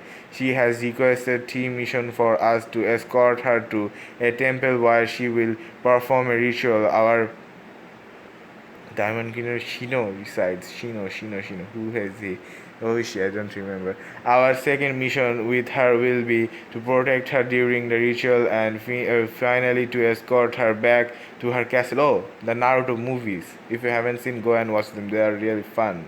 Then we go and give some documents to Shakugake, and then we have to go to the Wind Diamond to protect him during his travel from the Wind Capital and back. And after that we return home and rest for a few days. Itachi said, "Wow, Nisama, I am so awesome doing so many good missions so early. I can't wait to show Gigi what I can do." Naruto said, "Well, I'm sure you will do us all proud." Naruto, now let us pick up speed. The faster we move, the earlier we finish. Itachi said as he conquered quenched his peace with Naruto following his footsteps. That's all for this part. If you want to be notified for the next part, then the best way is by subscribing. So whenever I release a new video, you will be the first one to be notified and to watch it first. That being said, I hope to see you in the next video. Don't forget to like and comment, because I read all of your comments. That being said, bye bye. Hello guys, welcome to part 9 of Naruto Rebirth of the Yellow Flash. Like always, this story doesn't belong to me, so if you want to read the full story for yourself, you can find the link in the description, so you can go and read the full story for yourself. That being said, let's get into the video. Naruto Rebirth of the Yellow Flash Part 9, the Wave Part 1. It had been 2 months since the Genin started their missions, and now we can find both Team 6 and Team 7 in the Hokage office waiting to receive new missions. Team 6 and Team 7 here for a mission. Well, let's see, we need shopping for an old couple, planting of a fence, catching Tora. So which will it be? Asked Hiruzen in an amused voice. Before any of the senses could answer, Narumi shouted, "None of them! We are ninjas! We already have completed our prescribed 50 D ranks. Now give us a real mission!" All the other Genins nodded eagerly to Narumi's outburst. Sighing, Hiruzen looked at Kakashi and Kushina and asked, "Do you think they are ready? Do you think they are ready as ready as they will ever be?" Thought though their teamwork needs work, but that will fix itself over time. Over time, said Kakashi, getting a thankful look from his genins. "Yes, I believe they are ready, and if anything goes wrong, I will be able to handle it." Kushina said this time she was receiving thankful looks from her genins. Fine then. Since I only have one C rank available, both teams can share it. Is that agreeable? Hiruzen asked. After receiving comfortable nod from both teachers, Hiruzen called out, Mina sent Tazuna in. After a while, an old man having a bottle of sake in his hands entered the room. He looked at the genins and scoffed, saying, "I paid for ninjas, and what do I get? Four princesses, one girl who looks weaker than a twig, and an idiot who is a dog's pet." get me some real ninjas. All six genins had to be restrained from attacking the old man. Hiruzen chuckled at the scene and said, now, you can't kill the client. Now, Tazuna, they are among our best promising genins, and their senses are elite Johnnies. They should be able to protect you just fine, so don't worry. Fine then, listen up. My name is Tazuna, the great bridge builder. During the escort, I want you to protect me with your lives, said Tazuna as he turned around and left the room. Well, that settles it. I want you all to go and pack for a month. Meet us at the North Gate after 2 hours. Now run alone. Me and Kushina-san needs to talk to the Hokage. Kakashi said, and he sent the six genins away. So Kushina made a hand sign, and the privacy seal in the room were immediately activated. Hiruzen then adopted a serious look and asked, "What is it?" What is it? Where we want to know where Naruto is. I haven't seen him or Itachi for almost 2 months now. Kakashi worriedly said, "Oh, don't worry, they are out on missions. They are at least their last one ends today, and they should be back in a couple of days," he said Hiruzen. What? You mean you sent my baby out on a C-rank mission right off the bat? Kushina shouted. Hiruzen looked at her calmly and then said, "It was his senses choice. Naruto is the strongest genin who can give the most of our Chunis a very hard time.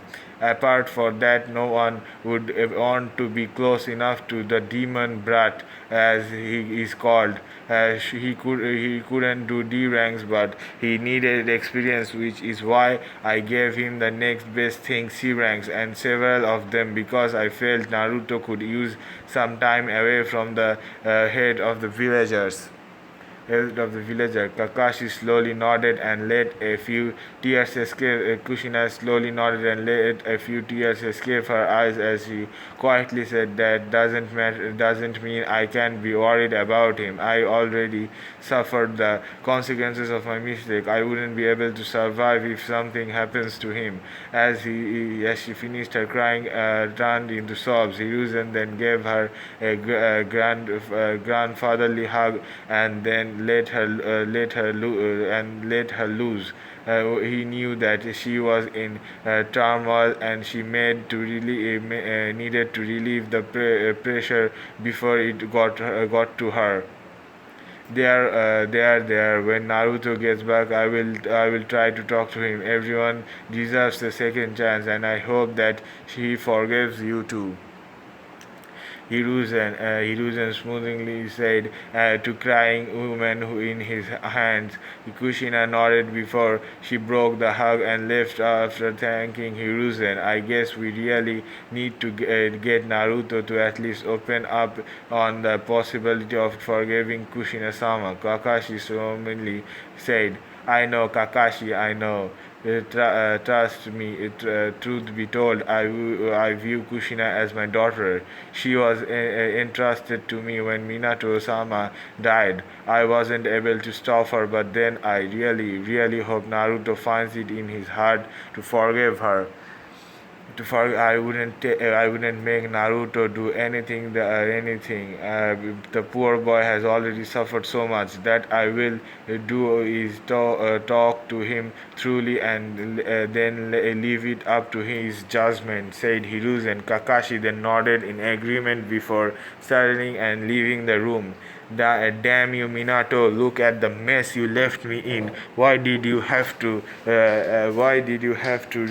recharge? Why did you have to sacrifice yourself? I could have easily provided the very same sealing ritual. I could have easily performed the very same sealing ritual. Hiruzen directly thought before going back to doing the paperwork.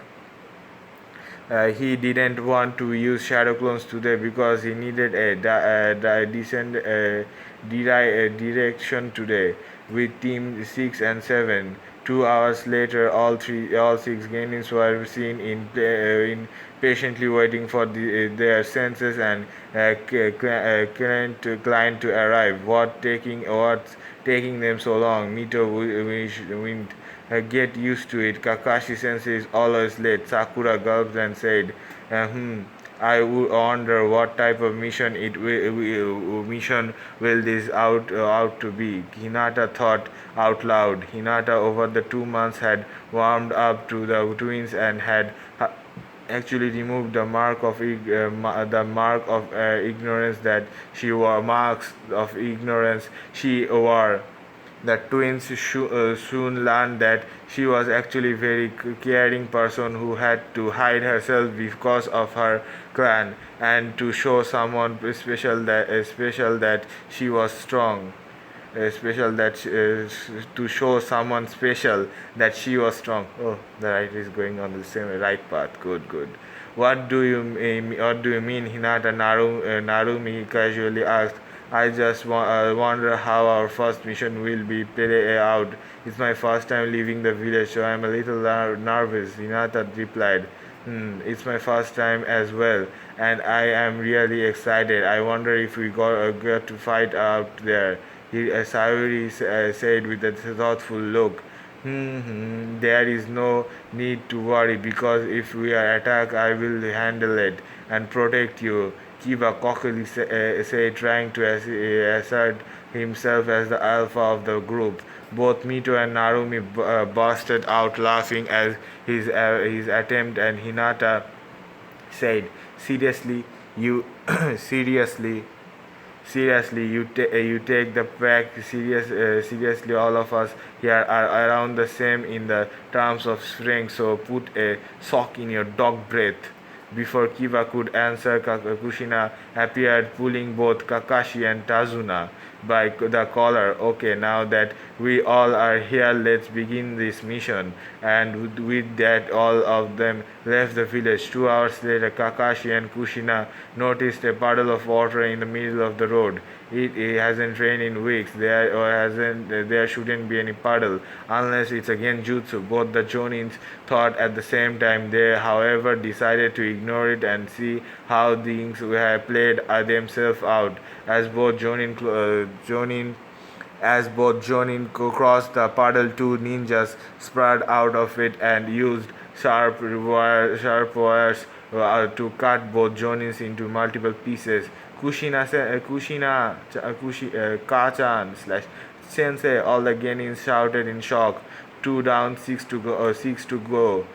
Said one of the two ninjas, and using a chain to connect themselves to and attack the Genin. However, they were intercepted by Mito, Narumi, Hinata, and Sarui. Wow, Kiba is useless. Kiba and Sasuke are useless as ever.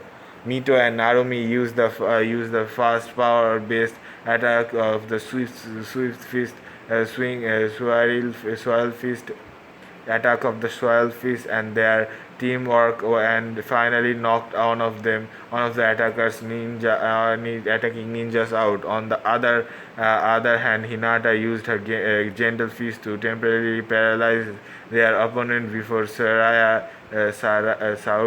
hit the finishing blow on the ninja's neck, effectively knocking him out.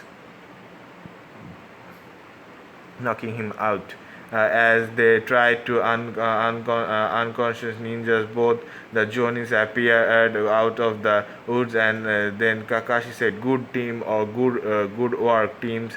You didn't froze and took our two Chunin level opponents. Not only that, you guys had covered Tazuna as well to save him in case any attacker got past. Good work, Sensei. You are alive." Sakura shouted in relief. Yeah, we are. Yeah, we were just replaced ourselves. We just replaced ourselves with logs. Kushina said, pointing to the spot where they had been supposedly cut to pieces. Hey, wait! If you are alive, why didn't you defeat those ninjas yourself? Tazuna asked. Oh, for two reasons. One, we wanted to see how our Genins reacted, and believe me when I say that they reacted perfectly. And two, we wanted to know whether those ninjas were attacking us or were after you or after you. Now that we know how about you, tell us the truth, Tazuna, Kakashi said with a glare. I don't know what do you mean? Tazuna screamed out. Then let me spell it out for you. C rank mission don't deal with ninjas. There are rogue ninja after you. This mission is easily a rank. You raise the life of my daughters and my student. You better give me a good reason why you did that before I castrate you, kill you. Kushina merely snared out. Fine, fine, I will talk. Have you heard of Gato, the richest man in the elemental nations? Well, he came to the wave recently and took over the whole country. He unfairly taxed people and then used the thugs to kill those who opposed him. Because of that, the wave country couldn't afford any mission higher than a C rank on. The only hope of the wave is for me to complete the bridge to open a direct trade route. Gato want me dead because that bridge would disturb his business. Tazuna explained, you put my team in danger by heeding me important mission. Important mission. We right now have every right to cancel this mission. So, guys, what do you do? What will you do? Kakashi asked as he turned to the Genins. I say we continue. We can't let Gato kill the people of the waves. They are innocent. Mito said with the other all the other Genin all nodding in agreement. Very well then. But remember now this mission is A rank and our next opponent will definitely be Jonin level at least. So remember, if we tell you to run, you run. Understood? Kushina asked in uncharitably serious tone. All six of the gang gasped before nodding. Kakashi then beat his thumb and summoned his nin dog Pakun and said, Pakun, take this letter to the Hokage and tell him to send us a little backup. We are attacked by the demon brothers of the mist and don't know who we are facing next. The ninja dog nodded before disappearing in a poof. The group then carried on their way to the wave, hoping to avoid any further confrontation with rogue ninjas. They will soon reach the coast from where they took a boat sail to the wave. After reaching shore, they continued their trek toward Tazuna's house. On the way, Kiba suddenly heard something move in the bushes to his right and immediately threw a kunai in it. But the only thing that appeared was a white-furred rabbit. Relax, moron. Not every sound you hear will be an enemy, Sarui said in a monotone voice. However, both Kushina and Kakashi were having different thoughts. A white rabbit at this time of the year is only means substitution. Everyone duck! Both of them shouted, and then tackled everyone to the ground as a giant sword flew past them and then hit the trunk. Eh, so Sharingan no Kakashi of the Sharingan and Konoha's beneath him. No wonder the demon brothers failed. And Konoha's Red Death. No wonder the demon brothers failed. A voice said with the shiner. As soon as everyone looked up, they saw a tall man with a masked face looking down on them. Zabuza Momochi, demon of the mist, what are you doing here? Kakashi lazily asked. Nothing. Me and my partners here, pointing to his back toward a man with white hair. White hair were hired to kill that bridge builder. Just surrender him to us, and we will take you and your Genin team. Let you and your Genin teams go. Zabuza said as the white-haired man came out in the open with a smirk at the Konoha and smirked at the Konoha ninjas.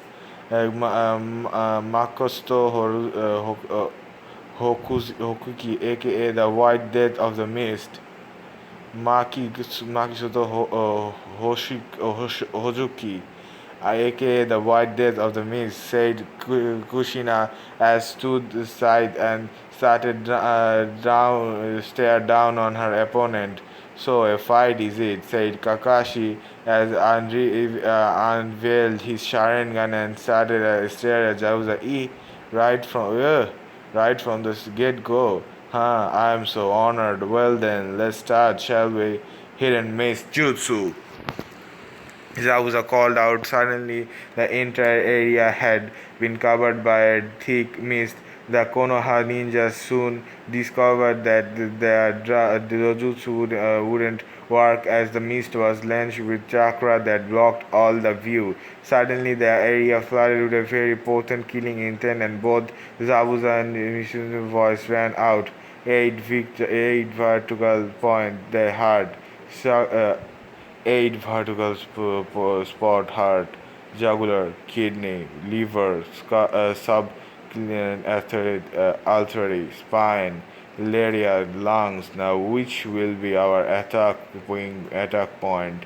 Their voice turning to a Konoha ninja. The genin were shaking from the killing intent, unable to move as he sat there under the massive killer intent, especially Sarui. Slowly, she was bringing a kunai up to her neck to end it, but was cut off by Kakashi. Don't worry, Sarui, you will be all right. I will protect you. Sarui, you will be alright. I will protect you, Kakashi said in order to prevent the untimely death of his student. Oh, I don't think so, said Zabuza as he went behind Tazuna and brought his quiver down towards the bridge builder. But before he could, Kakashi intercepted and deflected the swing of the kunai. Kakashi kicked Zabuza back into the mist where he couldn't be seen before running off after him. Appearing behind the demon of the mist, he held a kunai to his larynx and slit his neck, but noticed he turned into water clone. The copy ninja thought as he was stuck with the cleaver ripping him half before dissolving into water. Well, I am impressed, Kakashi. Even in the mist, you are able to copy my moves, but that is all. It's a copy. That's all. It's a copy. It has nothing on the original. Zabuza broadcast planning his next attack. He kicked Kakashi out of the fog and onto the water. On the other hand, both Kakashi and Kushina and Mangetsu were locked in a stare down. I always wanted to see what the Bendy Hammer was capable of, and now my dream is about to be fulfilled. Mangetsu retorted her. Oh, I am glad that the strongest of the seven swordsmen of the mist wanted to fight. Now, enough chitter chat, let's fight. Kushina replied as she unleashed her harnessed her kodetsu and released her chakra chains. After standing still a few moments, both disappeared in a burst of speed, and suddenly the whole area was full of red and white blurs that were accompanied by constant clash of metal. The fight was soon a stalemate. Both the fighters moved at the same speed and hit with the same strength, but both knew that this was only a warm-up. They were just testing the waters with each other before they got serious. Back with Kakashi, he was only trapped in a water prison. He quickly turned to the Genins and shouted, "Run now!" He needs to maintain this consumption for this Jujutsu run before the Genjutsu could react or even answer. Zabuza made a water clone and set it charging towards the Genin. The clone swung the giant sword towards Sharui, aiming to kill her. She just closed her eyes and awaited death. However, nothing came expected except the sound of metal clashing. Opening her eyes, she saw a familiar tuft of blonde hair standing in front of her. It was Naruto, and he had stopped the clone attack with a sword of his own. He then created two seedless clone that attacked and destroyed the clone he was locked with. The two clones then started going through hand seals and then at the same time shouted, "Wind style, water style, wind water style, to water wind style, bullet jutsu." Both the bullet joined together and flew towards Zabuza, who had to release Kakashi to dodge it. Naruto then turned to his head slightly to look at the six genin behind him, and they said, "Seriously, I leave you alone for a month, and you guys go and get yourselves into in front of death's door. Jeez, I feel like a babysitter." He finishes in a slightly depressed tone with a cloud visible over his head. Nissan, dope! Nissan, dope! Came the shout of the Genin behind. He immediately said, "I will explain later. Everyone protect Razuna. Take the diamond formation." All six Genin breathily complied and formed a perimeter around Tazuna. Back with Kakashi. Hey, I got distracted and forced to let you go from the order prison. Zabuza said, not wanting to think he was outsmarted by a fresh genin. "Don't flatter yourself. You were forced to let go," Kakashi said as he waited for Zabuza to start his first move. Zabuza jumped away from Kakashi and started running through hand seals at the same time as Kakashi. In the end, both finished at the same time, ending shouting, "Water style, water style, water dragon." In the identical water swipe stream of water clash in the air and then cancel each other. How did that happen? The Sharingan allows the user to copy and create what the other is doing, but they definitely finish at the same time. How? Thought Zabuza as the jutsu ended. Zabuza jumped back and started to run through the handsill, but failed to notice that Kakashi was once again performing the same jutsu, only this time faster. Water style giant vortex jutsu. Kakashi finished said, and a large spinning wave of water hit Zabuza, drowning him throwing him into a tree. How are you doing that? How are you doing that? Can you? Zabuza asked, but was cut off by Kakashi. See the future? Yes. Can you? Zabuza asked, but was cut off by Kakashi. See the future? Yes. And in your future, I see death.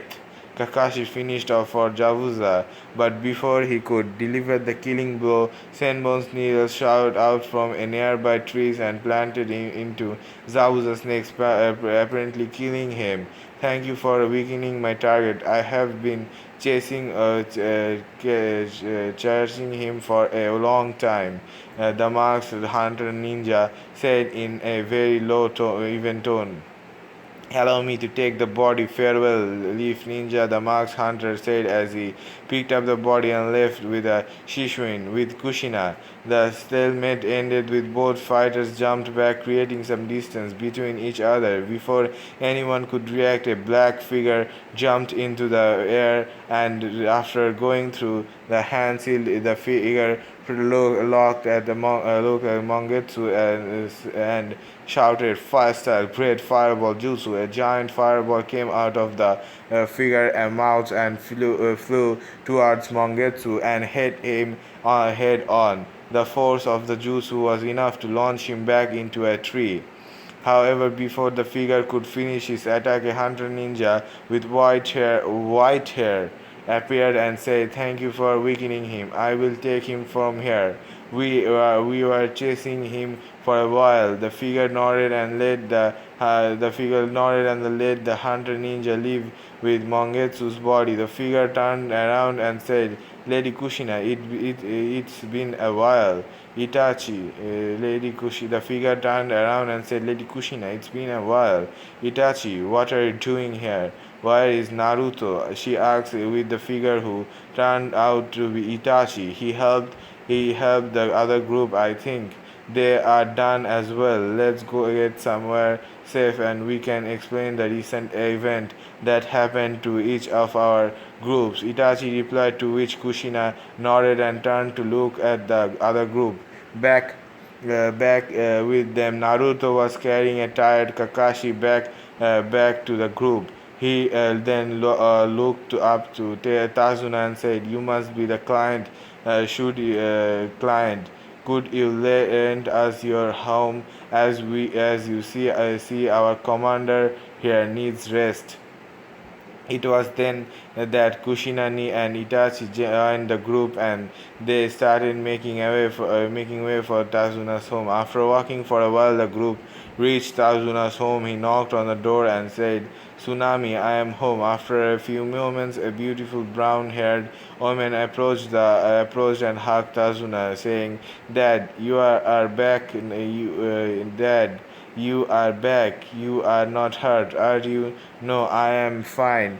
Thanks to all of these ninjas, they are very strong." Tazuna replied, excuse me, miss, could you give us a place where our friend can rest? He is tired." Naruto cut in. "Oh, I am sorry. Please follow me," said Tsunami. She then led them into a room where Naruto laid Kakashi in a futon and went back to the group.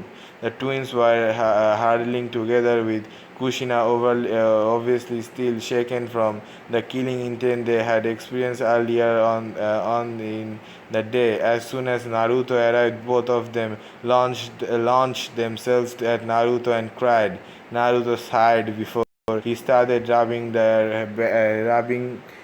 rubbed their backs soothingly, trying to get them relaxed. He knew that experiencing that amount of clear intent for the very first time can leave a devastating effect. Soon they stopped crying but didn't leave Naruto's side. It was then that Kushina looked at Itachi and said, "So, what are you doing here, Itachi?" "Well, Kushina, me and Naruto were returning from our mission to Kusugakure. However, before we could enter the land of fire, we received a new mission, which was to back your team up. So then we picked up pace and came to the wave as soon as possible. When we arrived, we saw you fighting and then made up a plan, which was Naruto helping Kakashi and me helping you," Itachi explained, to which all the Genin and Kakashi and Kushina nodded. Naruto then broke away from the twins and stood up before saying, "I am go down to meditate. I will be back soon." Naruto went out to the forest and sat down before he closed his eyes and meditated. His exercise This exercise calmed him, and even if he didn't show it, he was a nervous wreck right now. He had almost lost the only family he ever had. He was thankful that he reached when he did, otherwise, things could have gotten much more worse. After a while, he said, "You know, you can come out." From the back, the Sarui and Hinata came out looking slightly species. Sarui then spoke out and said, "How did you know we were there? I sensed your chakra. Now, why are you two, now? Why are you two? Yes, meet someone as lowly as me." Naruto slightly asked, "Why did you save us again?" Hinata quietly asked, "Oh, you guys remember from back then?" Well, to be honest, I moved on my own. There was no prior plan. I just did it. Naruto answered, "That doesn't make any sense. You make fun of us. Hardly give us a That doesn't make any sense. You make fun of us, hardly give us any attention, never talk to us, and yet you save us whenever we are in trouble. What's your problem, huh?" Sarui shouted. "Well, excuse me for not trying. After I saved you, I tried to talk to you guys a lot, but it was your family that always pushed me away. After that, I don't know what happened, but both of you become as you are start belittling became as you are. You started belittling me on every little thing. So don't blame me if I maintain my distance with you." Naruto shouted back. We tried, believe me, we did.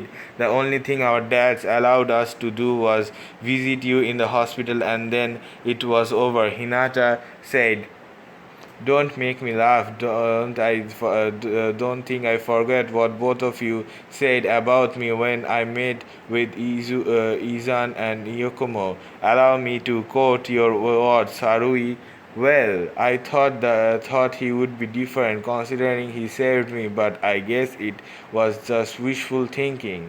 And you, Hinata, who had, and I quote, I mean, I think I understand why everyone calls him a demon. It's because only a demon can befriend a demon. You maybe your family, yeah. Maybe your families asked you not to talk to me. But after that day at the academy, I at least knew who my true friends were." Naruto replied in his voice launched with sadness. Both Sarui and Hinata looked down. After a while, Hinata said, "Both of us changed because you didn't pay us attention. Both of us became cold hard be dogs because we thought that you liked strength in a girl. We trained as hard as we could and even changed our attitude so that we could perform brutal moves. Brutal moves. She was, however, cut off when Naruto pulled both of them into a hug and said, "I didn't want you to change. I would have understood if you followed what your families asked you to do, but those words were your own. You couldn't expect me to stay the same after what you said. I will be willing to become your friend again, but that is as far as I will take it. I am receiving. I am reserving my heart for someone who deserves it. I am reserving my heart for someone who deserves it. Now, is that all?" Oh, Naruto isn't going for Hinata or Sarui. That's sad. He asked as he let them go.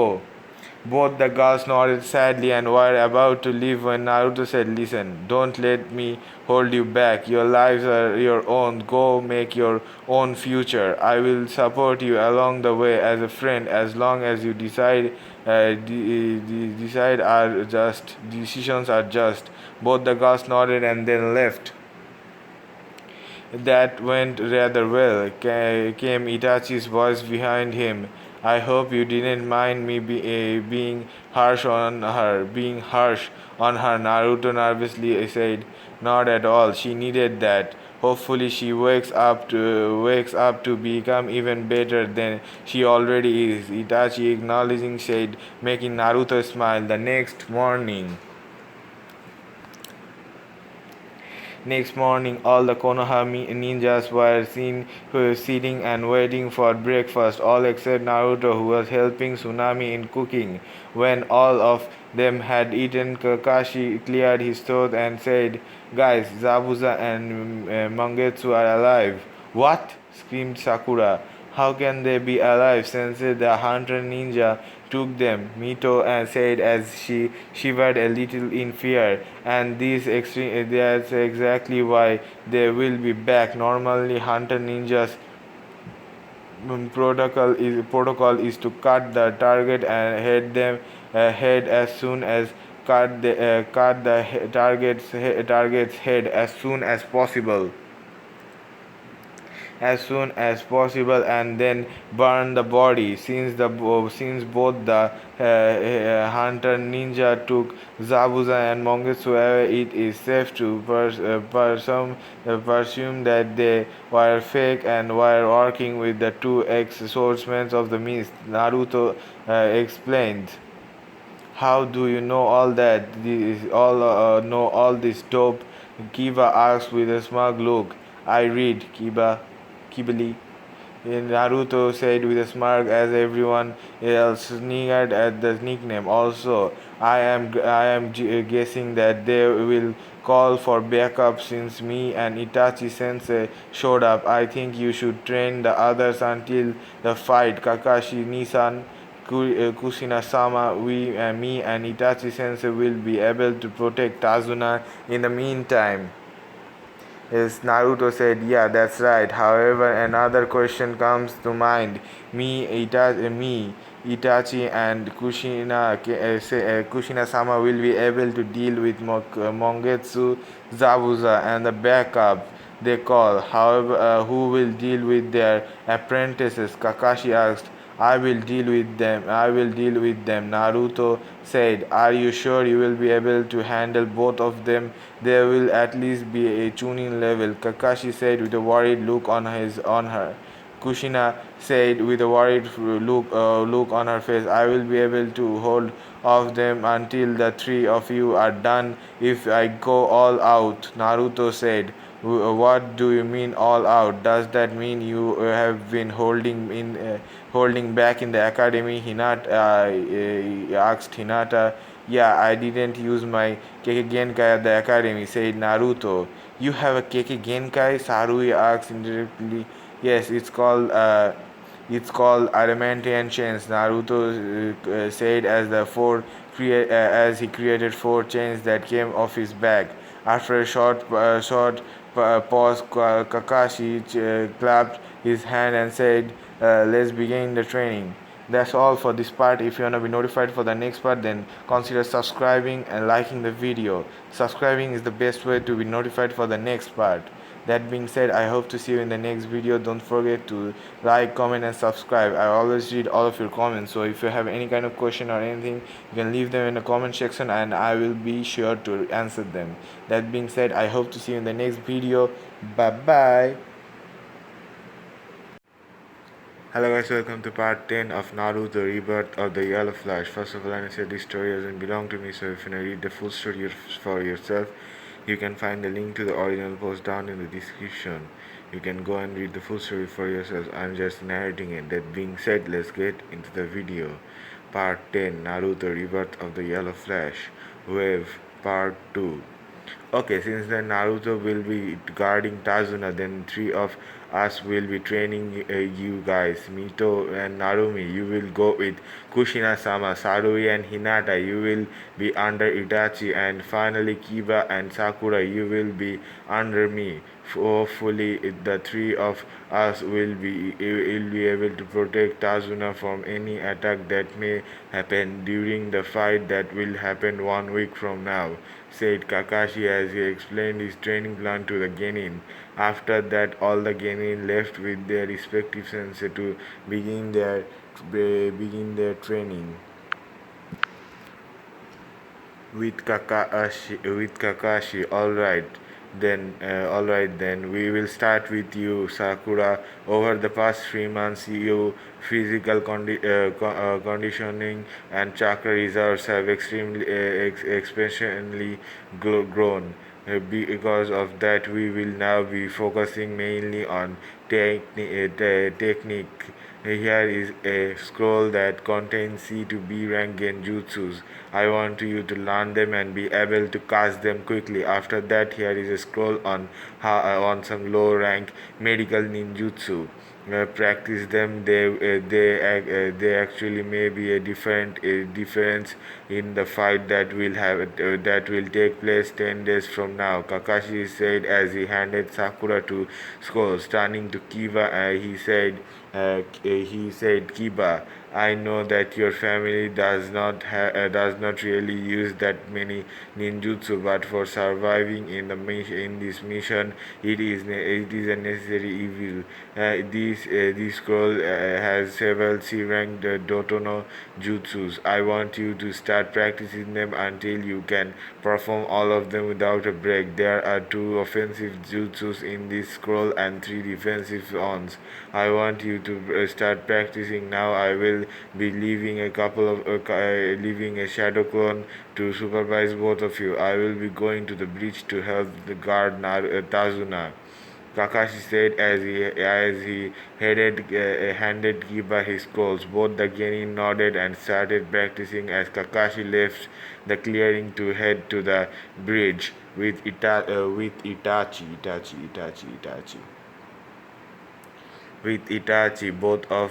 Both of you already know the necessary basic jutsus and are quite proficient in your clan moves. Am I right? Itachi asked. Both of the genin nodded in confirmation, which prompted Itachi to continue as he said, "Well, I will be training you to improve your dojutsu, which is why we wouldn't be using them during our training, and your training will be constant of me attacking and you guys dodging. Any questions? Just one. How will we improve our dojutsu if we don't use them?" Sarui asked in an annoyed tone. She was still mad about last night. Her Uchiha pride was getting in the way of seeing past her mistake. Though Hinata, on the other hand, was faring better, and her kind side was resurfacing again. Look at it this way, foolishly, sister. If you hone your body and reflexes without your dojutsu, they automatically work better when you use them because you will be able to react to situations better and faster than your normal speed. Itachi explained. After seeing the nod from the understanding for both of the genin, Itachi took out a scroll and channeled a little chakra into it. It proved and from it eight battles, eight Basel bells appeared. He handed four to each of the 2 genins and said, "These are chakra weights. I want you to wear them on your wrist and neck, ankle, and Then channel your chakra into them, Itachi said, and then waited for both Sarui and Hinata to do what he had tasked them to. As soon as the unsuspecting gaining channeled their chakra, they were immediately brought on all fours with the distinct increase in direct increase in weight. Both of them looked up and glared at Itachi, who was looking down on them with an amused expression on his face. Now, then, stand up and get ready to dodge. The faster you can move here, the more your muscle will develop and your speed will drastically increase when you remove the weights. I will start with high gain in speed and will gradually increase them over the weeks, Itachi said. And then he began the beat down with the both the Genin desperately trying and failing to dodge him with Kushina. Okay, then Mito-chan and Narumi-chan, I will be teaching both of you five new A-rank jutsus, one of which was your dad's original creation, the Rasengan. I want you both to make as many clones as you can, and then go through this course before practicing this jutsu. Kusina said, Kachan, can we ask Oni-chan for help with Rasengan? Mito asked, wait. You are telling me he knows the Rasengan? Kushina asks in a shocked tone. Yeah, and he has a real mastery over it as well. He told us that he has created almost 16 variations of the Rasengan. Narumi explained and excitingly answered. Kushina was internally shocked, but that shock was soon replaced by an overwhelming sense of pride. She was so proud of what her son had achieved. He is just like you, Minato. I am so proud of him, and I am sure you would be proud of him as well. Kushina thought before she created a clone to supervise the twins, and she herself went to check on Naruto. She wanted to see him with Kakashi. Finally making his way to the bridge, he saw several Naruto clones helping in the building, whereas Naruto himself was sitting on one of the corner and was staring off in a distance. Making his way towards him, Kakashi asked, "How is it going?" "Oh, it's alright. The progress has been hasted thanks to my clones and clones. Other than that, it was boring. You tell me, how is the training going?" Naruto curiously replied, it is going well, to be honest. It's going well, to be honest. By the way, is there anything I can help you with in your training?" Kakashi asked. "Well, I could use a few lightning jutsus. I have completed level 2 manipulation of all three of my elements. Sensei has taught me water and wind jutsus, but we didn't have time to work on lightning jutsu yet," Naruto answered. "Well, it's your lucky day then. I have a lightning affinity and would be more than happy to teach you two lightning jutsu that I created on my own," Kakashi said. "Really? You let me copy your own creation?" asked Naruto in a shocked voice. "Yes, I would. You are Sensei's legacy. It is kind of my duty to teach you. I really want to have you as my apprentice, but the council voted for me to teach Sarui. Though if you are going to learn this jutsu, I need you to promise me one thing," Kakashi finished in a stern tone. "What is it, Kakashi Sensei?" Naruto curiously asked. You are to never use these techniques against a comrade or a shinobi of the leaf. Do you promise?" Kakashi asked in a serious tone. "I promise, Sensei. What you teach me will only be used to protect the village and nothing else." Naruto answered in an honest tone.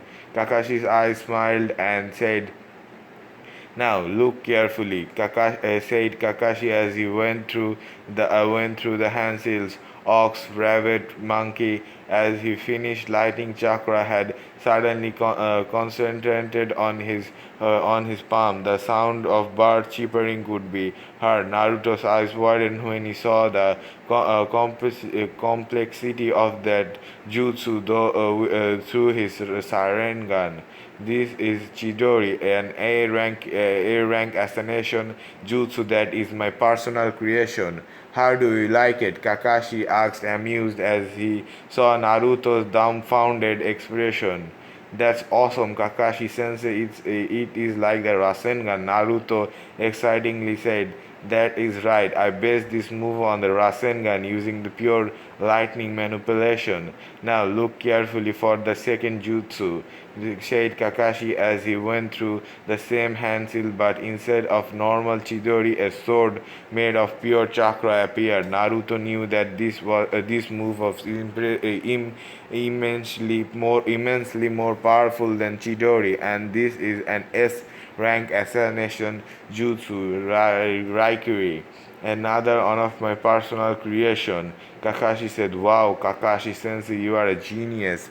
Both of these moves are amazing," Naruto said as he created 4 clones and sent them to practice both of the jutsu. Sensei, there is something I need to talk to you about, said Naruto, his voice uncharitably serious. What is it, Naruto? Kakashi asked.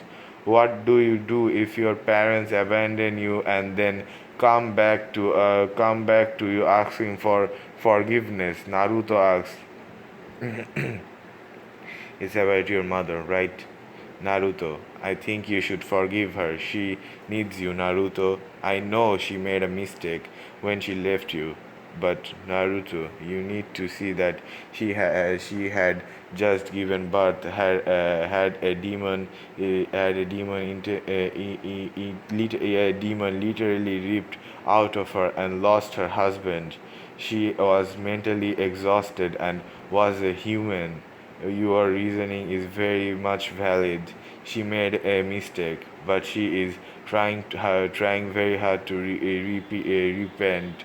But now you are the one who is making the mistake. Don't hold on or repeat the past. Give your mother a chance before making a permanent decision that you may come to regret later on in your life, Kakashi said in a big brotherly voice. But sensei, you don't know how I am feeling right now, Naruto answered through getting three teeth and a furious tone. One contrary, I know exactly how you feel. Interested, I never had a second chance. Intent, I never had a second chance. My dad committed suicide my dad committed suicide when I fought 14. I was 14. He abandoned me at the mercy of the world, but I never had the chance that you have the chance to get back with your family who genuinely wants you back. Kakashi spoke in an emotionless tone. What happened next surprised Kakashi. Naruto stood up and tightly hugged him and said, I'm sorry, I was out of line. I am afraid that she will leave me again if I let her back in. Kakashi crouched down and hugged Naruto back and whispered, in life, the only thing certain is death. Before that, every decision is on its own. I know there are at times when the heart desires something, but the doubt is still strong. It is at this moment that a person needs to take a leap of faith. That is what you need, Naruto. Give her a chance. She deserves it, to say the least. Kakashi then got up and turned around and walked back to his students. It was then that Kushina appeared and walked up to Naruto and said, Naruto, how are you doing? Being the emotional mess he currently was, Naruto launched himself at Kushina and hugged her as he started sobbing. Kushina immediately hugged him back and started rocking him and spoke smoothing word into his ears in attempt to calm him down. What's wrong, Shoti? She worriedly asked. I am sorry, I have been an arrogant jerk. I should have given you a chance to at least explain you did what you did, Naruto shakingly replied. I am sorry too. I have no excuse for what I did that night. It is my worst mistake ever. I can only apologize to you. Give me a chance. I will do everything I can to make it up to you. I am so sorry, she whispered back as tears began leaving her eyes as well. I I forgive you, Kachan. Naruto started as he continued crying. My boy. Kushina shouted before she started crying herself. Both of them stayed in each other's embrace for a while before they broke apart. After that, Kushina started touching Naruto, ta- to- touching, twitching, Touching, twitching Naruto and said, "Now stay still so that I can get good look at you. Oh my God, you are near carbon copy of Minato.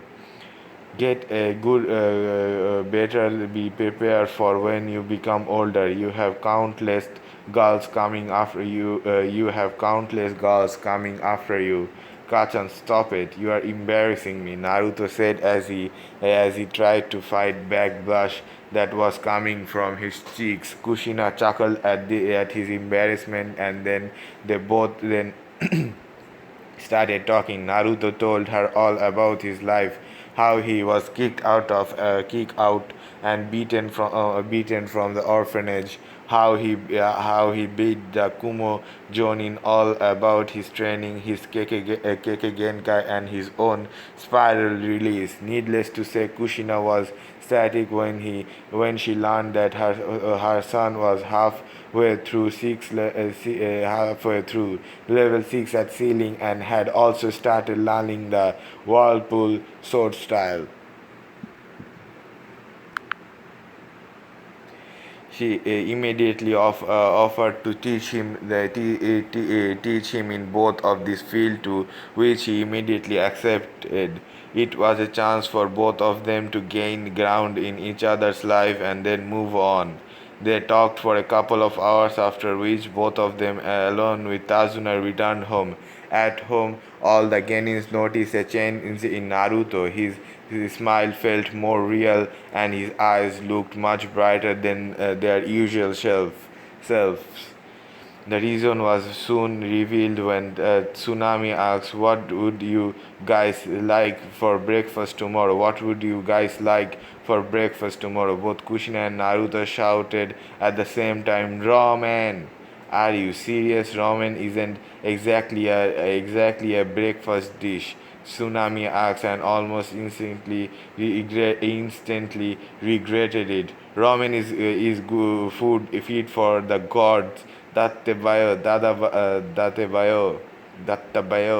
Both Kushina and Naruto answered at the same time before looking at each other in shock. Datteban? Kushina questioned in shock. Datebayo? Naruto questioned back. Dateban. Kushina explained in happiness. Datebayo. Naruto exclaimed in the same way before both of them hugged each other. What just happened? Hinata asked the question which was in everyone's mind. Oh, it is a thing about Uzumakis. When they get into a pause of extra excitement, emotion, they unwillingly speak an extra word which can be thought of as a verbal tick.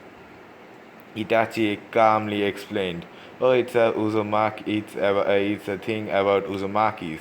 When they get into a pass of excitement, emotion, they unwillingly speak an extra word which can be thought of as an verbal tick." Itachi calmly explained. Everyone nodded before they started eating. Naruto was making small talk with nearly everyone, given the fact that he had maintained his bardage with Sarui Hinata, his mom. He had a lot of topics to talk about until why do you try? You will all die in the end. Gato is too strong. Inari, Tsunami's son, shouted, Maybe for you, kid, but for trained shinobi, us, he isn't even cow fodder." Naruto answered calmly.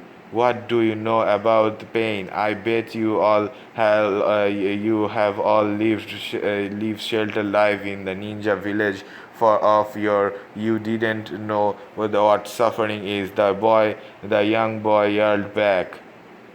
Before anyone could defuse the situation, a potent key was felt in the room. Naruto then looked at Inari's eyes, having a cold, hard look in them, and he then spoke and said, "Tell me, have you ever to see your best friend die in front of you? Have you ever lost your family just because a family member or have tell me, have you ever seen your best friend die in front of you? Have you ever lost your family just because a family member of your had become power hungry? Tell me, have you ever been beaten, almost raped? Tell me, have you ever been hated and scorned by the village you have sworn to protect? Tell me, have you ever had to struggle to get food to survive? I had to salvage food from the garbage for 6 months before my old man found me and got me my apartment. So tell me, brat, what the hell do you know about suffering?" Naruto shouted. He then removed his shirt, revealing a body full of scars.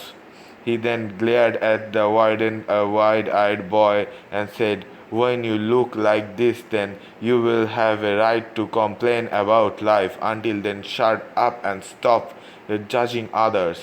Then he grabbed his shirt and said, "I will go out in the forest. I need to lose some steam." Itachi nodded at giving him permission to go. Kushina wanted to follow him but was stopped by Kakashi, who just shook his head. "Sensei, I understand the refuse about you,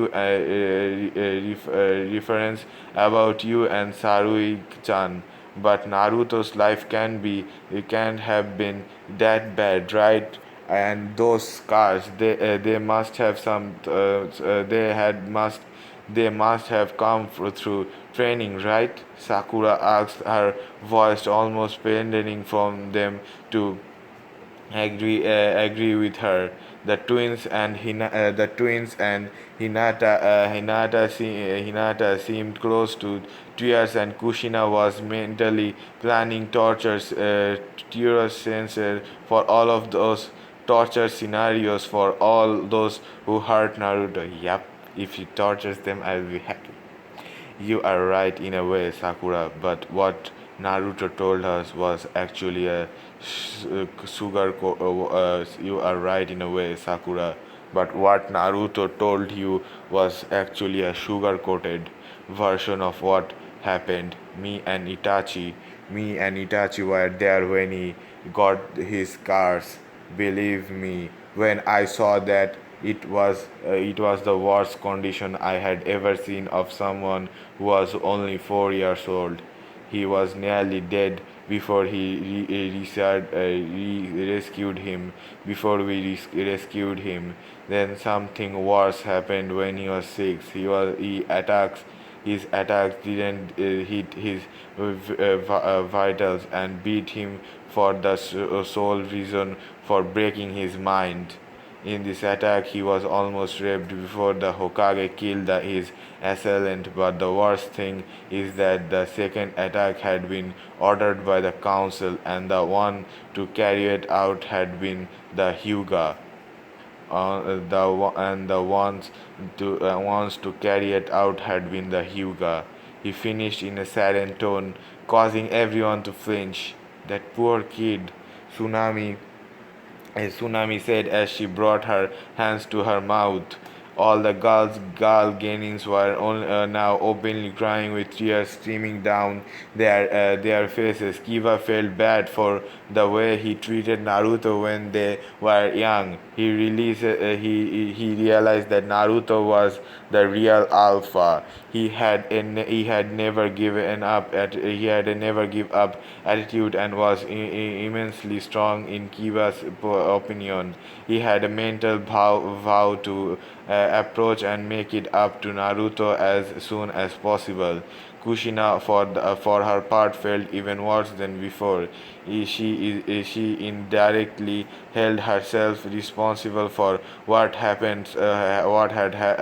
suffered, what Naruto had suffered, and hoped that she could give him the comfort and unconditional love that he deserved, needed in his life. No one ate dinner that night, all lost in thought about the energetic menal storm. How are you this strong? I com- I I crumbled under crumbled under simple pressure. But you still stand after all that. Why don't you hate me? My family was involved in that attack. Hinata thought as she saw for the blonde. Shochi, my boy. Big brother, I am sorry, the twins and Kushina thought. With Naruto, Naruto was simply punching the trees as hard as he could. After a while, he stopped and sent out his streamed out his frustration. It was then that he was suddenly pulled into something and he lost his consciousness. The last thing he had remembered was his grandfather's words.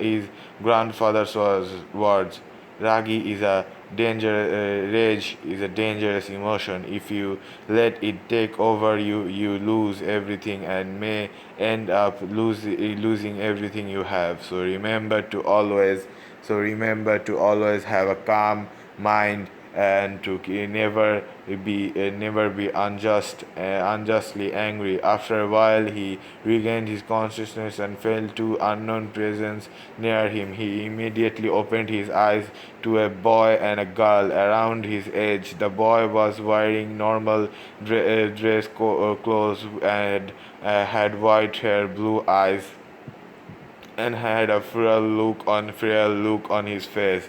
The girl, on the other hand, had a cute face, brown eyes, brown hair, and was wearing a pink kimono. So, how can I help you? Naruto asked. Oh, we were just collecting some medicinal herbs when we found you.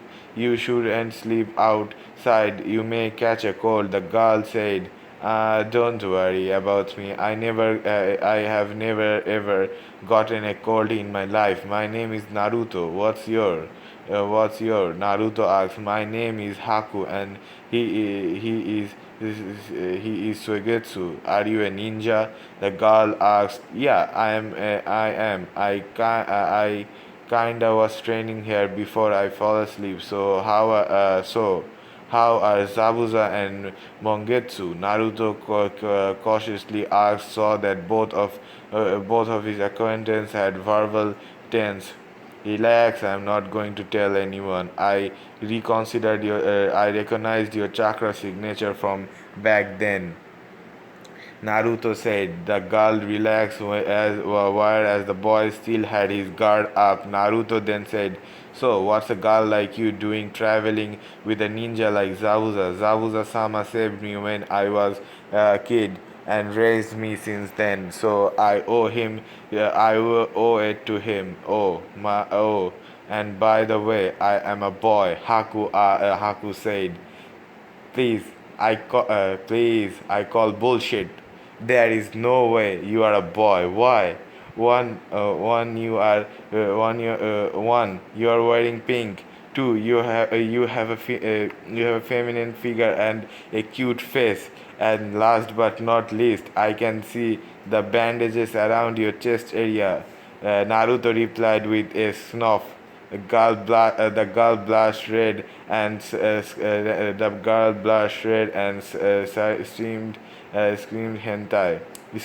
hentai, while as the boy just laughed. Pervert hentai means pervert here. A flustered Haku was a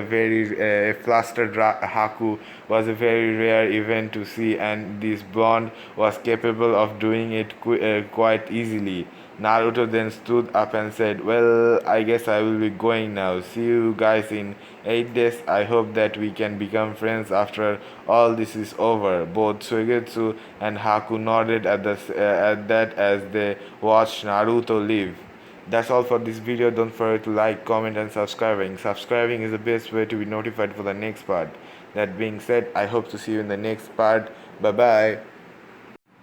Hello guys, welcome to part 11 of Naruto, Rebirth of the Yellow Flash. First of all, I said that this story doesn't belong to me, so if you want to read the full story, you can go down in the description to find the original link to the full story and read it for yourself. I am just narrating it. That being said, let's get into the video. Naruto, Rebirth of the Yellow Flash, Part 11, Wave, Part 3. It had been 8 days since Naruto had met both Suigetsu and Haku. Right now, all of the Konoha ninjas except Kiba were at the bridge. Kiba had stayed behind to protect Tazuna's family in the case Gato men tried anything funny. The bridge was suddenly enveloped by a thick mist. As soon as it appeared, Itachi looked at Naruto and said, Naruto, do it." Naruto, without any confirmation, waved through a set of hand seal at a quicker pace before shouting, "Wind style, ultimate gate breakthrough!" He fired a giant torrent of wind from his mouth. The gigantic torrent of wind immediately cleared the mist away. As soon as the mist cleared, Zabuza, Mongetsu, Haku, Sogetsu, and another shinobi who was wielding twin blades. "So, you guys finally showed," Kakashi said as he brought out his Sharingan. Itachi activated his eyes while Kushina released her chains and unleashed her Kodachi. It is a rematch for the last time with the same matchup. Itachi Uchiha to even things out. I called an old acquaintance for help. Here is Raiki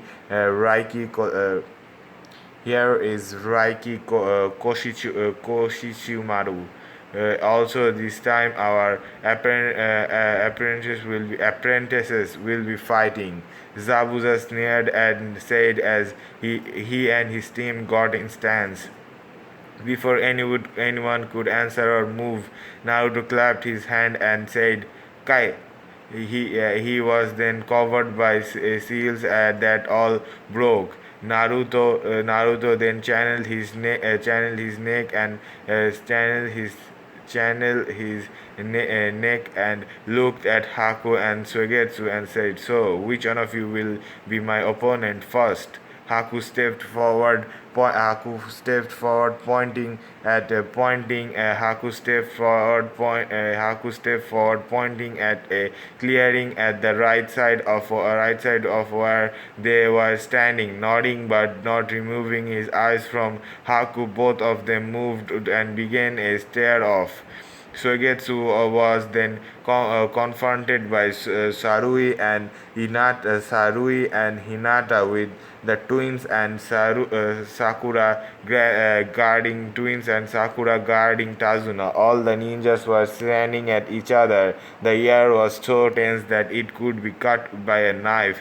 In a blink of an eye, all six Jonin disappeared in a burst of speed, and the only thing that could be seen was six blurs flying around, accompanied by sounds of metal clashing with steel.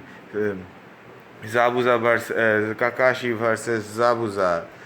Kakashi was holding two kunais in his reverse grab and was clearing his was charging against Zabuza. Korochiba. Zabuza was using his normal style of pure power, whereas Kakashi was countering him with his reflexes and the Sharingan. Kakashi, having the advantage in pace and prediction, had managed to get in a few cuts. It was then that both of them simultaneously managed to knock their weapons out of their hands. They then jumped back and created a little distance between them, each between each other. Damn it, ninjutsu is out. The only option I have is taijutsu, thought Zabuza as he charged forward on the offense, not surprising him to change, not suspecting him to charge. Kakashi was hit by several of Zabuza's punches before he went on the defensive. This went on until Kakashi poofed off in smoke, surprising Zabuza, who didn't turn around in time and was hit by a mighty haymaker, which caused him to fly into a tree and then landed with a thump. Kakashi quickly went through several handseals and summoned and shouted, summoning jutsu. As soon as he said, several dogs appeared in poof of smoke. Kakashi then said, hold him down while I finish him off. The Niken nodded, and all of them beat Zabuza, holding him in place, while Kakashi was charging a Chidori. He was about to thrust it into Zabuza when Itachi versus Raiga.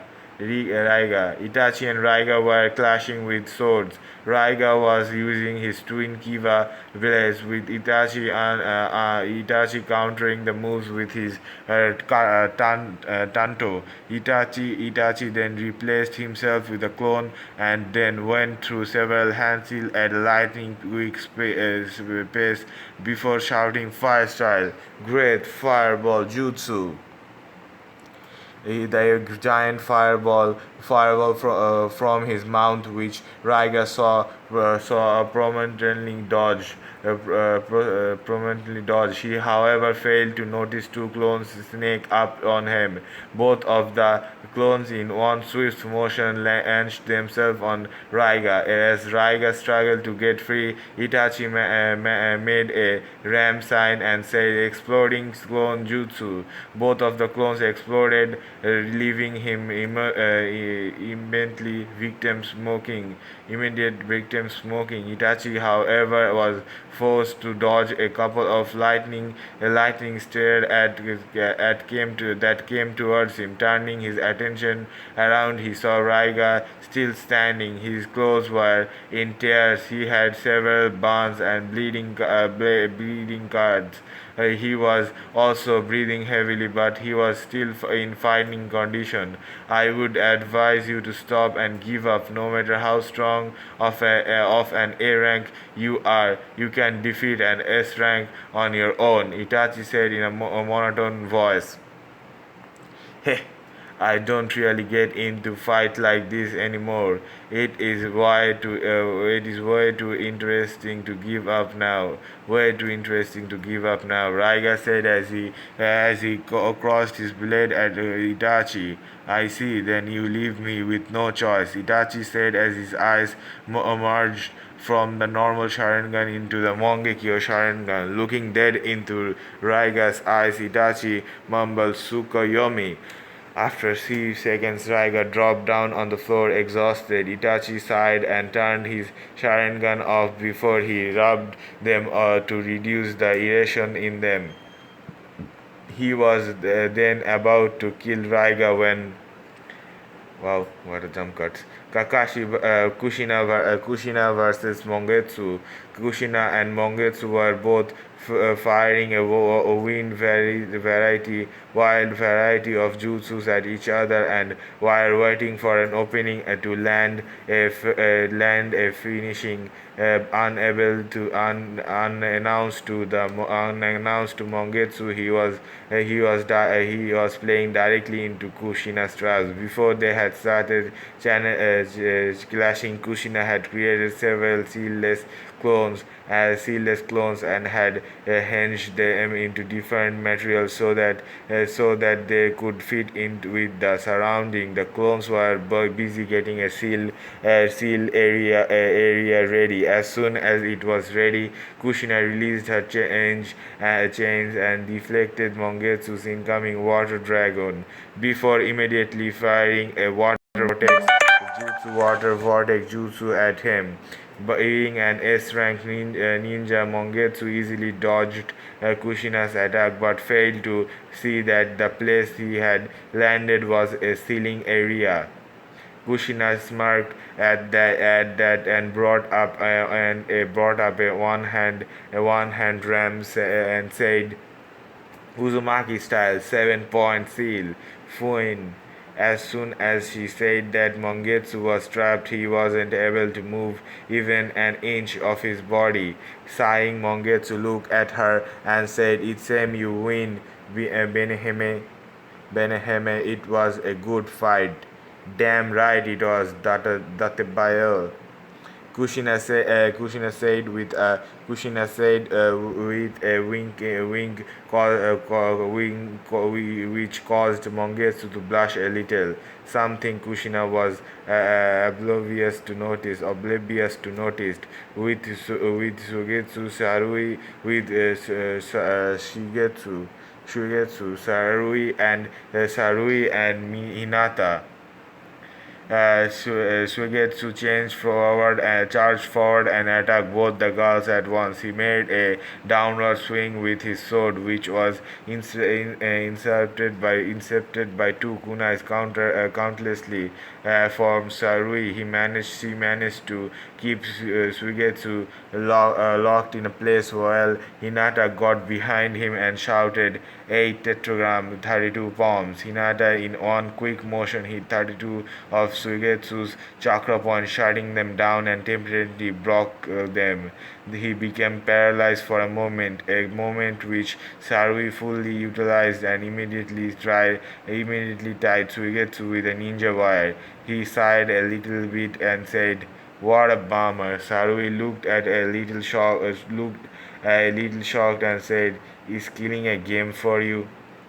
No, our senses may kill, but me and Haku avoid it if we can. I was just going to knock you both out before helping Haku with Naruto. Suigetsu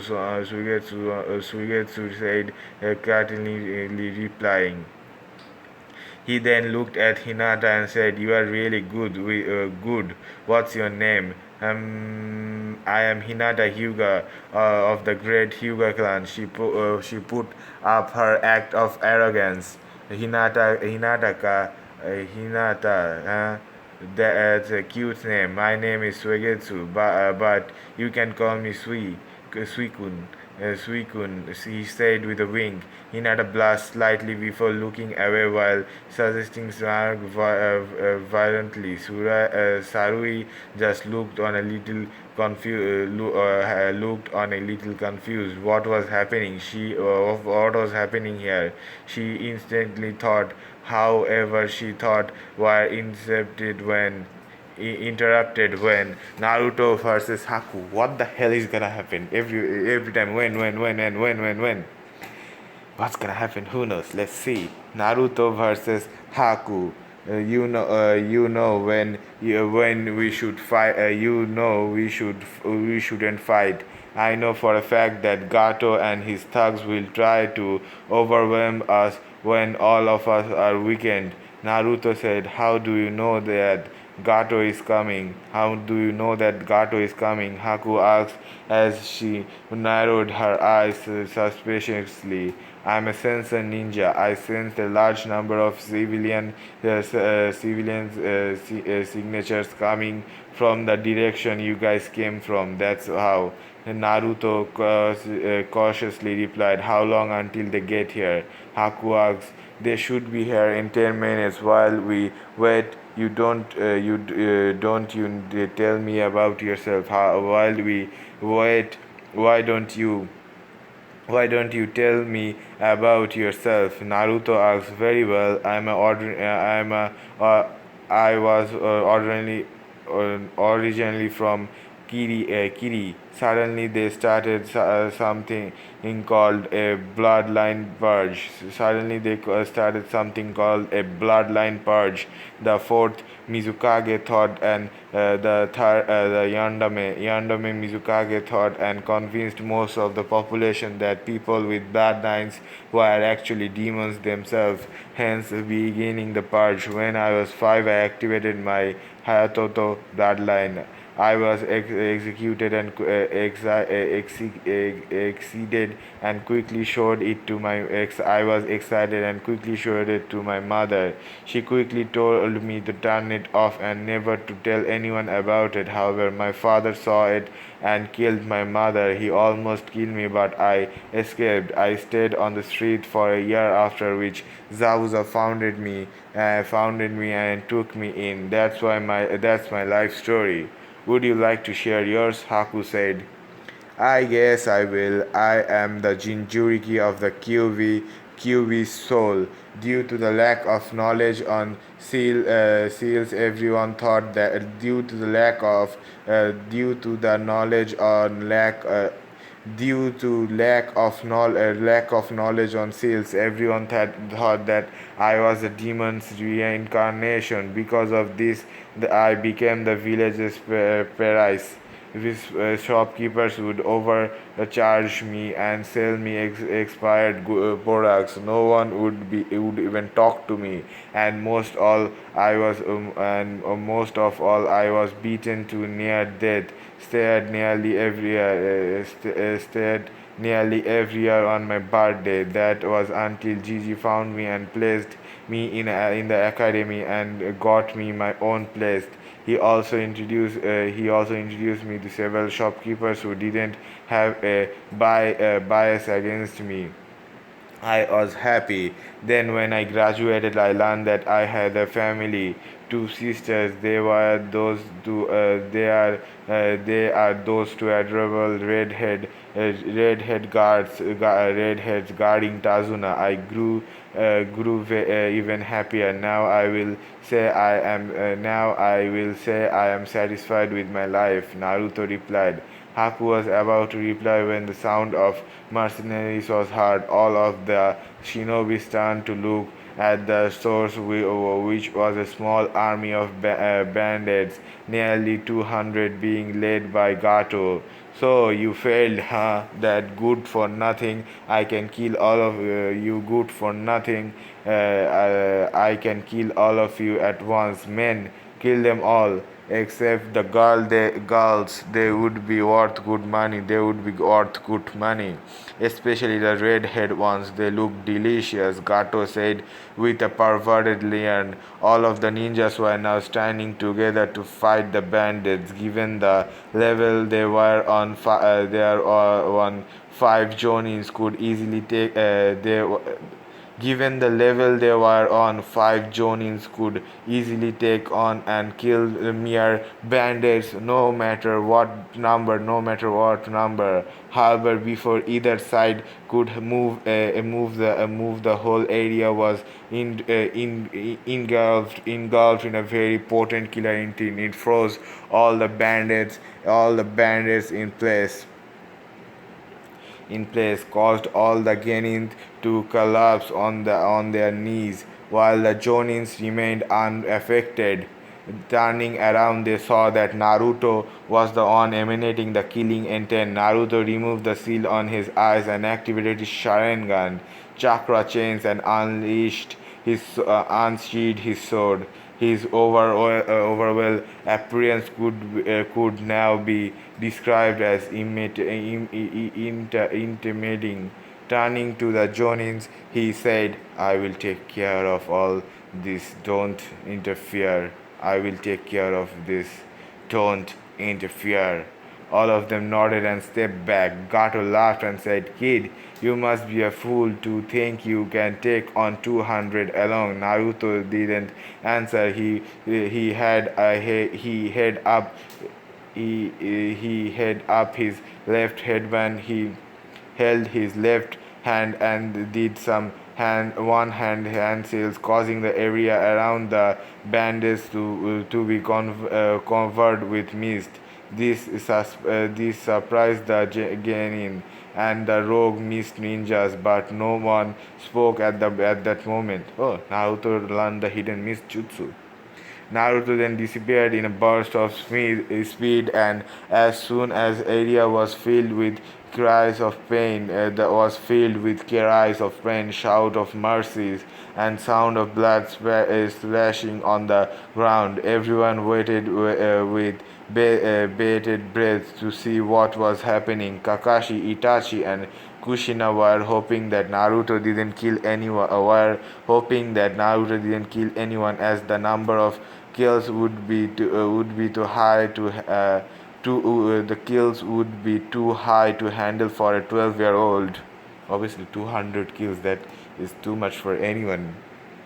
Soon the mist cleared away, and everyone saw all the bandits on the ground, dead, bleeding, with some missing a limb or two. Naruto, on the other hand, was covered with blood and was standing in front of Gato with a look of pure hatred on his face. Before he could kill him, shout of footsteps could be heard. Turning around, everyone saw Kiva leading the villagers. All of them had a weapon in their hands. It was then that Inari shouted, "Naruto Nisan, we are here. I took your advice and finally did something about it."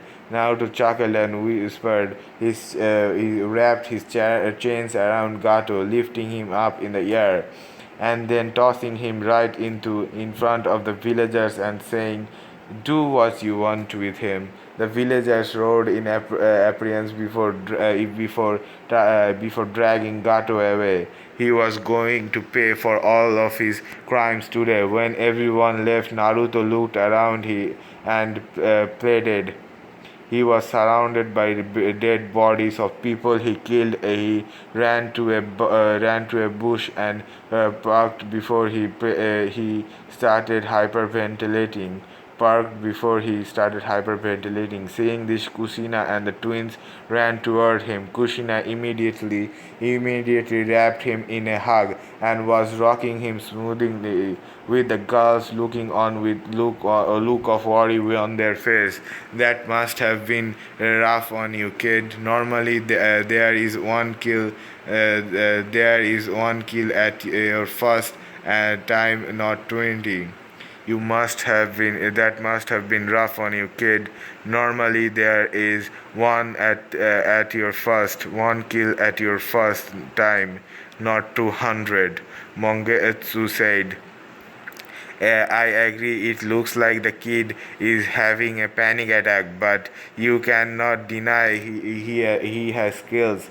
Zabuza said. Itachi and Kakashi didn't say anything, they merely looked on in worry. The rest of the Genin all were having different thoughts. I should ask him how he became this strong. It will help me beat Itachi. Sarui thought, damn, no doubt now. He is the alpha. He killed everyone who dare threaten his pack. Kiva thought. Naruto, you really are a hero. I am sorry that I treated you badly without knowing the real you. Looking at you, this must have been very hard on you, thought Sakura. Naruto, Hinata sadly thought. He is truly strong if he is able to go through those lengths protect his precious ones. Haku thought when as Sugetsu kept on impassive look on his face. Turning to Mongetsu, Itachi asks, "What will you guys do now?" Me, Zabuza, and Raiga will be joining the rebel in the Kiri Civil War. Me, Zabuza, and Raiga will be joining the rebels in the Kiri Civil War. We haven't decided on where to drop off the kids. We don't want them to see war so soon. Mongetsu replied. However, you send them with us to Konoha. They can become Naruto's Genin team. Since they aren't listed as shinobis. They can be classified as missing ninja. Kakashi said, "No, that's not gonna happen. I decided against leaving the kids behind. Even if it's a civil war, the only way I can fight is if Haku is protected. So I will take her with me." Haku is protected, so I will take her with me, Zabuza said. "In that case, it seems that Sugetsu will be living with me as well," said Mongetsu as he and Zabuza motioned their apprentice to follow them, and then they left. Back with Naruto, he had finally calmed down in his mother's embrace. He looked at her and quietly said, "I'm a monster. I killed them." Kushina looked at him and firmly said, listen to me, boy. You aren't a monster. Those people should have harmed. Those men could have hurt your sister if they got their hands on them. Not that they could have achieved that since I trained them so well. Not that they could have achieved that since I trained them so well, but you need to know that you did the right thing, protecting your family." Naruto looked at her with a grateful smile in his grateful look in his eyes before he asked, Does it get any easier? Does it get any easier?" "It does over time, but no one must never enjoy killing. As soon as you try and avoid it, and don't enjoy killing, try and avoid it and don't enjoy killing, you are fine and human, not a monster," Kushina said.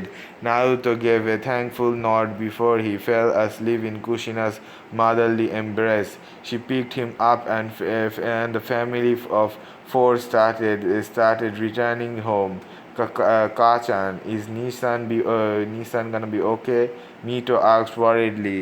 "Yes, he will be fine. He is just tired and needs a little sleep," Kushina replied. Mito, remember when you asked you will protect Nichan? I thought about it and decided that we will protect Nichan in change. Datebayo, Narumi said, to which Mito nodded before both of them exclaimed their verbal loudly as they punched the air. Kushina and the others chuckled at them before they all returned to Tazuna's home. Time skipped on week later. After a week, the bridge had been complete. Naruto was being hailed as the hero of the wave as he single-handedly beat Gato and his bandits. The pure look of joy and gratitude in the eyes of the people convinced Naruto that he didn't what he did was right. He then made a vow to never make an unnecessary kill, but that he didn't mean he wouldn't if there was no other choice. Naruto was found that he now had a fan club in the wave. Naruto also found that he now had a fan club in the web. It was because of this that he mostly hid in Tazuna's house for the remaining of his stay at the wave. Currently, Konoichi ninjas were at the gate bending. Currently, the Konoha ninja were at the gates bidding the villagers goodbye. Konoha ninjas were at the gate bidding the villagers goodbye. Promise you will come visit again, Nisan. Inari said to Naruto. The young boy was trying his hardest to hold back his tears. Naruto smiled at the boy and bent down and hugged the boy. He then said, "Yeah, no, it is, yeah." Yeah, no, it's okay to cry tears of joy, and don't worry, I will definitely visit you. The boy then broke into tears and hugged Naruto tightly. Naruto then rubbed his back slowly, smoothing the boy before he stood up. He, along with the group, turned to leave. As they were leaving, Naruto fangirls appeared and they shouted, "Naruto-sama, don't leave! Give us your babies!" Wow. Needless to say that Kushina and the twins had to held back ensure that they didn't rip those girls to pieces. Needless to say that Kushina and the twins had to be held back to ensure that they didn't rip those girls to pieces. Naruto-sama, don't leave. Give us your baby. Wow, what a fan club. As they walked into the distance, Tazuna turned to the villagers and said, "What should we name the bridge? I think the Great Tazuna Bridge sounds good. Don't you think so?" "No." Came the collective response from all the villagers. "Then what?" Tazuna asked with a sigh. Inari thought of for a while before saying the Great Naruto Bridge. Everyone agreed to this, and as soon the bridge was named as the Great Naruto Bridge, with a plan to set up a statue to commemorate their heroes. That's all for part 11, maybe. I hope to see you in the next video. By subscribing is the best way to be notified for new parts. That being said, bye bye. Hello guys, welcome to part 12 of Naruto Rebirth of the Yellow Flash. First of all, I want to say that this story doesn't belong to me, so if you wanna read the full story for yourself, you can go down in the description to find the link to the original post and read it for yourself. I'm just narrating this story. That being said, let's get into the video. Naruto Rebirth of the Yellow Flash, part 12, Chunin Exam, part 1. It had been 3 months since the mission to the Wave Country. Naruto was now near the level of high tuning. Thanks to the help of his mother, his training in seals and kenjutsu had progressed very rapidly. He was now a level 7 seal master and had mastered 25% of the kata of both Letori and Soral style. He and his mother had also discovered and installed deceived and installed privacy and security seals around his home and training ground, keeping out praying eyes and other interested individuals. The highlight of the 3 months would have to be Naruto used a permanent version of his father's flying thunder god technique. He knew it was the written technique, how he teleported as soon as he drew his own three-pronged kunais. He was premature. Why? Because it automatically activated the teleport, and he couldn't control it, and two, it cost him way too much chakra to pull off. Because of that, he decided not to use the technique until he reached the higher suitable for the Hierarchian seal.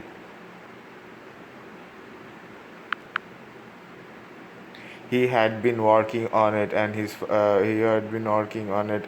his father space-time absolute barrier for almost 4 years now. He established that both moves were around 25% complete. He sighed as he felt that they were going way too slow, but he quickly remembered himself that his father was a sealing genius, and his seals were based on his blood, and only those who were directly related to him could use them. It was because of this both Kushina and Joraya weren't able to master his seal deception despite both of them being seal master in their own right. This though made him smile. He knew that both of these moves were steps to getting closer to his father spiritually. He couldn't wait to one day show his dad that he had mastered both of his signature techniques. Since the old man said his dad was watching him from heaven, he would be the first person to know of his accomplishment. Over the 3 months, Naruto had performed 15 C rank missions, 8 B rank missions, and 2 A rank missions. His record in missions were nearly flawless.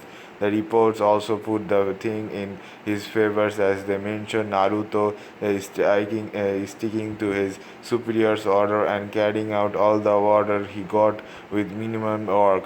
It also mentioned that he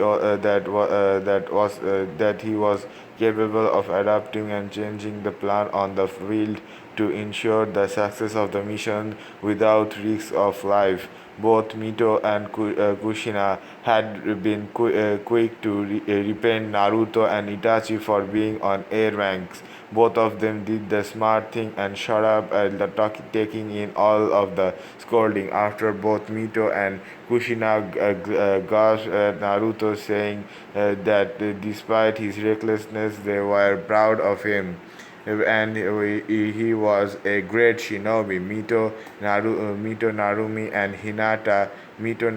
Hinata had been progressing greatly under Kushina's tutelage, and were all mid-tuning level. They had gone on 8 C-rank missions in the past 3 months, and after watching Naruto's skill with Seal, they had taken in interest themselves and were halfway through level 1. Kushina was very pleased when they asked her help, which she happily provided. Even Sarui, Kiba, and Sakura had progressed greatly. Sarui, thanks to her Sharingan, was taking in jutsus like a dry spoke to water. Kiba had dropped a little of his pride and started learning a couple of taijutsu styles, along with learning at least one new jutsu a month. Sakura had improved the most of this group. She had focused on being being the long-range support in the team. Thanks to her impeccable chakra control and growing reserves, she had become a genjutsu prodigy in her own right and was fairly skilled in medical jutsu. Overall, Sarui was mid-tuning level, Kiba was low tuning, and Sakura was high genin. Then the other rookies had progressed a lot under their senses. senses. Yakumo under Kuranai had finally met her true potential and could successfully hold solid genjutsus for a good while. Shino had taken up a little of both Tai and ninjutsu, as to be able to hold his ground when faced with unforeseeable circumstance. Izon was the strongest member of his team. His skill with his family's taijutsu and bojutsu was second to none in his age, and he was the only boy in the rookies who could face up to Naruto at full power. His skill with both fire and earth made him all the more formidable. He was bordering high tuning levels, with Yakumo and Shino both being low tuning level. The only team with two high genin and one low genin were Team Asuma. The main reason was the inherent laziness this team had, and no matter what the sensei did, he was unable to bring them out of it. All except of Ino, who, despite being energetic, didn't train and worked more on impressing boys than training to improve her skill as a shinobi. Currently, we see Naruto walking through the streets towards a bridge. Itachi had called him there to tell him about something important. Soon he reached his destination, where he found Team 11 to be waiting. Upon seeing him, both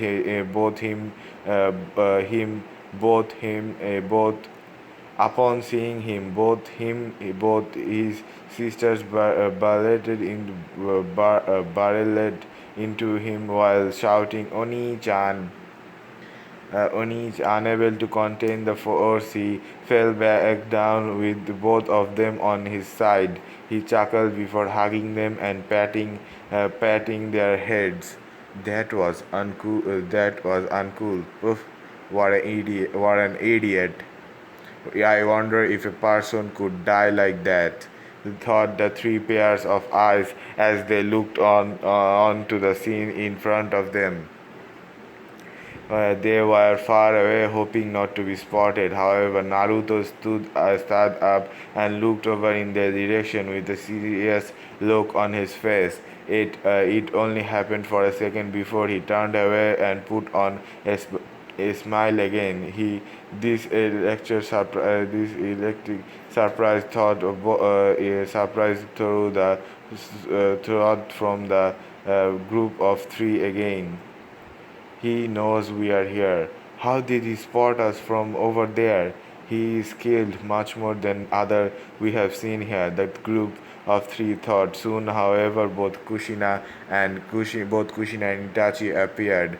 So, Sensei, what did you call us for? Naruto asked the question all the Genins had in their mind. As you know, the Chunin exams are coming up, and Kushina-sama and I have decided to recommend you for the exam. Naruto, you are a special case. You will take the exam solo, as you don't have a team. Itachi explained as he handed the genin with their forms. This is amazing. We can finally prove we are strong. Mito explained, with Narumi and Hinata nodding in agreement. Naruto chuckled at his sister's enthusiasm, which caused all three of them to glare at him.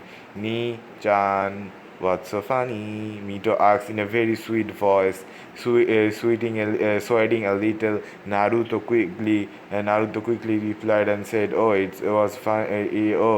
It was funny when you said you wanted to prove your strength, but you have already proved it with the mission record." Mito smiled and nodded before she began talking to her friends again. This time Kushina spoke and said, "If you want to take the exam, fill in those forms and submit them into the academy by Friday. Now, Mito, Narumi, let's go home. You want to come?" Naruto. Over the months, she had tried to get Naruto to stay with them, but he rejected the notion, saying he was used to living alone and being being independent. Kushina had reluctantly agreed only after Naruto agreed that he would eat with them at least twice a week. Not today. I have something to do today. Naruto said as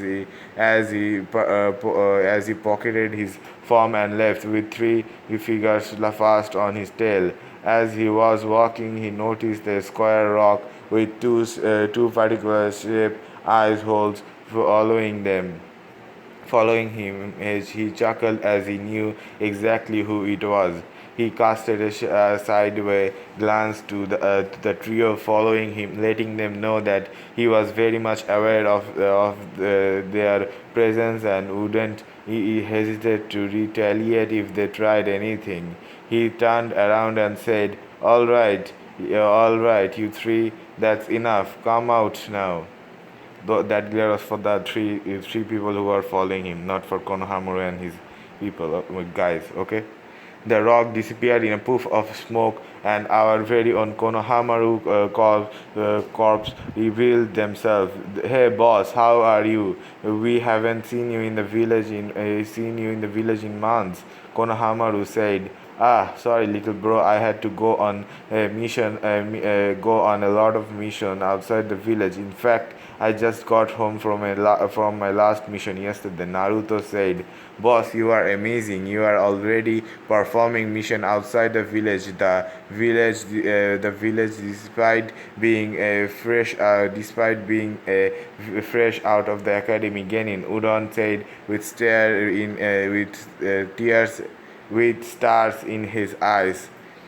Hey now, you are embarrassing me. How about this? Since I am free today, I will spend the entire day with you. Maybe even cook you something. How does that sound? Naruto said with a glare, knowing the response he would get. Alright, let's play ninja first. The three of them shouted and ran off. Chuckling, Naruto set off and quickly found both Mogi and Udon. He was on his way when he heard Konohamaru scream, "Let me go!" Not wasting any time, Naruto rushed to the source at top speed and found that Konohamaru being held by the collar by the ugliest girl he had ever seen. She was wearing a cat-like outfit and had a lot of makeup on. On the girl's side was another girl who had blonde ponytails and was quite the looker. Both of them were wearing the Suna headband. Naruto said, "Excuse me, miss, can you please let my friend go?" He said as the blonde girl started chuckling, whispering his three tails was snickering. "I am a boy, you idiot, and no, he bumped into me. I wouldn't let him go until I teach him a lesson," the cat boy said. He reached his fist back and was about to strike Konohamaru when he felt metal near his throat. Looking back, he was shocked to find Naruto behind him. He had a battle-hardened look in his face, which promised that the cat-like boy unimaginable pain. The blonde-haired girl was about to act to help her teammate, but she found a clone holding a sword to her throat. Who the hell is this guy? I didn't even see him move or make any hands. Both of the Suna ninja thought. He is so cool. This guy is a monster. How is he still a genin? I wonder if I have to fight him. He will kill me. The three ninja tailing Naruto thought. I wasn't asking you, cat makeup clown. Let me rephrase what I said. Drop the kid or your head leaves your shoulder. Naruto said in a cold voice. It caused the cat-like boy to winch, and he readily let go of Konohamaru, who ran off after thanking Naruto. Naruto then shimmied back in front of and said, I take it you are here for the tuning exams, so I would advise you to take your partner from the tree and head back to your hotel before you cause an international incident. Both of the Suna ninjas' eyes widened as they turned to look at the tree which Naruto mentioned to see a red head with ground look at them impassively. Gara, we were just the cat-like boy started but was cut off when the red-haired boy disappeared in a sand shishwin, reappearing in front of the two. He said, he said, Konkaro, Tamari, you are disgraced. Stop it. But Gara, they started it. Konkaro tried to argue. You are annoying. Shut up or I will kill you.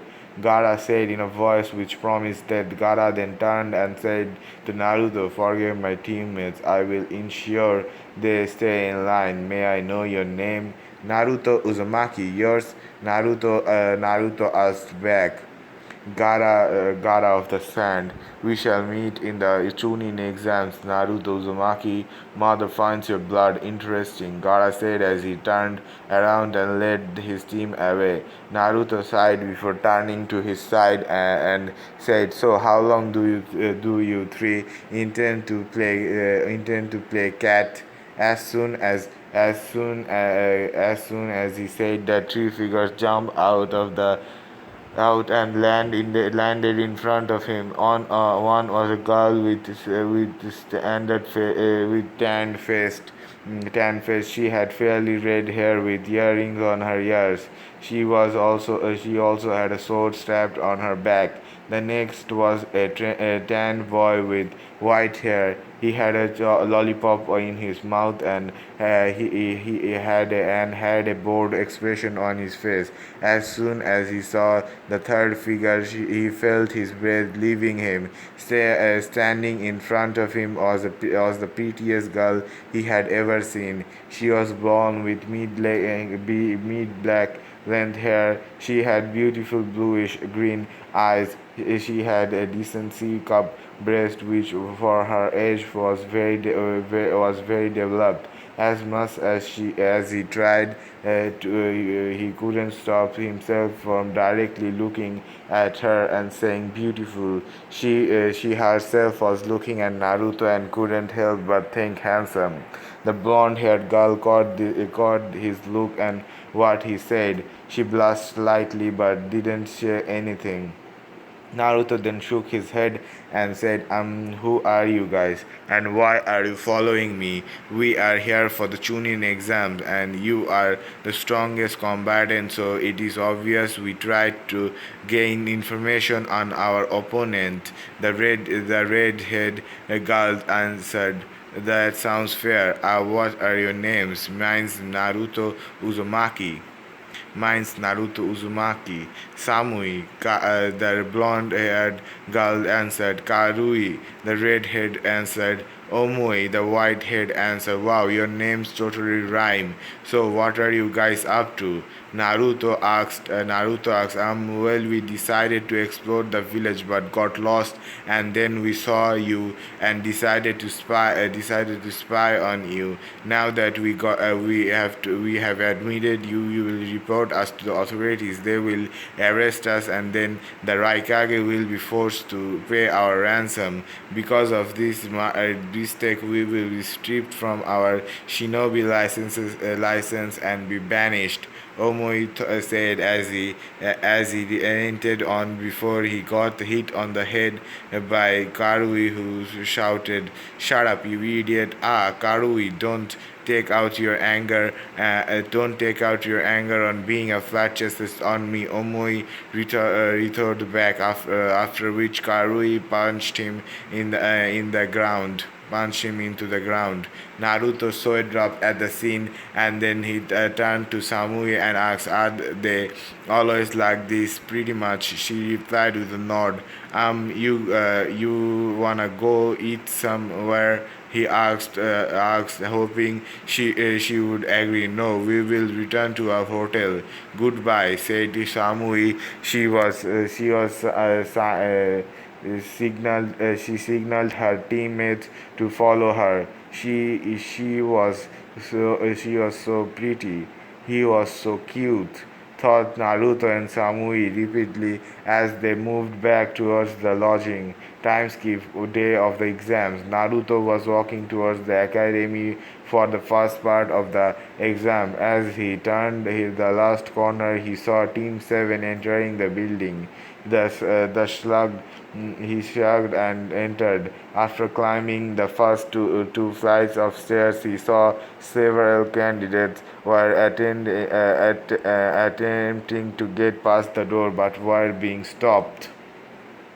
Turning on his Sharingan, he saw that it was a genjutsu and realized it must have been set up to weed out the weaklings. Naruto weaklings. Nodding to himself, he climbed the rest of the stairs and entered the real exam room, which only had the team from Suna and the team from Kumo. As soon as he entered, both Samui and his eyes met before they both blushed and looked away.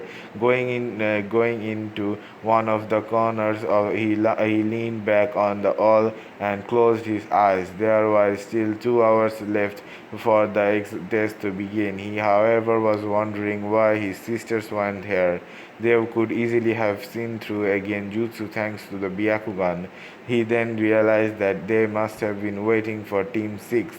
Nodding to himself, he decided to train his sensory ability to the next level and read the feelings that other had at a certain moment. He felt boredom from Omoi, excitement from Karui, and finally, what surprised him was consumed from Samui. Her chakra felt conflicted as if she was going through an internal war. Shrugging, he turned his attention to the Suna team. Kankaro felt confident and excited. Tamari was confident and Gara. As soon as Naruto felt Gara, he went on high alert. He wasn't your average genin. The amount of bloodlust his chakra was oozing was unreal. He decided to inform the authorities as soon as he could, so to avoid any unnecessary life loss during the exam. As the time went by, one on the teams entered the hall until 5 minutes before the exam. The rest of the rookie nines entered. Kiba looked around after spotting the rookies. He loudly explained, "Well, looky here, all of the rookie 13 made it. We are going to kick some major ass." As he said that, all of the other Genins turned to glare at the group. Ino was shaking under the key as the other looked impassive. Suddenly, a boy having silver hair in a ponytail hairstyle appeared. He was wearing circular-shaped glasses as well. "You should probably quieten down. You don't want to paint a target on your back," said a tail boy with silver hairs and circle glasses that looked 2 or 3 years older than the rookie Genins. "Who are you?" said Naruto, wary of the new rival. "Oh, I am sorry. My name is Kabuto. And seeing as you are the rookie Genin, I assume you could use some information on the exam. I myself have taken them 7 times." Kabuto finished. This turned on the warning bells inside Naruto's brain. He had studied Kabuto chakra. The control and amount was equal to that of an elite Jonin. Why was he still a Genin? "Wow, 7 times, you must really be weak," said Kiba. "Well, that or the exams could be a lot harder than they appear." The spectacle wearing Genin said, "Whatever. Me and Akamaru are going to the finals, isn't that right, boy?" The Inuzuka said, getting a bark in agreement from the puppy in his jacket. Anyways, I have these info cards. They have information on all the teams and even the individual members, said Kabuto. Okay, then Rock Lee, said Sarui. Sarui. Sakabu Nagara said, Gara of the Sand said Naruto, Uzumaki Naruto, never though it troublesome to ask. Uzumaki Naruto, even though it's troublesome to ask, finished Shikamaru. Oh, you know their names well, that's not hard, then let's see. You know their names well, then that's not hard, then let's see. Rock Lee, here we go. It says here he has no skill in ninjutsu or genjutsu because he has a disease which has led to undeveloped chakra calls, but his taijutsu is off the charts. Team members are Hyuga Neji and Tenten, and his sensei is Maito Gai. He has done 42 D ranks and 35 C rank missions, Kabuto said before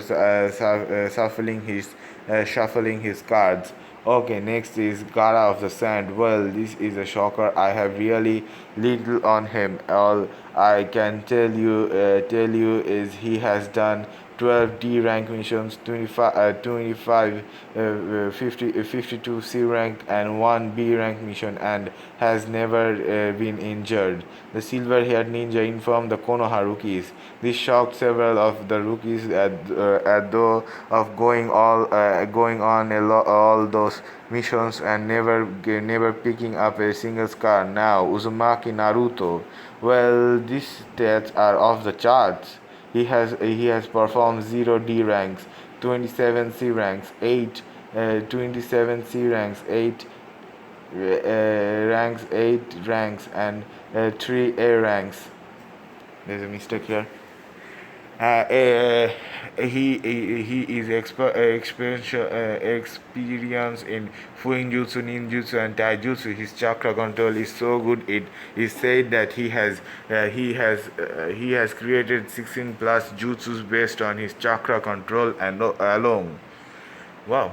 He is very efficient in using his Kenkigen Kai, the Adamantian chain. In the past few months, he has taken up Kenjutsu and has possessed quite well in the progressed quite well in the field. Overall, I would say that he would be avoided at all costs during these exams, Kabuto said. Naruto narrowed his eyes.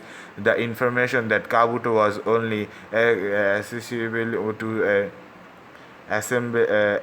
accessible to the information that Kabuto was only accessible to elite Jonin or the Hokage. Him having the information along with the fact that he was his seventh this was his seventh time taking the exams. Even he was easily Jonin level, pointing to the fact that he was a spy, from whom that was a question for another time. Kiba looked at Naruto in shock and shouted, "I knew you were strong, but when did you go A rank? You go A ranks."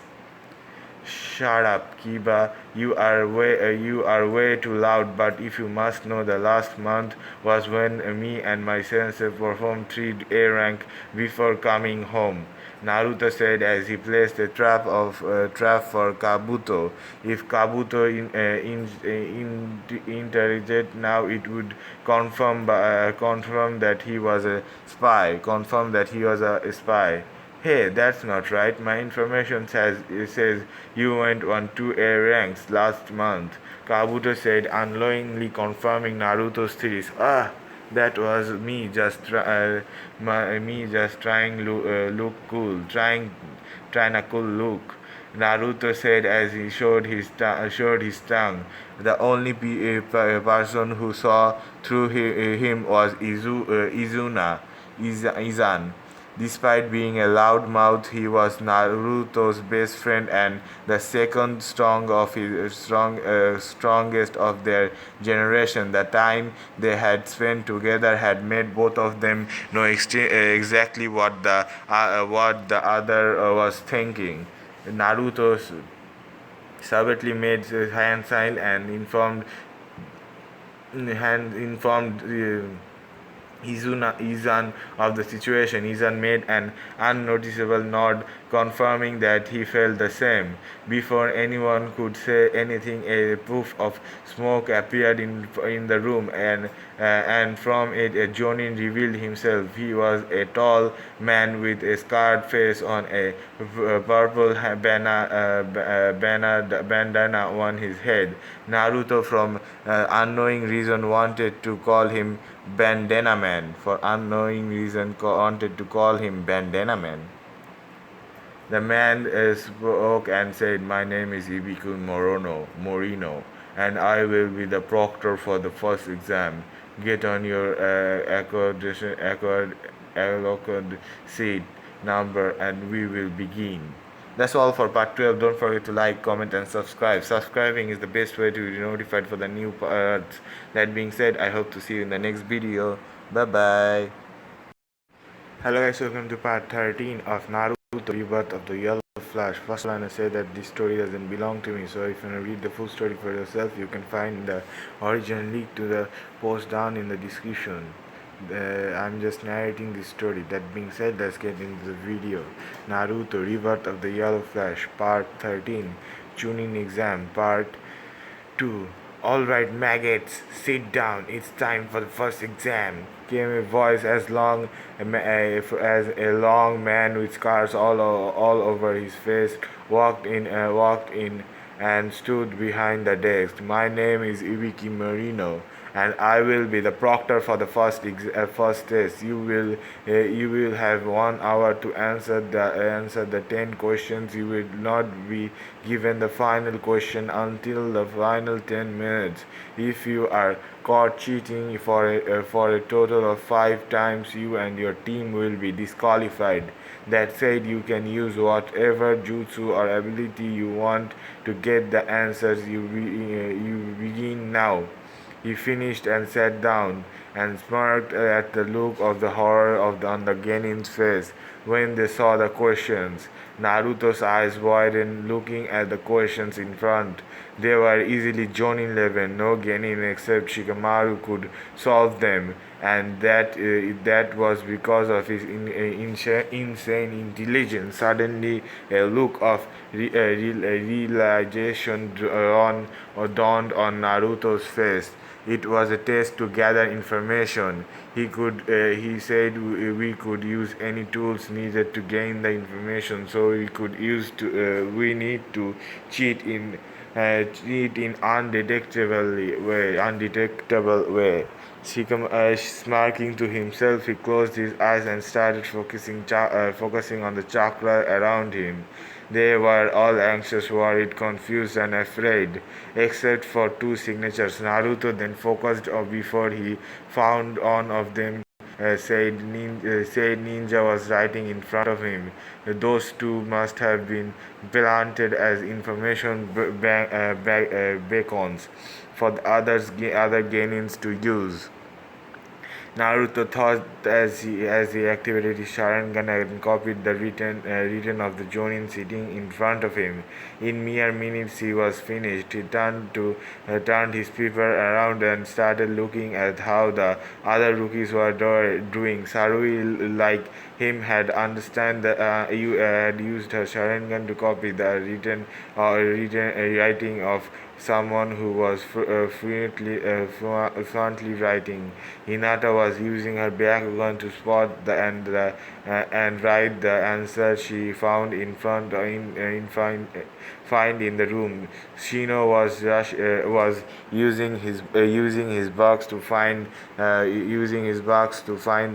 find the answer. Sakura, thanks to her reading abilities, had answered most of the question correctly. Ino had used her clan's mind transfer jutsu to take over Sakura and then read her answers. Shikamaru already knew them and used his shadow controlling jutsu to help Choji.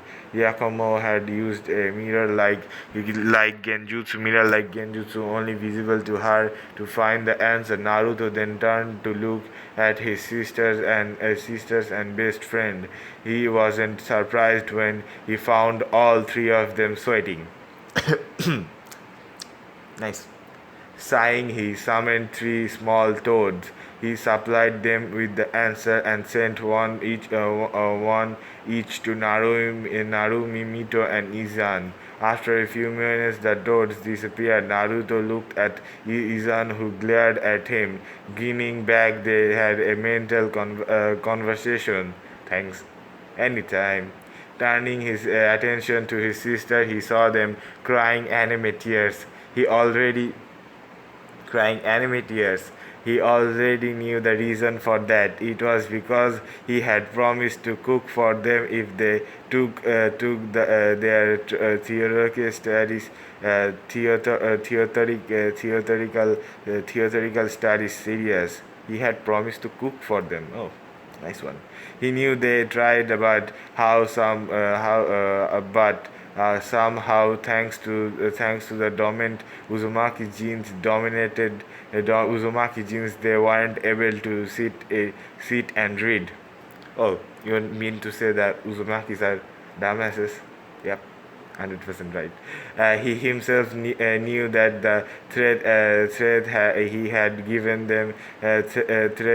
given them was an empty one. His sister had a soft spot in his heart, which was why he decided he would cook the ramen as a good effort for at least trying. He chuckled as he remembered his sister's antics. He then focused on the Suna and Kumo teams. He saw that the cat boy Konkoro had used a puppet to get the answer from him. Gara had created a third eye out of his sand and had sent it around the room spotting answers. Tamari had used a little burst of wind to replace her test with one that had all the answers done. Naruto was surprised when he saw the coordinate being displayed by the Kumo team. Samui was writing the answer on small paper pieces before dissolving, passing to Omoi, who, after noticing the answer, sent it towards Karui, disguised as a lollipop. Wow. After he was done observing, he suddenly turned unnaturally serious and met Iviki's eyes. He then made some discreet signs with his fingers towards Iviki. Iviki became shocked when he saw the hand seals. Those were used by Anbu to send messages in the group without alerting the enemies. Then he then paid attention to what Naruto's message was saying. Kabuto Yakushi is Orochimaru's spies. He told Ibiki through the hand seals. Ibiki's eyes widened before he hardened them, and discardingly used hand seals to say, "Are you sure?" Positive. He has information that should only be accessible to those with Jonin level clearance, and he has a distant scent of snakes on him.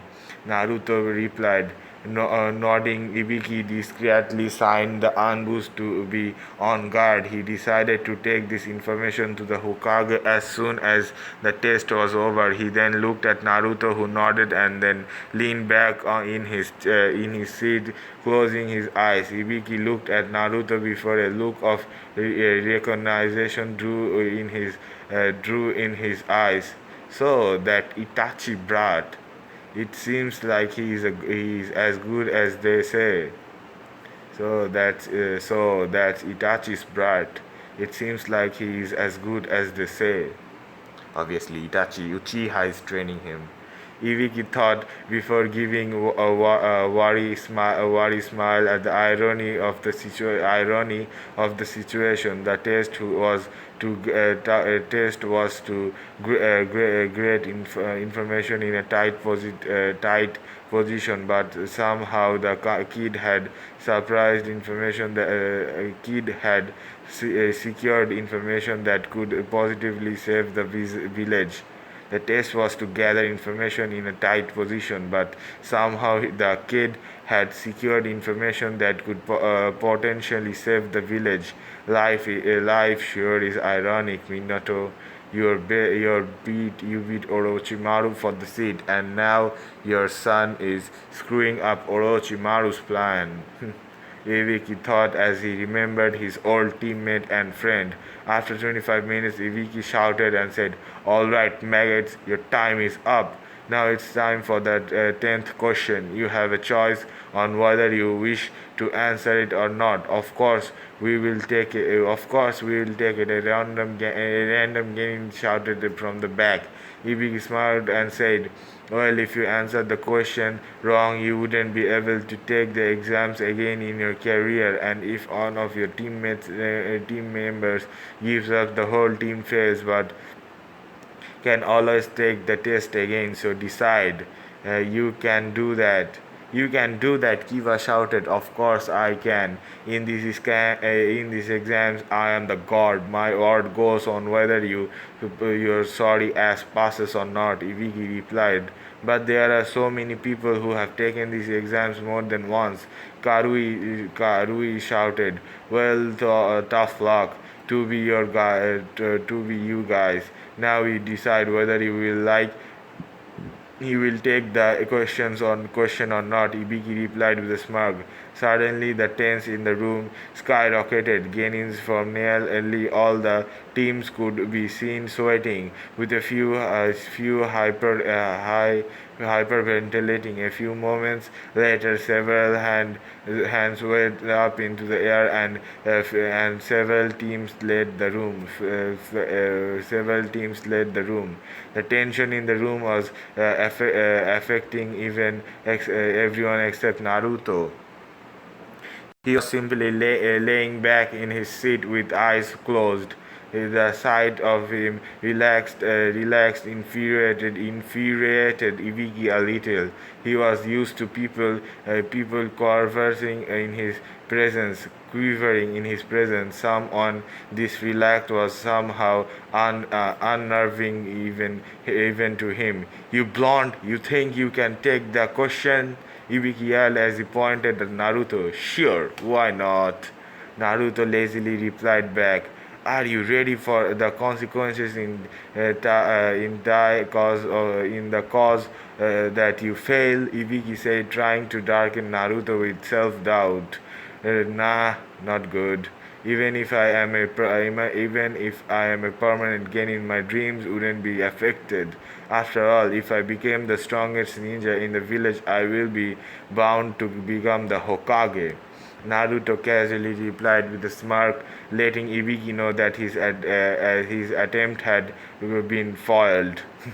Ibiki looked around the room and saw that no one else was really leaving, so he sighed and said, everyone who stayed passes." After a few seconds, a elaborate shout of "What?" rang out in the classroom as Ibiki began to explain the true purpose of the exam. The real purpose for the first nine question was to see how good your information gathering was. You will be given mission as tunings that require you to collect information in very unforgivable and taxing condition. The nine question you used to the nine question were used to guide how your judge how your gather and relayed relayed that information. Ibiki said, "What about the 10th question?" Samui asked. Yo, bandana man, mind if I answer this one? Naruto lazily asked. Ibiki's eyes twitched at the nickname before he stiffly nodded, and Naruto said, "The choice to make the choice the choice to make the 10th question was the real question. In our village, as ninjas, there will instance of for missions with high loss possibility. There is a high risk of being caught or killed. In that moment, we can decide whether to take the mission or not. So we should always be ready to take risk. And ain't that right, bandana man? I need to read that again.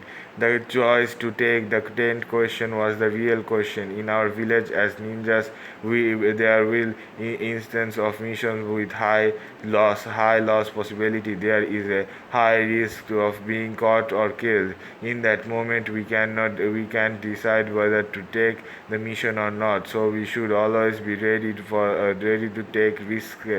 Ain't that right, bandana man? He is correct. However, removing bandana revealing a scarred head, one should be mentally strong. If you are caught by the enemy shinobi, they will torture you for the bone to torture to the bone to find information. You must remember to keep the village ahead of yourself at all times so that you don't give away any information. Ibiki answered as he lighted gas from the class, who gently became unnerved by the sight of the scar. Naruto, however, wasn't affected, as his own body was a beacon of scars that he always watched before leaving. Before anyone could reply, a purple blur jumped into the room and broke the window in a puff of smoke. A large signal appeared, sign appeared, which read, "Proctor of the second exam, the sexy and the single Anko Mitarashi." All the guards except Samui were looking on envy at Samui. Oh, Samui. Obviously, she's not gonna be envying after those things. While looking on envy at Anko beauty, while the boys except Naruto were drooling, while the boys in Anko's beauty, while the boys except Naruto were drooling. Naruto then quickly wrote a 9 on paper over the message. Eh? Naruto then quickly wrote a 9 on paper over the message. "You rock, Anko Ni-chan. You rock, Anko Ni-chan." Ni. Looking at those scroll, Anko gave a fake heart look and said, "Ah, Geeky, that was seriously a 10. You seriously a 10. You hurt Ni-chan's feelings." Oh, 9. Meaning she got 9 for that performance. Looking at the score, Anko gave a fake heart look and said, "Ah, Geeky, that was seriously a 10. You hurt Ni-chan's feeling. Ni-chan, that point got knocked off because you were early. And don't sell yourself short. A 9 is amazing. Don't sell yourself short. A 9 is amazing." Naruto replied, looking at his crazy older sister of a figure who had trained him in Vegas when he was a kid. Ah, Geeky, you sure know how to cheer me up. Oi, Vicky, I am not early, am I? She said. Yep, you are early again, Uncle, he said as Anko blushed in embarrassment and Anko and Naruto sneered. Anko Shishuin started to him and bonked. Uncle Shishuin stand to him and bonked him on the head.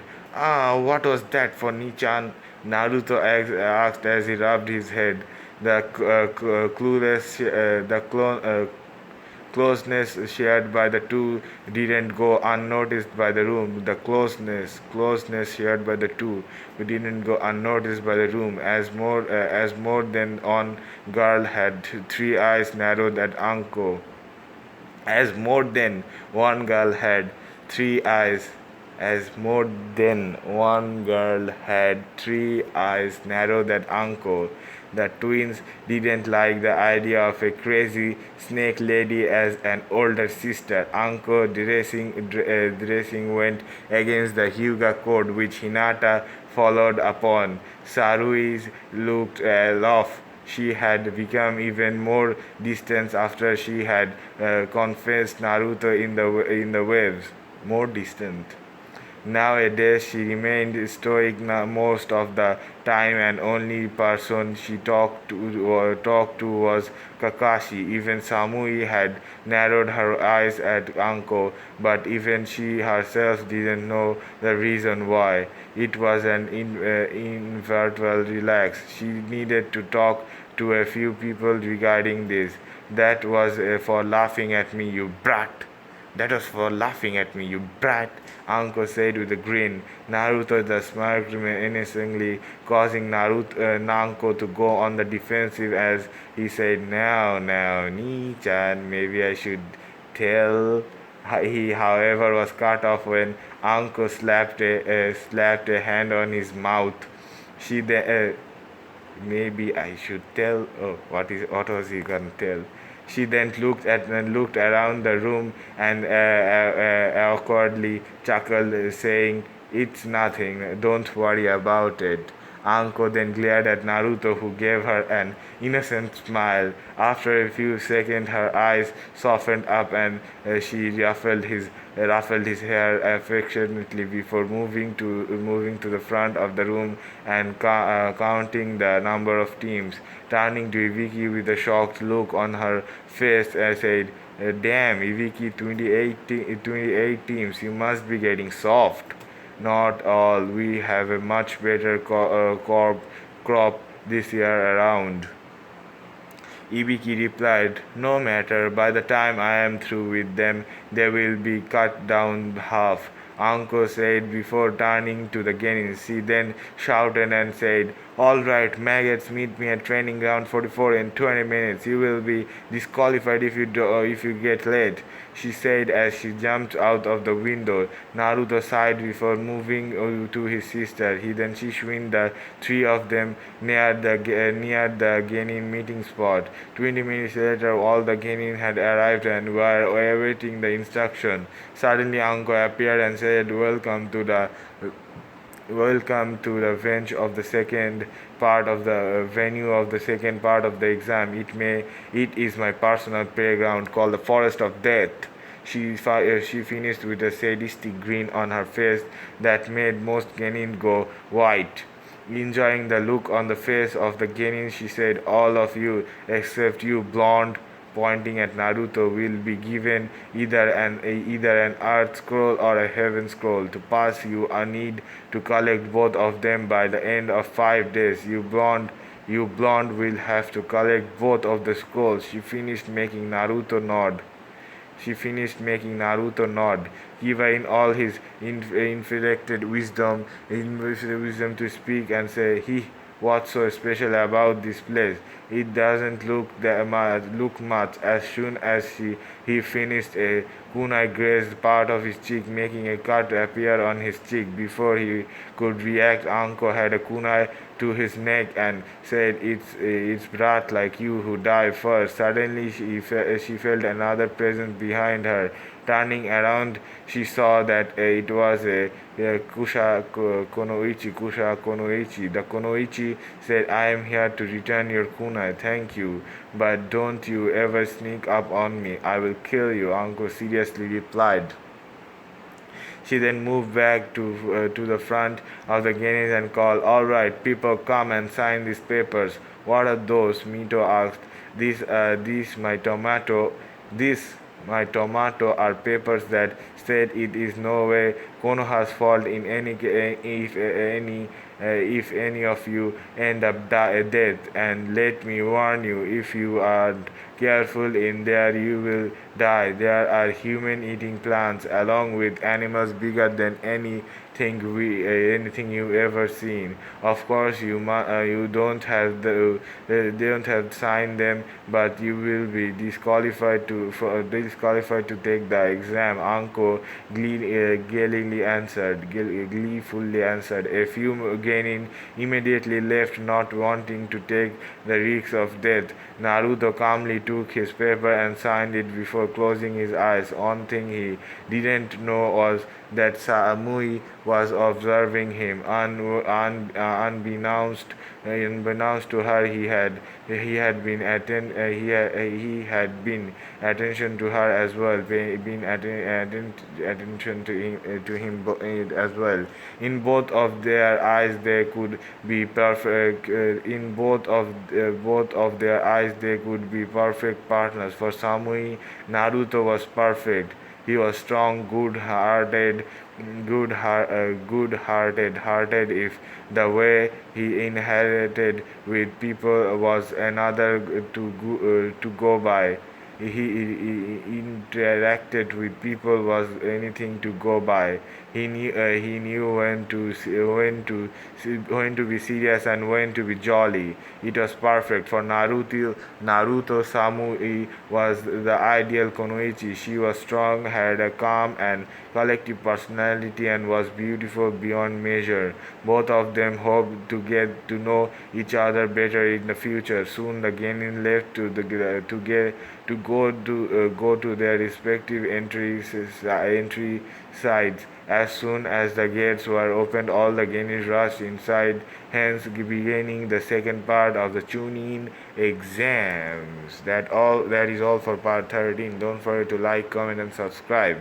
Subscribing is the best way to be notified for a new part. That being said, I hope to see you in the next video. Don't forget, you have to subscribe. Bye. Hello guys, welcome to part 14 of Naruto Rebirth of the Yellow Flash. First of all, I must say that this story doesn't belong to me. So if you want to read the full story for yourself, you can go down in the description to find the original link to the post. That being said, let's get into the video. Naruto Rebirth of the Yellow Flash, part 14, Forest of Death. All the genins were rushing into the forest, hoping to find the scroll they required as soon as possible. All except Naruto, who stopped running 100 meters into the forest. He beat his thumb, drawing a little blood before going through hand seals and slamming his hand on the floor and shouting, "Summoning Jutsu!" Two toads appeared in poof of smoke. Both of them are also tall, or as tall as Naruto was. One was a yellow toad with red marks on his body. He had a look of earnestness in his face. His cheeks were also chubby in looks. The second toad was red in color and had purple marking on his face. They were two of Naruto's best friend and his professional summons. They were the only ones who knew of Naruto working in recreating his dad's fable jutsu. Recreating his dad's fable jutsu. You guessed it, they were our favorite summon of all time, Gama Tatsu and Gama Kichi. Yo, bro, why did you call us here? Kichi curiously asked, "Oh, I am taking part in the Chunin exam, but I am going solo. I summoned you to be my teammates for this phase of exam." Naruto casually replied, "Naruto, do you have any snacks?" Tatsuo asked, "Elaily, I do, but I will give them to you after we safely complete this position of the exam. Deal, Naruto," said Naruto. "Deal," both of the toads said, and all three set off to find the teams. "Guys, since the nearest team, we will take them out and take their scrolls," Naruto said. Both of them scared to scanned two teams around, fighting it out some 100 meters out. Kichi looked at Naruto and said, "Bro, two teams dashing it out 100 meters north. Alright, we will use combo Dragoso 1127 and rock them all together." "Understood?" Naruto instructed. "Got it. Hey." Both of the toads replied at the same time. The three of them then picked up speed and raced towards the area where the two other Genin teams were dishing it out. Soon they reached a clearing where they saw a team of Iawa battling with a team from Ami.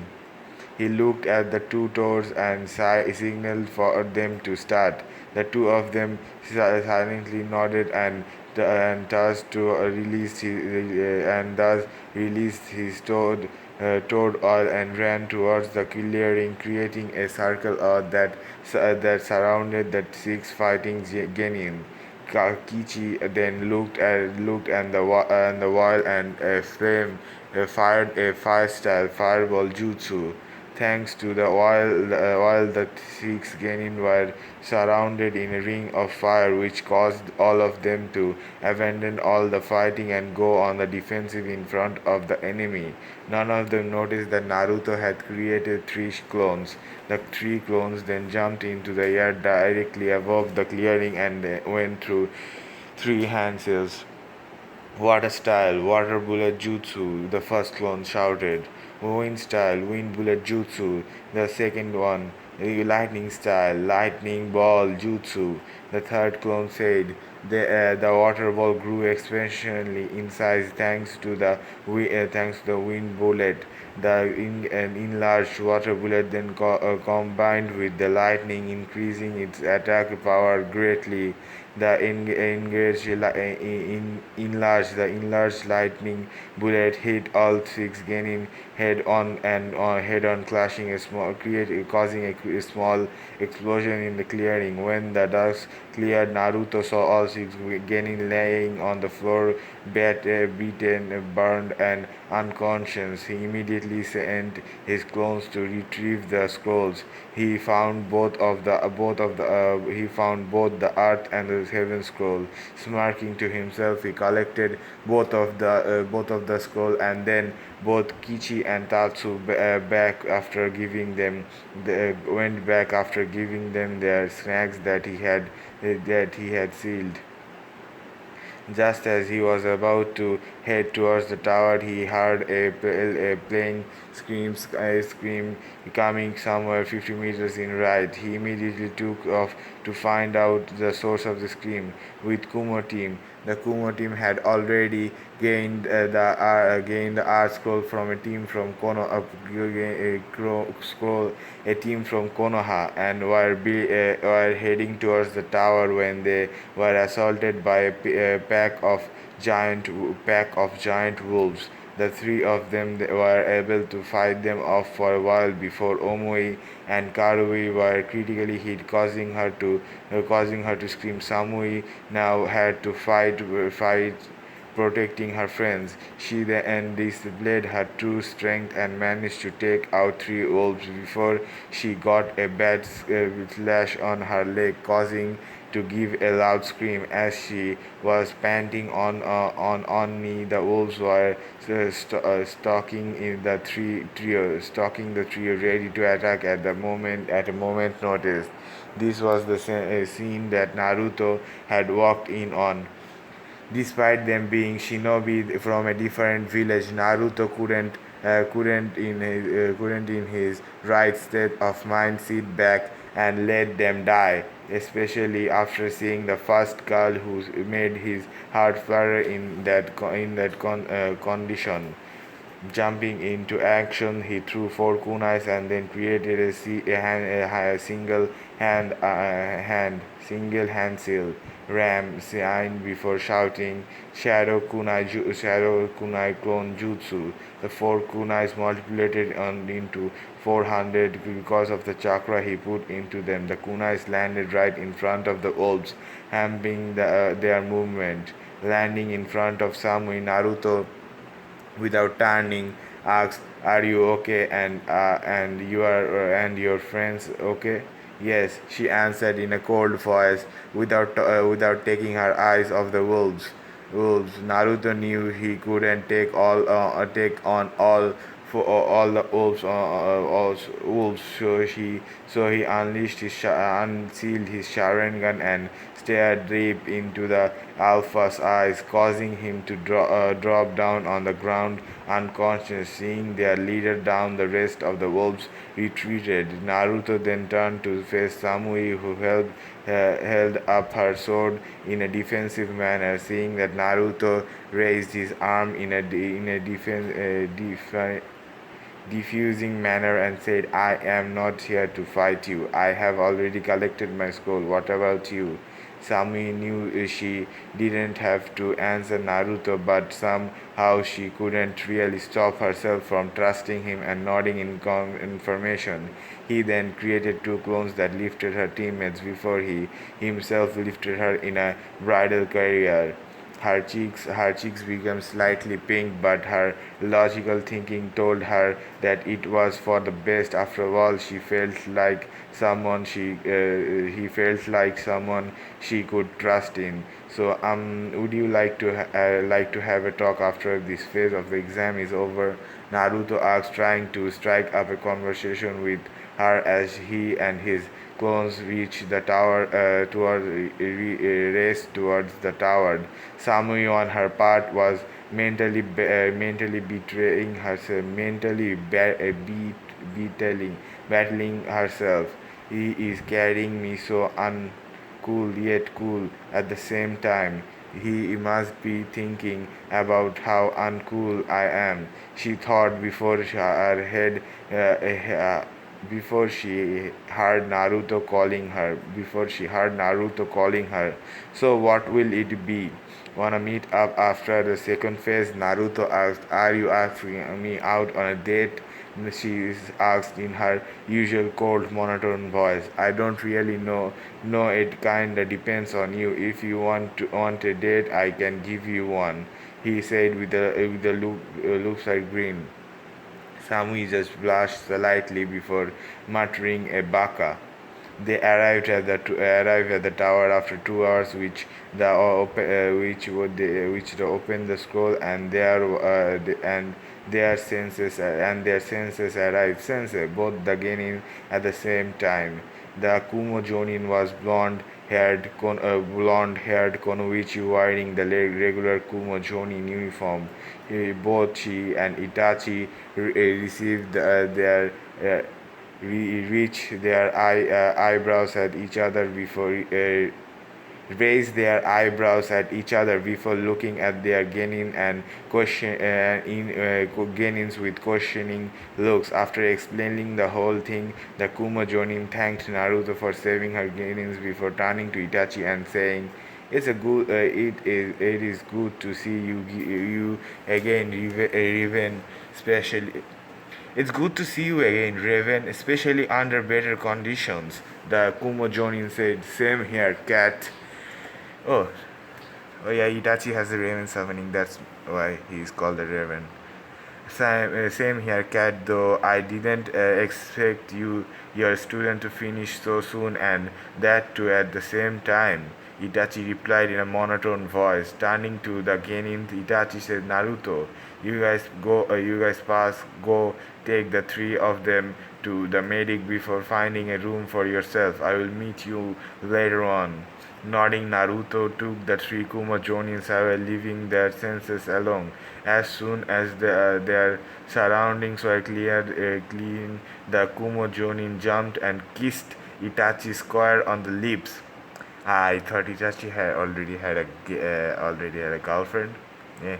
When they broke for a few minutes later, the Kumo Jonin said, "I have missed you, Itachi." Same here, Yugi. Same here. I hope the Raikage finally makes an alliance. Spending time away from you is tough. Wait a second. Itachi is double timing. Nice, Itachi. Itachi answered back. Both of them then found a casual corner, skulled corner where they resumed their activities. Or found a corner where it was then visible to the in normal eyes and resumed their activities. Go and read it. After dropping the two Kumo Jonins to the medical bay, Naruto carried Samui to a room. As soon as she lay down on a bed, she started massaging her shoulder. Naruto, looking at that, got confused and asked, "Do your shoulders hurt?" She worriedly nodded, after which Naruto asked, "Want me to give you a massage? I am a natural." He said, "Natural." She looked at him blankly before he said, "I am not getting any ideas. It's just a massage, that's all." She again wordlessly nodded and then turned her back to Naruto as he began his massage. As soon as he started, Samui felt a wave of bliss pass through her, and she could only think of one thing at that moment in time. He's so cool. Sorry. With Team 6, all right. I will go ahead. I will hold the scroll, and we will take out the first team we come across. I speed using my I spared using my Sharingan and found that all Konoha Genin team received the Heaven Scroll, so all we need is to find an Art Scroll. Understood? Sarui asked her two teammates. Both of them nodded, and then three of them ran off. After a few moments later, Kiba said, Stop, guys, I need to take a leak." Wow, Kiva is useless as ever. Both the girls sighed at his bluntness before Sarui nodded and said, "Fine, but let's keep a password. Let's keep a password for when you come back." Kiba and Sakura nodded as Sarui thought for a moment before clicking her fingers and saying, "Valley of the end shall turn into the valley beginning when us collide. When us collide." Both of the other Genis nodded and Kiva left. After a few moments, a smiling Kiva appeared and said, "Sarui, password mutt." And Sarui said, "Password mutt." For some reason, Kiva didn't mind and said, "Valley of the end will be the valley of the beginning when us clash." As soon as he finished, both Sarui and Sakura attacked him, sending him flying into the tree. Then they then used a ninja wire to tie him to a tree. The unconscious Kiva faded away, and a army shinobi was seen. Suddenly, two figures jumped out of the trees, and when were about to attack Sarui and Sakura, when fang over fang, Kiva's voice called out as two spiraling white turbines hit the attackers, sending them crashing into the ground, knocking them out. Kiva smirkingly and looked at the amused face of the other Genins before saying, "We got them. Good, didn't we? Good, didn't we?" "We sure did," Sakura said as Sarui gave her usual as a response. After collecting their scrolls, all three of them started running towards the towers when they were hit by a very strong wave of ki. It was much stronger than they had faced Zabuza, and immediately sent the three of them onto their knees. From the ground, Konoichi and Kusha Konoichi appeared and chuckled at the tree, shaking Genin in front of her. She then released a little more killing intent, and all three Genin were now seeing visions of their death. It wasn't a genjutsu, it was pure killing intent. It couldn't be dispelled. Same as manga. Orochimaru kicks their asses. Just then Orochimaru excitedly extended his neck and was about to bite Sarui to red blush appeared and hit him back. Red blur appeared and hit him back. Red blur appeared and hit him back. Team 7 landed in front of Team 6 ready for battle. Looking at them, Sarui started out run. He is on a whole other level. Both Mito and Narumi channeled Kyuubi's chakra and entered the two-tailed state, which was limit for their current control, and stood in front of Orochimaru ready to fight. So the Kyuubi brats are here. Now, this should be a little interesting. Orochimaru said. Both Mito and Narumi attacked him at the same time, with Hinata trying to heal the others. Orochimaru was simply dodging their every attack. They may be high Chunin level, but they right now couldn't keep up with someone of the Sanin. Soon Orochimaru summoned two snakes that restricted both Mito and Narumi, and he then appeared the Gukofuing on their seals. On their seals, and then beat Sarui, blinding her with binding her with the curse mark of the heavens. Just as he appeared, the Gukofuing Naruto felt something in his shield shift. He gasped that something must be linking his and his sister's shield, meaning if he was acting up, something had happened to his sister. He exited himself from Samui with the promise of coming back in an hour and left the room. He found an Anbu and shouted, Anbu-san, can you go check on Mito and Narumi Uzumaki? I don't know why, but I feel like that they are in trouble. The Anbu was cat and she the Anbu was cat, and she knew Naruto since he was a kid. Hence, she knew that this wasn't a joke. Hence, he was a kid. Hence, she knew that this wasn't a joke. He then nodded and flared chakra into her marks, informing the other Anbus before she left, following the rapid distinguishing chakra signature of the two. The Anbu arrived in the clearings to see that Orochimaru disappearing after saying, "Now you have my gift, Sarui Uchiha. I want to see whether you survive or not," he said as he threw a scroll at Team 6 and left. Cat instructed the other Anbus to create a clone and take all the Genin since they had their scroll and were made with special circumstance. Arriving to the towers, they were met with a worried sick Naruto, who immediately started checking on Mito and Narumi for any damage. He found another seal over the original one and immediately released it, giving his sister their control over the chakra back. He then started studying their seals, and indeed did find linking the seal. But what surprised him was that the link seal wasn't a simple warning seal. The seal was linked with chakra recharging seal.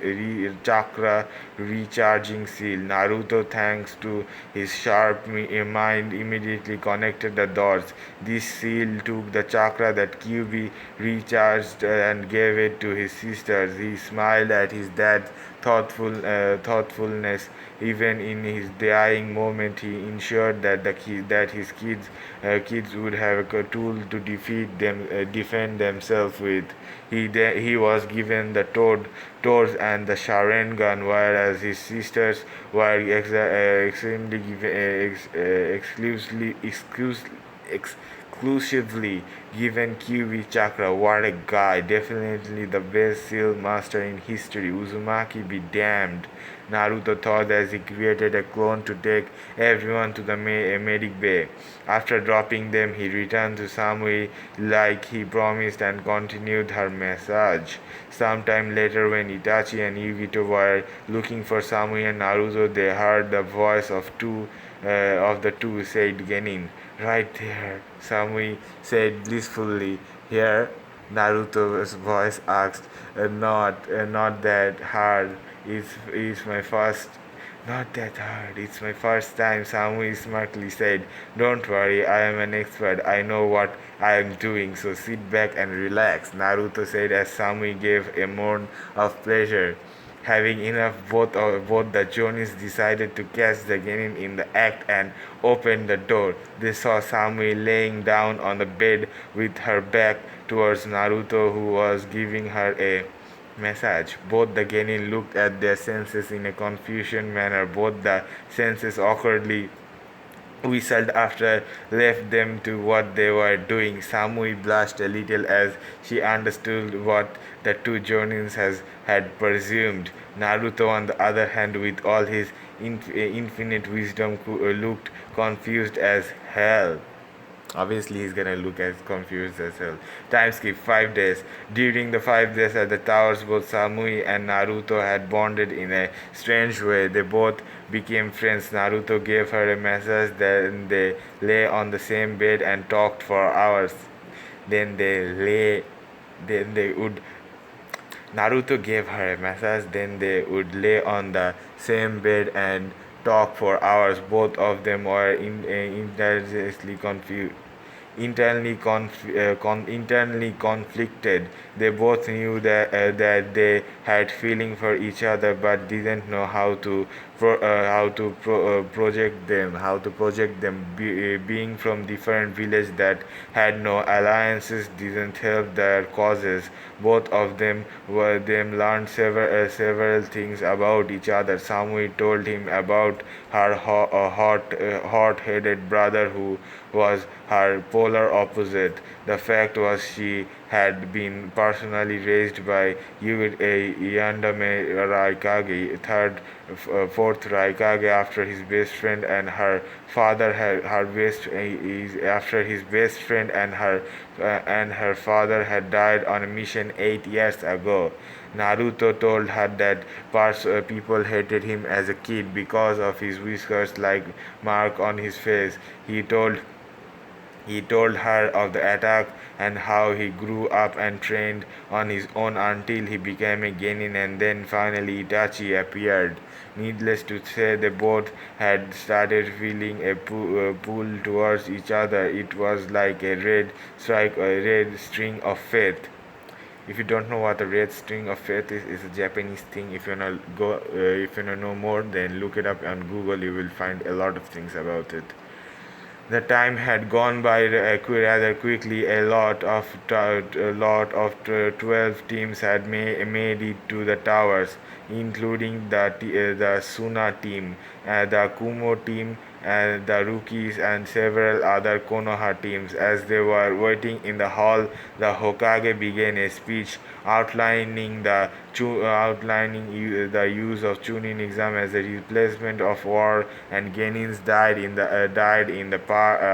third part of the exam. After that, it was announced that as the number of Genins who passed were too great for the third exam, so it was announced that a preliminary third round was to take place before the official final exam began. As he announced that the big board on the wall began to shine and the matches were announced. Hinata versus Neji, Mito versus Sakura, Narumi versus Ino, Sarui versus Yakumo, Karui versus Random Konoha Genin, Omoi versus Ren, Samui versus Kankaro, Kiba versus Naruto, Izan versus Lee, Shikamaru versus Kin, Choji versus Dosu,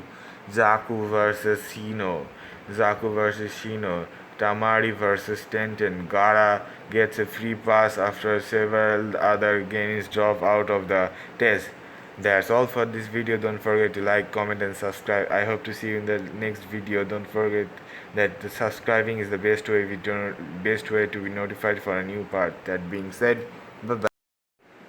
Hello guys, welcome to part 15 of Naruto Rebirth of the Yellow Flash. First of all, I wanna say that this story doesn't belong to me, so if you wanna read the full story for yourself, you can go down in the description to find the link to the original post. That being said, let's get into the video.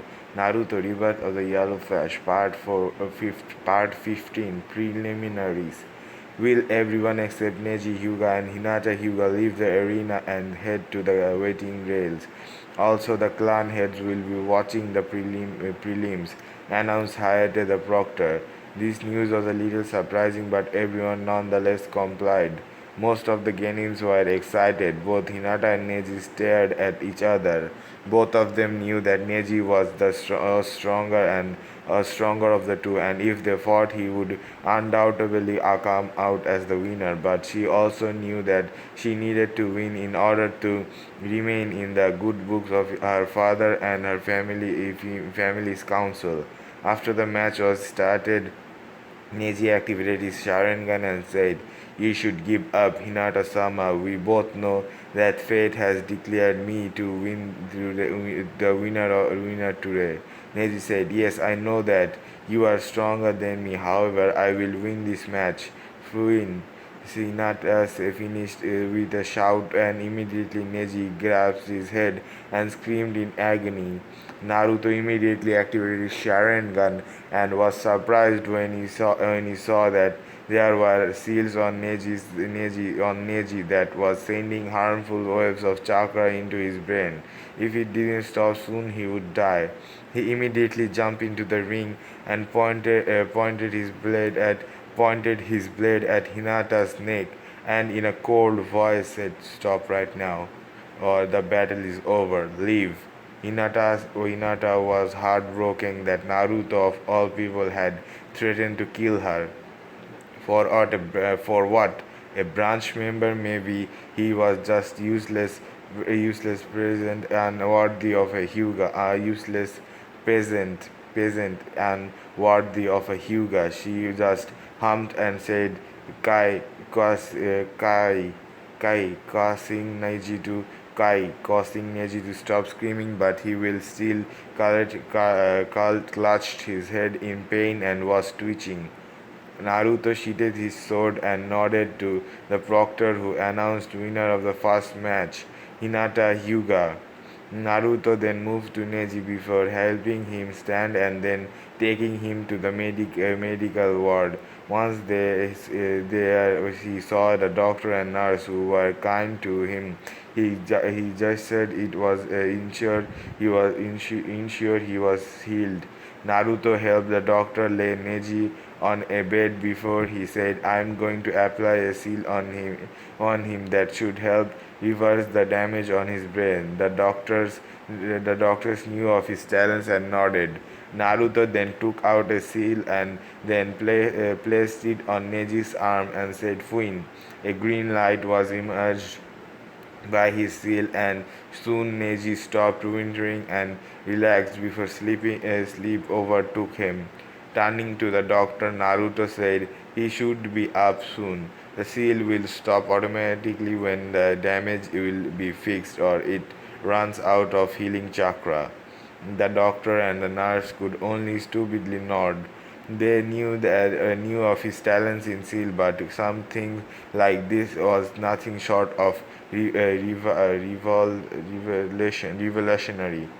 This seal could save tons of lives on the battlefield. He had to tell the Hokage about this. Wow, Naruto is really a prodigy. Naruto then left the room and walked into Hiyashi, who was waiting outside the door. Naruto's eyes hardened when he saw him and said, "So, Hiyashi-sama, here to got on your nephew." Hiyashi didn't say anything and just stared at Naruto before saying, "Why did you save Neji?" "Because you failed to," Naruto said and walked away, leaving a stunned Hiyashi behind. As he watched Naruto go, Hiyashi thought about Naruto. He felt that the boy was a demon because of the soul sealed in him. However, he saved his daughter but caused his brother to die. No, Hiyashi thought, his brother died because of him. The kidnapping shouldn't have happened. They had all-seeing eyes. It was the clan's fault. He had failed to save his brother, and now he had failed to save his brother's son, who had ironically been saved by the so-called demon bride. Hiyashi felt his opinion on Naruto changing a little. As he was walking away, Hiyashi couldn't have sworn he saw the vision of an old friend of his and his old teammate. Vision of his old teammate. Oh, wonder who it was. A ghost-like smile appeared on Hiyashi's face as he saw the vision. "I see. So he is your son, Minato. I am sorry for my treatment towards him, but now I know what to do. Thank you again, good friend." Back in the arena, now we will move to the next match. It will be Sakura Haruno versus Mito Uzumaki. Hayate announced as Mito was about to enter the field. Naruto whispered to her and said she is a specialist in Genjutsu. Break free of the first one and then check for a second before using her speed and knocking her out. Before using her speed and knocking her out. Mito nodded and smiled at the advice before jumping into the rail and standing in front of Hayate as they waited for Sakura, who arrived a few moments later. "Begin," Hayate said as Sakura immediately went through Hansil for casting the missing direction genjutsu, which Mito immediately dispelled before going on the offensive. Using her speed, she went behind Sakura and delivered a chop on her neck, knocking her out. The winner of the second match is Mito Uzumaki. Will Narumi Uzumaki and Ino Yamanaka please come into the field? Hayato announced as the medic took Sakura away and Mito returned to the stand and high-fived Narumi and Hinata. Mito returned to the stands and high-fived Narumi, and Hinata. After winning, Narumi was about to jump the railing when Naruto whispered to her, "Don't stand on the spot," and she wouldn't be. Don't stand on spot, and she wouldn't be able to use her clan's jutsu. After that, get in and end it. She doesn't train, so a normal punch will be enough. She doesn't train, so a normal punch will be enough. Narumi smiled at her brother's advice before nodding and doing the same, entering as her twin before her. Before she started the match, Ino tried to trash talk to Narumi to lose her cool. You should give up, being a part of the Uzumaki clan or not, you cannot defeat me. Being a part of the Uzumaki clan or not, you cannot defeat me, Ino said, trying to rail Narumi up, who was now wearing a sweet smile. Oh boy, Naruto, Hinata, and Mito simultaneously thought. They all knew what that face entailed. Ino was in for it. As soon as Hayate signaled to begin, Narumi went through several handsills before shouting water style, crashing water wave. A large torrent of water had erupted from the ground before hitting an unsuspecting Ino head on, sending her crashing into the wall, knocking her out. Everyone's sword dropped at the ease at the match was over in. At the ease the match was over in as Hayate raised his hand and said, winner of this match, Narumi Uzumaki. As soon as that was announced, Kushina from the clan head side shouted, those are my daughters, Tatebayo. The outburst caused most of the clan heads to face turmoil as people who incented with Kushina know on a daily basis chuckling simultaneous who instantly interacted with Kushina on a daily basis chuckle in amusement. Now, I would request both Sarui Uchiha and Yamako Kurama to please enter the field. Hayate announced. Sarui jumped just hemmed and jumped over the railing and into the field. Yamako took the sincere route into the field as she walked into the field facing her opponent. She was low on chakra as she had used several taxing genjutsu during the 5 days and knew that her only chance to win was through taijutsu. Unbeknownst to her, even Sarui was having similar thoughts thanks to the curse that Orochimaru had blessed her with.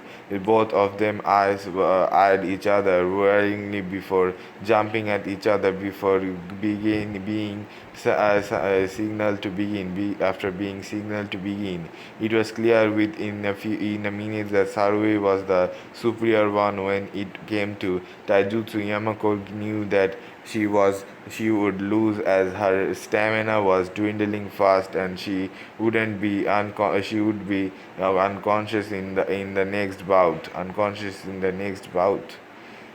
Sarui, on the other hand, was reviving fresh and then channeled a very few minimum amount of chakra into her fist, crushing her marks to tingle but not be overly affected. In a burst of peace, she caught Yamako off guard before sending her into the air. Sarui, using a similar burst, jumped into the air before shouting, "Lions, Baraz," and send Yamako hard into the ground, rendering Yamako unconscious. Winner of the fourth match, Sarui Uchiha, announced Hayate. As soon as he said that, Kakashi swung into the field and took Sarui with him. As they left, even Mito stood up from the clan head seat and left to visit her daughter and to be with her during the sealing of her car's mark. I would like to call Karui and Ri to come into the field for round 5. Hayate announced. Karui. Being the hot-headed Konoichi, she was jumped over the railing and gracefully landed on the field, waiting for her opponent. To her surprise, her opponent entered the field same way she had done. So both of them took their stance.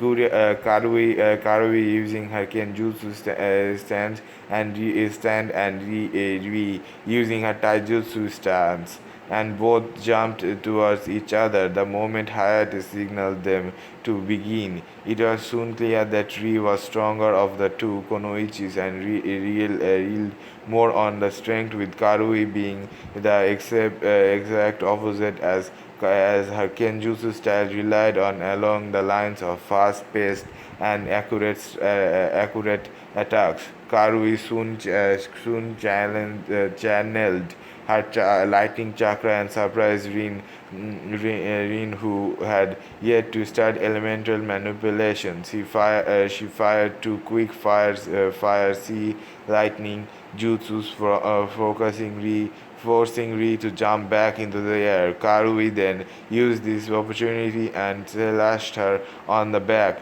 sending her tumbling into the ground and finally becoming unconscious. Karui planted Ri had been the worst opponent for her. They were exhausted. They were exact opposite of each other. The match had been taxing, and Karui was on her last legs, and she climbed the stairs to stand. Winner Karui of Kumo. Now would Samui of Kumo and Conqueror of Suna please stand up? Hayate announced. Samui walked down the stairs and onto the field with the glares of the suspect katane that cut through the air. She had an air of authority around her, and was cloudness in her attitude seemed to return to her opponent, who was slightly shaken. The reason was that viscera of giant tigers would be seen coming of Samui. Tigers could be seen coming of Samui. As soon as the match was signaled to start, Samui went through a number of handsills before shouting, lightning style, lightning fox. Naruto watched on in interest. He knew this jutsu, as he had copied it back when he fought the Kumo Jonin. He was really impressed at the exclusive of the said move.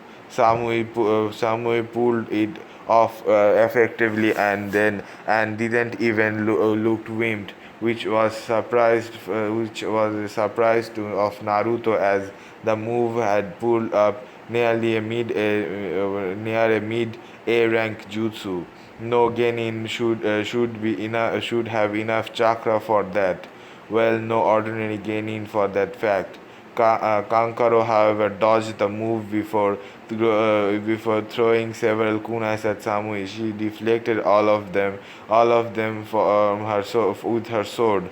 Both of them then rushed towards each other and started a battle with weapons.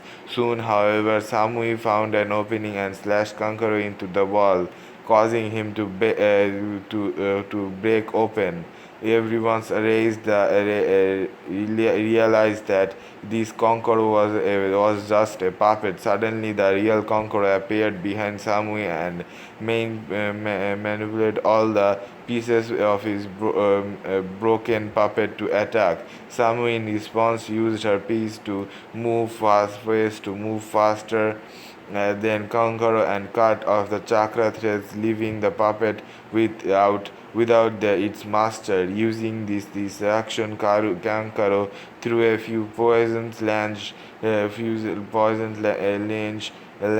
sand bones at her, which hit, causing her to go on knee. Give up. That poison was apparent. I will give you an immediate antidote if you give up.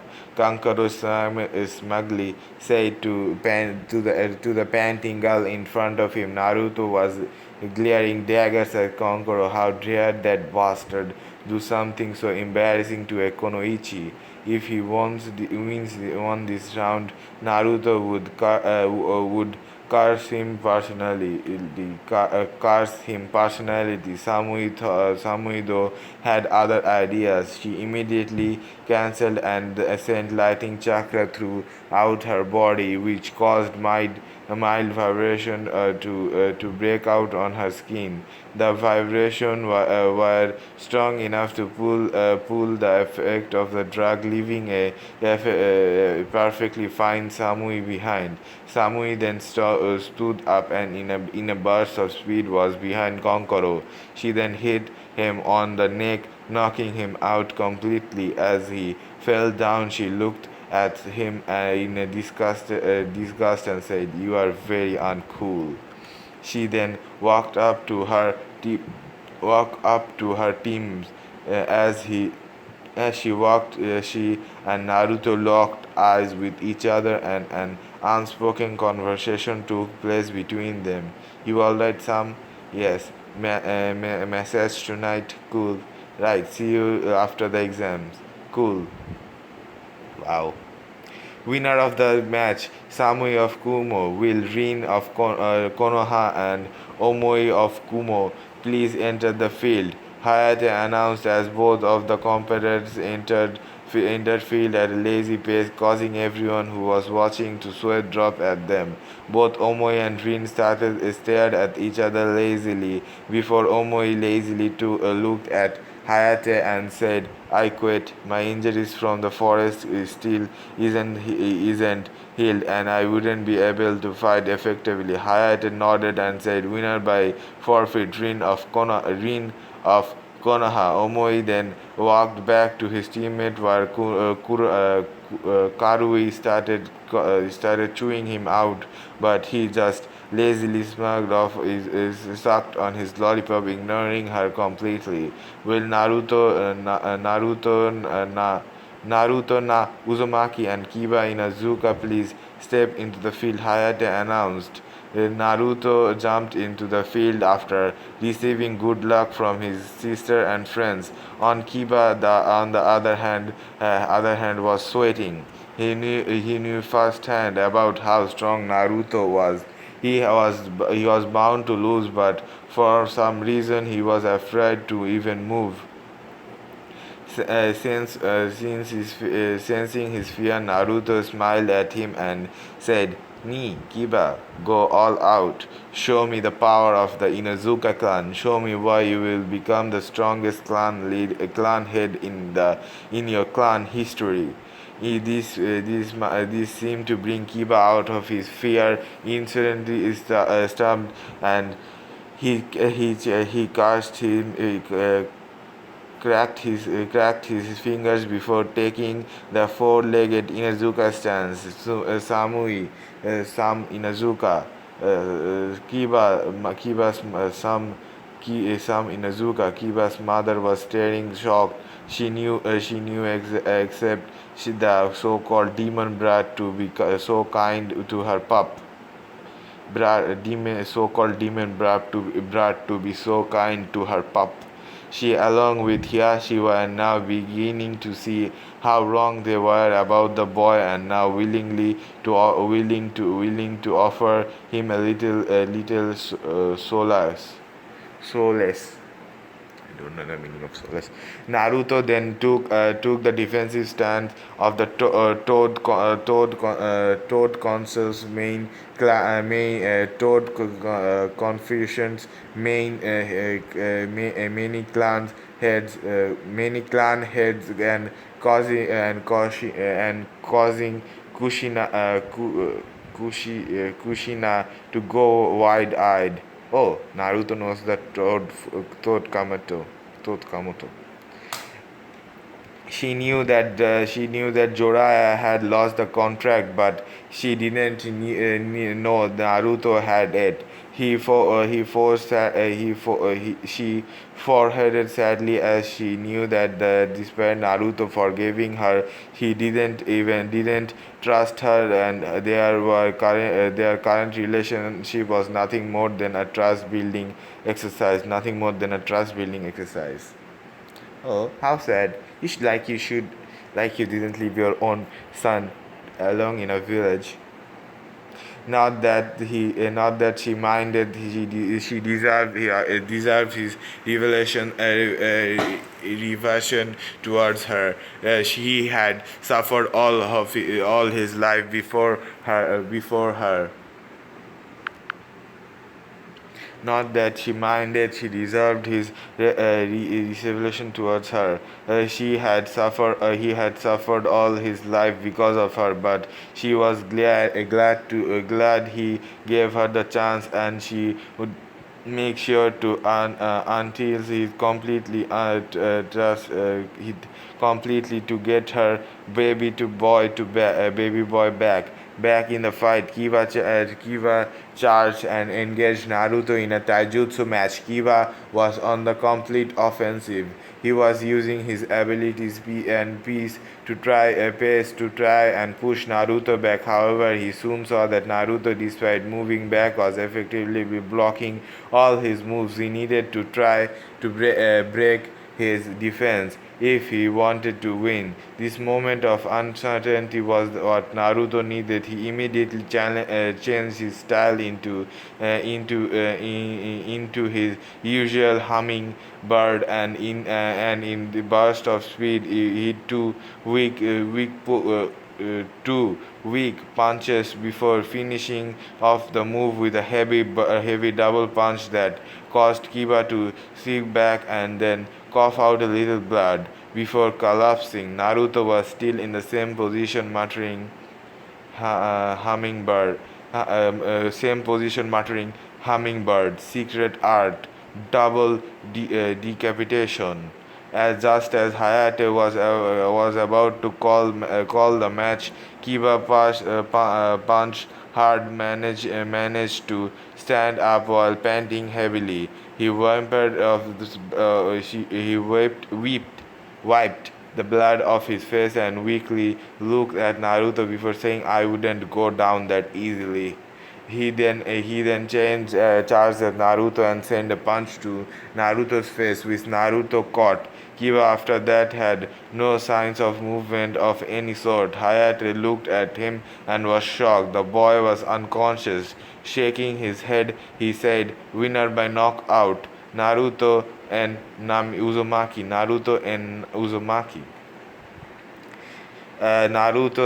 Then helped the medic deal with Kiba, placing Kiba on his chest. He patted Kiba's chest as said, You did good.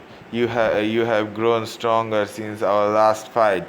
Keep training and come face me again." Tasumi. Tasumi looked on proudly. Even though her son had lost, he had earned something. However, more valuable: the will to never give up. She knew that she had to talk to Naruto soon. She had decided to offer her clan's support to the boy. However, one thought plagued her mind. Was it too late to seek forgiveness? Rest of the match were like canon. Image Lee winning after he used the gates against Izan instead of losing versus Gara. Now that the finalists have been decided, we will begin the match up for round one. Hayate announced. So Kiba's mom on to support the boy now. Eh, it's never late to ask for forgiveness. Always remember that. Naruto versus Narumi, Mito versus Hinata, Shikamaru versus Tamari, Gara versus Lee, Rin versus Karui, Samui versus Dosu, Shino versus Sarui. All of you have a month to prepare for the exams. Good luck. Hayate announced as everyone started to leave the arena. That's all for this video. Don't forget to like, comment and subscribe. Subscribing is the best way to be notified for our future videos. That being said, I hope to see you in the next video. Bye bye. Hello guys, welcome to part 16 of Naruto Rebirth of the Yellow Flash. First of all, I want to say that this story doesn't belong to me, so if you want to read the full story for yourself, you can go down in the description to find the link to the original post and read the full story for yourself. That being said, let's get into the video. Naruto Rebirth of the Yellow Flash part 16. Training. Alright everyone, you will now have a whole month to train and prepare for the third and final test. As you may have noticed, it will follow a tournament-like structure, said Hiruzen to the Genins who gone past the preliminaries. So wait, does that mean only one Genin will be promoted? Tamari asked the question that was circulating in the Genin's mind. Not exactly. A panel of Jonins and your respective Kages will mark your performance. Anyone up to the mark will be promoted to Chunin. Hiruzen calmly replied. So that means everyone can become a Chunin? Tamari asked as an afterthought. It does, but it also means that no one will gain promotion. Hiruzen beat back to stop the Genins from getting overconfidence. There was a general murmur among the Genins before Hiruzen continued and said, "Now run along, all of you. We shall meet each other in a month's time." With that, all the Genins left. Soon, Team 6, 7, and 11 meet up and begin deciding their training for the next month. Alright, guys, I will be training both Mito and Narumi and have asked Jiraiya to assist me. Hinata will be with her clan, so it checks out. Naruto, do you need any help? Kushina explained her plan and asked. Not exactly. I have a plan for the month and I can do it alone. I don't even need Itachi Sensei's help. Naruto calmly replied. Are you sure? Naruto Itachi asked in a monotonous voice. However, if you knew him well enough, you could see the worry in his face. Oh, Itachi is worried for him. Nice. Yeah, I am. In fact, I will be out of the village for a month in a secret training ground that I found a while back, Naruto calmly answered. Itachi accepted and nodded as he knew that Naruto had something big planned for the final, and it was something that would shock everyone. He was brought out of his shamashu when Mito asked Naruto, "Ni-chan, come on, tell us, what are you going to train in?" She asked she said as Narumi and the rest of the Genins looked on curiously. Naruto chuckled before he patted Mito on the head and with a wink said, "Secret." Mito and Narumi both pouted but let it go. It was then that Kakashi spoke and said, "I will be training Sarui for the month. Hopefully she will be more than ready for the exams by the end of the month," he said as Sarui hummed in approval. Everyone nodded and went their separate ways, but before leaving, Narumi slipped slipped Itachi a paper that made him go white and blush at the same time. Naruro slipped a separate ways, but before leaving, Naruro slipped Itachi a paper that made him go white and blush at the same time. Wow, what's that? Sensei, go tell Ayame and that Kumo Jonin how you feel for both of them.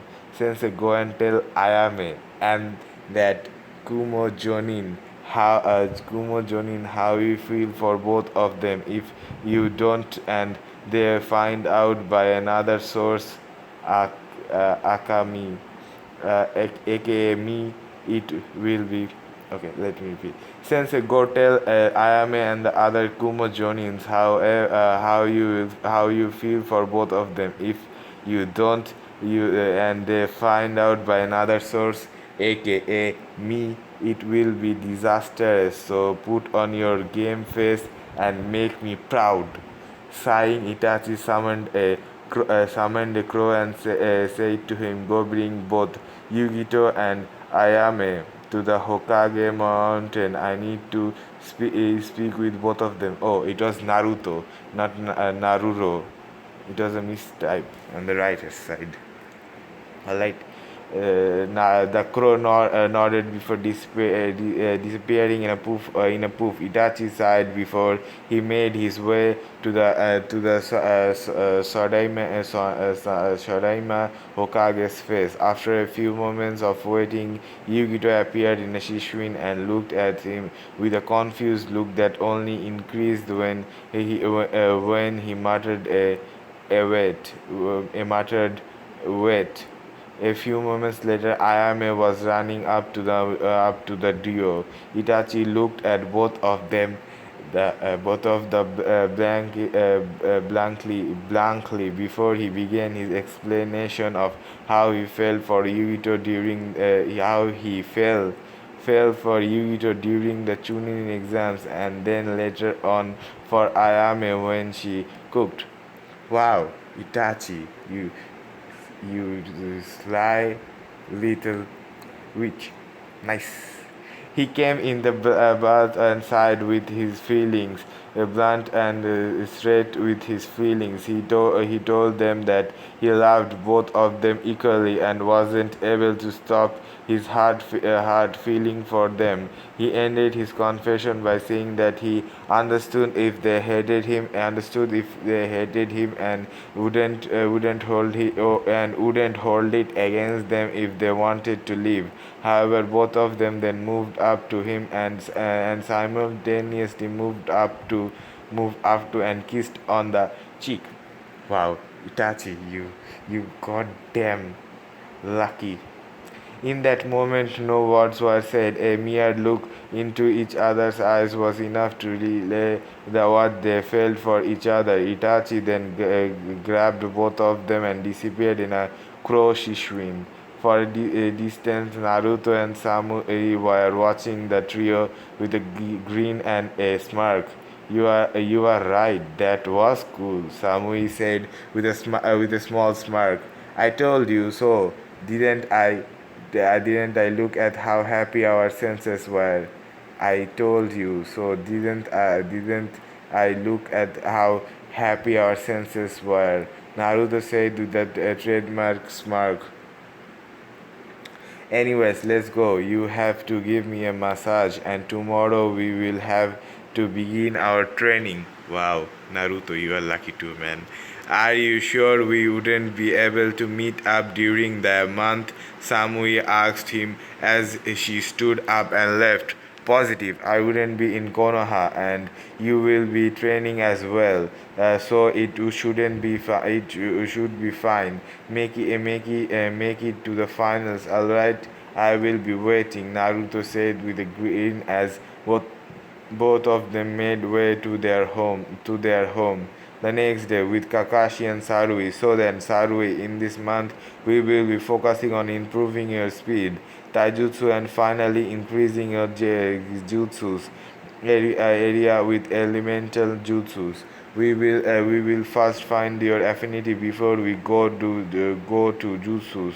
Are we clear?" Sarui smirked with a heh, and then immediately went into her taijutsu stand, and both of them began training with Hinata. "Hinata, since your match and attitude, the elders have decided that it is now time for you to move on to the more advanced techniques. I will be training you personally in how to create them. The technique we will be working on will be the kaiten, the air palm, and 8 tetragram 32 palms. I wouldn't have you slacking. Are we clear? Are we clear?" She asked. Oh, the elders are happy with her. "Hi, Tosan," Hinata replied as she thought of a way to seek revenge on Naruto. He had threatened and almost harmed her for a worthless branch member. She decided the worst punishment possible in her opinion. He deserved. What? He had treated and almost harmed her for a worthless branch member. He deserved the worst punishment possible in her opinion. Wow, he saved your life, Hinata. From afar, Neji was watching as he took another scroll and was going to practice it. He smirked as he knew two things. One, that he had found a friend in Naruto. He had found a friend in Naruto, and two, he was well ahead of the Hyuga ERS. Well ahead of the Hyuga ERS. The current technique he was going to train in was 8 tetragramms, 128 forms, and foot on with Kushina and the other and our adorable twins. So in this month, I will be teaching you how to summon an of your father's signature techniques, the Rasengan. Along with that, I have picked up a new taijutsu style that will match your personality as it deals with the direct assault. It is called the Goken style. Kushina informed the twins, who nodded before they created 20 clones each and started going through the katas that had been given to them by Kushina with Naruto. Alright, let's get this over with. Naruto said to himself before waving through hand seals and shouting, summoning jutsu in a puff of smoke. An elderly looking toad appeared. He was one of the elders and the one who had given the contract to Naruto when he was a baby. It was Fukaku. Fushi. Fu. It was Pa, or more commonly known as Pa. So Naruto-chan, why have you summoned me? Pa asked. Hey, Pa Gigi, I want to ask you to start my senjutsu training. I want to be able to use senjutsu mode in 1 month, 1 month's time.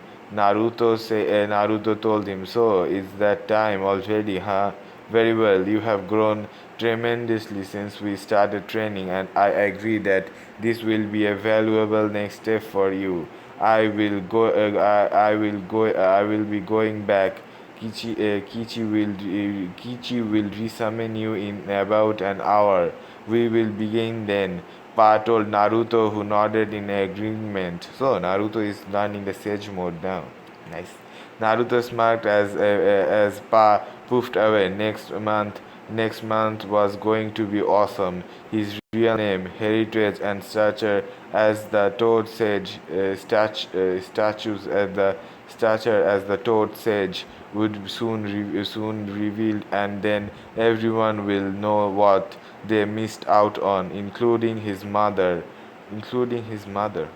He may have forgiven her, but the scars he had gained because of her were still there. It would be a long time before trust settled in between the two of them.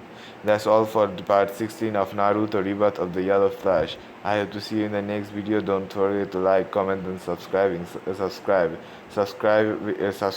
the best way to be notified for future parts.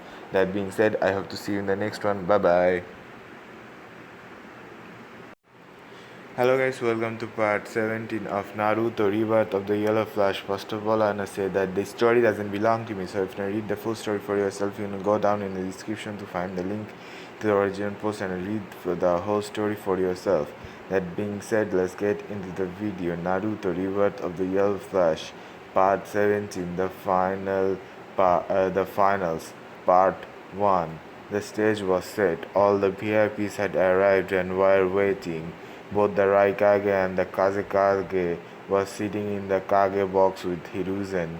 Clans were sitting together in in the Shinobi sections, with the civilians taking up the rest of the seats. All the rookies were waiting in the candidate box, looking forward toward their matches. All of them had trained to the bone and had mastered all of their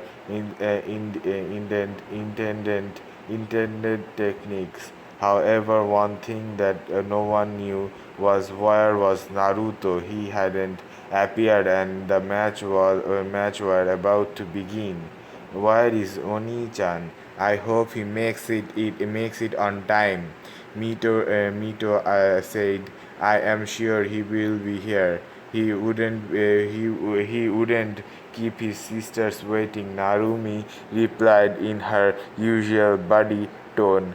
Just then Genma, the proctor of the third exam, stepped forward and said, Hello and welcome to the third and final part of the Chunin exams. I would like to call Narumi Uzumaki and Uzumaki to please come and get us started. Narumi, in her usual persona, jumped towards and waited for her brother. However, there was no sign of him. They waited for 5 minutes and there was still no sign of him. Genma then started. Since Naruto and Uzumaki isn't pre. However, before he would finish, there was loud poof, and the room was filled with smoke. All the shinobis were on guard, expecting it to be to be some threat. Hiruzen, Joraya, and Kakushina themselves were wondering what it was. It was then the smoke at the top cleared, and standing there with his hands folded and with a smirk on his face, along with wearing a white cloak with red flames at the edge, was Naruto. Soon the rest of the smoke cleared, and Naruto was seen standing on top of the boss of the toads, Gamabunta. This caused whisper to break out everywhere. That's Gamabunta-sama. What is he doing here? Is that the fourth? Is that the fourth? No, you idiot. That's Naruto. Obviously, everyone is gonna think he's the fourth. They look literally the same. Naruto then jumped off Gamabunta's head before landing in front of the shocked Narumi. Naruto smirked at her before turning to Bunta and saying, Thanks for the ride, boss. I will summon you later. Bunta nodded before disappearing in a puff of smoke. Naruto then turned to Genma and said, I am not late, am I? Yandame-sama, you are alive? Yandame-sama, you are alive? Genma started out in shock. Nope, I am not the fourth. The name is Naruto Namikaze, the fourth's legacy, and the new generation, the new generation Toad Sage, and the future Hokage. Naruto said the grin. As he said that, several of the civilians looked shocked. They knew that the Toad Elder wouldn't choose a demon to be their summoner. Along with that, he was brought here by Gamabunta, who was the fourth's personal summon. His claim was looking true. Most of the shinobis couldn't believe it. The resemblance was uncanny. All of them started mentally beating themselves for not realizing the similarities. In the Kage box, both the Kazekage, aka Orochimaru, and the Raikage looked on in shock. The Raikage turned to Hiruzen and said, Damn you, you really hit him well, didn't you? That I did. Though the boy takes a lot after his father, he figured out his identity on his own when he was 5. Hiruzen said, You sure have a lot of talented genins, especially someone trained by Jiraiya must be strong. Orochimaru said, Oh, you are mistaken. He hasn't been trained by anyone. He has made it this far on his own. Anyways, let's get to the matches. Hiruzen said as the other two Kages nodded. So, what's gonna happen? Who knows? Let's see. Back in the arena, Proctor, son, Can I ask for a slight change in the match-up? I suggest a team battle, Team 7 versus Team 11. Naruto said with a grin. Genma helplessly at the Hokage, who, after a few moments of composure, nodded. Ginma then cleared his throat and said, "Ladies and gentlemen, we will be having a slight change in the matchups. Match 1, Naruto Namikaze versus Hinata Hyuga, Mito Uzumaki and Narumi Uzumaki. Both Mito and Hinata also jumped into the ring and faced Naruto. Mito then immediately said, Nissan, are you sure you want to face all three of us at once? We know you are strong, but the three of comrades are on one of the best teams in Konoha. Of combats are one of the best teams in Konoha. Yup, that's why I asked you, so that the result of the next match wouldn't affect your teamwork. Yeah, that's why I asked you, so that the result of the next match wouldn't affect your teamwork. Now I want you three to go all out and don't hold back. That includes you using your special chakra, a special chakra. Naruto said in the stands. Do you think he will be okay? Kushina worriedly asked. Itachi remained quiet at the question. He didn't know how strong Naruto had gotten, so he couldn't assure Kushina that he would be fine. Jiraiya, on the other hand, was grinning. Oh, the Gaki will be fine. He called himself a toad sage. That means he has completed his senjutsu training. If he has, he could probably take on most of our journeys and still win. Jorah said with a grin. Obviously, Sage mode is very overpowered. Kushina and Itachi both looked on in shock.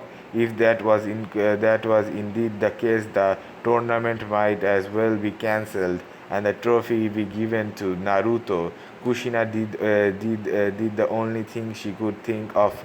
Standing up from her seat, she shouted, "Go, Hinata-chan, Mito-chan, Narumi-chan, fighter Naruto-kun." Back in the arena, wow, she is supporting for all of them. Nice. The four Genins blushed at the cheers before all of them got their game faces on. Narumi and Mito both entered their own one-tailed states. When as Hinata concentrated her hands, coated her hands with beast strap chakra. All three of them then looked at the grinning Naruto. Suddenly, the grin on Naruto's face vanished. He adopted a battle hardened look and closing his hands before clapping his hands together. Suddenly, his eyes turned orange, and a red line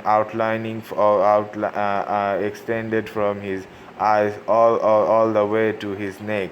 He then opened his eyes, which now resembled a toad. Jiraiya's eyes widened in shock.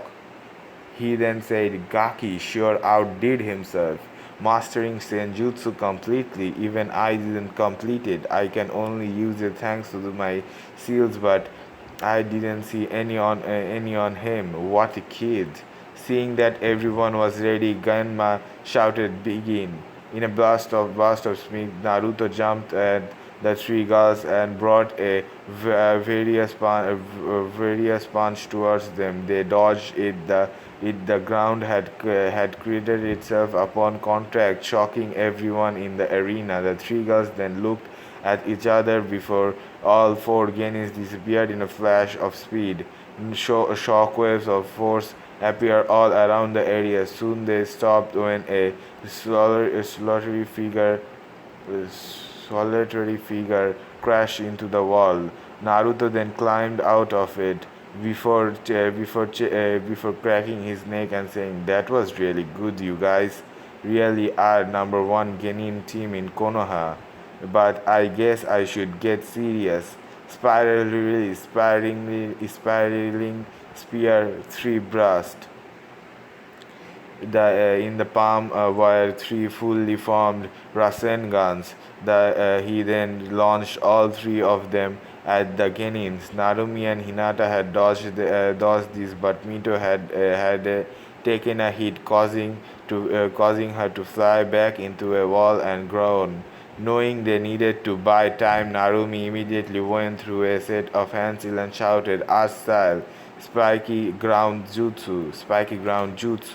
Spike erupted from the ground and made their way towards Naruto, who promptly dodged them and started running away from them while Hinata got Mito back online. The three of them regrouped just as Naruto had smashed the spikes that had pushed him into a corner. Hinata looked at her teammates and said, He is just as good as me in taijutsu, may even be better. I think we should go with a long to short combo. Long to short combo. You guys bring in the fire, I will bring the water."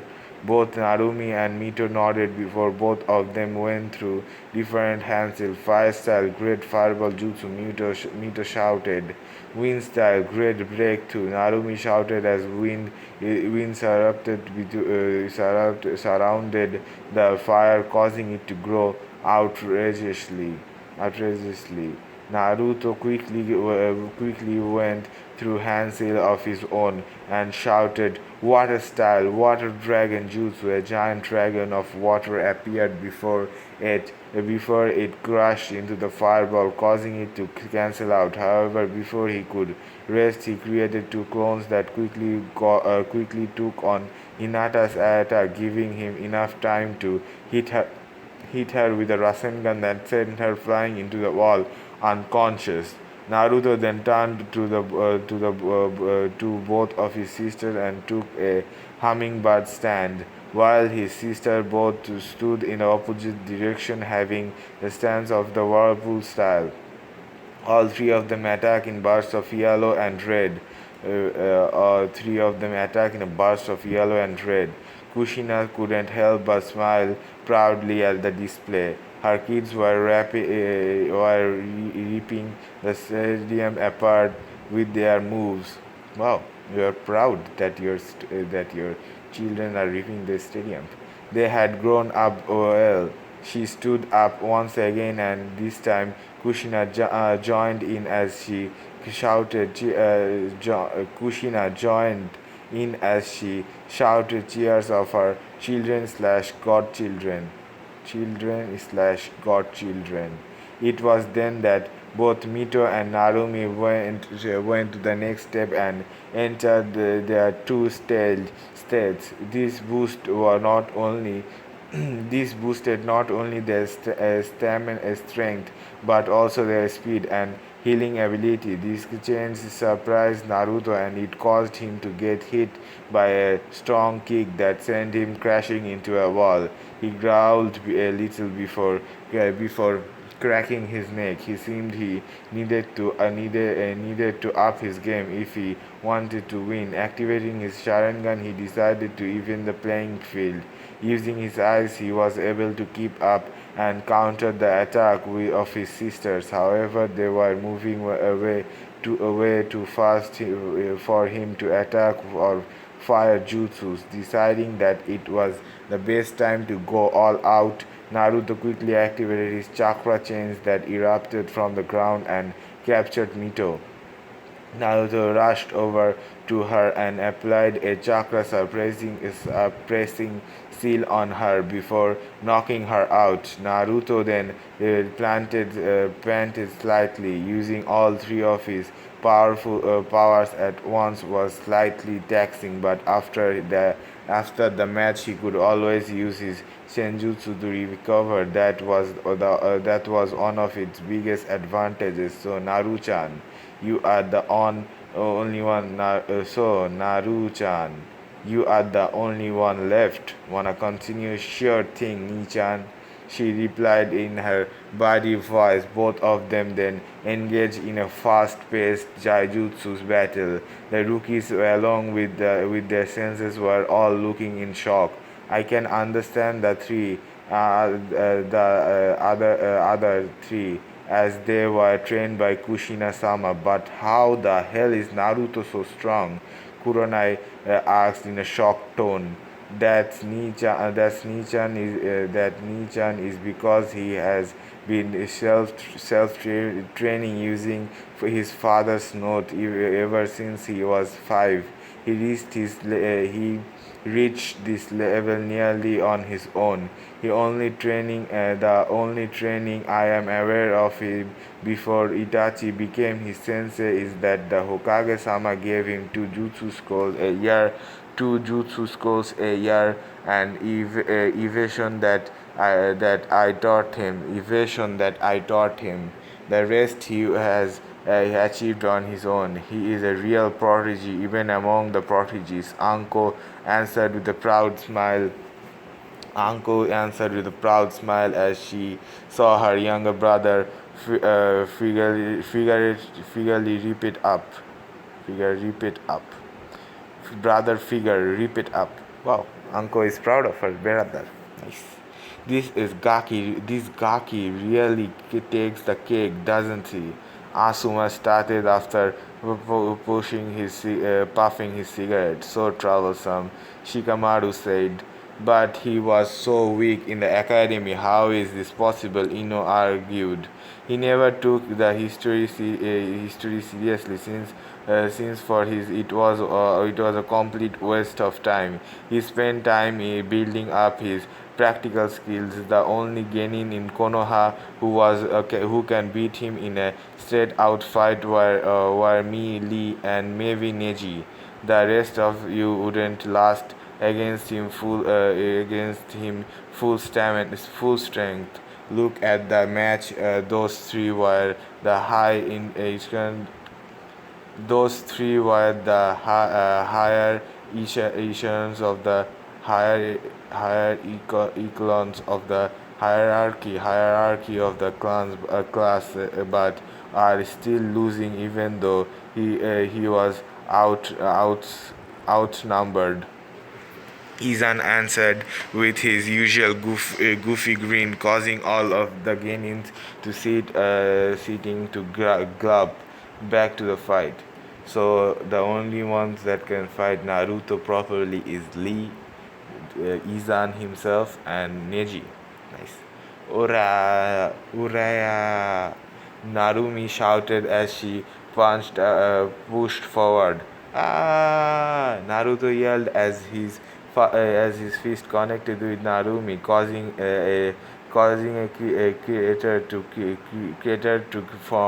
crater to form by the mere force of the punch. Both of them discarded and started a battle of jutsus. After throwing around jutsus for a while, Naruto decided to end it and summoned two shadow clones. All three Naruto started going through different hand seals, with all of them ending with the same seals.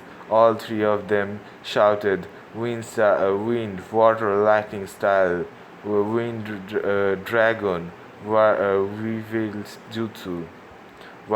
jutsu, collaboration jutsu, tri-elemental dragon jutsu, all crossed, all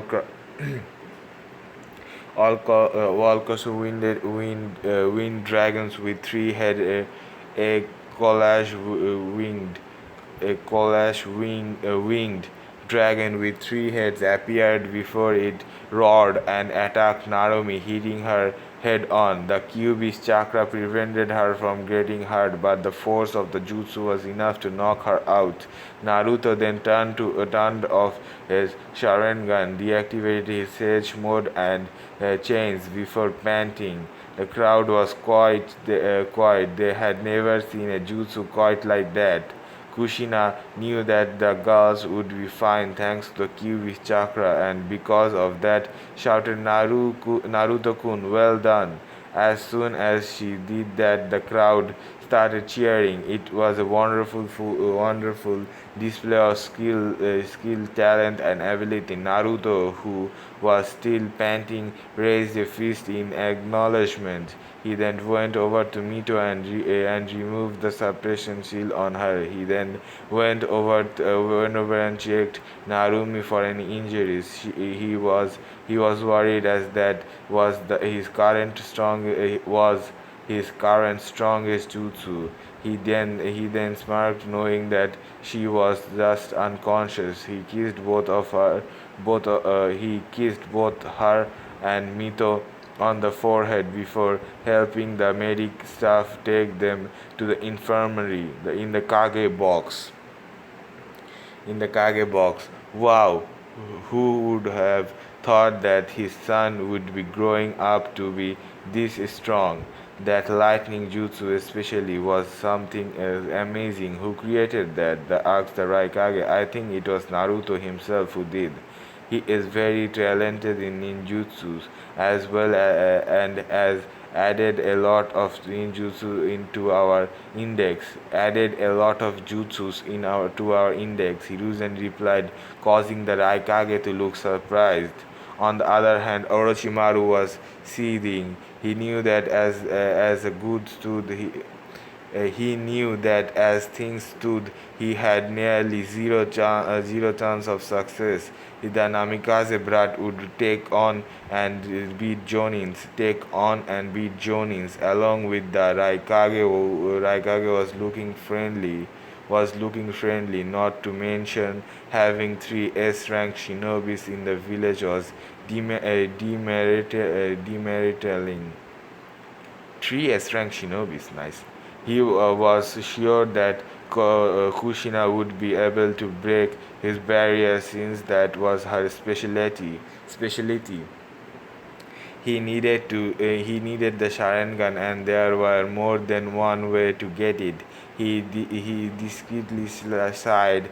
His second in command to adopt the abort the mission and send everyone back as the odds were way against them at the moment. Obviously, there is Joraiya, Kushina, Itachi, 3. Then the Raikage might or might not help. Who knows? Who is gonna be able to defeat Konoha at this time? No one. So Hokage Dono, would it be possible for us to get that jutsu? Is a lightning on and lightning on, and we are from the lightning country. The Raikage asked. I am afraid I cannot answer that. You may ask Naruto after the exams, though since it is his jutsu, also who do you think will win this tournament? Hiruzen said and asked. I am sure my daughter Samui will be in the final, and since young Naruto is already in the semis, I think they will duke it out. Though I don't know who will be the winner. She likes him she likes him is Kumo's she like him is Kumo's strongest genin, who was personally trained by me. The Raikage answered. I wouldn't bet on that my son will emerge winner. I wouldn't bet on that my son will emerge winner. Orochimaru said as the disguised Kazekage. What he didn't know was that Hiruzen knew all about his plans, and acknowledged to him.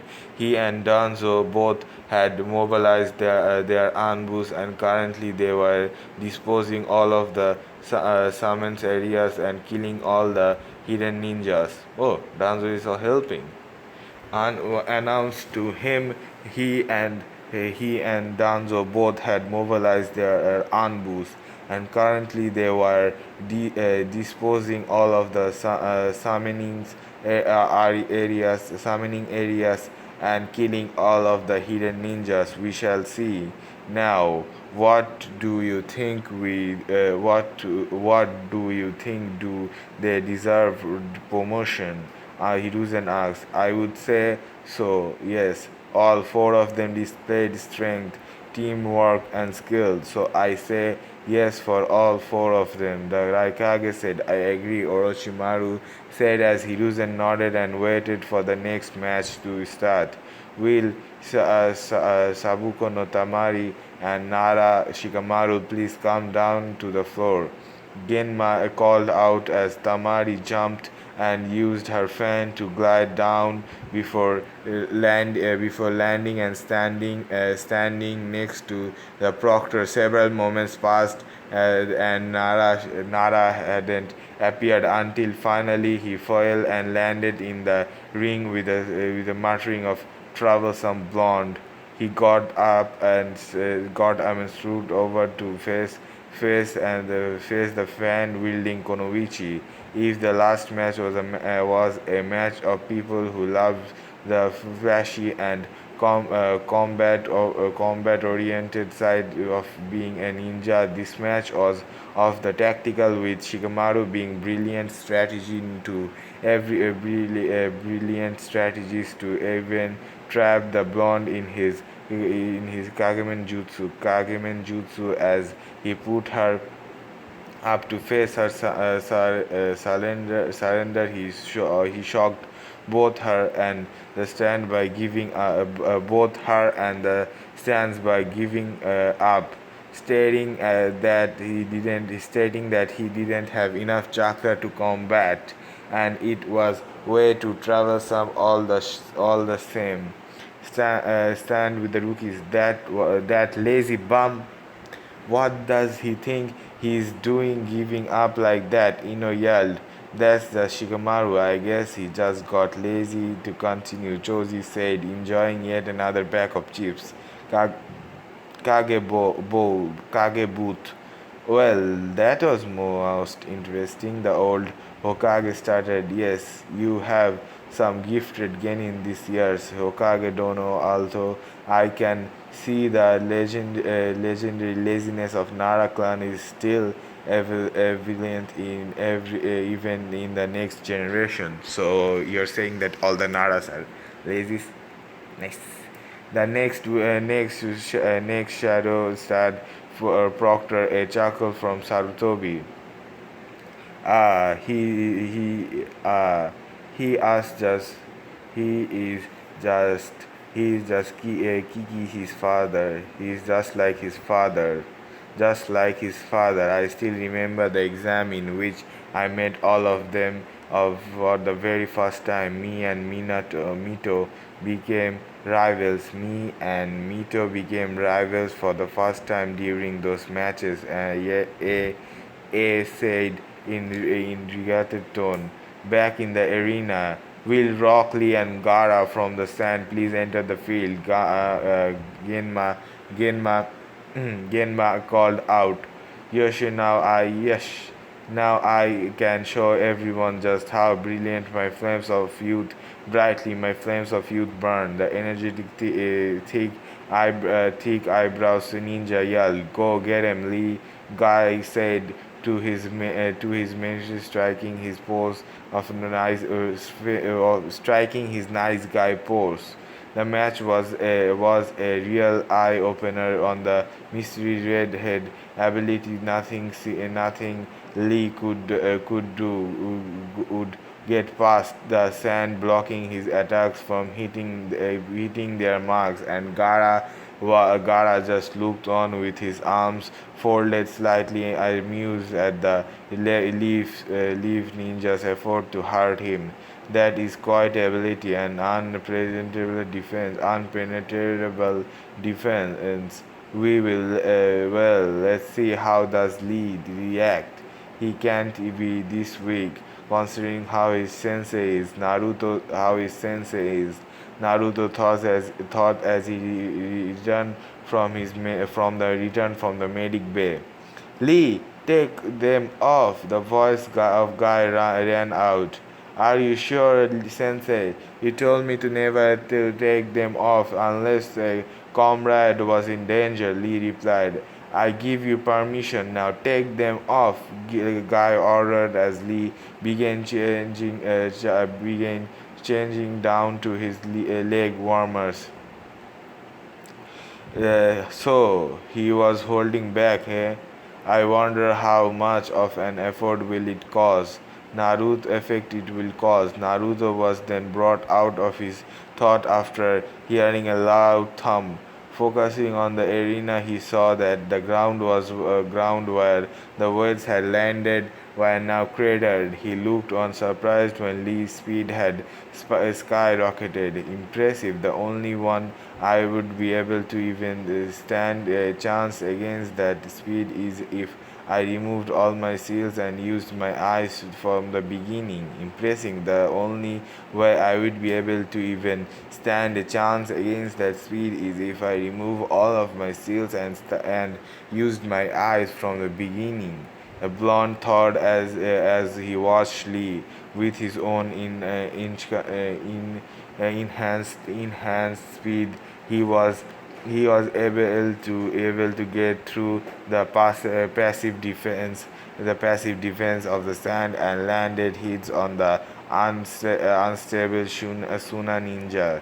This continued for some time, but despite how hard Lee tried, Gara still remained standing, deciding to go in for a match-winning move. Lee opened several of the 8 inner gates and chased and charged Gara, performing the hidden lotus before smacking getting to his feet, silkily getting to his feet.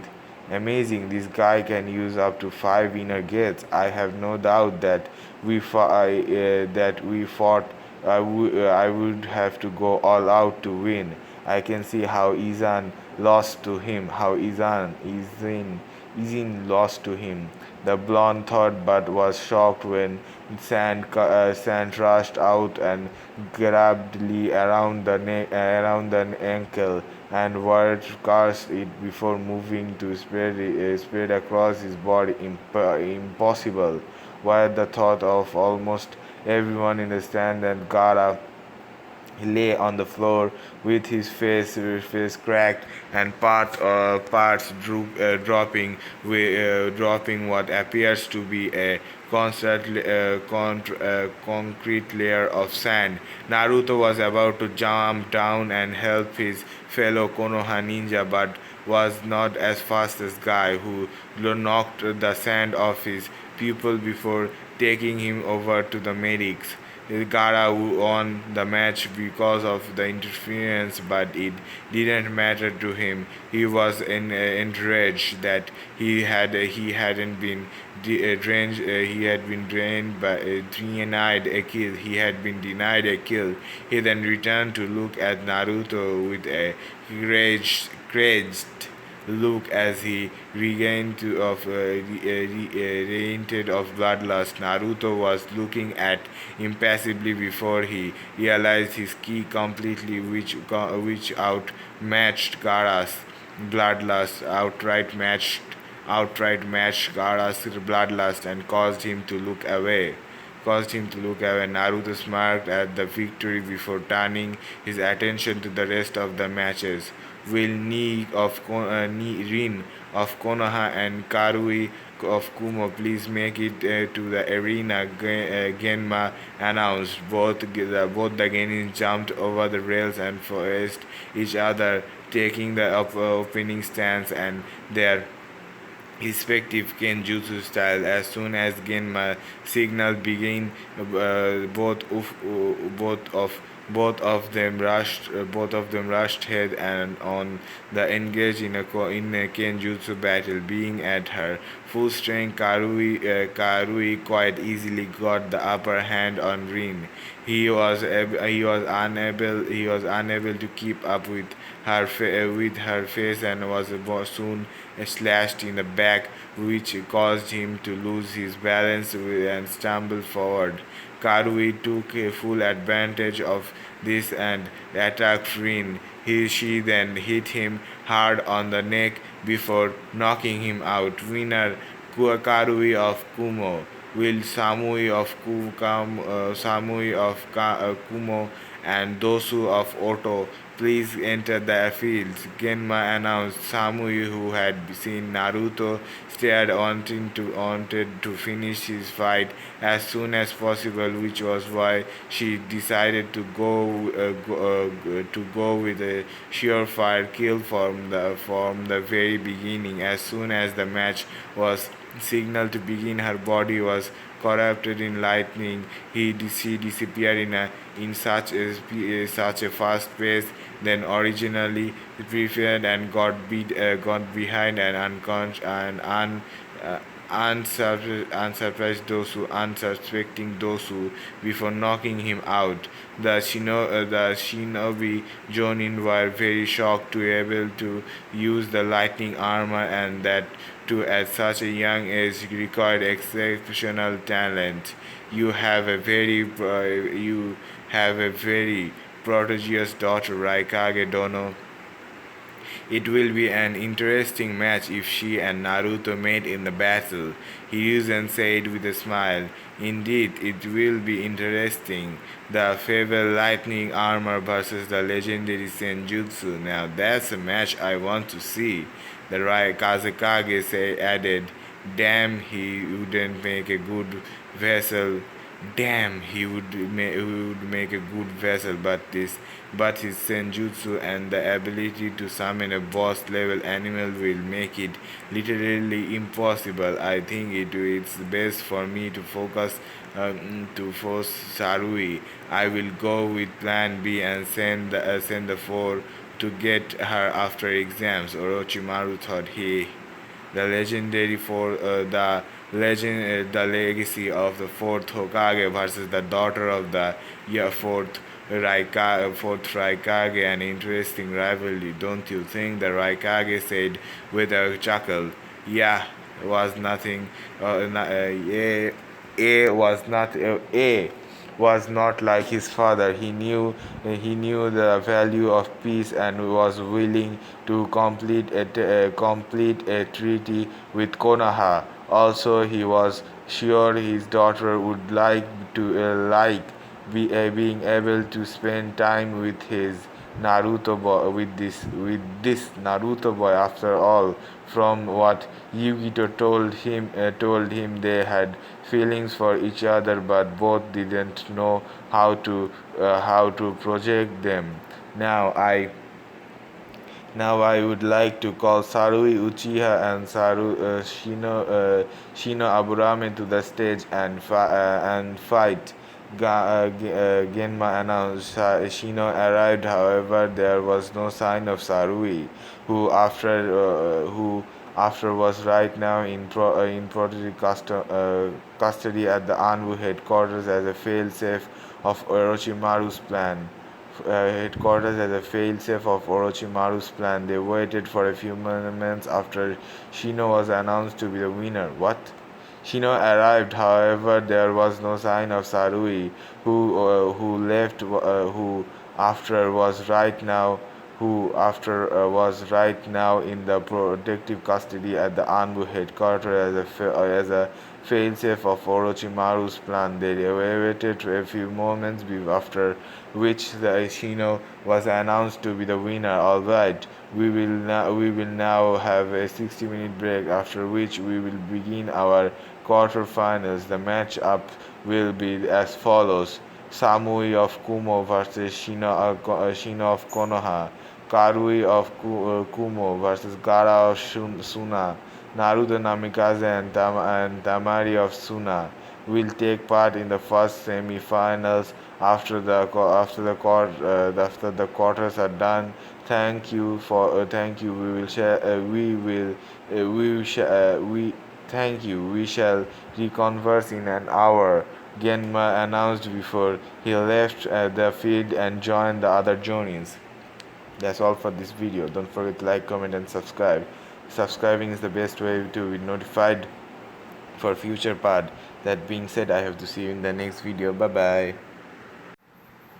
Hello guys, welcome to part 18 of Naruto Rebirth of the Yellow Flash. First of all, I wanna say that this story doesn't belong to me. So if you wanna read the full story for yourself, you can go down in the description to find the link to the original post and read the full story for yourself. That being said, let's get into the video. Naruto Rebirth of the Yellow Flash, part 18, the finals, part 2. For the first quarter final, I would like to call Samui of Kumo and Shino Aburame from Konoha, Genma announced after the 30-minute break was over. Shino took the sign route to enter the arena. As he made his way, he thought of possible outcomes in this match. His art affinity along with the clan-related jutsu he knew put him at a natural disadvantage versus Samui who was masterful with her lightning. Not to mention he could not keep up with her in terms of speed since he was himself a long range. He did think that if he covered Samui with his bugs, he would be able to win, but he immediately beat that thought out of his mind when he remembered her lightning armor. His bug wouldn't survive a surge like that. So he turned to the proctor and did the most logical thing he could do at that time. Excuse me, I would like to forfeit. Why? It is because my art affinity and bugs are at a natural disadvantage versus her lightning. I wouldn't be able to keep up with her pace since I am a long range type and finally a single surge of lightning will kill my hive. Shino said. The proctor blinked at him as he thought, damn, just like Shibi himself. Before saying match over, winner by forfeit, Samui of Kumo. Genma announced. Shibi nodded in acknowledgement. It was a good call on his son's part. Now to see if his friends would call him a coward. He was surprised when Naruto came up to him and they talked as he had a bug on Shino. He was able to hear the conversation. That was a good decision, Shino. Don't beat yourself up too much. You can always take this exam again, Naruto says as Izan nodded with a grin and Yamako just smiled. Shino gave a smile in thanks as Genma made the next announcement. Will Karui of Kumo and Gara of the Sand please make it to the field? Genma said as Karui jumped into the field and Gara appeared in a sand Shishuin. Genma then eyed both of the competitors before signaling them to begin. Karui spurred into action and raced towards Gara, continuously slashing with her sword, but Gara's automatic defense protected him against all of the attacks. Karui was then growing slightly frustrated before she jumped back before shouting lightning style, lightning wolf, a giant wolf made of lightning attacked Gara who just jumped away before he pointed at his hand at Karui and shouted Shan Shukaku. Sand shuriken. Several giant shurikens made of sand flew towards Karui, who dodged two of them and then before cutting one with her sword. She then channeled a little of her lightning chakra and increased her speed before she started a one-dominant assault on Gara. But the attempt was again foiled by Gara's ultimate defense once again. He then gained a mineral grain before sending menacing maniacal grin before sending several tentacles made of sand. She dodged the first three before the fourth got her. Gara then used his tentacles to bring the girl towards him. As long as she was in front of him, exploded, zapping Gara with lightning, showing that it was just a clone. Gara, who took the full brunt of the clone, was blasted back. Karui used this opportunity to have a solid soldier pill before she waved through Hansel before shouting, lightning style, lightning dragon. A giant lightning dragon sparked into existence before it crashed into a shocked Gara, egg knocking him out. Just then there was a slight rumble sound and a torrent a towering flower appeared. It was the one-tailed Tenuki. Finally, I am free. I will start by killing all of you here. However, immediately a set of golden and blue chains appeared from the ground and held the Tenuki in place. The golden chains were Kushina's while the blue ones were Naruto's. The Ichibi struggled as he shouted, "What the hell? What the hell is this?" Naruto, who was visibly struggling to keep hold of the Bizu, said, "Do you think, do you think, Sensei Itachi? Not do your thing, Sensei?" Naruto, who was visibly struggling to keep hold of the Biju, said, "Do your thing, Sensei." Itachi nodded and stepped forward and stared into Shukaku's eyes. His Sharingan transforming into the Mongekyo Veten. He then said, "Tsukuyomi," in a good of a second. Shukaku from being disappeared as it was sucked back into Gara. Naruto then jumped down into the arena in front of Karui, who was about to strike Gara, and said, "Don't kill him." "And why shouldn't I? He is a monster."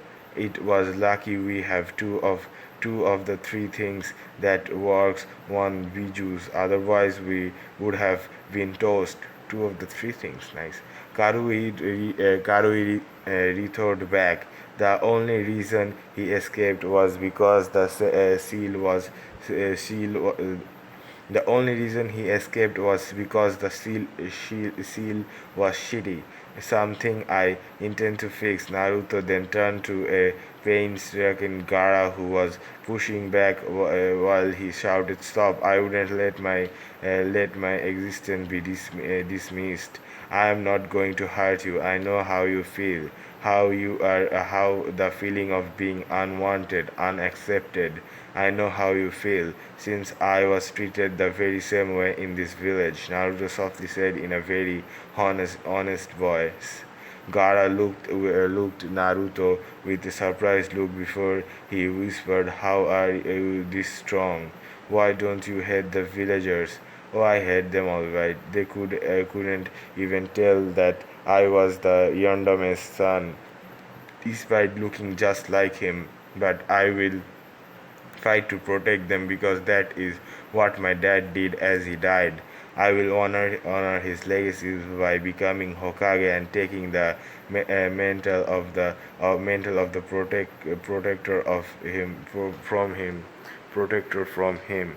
Also, I had many precious people who became the beacon of light in my dark life, guarding me alone by my sensei, my Shurogato sister, my grandfather, my friends. Everyone helped me through. I am strong because I fight to protect them," Naruto honestly said as he sat down next to Gaara while he rested for the stadium watched The people still were getting over the fact that Naruto was the Yandame's legacy looked down in shame as they remembered everything that happened to the boy. Do you think I will have any special people? Any special people? Gara asked in a desperate voice. As far as I can consider, you already have three: me, your first friend, and your siblings. Also, can you show me your seal? I should be able to strengthen it. Naruto said with a grin as Gaara's eyes widened when Naruto called him his friend. He then nodded before lifting his stomach, revealing a very poorly made three-pronged seal. Who in their right mind did this sucking seal? It's a complete mess. No wonder Shukaku messes with you. This design most likely causes him a lot of irritation. Naruto said in a frustrated tone. He then raised four of his fingers from one hand and three from his other hand before slamming both of them into Gaara's stomach. It was a seven-pronged seal that was Naruto's personal creation. It was derived from his own seal. After he was done, panting Naruto turned to a panting Gaara and asked, "How does it feel?" I can hear the voice. I cannot hear the voice anymore. Thank you, Gaara said in an honest voice. Don't sweat it. I made the seal that Shukaku wouldn't be able to influence you, but you retain your ability with sand. Now I want you to go to my mom. She is a redhead in the stand, so that she can recheck your seal. She is even more skilled sealer than me. Naruto said as he helped Gaara up. Gaara then turned to Genma and said, I forfeit. Tamari then jumped down along with Konkoro and shot Naruto a thank you look before taking him to Kushina so that she would check the new seal. Well, that was surprising to say the least. Winner of the fight, Karui of Kumo. The semi-finals will immediately will Tamari of Suna and Naruto of Konoha. Please enter the arena. Genma announced as Karui left the field and Tamari shouted, Proctor, I forfeit. He was able to hold a freaking biju long enough for it to be trapped in a genjutsu. I am not strong enough to fight someone like him, Tamari said as she helped Gaara into a seat. Genma sighed as he said, Winner by forfeit, Naruto of Konoha, will Karui and Samui of Kumo please enter the field. Proctor, I forfeit. I am out of chakra and I am exhausted after that fight. I need a good goddamn break, Karui said in an annoyed tone. Fine. Will Samui of Kumo and Naruto of Konoha please come into the field? Genma irritatedly announced in a kage box. Now that was interesting to say the least, Hiruzen said with a chuckle. You got that right. I never would have imagined a Biju seal to be that weak. It was good we had three sealers here. Naruto once again caught me off guard. He is quite skilled at sealing, A commented, though the final will be interesting. We get to see the Freetan lightning armor, fabled lightning armor versus the fabled sage mode. I wonder who comes out on top. Orochimaru certainly said as he inwardly sneered. His plan A had failed because of the unexpected number of S-rank ninjas in the village. His plan B, which was to have Shukaku destroy the village, had been foiled by the blonde Namikaze brat who refined its seal. Now the only thing he could do was hope that the sealing era were ready. they would provide a perfect backup for them to leave. Since nearly all of his plans had been foiled and he still could get a Sharingan, he decided to sit back and enjoy the match that was about to start. Back with the fight, Naruto cracked his knuckle and revealed his shoulder, ex- relaxing them before he unsealed his right hand, white blade, and with a grin said, "Hey, looks like we are finally in the final, Samui-chan." It would seem so, but you better get ready to lose, Samui said with a smirk as she retained her own blade. Both of their eyes then hardened. Both of them had already decided that if they fought, they would go all out and hold nothing back. Soon there was a strange tense that filled the air. Everyone was waiting with bated breath to see how this match would play out. Sensing the tension, Genma said start before he jumped out of the way. He was in no mood to get in between a fight of this magnitude. In burst of speed, both Naruto and Samui disappeared, and soon voice of metal clashing were heard all around the stadium. Naruto, who was using the Iraitan, was fighting on par with Samui's cloud style. Both of them were moving at identical speed and weren't letting up in their assault. Naruto used his superior physical strength and pushed Samui back before going on a full frontal attack using the different whirlpool style. Samui, who had just gotten used to the Irritan, wasn't able to get her footing back and forced on dodging and defending against Naruto's slashes. Naruto then used a quick change of style again and knocked Samui's sword out of her hand before kicking her into the wall. However, before she could crash into it, she masterfully maintained her body so as to use the wall as a platform to jump on before propelling herself towards Naruto and slagging him hard on the face. Naruto straggled back a little before he revealed his sword and grinned. Both of them then nodded towards each other before they started going through handshakes. Storm release, eye of the sky. Samui called out, spiral release, spiraling spear jutsu. A giant walk made of storm could flew towards Naruto only for it to be prisoned by a special version of Rasengan a superior, a special version of the Rasengan. The spear then went the Hawaii into the air before Naruto made hand seal and said, "Spiral release, spiral spear, bench Senbon rain."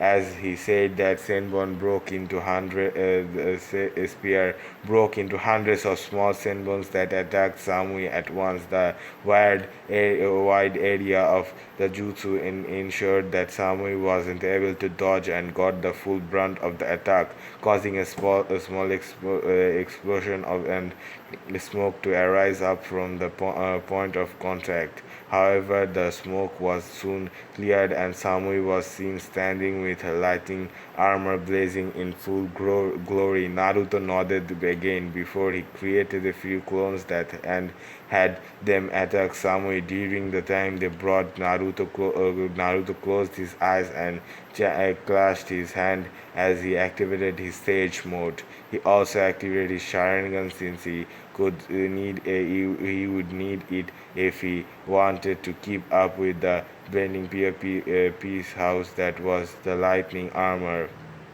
Naruto, using his eyes, was able to keep track of Samui's move and he was able to keep up with his strength and speed thanks to him being in sage mode. Two of them were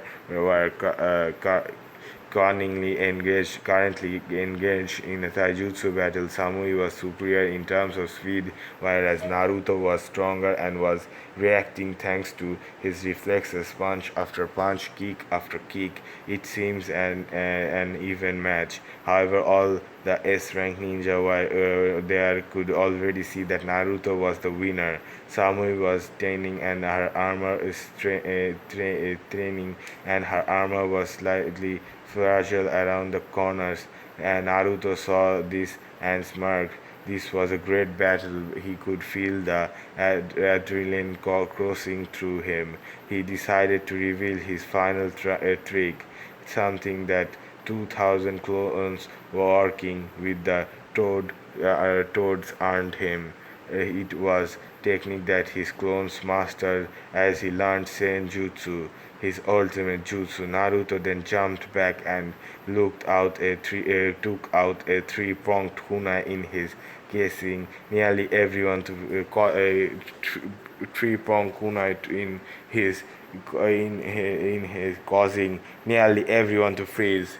Naru-chan, did you master it? Kushina thought as she felt a grin back out on her face. Yeah, yeah, this Gaki is going to make waves, Jiraiya said with a smirk.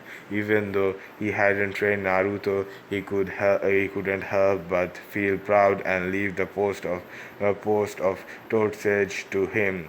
It was rightfully earned by him. Go, Naruto, show the world who you are. It's time to take flight, my young rival. Itachi thought young Raven.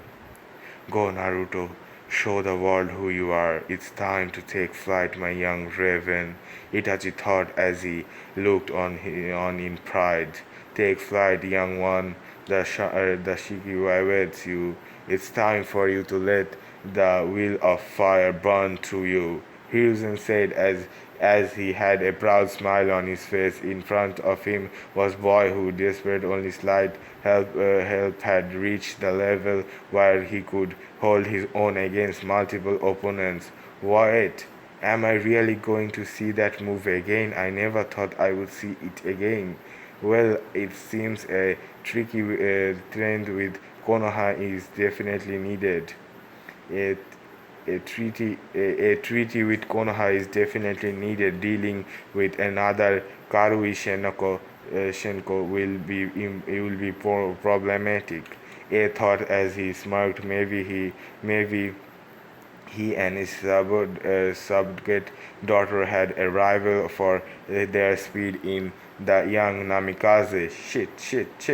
With that jutsu, he will easily foil my summons. I guess it's better to let it be and regroup. Shit. With that jutsu, he will easily foil my summons. I guess it's better to let it be and regroup, Orochimaru thought. Most of the civilians looked confused while all the senior shinobis, including the clan heads, awaited with bated breath. Just as Naruto was about to throw the kunai Raishin, kunai Jiraiya, Hiruzen, and Itachi all thought the same thing. It's coming. The rebirth of Konoha, Shenko. The thought as Naruto threw the kunai at a fast pace before the arena was engulfed in a yellow lightning like flash.